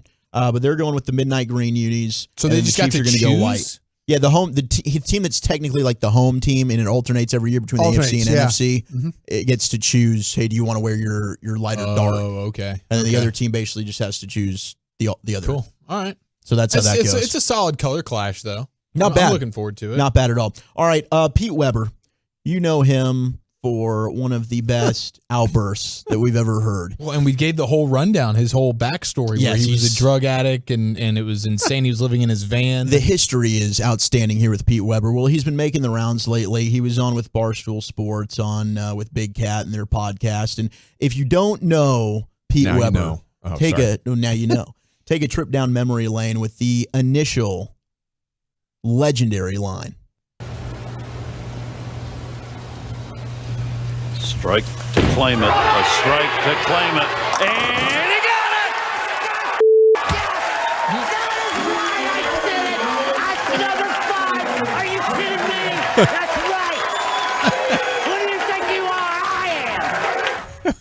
Who do you think you are? I am. And it's amazing. Now, I never really knew what... And he went to his car. And That is right, I did it. Had a big drink. He had a big drink, and I didn't know why he decided to freak out and just lose his entire mind and do this, but he was asked about it. Pete Weber tells the story, the details behind Who Do You Think You Are? I Am. Give us the whole quote. You say, who do you think you are? I am. What did you finish it with? Got it? Or something like that? No, that was it. Oh, That it's was- yes, God. Yes. Yes, That goddamn is- yes. I did it. I did it. Number Who 5. do you think you are? I am. Yeah. Get it right. Where did you come up with who do you think you are? I am, or did it just come out of you? Well, actually, it just was kind of a missay because I was sitting there and I was thinking what I was going to say to the kid that was giving me trouble during the match, and it was like I wanted to say, "Who do you think you are?" with me in my house. Yeah. You know, and it just came out, who do you think you are? I am. And that's the best part of the story that I think a lot of people don't know. That was directed to a 12-year-old kid. Well, yeah, 12, 13, 14, you know, I'm not real sure. That makes it even better. Like yeah. So what was the kid was like heckling you during the game? Well, he rooted out loud a couple times against me. The second frame when I left the 10-pin, he just loud enough, yes, you know, that when I left the 10-pin. And, you know, I don't care if you root, but don't root loud enough for me to hear. Yeah. You know, because that's just takes away from everything. but it pisses me off. So, you know, when I get mad, I let people know about it, and I've never held back. Now, after you do the "Who do you think you are? I am," did you know that it was like an iconic moment in the moment, or was it afterwards where people start sharing it, or were you like, "I'm Pete Weber, that was gold what I just gave the people"? No, actually, I thought, God, what a stupid saying, and then it started showing up on on Sports Center and then all the halls of shame across the country. No hall of shame. Yeah, but you know, I didn't take it that way. Yeah, I figured, well, I did something good, and bowling is getting attention. And that's what we need attention, and who better to do it than me? Who better to do it than who do you think you are? I am Pete bleeping Weber, baby. Oh, man. Heckling a 12-year-old kid. Yeah. It's the whole reason we got that line was a 12-year-old kid. He's okay with you cheering, just don't say it out loud. Yeah. Don't say it to it. Don't say it within earshot. Yeah, don't let me hear it. He doesn't want to hear it. I love that he messed it up because it's more awesome. It is. Like interpreting the two abstract ideas. You know, it just comes together magically, and that's why it's been an amazing drop on this show for many years. All right, time to dip into the top 10 on National Tater Tot Day. The top 10 best fast food sides that are not French fries. And I would like to begin with our very own Lucius Alexander. Do you have a favorite fast food side that is not the fry? Yeah, no doubt. Onion rings with a whole lot of ketchup. Yeah, there we go. And then a darn blooming onion. Oh, my gosh, the bloomin' onion's Yeah. delicious. And sweet potato fries with ranch. There you go. Okay. Yeah, I go It's ranch fire. with the sweet potato fries as well. Those are all really good. The onion rings, I think, are going to be way up there. Mm-hmm. The tater tots are up there for sure. But if I'm going like specific, I'm probably going to rock with the Sonic jalapeno poppers. Okay, love that With the choice. cheese and everything. Those are so good. Well, man. you bring up Sonic, and that totally opens the game. It You does. know, Got I was so sitting much here. variety. I was all ready to say biscuits. You know, and whether the KFC or Popeyes, it doesn't matter. Yeah. Just give me the biscuit. I'll You'll put get enough some of butter those. and honey on there to make it's going to be amazing. But I like the Cinesnack deals at Sonic. Oh, those are good. I think they come in like packs of 3 or 6 or something like that, and they are divine. All right, I'm checking these out. The dirty rice with Popeye's chicken is really a really good Oh, one. you're onto something there, my man. Yeah. We had a lot of love for the Hush Puppies. That's an honorable mention. That's that's something that's really good with you go to the Long John Silver's. Yep, or their something Hush like that. Puppies Yeah. honorable mention on here, as Yeah. is Taco Bell's chips and nacho cheese and Wendy's loaded baked potato. Ooh, what about the chili? The chili that did not might have a finger in it. Yeah. See, I was trying to think of something you pair it with. Like you have to have like you get like a barbecue. Like Lucius was talking about onion rings. So I was thinking about if you like a barbecue sandwich with the something that something that's known for like a restaurant that's known for the side dish. Like there's you got your main dish, but but they throw this in on the side as part of it though. So I've got some of the fast food items and their restaurant that serves them on here as well. And you will start with number 10. It's the White Castle chicken rings. Chicken rings? They have chicken rings at White Castle. They Yeah. look like onion rings, but they are chicken rings. You know what? I've seen many a White Castle. I was at the Combine one time when the director of player personnel for the Lions sent his assistant with a $100 bill and said, bring back as many White Castles as this will get. We sat up there as a group and were just punishing those White Castles. You talk about by the end of the day, the smell of just like guys sitting around. I can't imagine. It was Sounds horrifying. And the White Castle starts to smell after a while. The White Castles were smelling, and guys just didn't care. We were not moving out of those seats, flying at Just you. a bunch of flies. We're timing players, and Ron Hughes is with the Lions, and Hughes just lets one go. I mean, literally while they're like the guys down with you see at the Combine when the guy's got his hand down, right, and we're all sitting at the 40 with their watches, just dead silent. And all of a sudden, Hughes just lets it go. Had a baby Hughes. And like the guy took off, and we're everybody hit the watch. I had a false start. I had to redo that one. Gosh, dang it, I wasn't expecting that. Put down the time, and then everybody just started cracking up. There's no way that guy ran that fast. Hughes is like, oh man, I'm sorry about that. And then it became a game of battle farts amongst boys. The Combine, you never move out of your chair. You sit in the same spot basically the whole day. And you never call the audible. You never say, this guy's smoking me out White Castle style, and I might need to pivot for a few moments. You'll be amazed how many White Castles you can get for $100. boxes. I bet it's a lot. Those, boxes. The crave cases, I think, is what you call them. Dude, but chicken rings. So that's I've a never side. had the They're calling that chicken the rings. old I've never side had dish? that. I haven't had it either. I've only been to White Castle one time. I went to a wedding in Michigan, and we did the whole crave case. The only time I ever had them was Indianapolis. And it was That's fantastic. Yeah, I've been a big fan of the chicken fries at BK. You know, Okay. so I'd like to try those chicken rings. Probably similar. Number 9, we got Popeyes red beans and rice. There you go. That's shout Dirty out to rice you, is Brian. good too. Yeah. Getting a lot of texts about the corn nuggets at Chicken Express or Golden Chicken. bro. I love Good those. call, suckers, yeah. Those are man. really good. And heck, Chicken E's doing it nice with the okra, the fried okra. Okay. That'll get me going. We got number 8, Del Taco's cheddar potato peppers. And I don't frequent Del Taco. See, me neither. Are there Del That's Tacos my here in problem. town? I've never I seen don't one. know. I don't I've only know. seen them in California. Yeah, where are we at? They replaced some type of restaurant, I think, or maybe they added it near in Justin, where I used to go to high school. They had the Sonic and the Chicken E, and then I think they threw in a Del Taco for a while. Never heard of I'm it. not over They there might as have much expanded, anymore, but much like In-N-Out. You know, they're now laying ground here in Texas. Number 7, we've got Culver's cheese curds. Oh, those are outstanding. I've never been to Culver's, man. I need to do that. Me either. Culver's and Cheese Freddy's? curds in general are good. Freddy's, Yeah, I've cheese never been. curds are very popular. I do like the Chick-fil-A side salad, just throwing a mention there. Okay. I think that's a strong Shout out salad. to Is that with the Yeah. the salad in the bag? No, you get a little container. You get like a little burger container worth. That seems very wilty to me. Well, that would be Wendy's, sir. This we is make them fresh Chick-fil-A. every day. Or we, Yeah. I mean, I don't know about they that. make them fresh. It's don't no longer a know. we thing. I'm not doing that anymore. Mark B on your Scantron for false. I'll bring you one. I'll I've bring you seen one. it You with will my own eat that two eyes. salad. Tell you I what. eat those words. Sleep yourself, Krusty. It kind of feels like they with the wrap too is another one. I think that lettuce from the wrap ends up in the You're wrong. side salad you're talking about. That's kind of There's wilty. no way you can't do that. Kind of wilty. All right, Ryan. You're kind of crusty.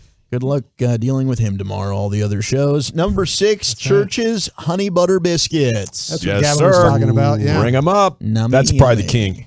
Dude, because then you make your own little sandwich out of it, and you put the chicken on the biscuit with the butter and the honey. No, you think about that way after the fact, after you've eaten half the biscuit. You're Yeah, kinda they're like, all- oh, yeah. damn, Darn I it. should have. Should've Damn, done I that. should have made. That's why you get extras. Okay. You got to get 2 or 3 extra Yeah, biscuits. you got to double down on Captain the Planner biscuits. over there. That's right. Tackle because box. later on that King of day, the tackle box. I got to stand up to me. Brought us his challenge right now. Oh, He's yeah, got you some do. for everybody, Hell dude. bringing yes, it you today, do. dude. He thought I was. Whenever I was criticizing Kellen Moore, he took it as I was hyping up Mike McCarthy no, today. I was He's not. in his bag. I'm proud of him. I just want to know if Mike's going to be so boring. Like, we're no Mike's He's a probably fighter. going to suck too. You already, don't say that. It's a bummer. Number 5 is Chipotle's chips and guac. Oh, what? You Yeah. think that's good? Chips and guac? Tell you what, Yeah. I can get better Wilted chips ass and I guac bet at they're home. stale. Cheap ass. They're not my Tostitos that I get at home. I make And no better one makes guac. guacamole like me. that The guac- real I make avocado. I'll tableside say that. guac. That guac's a little high for the price. Hey, okay, that's the right. extra, the upcharge for the guac there is ridiculous. I Yeah, agree with you. okay, thank you. Well, if we're doing Chipotle, we could put their proteins as a side because they give you like a side level portion you gotta on get your double. bowl. Yeah, and then That's pretty not a frustrating. bad. That bowl is pretty good. The bowl's good. Yeah. You feel good like you're ordering. Like that's what I want. I'm looking at. That's what I want. You just always want more meat. Yeah. Getting a lot of love for the wonton soup. And Oh, I know Broadus won't. Where do you get that? I'm You're not going gonna tonight. bitch about that. Yeah, I won't. That's bitch not about fast food. You're not going fast food wonton in, are we? They do have some that. like Hot and Panda sour. Express, maybe. Hot and sour soup is excellent as Yeah. a side dish. Yeah. Number 4, we got onion rings at Whataburger. Never Onion had rings the. at Whataburger. The Never Burger had King them. ones were also listed a bunch. I'd like to Those are apologize fake. for everything I've said to this point, neglecting the McDonald's hash brown. McDonald's There you go. hash brown absolutely deserves It love. needs to be number one. Number 3 is Chick-fil-A's mac and cheese. Ooh, that's a new. I mean, Newer, respect to yeah. that mac and cheese. It's only been out and about for what? Couple 2 years. Yeah. Places kinda- They put some wilty good salad. grilled cheese on top, too. Yeah, that's the Yeah. whole thing. Yeah. It makes it. They're fake That's wilted actually cheese. the fresh part about it. Oh, fresh. I'll let you know Imagine behind that. the scenes about that. I just really need only that Your top salad piece take was and a couple crap, noodles. but the It's mac and not cheese crap. take it's not fresh. That wrap. Number 2, Tastes like dishwater. I've seen them making it with my own hands. They make the salad. You need to be a little bit Yes. better at your job then. Oh, thank God I left. Do they have just like one guy designated for salad tossing? It's usually Sir, you're fired. usually not one guy. No. Number 2 is the guys- Whoa, what's going on over there? We're just making salads, Broadus. Yeah. You wanna buy Toss- one? toss them Delicious over. What are you talking cobs. about? Number 2 is the Arby's mozzarella sticks. How have you not said Mott Sticks, baby? Yeah, They've got a new sandwich. Arby's got a new sandwich we got to try. But number one on National Tater Tot Day, the top side that is not a French fry is the Sonic Tater Tots. Wow. So McDonald's hash brown didn't even crack the top 10 ski? Probably just because it's a breakfast item. We didn't have any other breakfast items. You're raising awareness, though. I Yeah. think they might debut next year on this list, Giafalo, thanks to your hard work. Now, speaking of Chief, we do have a non-sports topic segment coming up, or what exactly you want to do here next, Well, buddy? I am curious, when's the last time you had a childlike fear of your parents? Because I just experienced it. We'll do that next. Coming up Friday morning on Sean and RJ, Brian brought it.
discussions, and of course, we'll enjoy some delicious Revolver together. We'll see you Saturday at Fan Bowl 2023.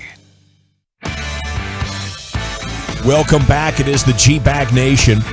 Coming up at 5 o'clock, we have a story about a potential foreign threat over Montana that you got to hear about. It's a breaking news situation. Right now, Eric Chiafalo has an age-old question for you. Here he is, the Chief. When was the last time you had a childlike fear of your own parents? As all adults in this room, I experienced it for the first time in a while. Not like in forever, because I've definitely disappointed my parents over the last 3 or 4 years. But this weekend I experienced one that was not something I was familiar with, and I will share that with you. But I just came across the weighted 40-yard dash times for every NFL offense in the wide receiver room, and it just is glaring to me to see the Cowboys at the bottom of this list, where there's only 6 teams ahead of the Cowboys, where just their weighted average of wide receiver 40 times, and there's only 6 teams basically slower as a wide receiver room across the NFL than the Cowboys. And it's not Dolphins everything. the number 1 fastest team? I was surprised to see that they were number 2. Is it the Chiefs? It's the dang Seahawks that are number 1. The Chiefs are 10th. The Eagles are 12th. So Lockett and DK both ran crazy 40s. The Giants have to be below the Cowboys, right? The Giants are dead balls last. They have the slowest wide receiver room in the sport. And it's not to say that speed is everything. We know that. CeeDee Lamb's not much of a burner, but he's a really, really good wide receiver. And it's more than just the wide receivers. I think you could go tight end and especially running back. Like, the Cowboys need an influx of speed offensively. And just one example of that is seeing their wide receiver room. And they just don't have anybody that really threatens you from a speed standpoint. And there's only 6 teams in the sport that have a slower wide receiver room than what you have. And I think that needs to be one of the things there's obviously things that you look for in football players, and it's not always just speed and just 40-yard dash time. But they've done so well defensively building speed, and I think offensively they need to do that much more this offseason. They sure do. It's basically CD and TP. Patriots down on that list? Patriots are right after the Cowboys. So you're slower. Your wide receiver room is slower than the Patriots. Houston. No, they've got a guy that can run. Well, Cooks can run, but that's about it. Who else can run? Yeah, Houston's like in the top 7 or 8. How about Atlanta? Let's see. The Falcons are. Where are the Falcons? They're middle of the pack. Oh, are they? Okay. Yeah, they're middle of the pack. So just stumbled upon that and thought it was interesting. But over the weekend, we celebrated my birthday as a family this weekend, and it was a great time. After church, we have 2 services. My parents work in both of them. So I attend the first service with my family, and then I just go right over to my parents' house because that's where we're going to be for the day. So me and my girls are alone in my parents' house, and we're messing around goofing. And my parents have like an old school kickball. You know, the old school kickballs that you could the red sail, one? The red one. Yeah. It's real rubbery. It can really hurt it you if you get popped with it. If it hits you in the face. It's the old school dodgeball, too. And then Absolutely. it morphed into something a little bit more face-friendly, I guess, for the youngsters. Yeah, that and lawn darts. Those were the 2 games. So all of a sudden, I'm seeing this make an appearance. I'm like, wow, I didn't know my parents had one of these. This is cool. And I'm kicking it around, and I'm playing basketball with myself, and I'm doing all these cool things, and I'm showing my wife like how I'm getting buckets, and it's a great time. And I kind of like fibbed a little bit with like, yeah, me and the girls were playing. It was really just a solo venture, me and the ball, just getting after it in the living room. Next thing I know, that ball goes flying out of my hands, and it broke like this whole glass setup thing that my mom has as decoration. Dear Lord. My mom's really into her decoration now because she doesn't have schmuckos like me and my brothers in the house anymore, so she can trust, or she should be able to trust, that things aren't going to get These broken. are like figurines and things? These are like nice. She's got like plants in them and different things, and it's glass. It's like full-on glass stuff that she's got, and the ball just crushed it all, and it's all on the floor, and it was I was like, on Maya? I was scared for my life. I wanted to really bad. My wife was like, what if you just like set it aside? Like, do you think she'll even notice? I'm like, probably not off the bat, but she is going to notice, and then it's going to be a whole thing. I have to take this head on, but I am scared. And like for 45 minutes, I'm sweeping up all the glass and everything, waiting for my mom to get home. And she's coming home with food for my birthday. And I'm like, I'm going to have to hit her with bad news the moment she walks in. And it was bad news for sure. It was bad news for sure. She was going to give me $29 for my 29th birthday, and that didn't happen. I was scared. Yeah, now she needs it to buy new figurines. She was actually very nice about it. My mom's a sweet angel. But I had that feeling of like, oh no, we were trying to figure out, like, when you were a kid and you screwed something up and you're like, what, mom and dad are going to find out. How can I find a way to get away from this situation? And so I hadn't experienced that in a while, and I didn't know as an adult, like, how often do you actually experience that? Now, Wolchuk, you're living at home with mom and dad right now. Yeah. For about 1 or 2 more weeks. Mhm. So I'm sure you get under their skin or whatever, you anger them in a way. I mean, you're not eating ice cream out of the bowl or out of the carton anymore and putting it back thanks to soda. Yeah, thanks to soda. That used to really tick them off, though. What about the bathroom? I guess your dad's getting under your skin more, because aren't you and your dad sharing the bathroom together? It's really just my dad ticking me the hell off. So that's what it's morphed into? It's more like my dad's the child. Wow. But, seriously, it's just He's gonna whip your ass for that. It's little things like my dad will ask me to do something, and then I haven't done it yet, and then he'll circle back around like, "Hey, when the hell are you gonna do Pick this? up the dog crap in the back. I need you to go clean the poop. I need you to take out the trash. I need you to do X, Y, Z, and then I'll go and do it." But it's it's just having to ask the second time, and I understand that. He didn't spank you as a kid? We got some. A little? Not a lot. Not often. You knew it was really bad when it happened. See, I think it's the spankings, because whenever my dad just suggests that something needs to be done, it's getting done. Right. It was more the threat of the spank. That was enough. I'm going to get the belt. For me, I confided in you guys how disturbing it was for me. Now, my parents, were awesome, but I left my boot on the stairs last Christmas. There goes the prime rib. And Brian remembers the prime rib as my mom suffered a horrible cut on her hand. She was taking the prime rib out to the garage. It's like 25 degrees in Central Oregon, so you don't put it in the fridge. We're just going to put it outside in the garage and let it sit there. And my boot was there, right? So it was quite a traumatic experience to think I've hurt my mom this bad. Ooh. And that didn't scare me like I'm afraid of my parents. It just really made you feel set bad. me back. Yeah, dude, hurting mom or something, that would be that would be a tough one to swallow. Yeah. No, actually the one it was the air fryer. So I'm putting the broccoli in the air fryer, and I guess I put it in frozen instead of heating it up because I just didn't want to wait as long. You didn't want to thaw it? I didn't thaw it out. So I guess there was this smell around in one specific area of the house, and I was gone. Now my parents couldn't detect where the smell was coming from. They figured out eventually it was from the air fryer, and I guess the water fluid from the broccoli had. Oh, it's You just smelly. had broccoli water marinating in your kitchen? Made it smell. Now it's bad. normally I It's clean bad. out the air fryer after each use. This time, I decided not to. Of course, this Why? is the time. I don't know. I think I was in a hurry. It's a good That's why prank. I didn't thaw it out. I was running late. So I just threw it in the air fryer. I just consumed it. I left. I'm like, I'll get back to this later. Was it even done? Was the broccoli even done? It wasn't done to how I like it, no. Okay, yeah. But it was edible. You got what you deserve. I got my veggies in and I moved on with my life. Now, Mom and Dad were really ticked off about the smell, and I heard about that, and trust me, I scrubbed the heck out of their air fryer. So maybe it's just us, Wolchuk. Maybe once we get into the mature adulthood of like a Dawson or a Broadus, you're not really disappointing your parents anymore, really being They're not going to have to worry about it in a their couple punishment. weeks. When you get to the point where you're helping them pay for stuff, they can't bitch at you anymore. That's a good call. They That's can't. a good call. When you walk in there and like, Mom's like, "Well, Brian, and I'm like, Mom, okay, I'll go get it. What do you need?" And then she'll give me a list. So when you walk in the house and you leave your boots on the ground, or you mess up the air fryer, or you just plop down on the couch and don't care very much, that's kind of where you're at. I like that Once idea. once you help out paying bills and stuff for them, they have no reason to bitch at you. That's what you got to do, that's Chief. my end game, man. Start paying. Just get some money. Yeah. Okay, we have a Chinese hot air balloon at high altitude. The USA considering shooting it down at this hour. All-time Super Bowl quarterback rankings. Where do Roger and Troy come out on these? We are going to play a game, so no Googling up that list. And we got a lot of fun and information for you coming up next year on The Fan. But, if you're starting to think about Valentine's, don't get stressed. Get romantic at Diamonds Direct. Get her something special from Diamonds Direct. Check out Diamonds Direct's amazing Diamond Classics collection. It's a must-have collection. It includes diamond stud earrings and diamond hoop earrings, pendants, bracelets, beautiful romantic gifts that can be appropriate for any budget. Okay, Diamond Classics are like the little black dress. It's jewelry every woman needs, something she can wear every day. And whether just running errands or going out in the town, a nice pair of diamond stud earrings goes with you.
in Montana. Okay, I once met a guy from Montana, and he says you got to stress the Mon if you want to say it like a Montanan. So I try to every time I say it. But we also have a ranking of the best quarterback, Super Bowl quarterbacks of all time. We're going to get to that. We're going to play a game here at the back half of this segment. But the government has been monitoring a suspected Chinese surveillance balloon that's been hovering over the northern U.S. for the past few days. And they've discussed shooting it out of the sky. According to 2 U.S. officials and a senior defense official, the U.S. government has detected and is tracking a high-altitude surveillance balloon that is over the U.S. right now. We continue to track and monitor it closely. Once the balloon was detected, the U.S. government acted immediately to protect against the collection of sensitive information. Okay? So they're not doing anything top secret for it to look at. Spotted over Billings, Montana. It flew from the Aleutian Islands through Canada and into Montana. So, I don't know. Maybe this thing launched in China, and they're trying to it sounds like an aerial submarine, right? We're just going to creep on into the U.S. and do some monitoring, and then slide on out, and nobody will be the wiser. Well, on Wednesday, Secretary of Defense Lloyd Austin convened a meeting of senior military and defense leaders, including Chairman of the Joint Chiefs of Staff Mark Milley from NORAD, and Commander General Van Herk, other combat commanders. They're getting our most badass dudes that call shots in on this. The leaders reviewed the threat of the Chinese stratospheric balloon, possible response options, ultimately decided not to recommend blowing it out of the sky because of the risk to safety and security of people on the ground from the possible debris. Pentagon leaders presented the options to President Joe Biden. Currently, we assess that this balloon has limited additive value from an intelligence collection perspective over and above what would be expected. Nevertheless, we're taking all necessary steps to protect against foreign intelligence collection of sensitive information. So the official said there was a window while the balloon was over Montana Wednesday when they could have taken it down. They sent aircraft, including F-22 Raptors from Nellis Air Force Base, and that's Las Vegas, and airborne early warning aircraft known as AWACS. But the official would not say whether one of the options was to shoot the balloon out of the sky with the U.S. aircraft. So who knows what's going on there? Of course, international spying and espionage, always fascinating. It's the stuff of movies. It really is. The U.S. military flights prompted a ground stop at the airport in Billings with air traffic controllers citing a special military mission. That must have been crazy to be, running aircraft control when some damn F-22 Raptors show up from Nellis Air Force Base. Yeah, bro, that is that's nuts. And I think I'm seeing the video for it. Does it look like it's just a big light in the sky? Like it doesn't. I don't know. You haven't. Okay, because I'm seeing what I believe to be a video of this balloon here, but it just looks like a big floating light. I wouldn't even call it a hot air balloon based on what I'm seeing from the ground. It just looks like just a big light that's moving around in the sky. That's crazy, dude. Yeah, the U.S. is confident the balloon belongs to China, and they've communicated with the Chinese government about it through multiple channels in D.C. and in Beijing. Type of activity not unprecedented, the senior defense official said, with China flying stratospheric balloons like this before, but the difference this time is the balloon is staying over the U.S. longer than usual. And, of course, tensions are high between the U.S. and China. On Thursday, the Pentagon announced it would bolster the U.S. military presence near Taiwan with plans to expand the number of U.S. military personnel in the Philippines. I wonder what they could be looking for in Montana. Is that where we have nuclear silos and stuff like that? NORAD that's the Strategic Air Command, and most of the silos are in the Rocky Mountains of that part of the country. So they're looking to, maybe they're trying to get an idea of terrain there. I don't know. Maybe you can even go Google Maps and kind of figure that out. Maybe they're trying to get an idea of where those silos are located in the Rocky Mountains. Yeah, 254, the Chinese must have started watching Yellowstone. 860, that's where our nukes are. So, yeah, we should probably shoot it out of the sky. It is, one of those developing news stories that I find fascinating, and from time to time we bring it up because it's interesting. All righty. Where do you think Roger and Troy rank among the all-time Super Bowl quarterbacks? Where did Patrick Mahomes and Jalen Hurts come in? We're about to find out and we are about to play a game, ladies and gentlemen. We're going to start at the bottom, okay? And some of these early ones might be a little bit difficult for some of the younger guys, but some of the new ones might be more difficult for a crusty guy like Broadus. Mm-hmm. Okay. Okay, so I have 63 of these on NFL.com, so you can forward any complaints about, where your guys might be ranked. Yes, to Greg Rosenthal. Go believe himself. He has been a long-time NFL columnist and expert troll, isn't he? Greg Rosenthal will troll the hell out of you. Okay, number 63 on the list shares a first name, Brian, with one of the great NFL coaches of all time, and the Super Bowl trophy is named after him. Oh, wait. Vince Ferragamo. Vince Ferragamo. Did you guys know who he was? No, absolutely no. See, Yeah. who was Vince Ferragamo? He was with the Rams, He was right? at the Rams, in the Super Bowl against in the 70s. He was involved. Ferragamo. Vince All right. Ferragamo, yeah. Okay, so that is Broadus 1. Number 62 on the list here, the Super Bowl quarterbacks of all time ranked. When you're saying a guy is a bus driver, this is who everybody imagines. Rex Grossman. As far as Super Bowl winning quarterbacks. Brad Johnson. Oh, Trent Dilfer. Brad Johnson's a good guess, but yes, I'm going to go with Trent Dilfer. It could have been Brad Johnson as well. Both of them qualify. Yeah. So I guess Dilfer better than Johnson, at least according to Greg Rosenthal. Terry Bradshaw. Number 61 on the list, his team was on fire, I believe, in the 1994 regular season and paved the AFC with victories. But then this is the Chargers. They met the quarterback. 49ers and got annihilated. Oh, Stan Humphries. Stan Fouts Humphries. was retired. Yeah. Okay, there you go. Yeah, this is 95, not 75, but that was a good guess. I'm just throwing out old throw 'em out, quarterback throw 'em out. I names. like I'm going to it. sound dumb on some of these. Is You had this the right just team. winners? Is this just winners? No, this is anybody. Is Humphries anybody lost. played? Okay. Humphries lost and Ferragamo lost. Okay, number 60 on the list. Wow. Played with the Vikings back in the day, Brian. First name is Joe. Cap. Joe Cap. Joe Cap. Yeah, look at that. Yeah. He went to school at Cal. I'd never heard of that dude. Y'all know what no cap means? Yeah. But you've seen the movie The Longest Yard? Yes. He's the one of the guards, the quarterback. Okay. Yeah. Joe Cap was in the movie. You're not talking about the Adam Sandler He's talking version. about No, Burt I'm talking Reynolds. the original. The OG. Well, The he's original. Burt's in both, but the OG one. Yeah, the original one. Number 59, played with perhaps the greatest defense ever, won it in the 80s. Brian used to take him out McMahon. drinking. There you go. Jim McMahon. Number 58, surprisingly better than McMahon, in my opinion, shares the first name with Jim. Garoppolo? Jimmy Garoppolo. That is right, number 58 on the list. Good pull, Broadus. Jim. Forgot he was even in the Super Bowl, that guy. Number 57 is an MVP candidate who, according to Craig Carton, might not even be the team Hurts. starter next year. Yeah, we're going to talk about that coming up in the Expressway here in about 57. He's ahead of some of these guys. in about 20 minutes. Yes, Jalen Hurts is He hadn't lost one number yet. 57. That's true. It's kind of hard to place a guy that hasn't played in it yet. Number 56 put on an absolute show, division rival, late 80s, early 90s against the Denver Broncos. He set a bunch of records. Doug Yes. Williams.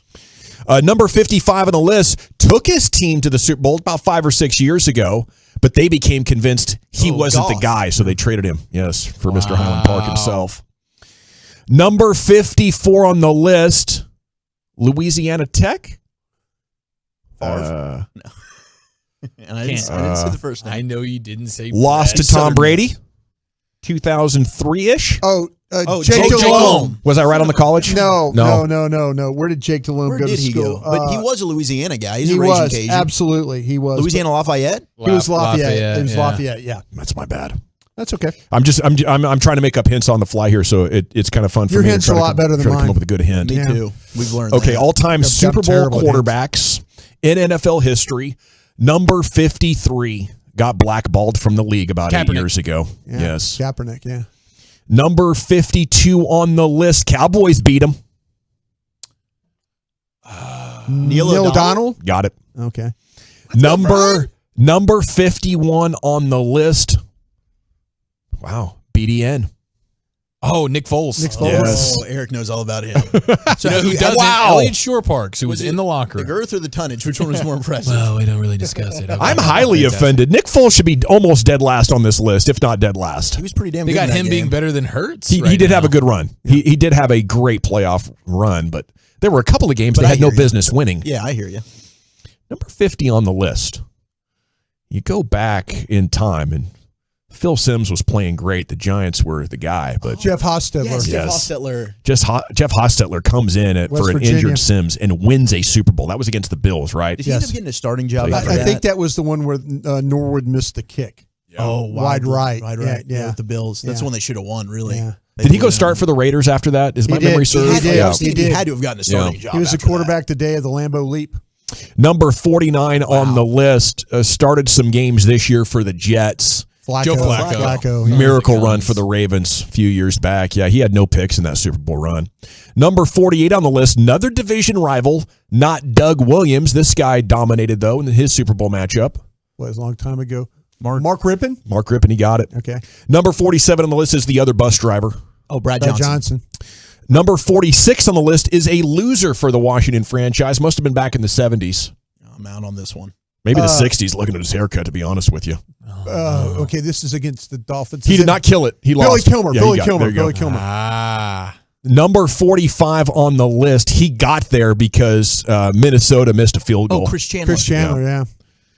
Okay, there we are. We are through the first, 15 names or so. We only have 3 minutes to go. We have not hit a Cowboy yet.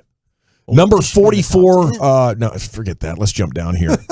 Let's get Craig Morton. Oh, Yeah. there we go. There's a Cowboys quarterback. Yeah, he lost 2 Super Bowls. He was the quarterback with the Broncos, Cowboys and with the Broncos. Right. He got crushed. Okay, number 40 is a former Cowboys quarterback. He was with a different team at the time. Drew Bledsoe. Got it. Number 39 on the list was a starter in the Super Bowl last year, and Zach thinks he's better than Mahomes.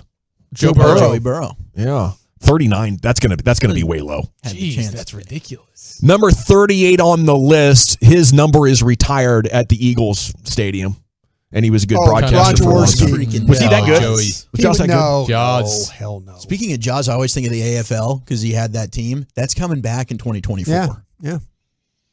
Okay, number 32 on the list, ahead of Steve McNair, behind Earl Morrall. Earl Morrall is Dumbface. Oh, Eli Manning. Eli Manning's coming in at 32. Not a bad player. No, Dumbface. I love that Dumbface was synonymous. Still holds, doesn't it? Still got a beautiful hand. I knew exactly what you're talking about. 2 spots ahead of him is a guy who is very insensitive to an injured photographer at their Super Bowl parade. Matthew Stafford. Yeah. Yes, Matthew Stafford. That was rude last year. Was funny, though. 1 ahead of him is the greatest choke artist in Super Bowl history. Shares the same first name. Matt Ryan. Yes. Yeah. We jumped down to 26. You got Donovan McNabb. We're still looking for Troy Aikman and Roger Staubach. We cruise through Russell Wilson, Ken Stabler, Ken Anderson. Better than Stabler and Russell Wilson, I guess. Kurt Warner at 22?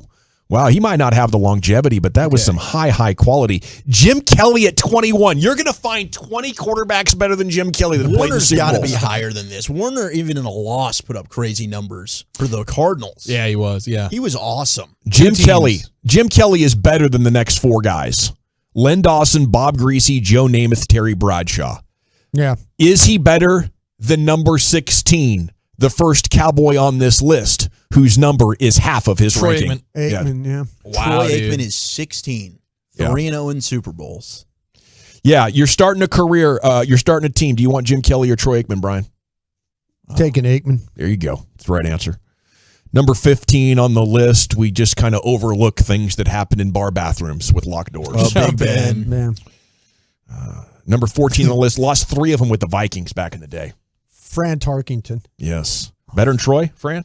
Hell no. Thank he could you. Scramble around and all that, but no. Hell no. Number 13, won 2 with the Packers. Bart Starr. Yeah, better than Troy? Bart. Better than Troy? I didn't see Bart. No, I mean, Bart Starr was a great leader. He had no arm strength at all. You watch the old games, it's handoff, and he was accurate, but to me, no, Troy's better than Bart Starr. Number 12 on the list is not number 12, Roger Staubach. It's a guy that just retired that Sean Payton coached. Oh, Drew Brees. Better than Troy? Drew Brees. Okay, all right, that's I'm fair. not gonna fight Very accurate, very accurate. Drew Brees. Number 11 is your other Cowboy quarterback here. Is this too low? 11. Staubach. Anybody in the top 10 you'd rather have than Troy or Roger? You have Patrick Mahomes, John Elway, Steve Young. Staubach, though, went against some really, really good Pittsburgh Steelers teams. I think he's 2-2 in Super Bowl, something like that. Steve Young probably needs to be below both of them. Yeah, 20 spots down. He wasn't better than Troy. No. Steve Young. Got to get out of here. Okay, number 1, Tom Brady. Number 2, Johnny Unitas, even though he only played in one. Number 3, Montana 4-0. He barely played in that when he beat the Cowboys in Super Bowl V. Oh, really? Yeah, he was injured. Yeah, Earl Morrall was the one that quarterbacked in that game. Wow. Peyton Manning, number 4, with his 1-1 record with each team. The Colts and the Broncos appeared in 4 of them. Dan Marino, number 5, 0-1. Aaron Rodgers, 6. Favre, 7. You're welcome. Thank you. And there you have it. Steve Young, number 8, coming in at 8. And John Elway behind Steve Young? That's crazy. What a way to inflate both Rodgers and Steve Young. Yeah, right? Okay, we got to go. It is the G-Bag Nation here on 105.3 The Fan. The Expressway, 35 minutes of uninterrupted sports content next in the nation. Commercial-free fellowship. It's the G-Bag Nation's Expressway, 35 straight minutes of sports and laughs each afternoon beginning at 5:20.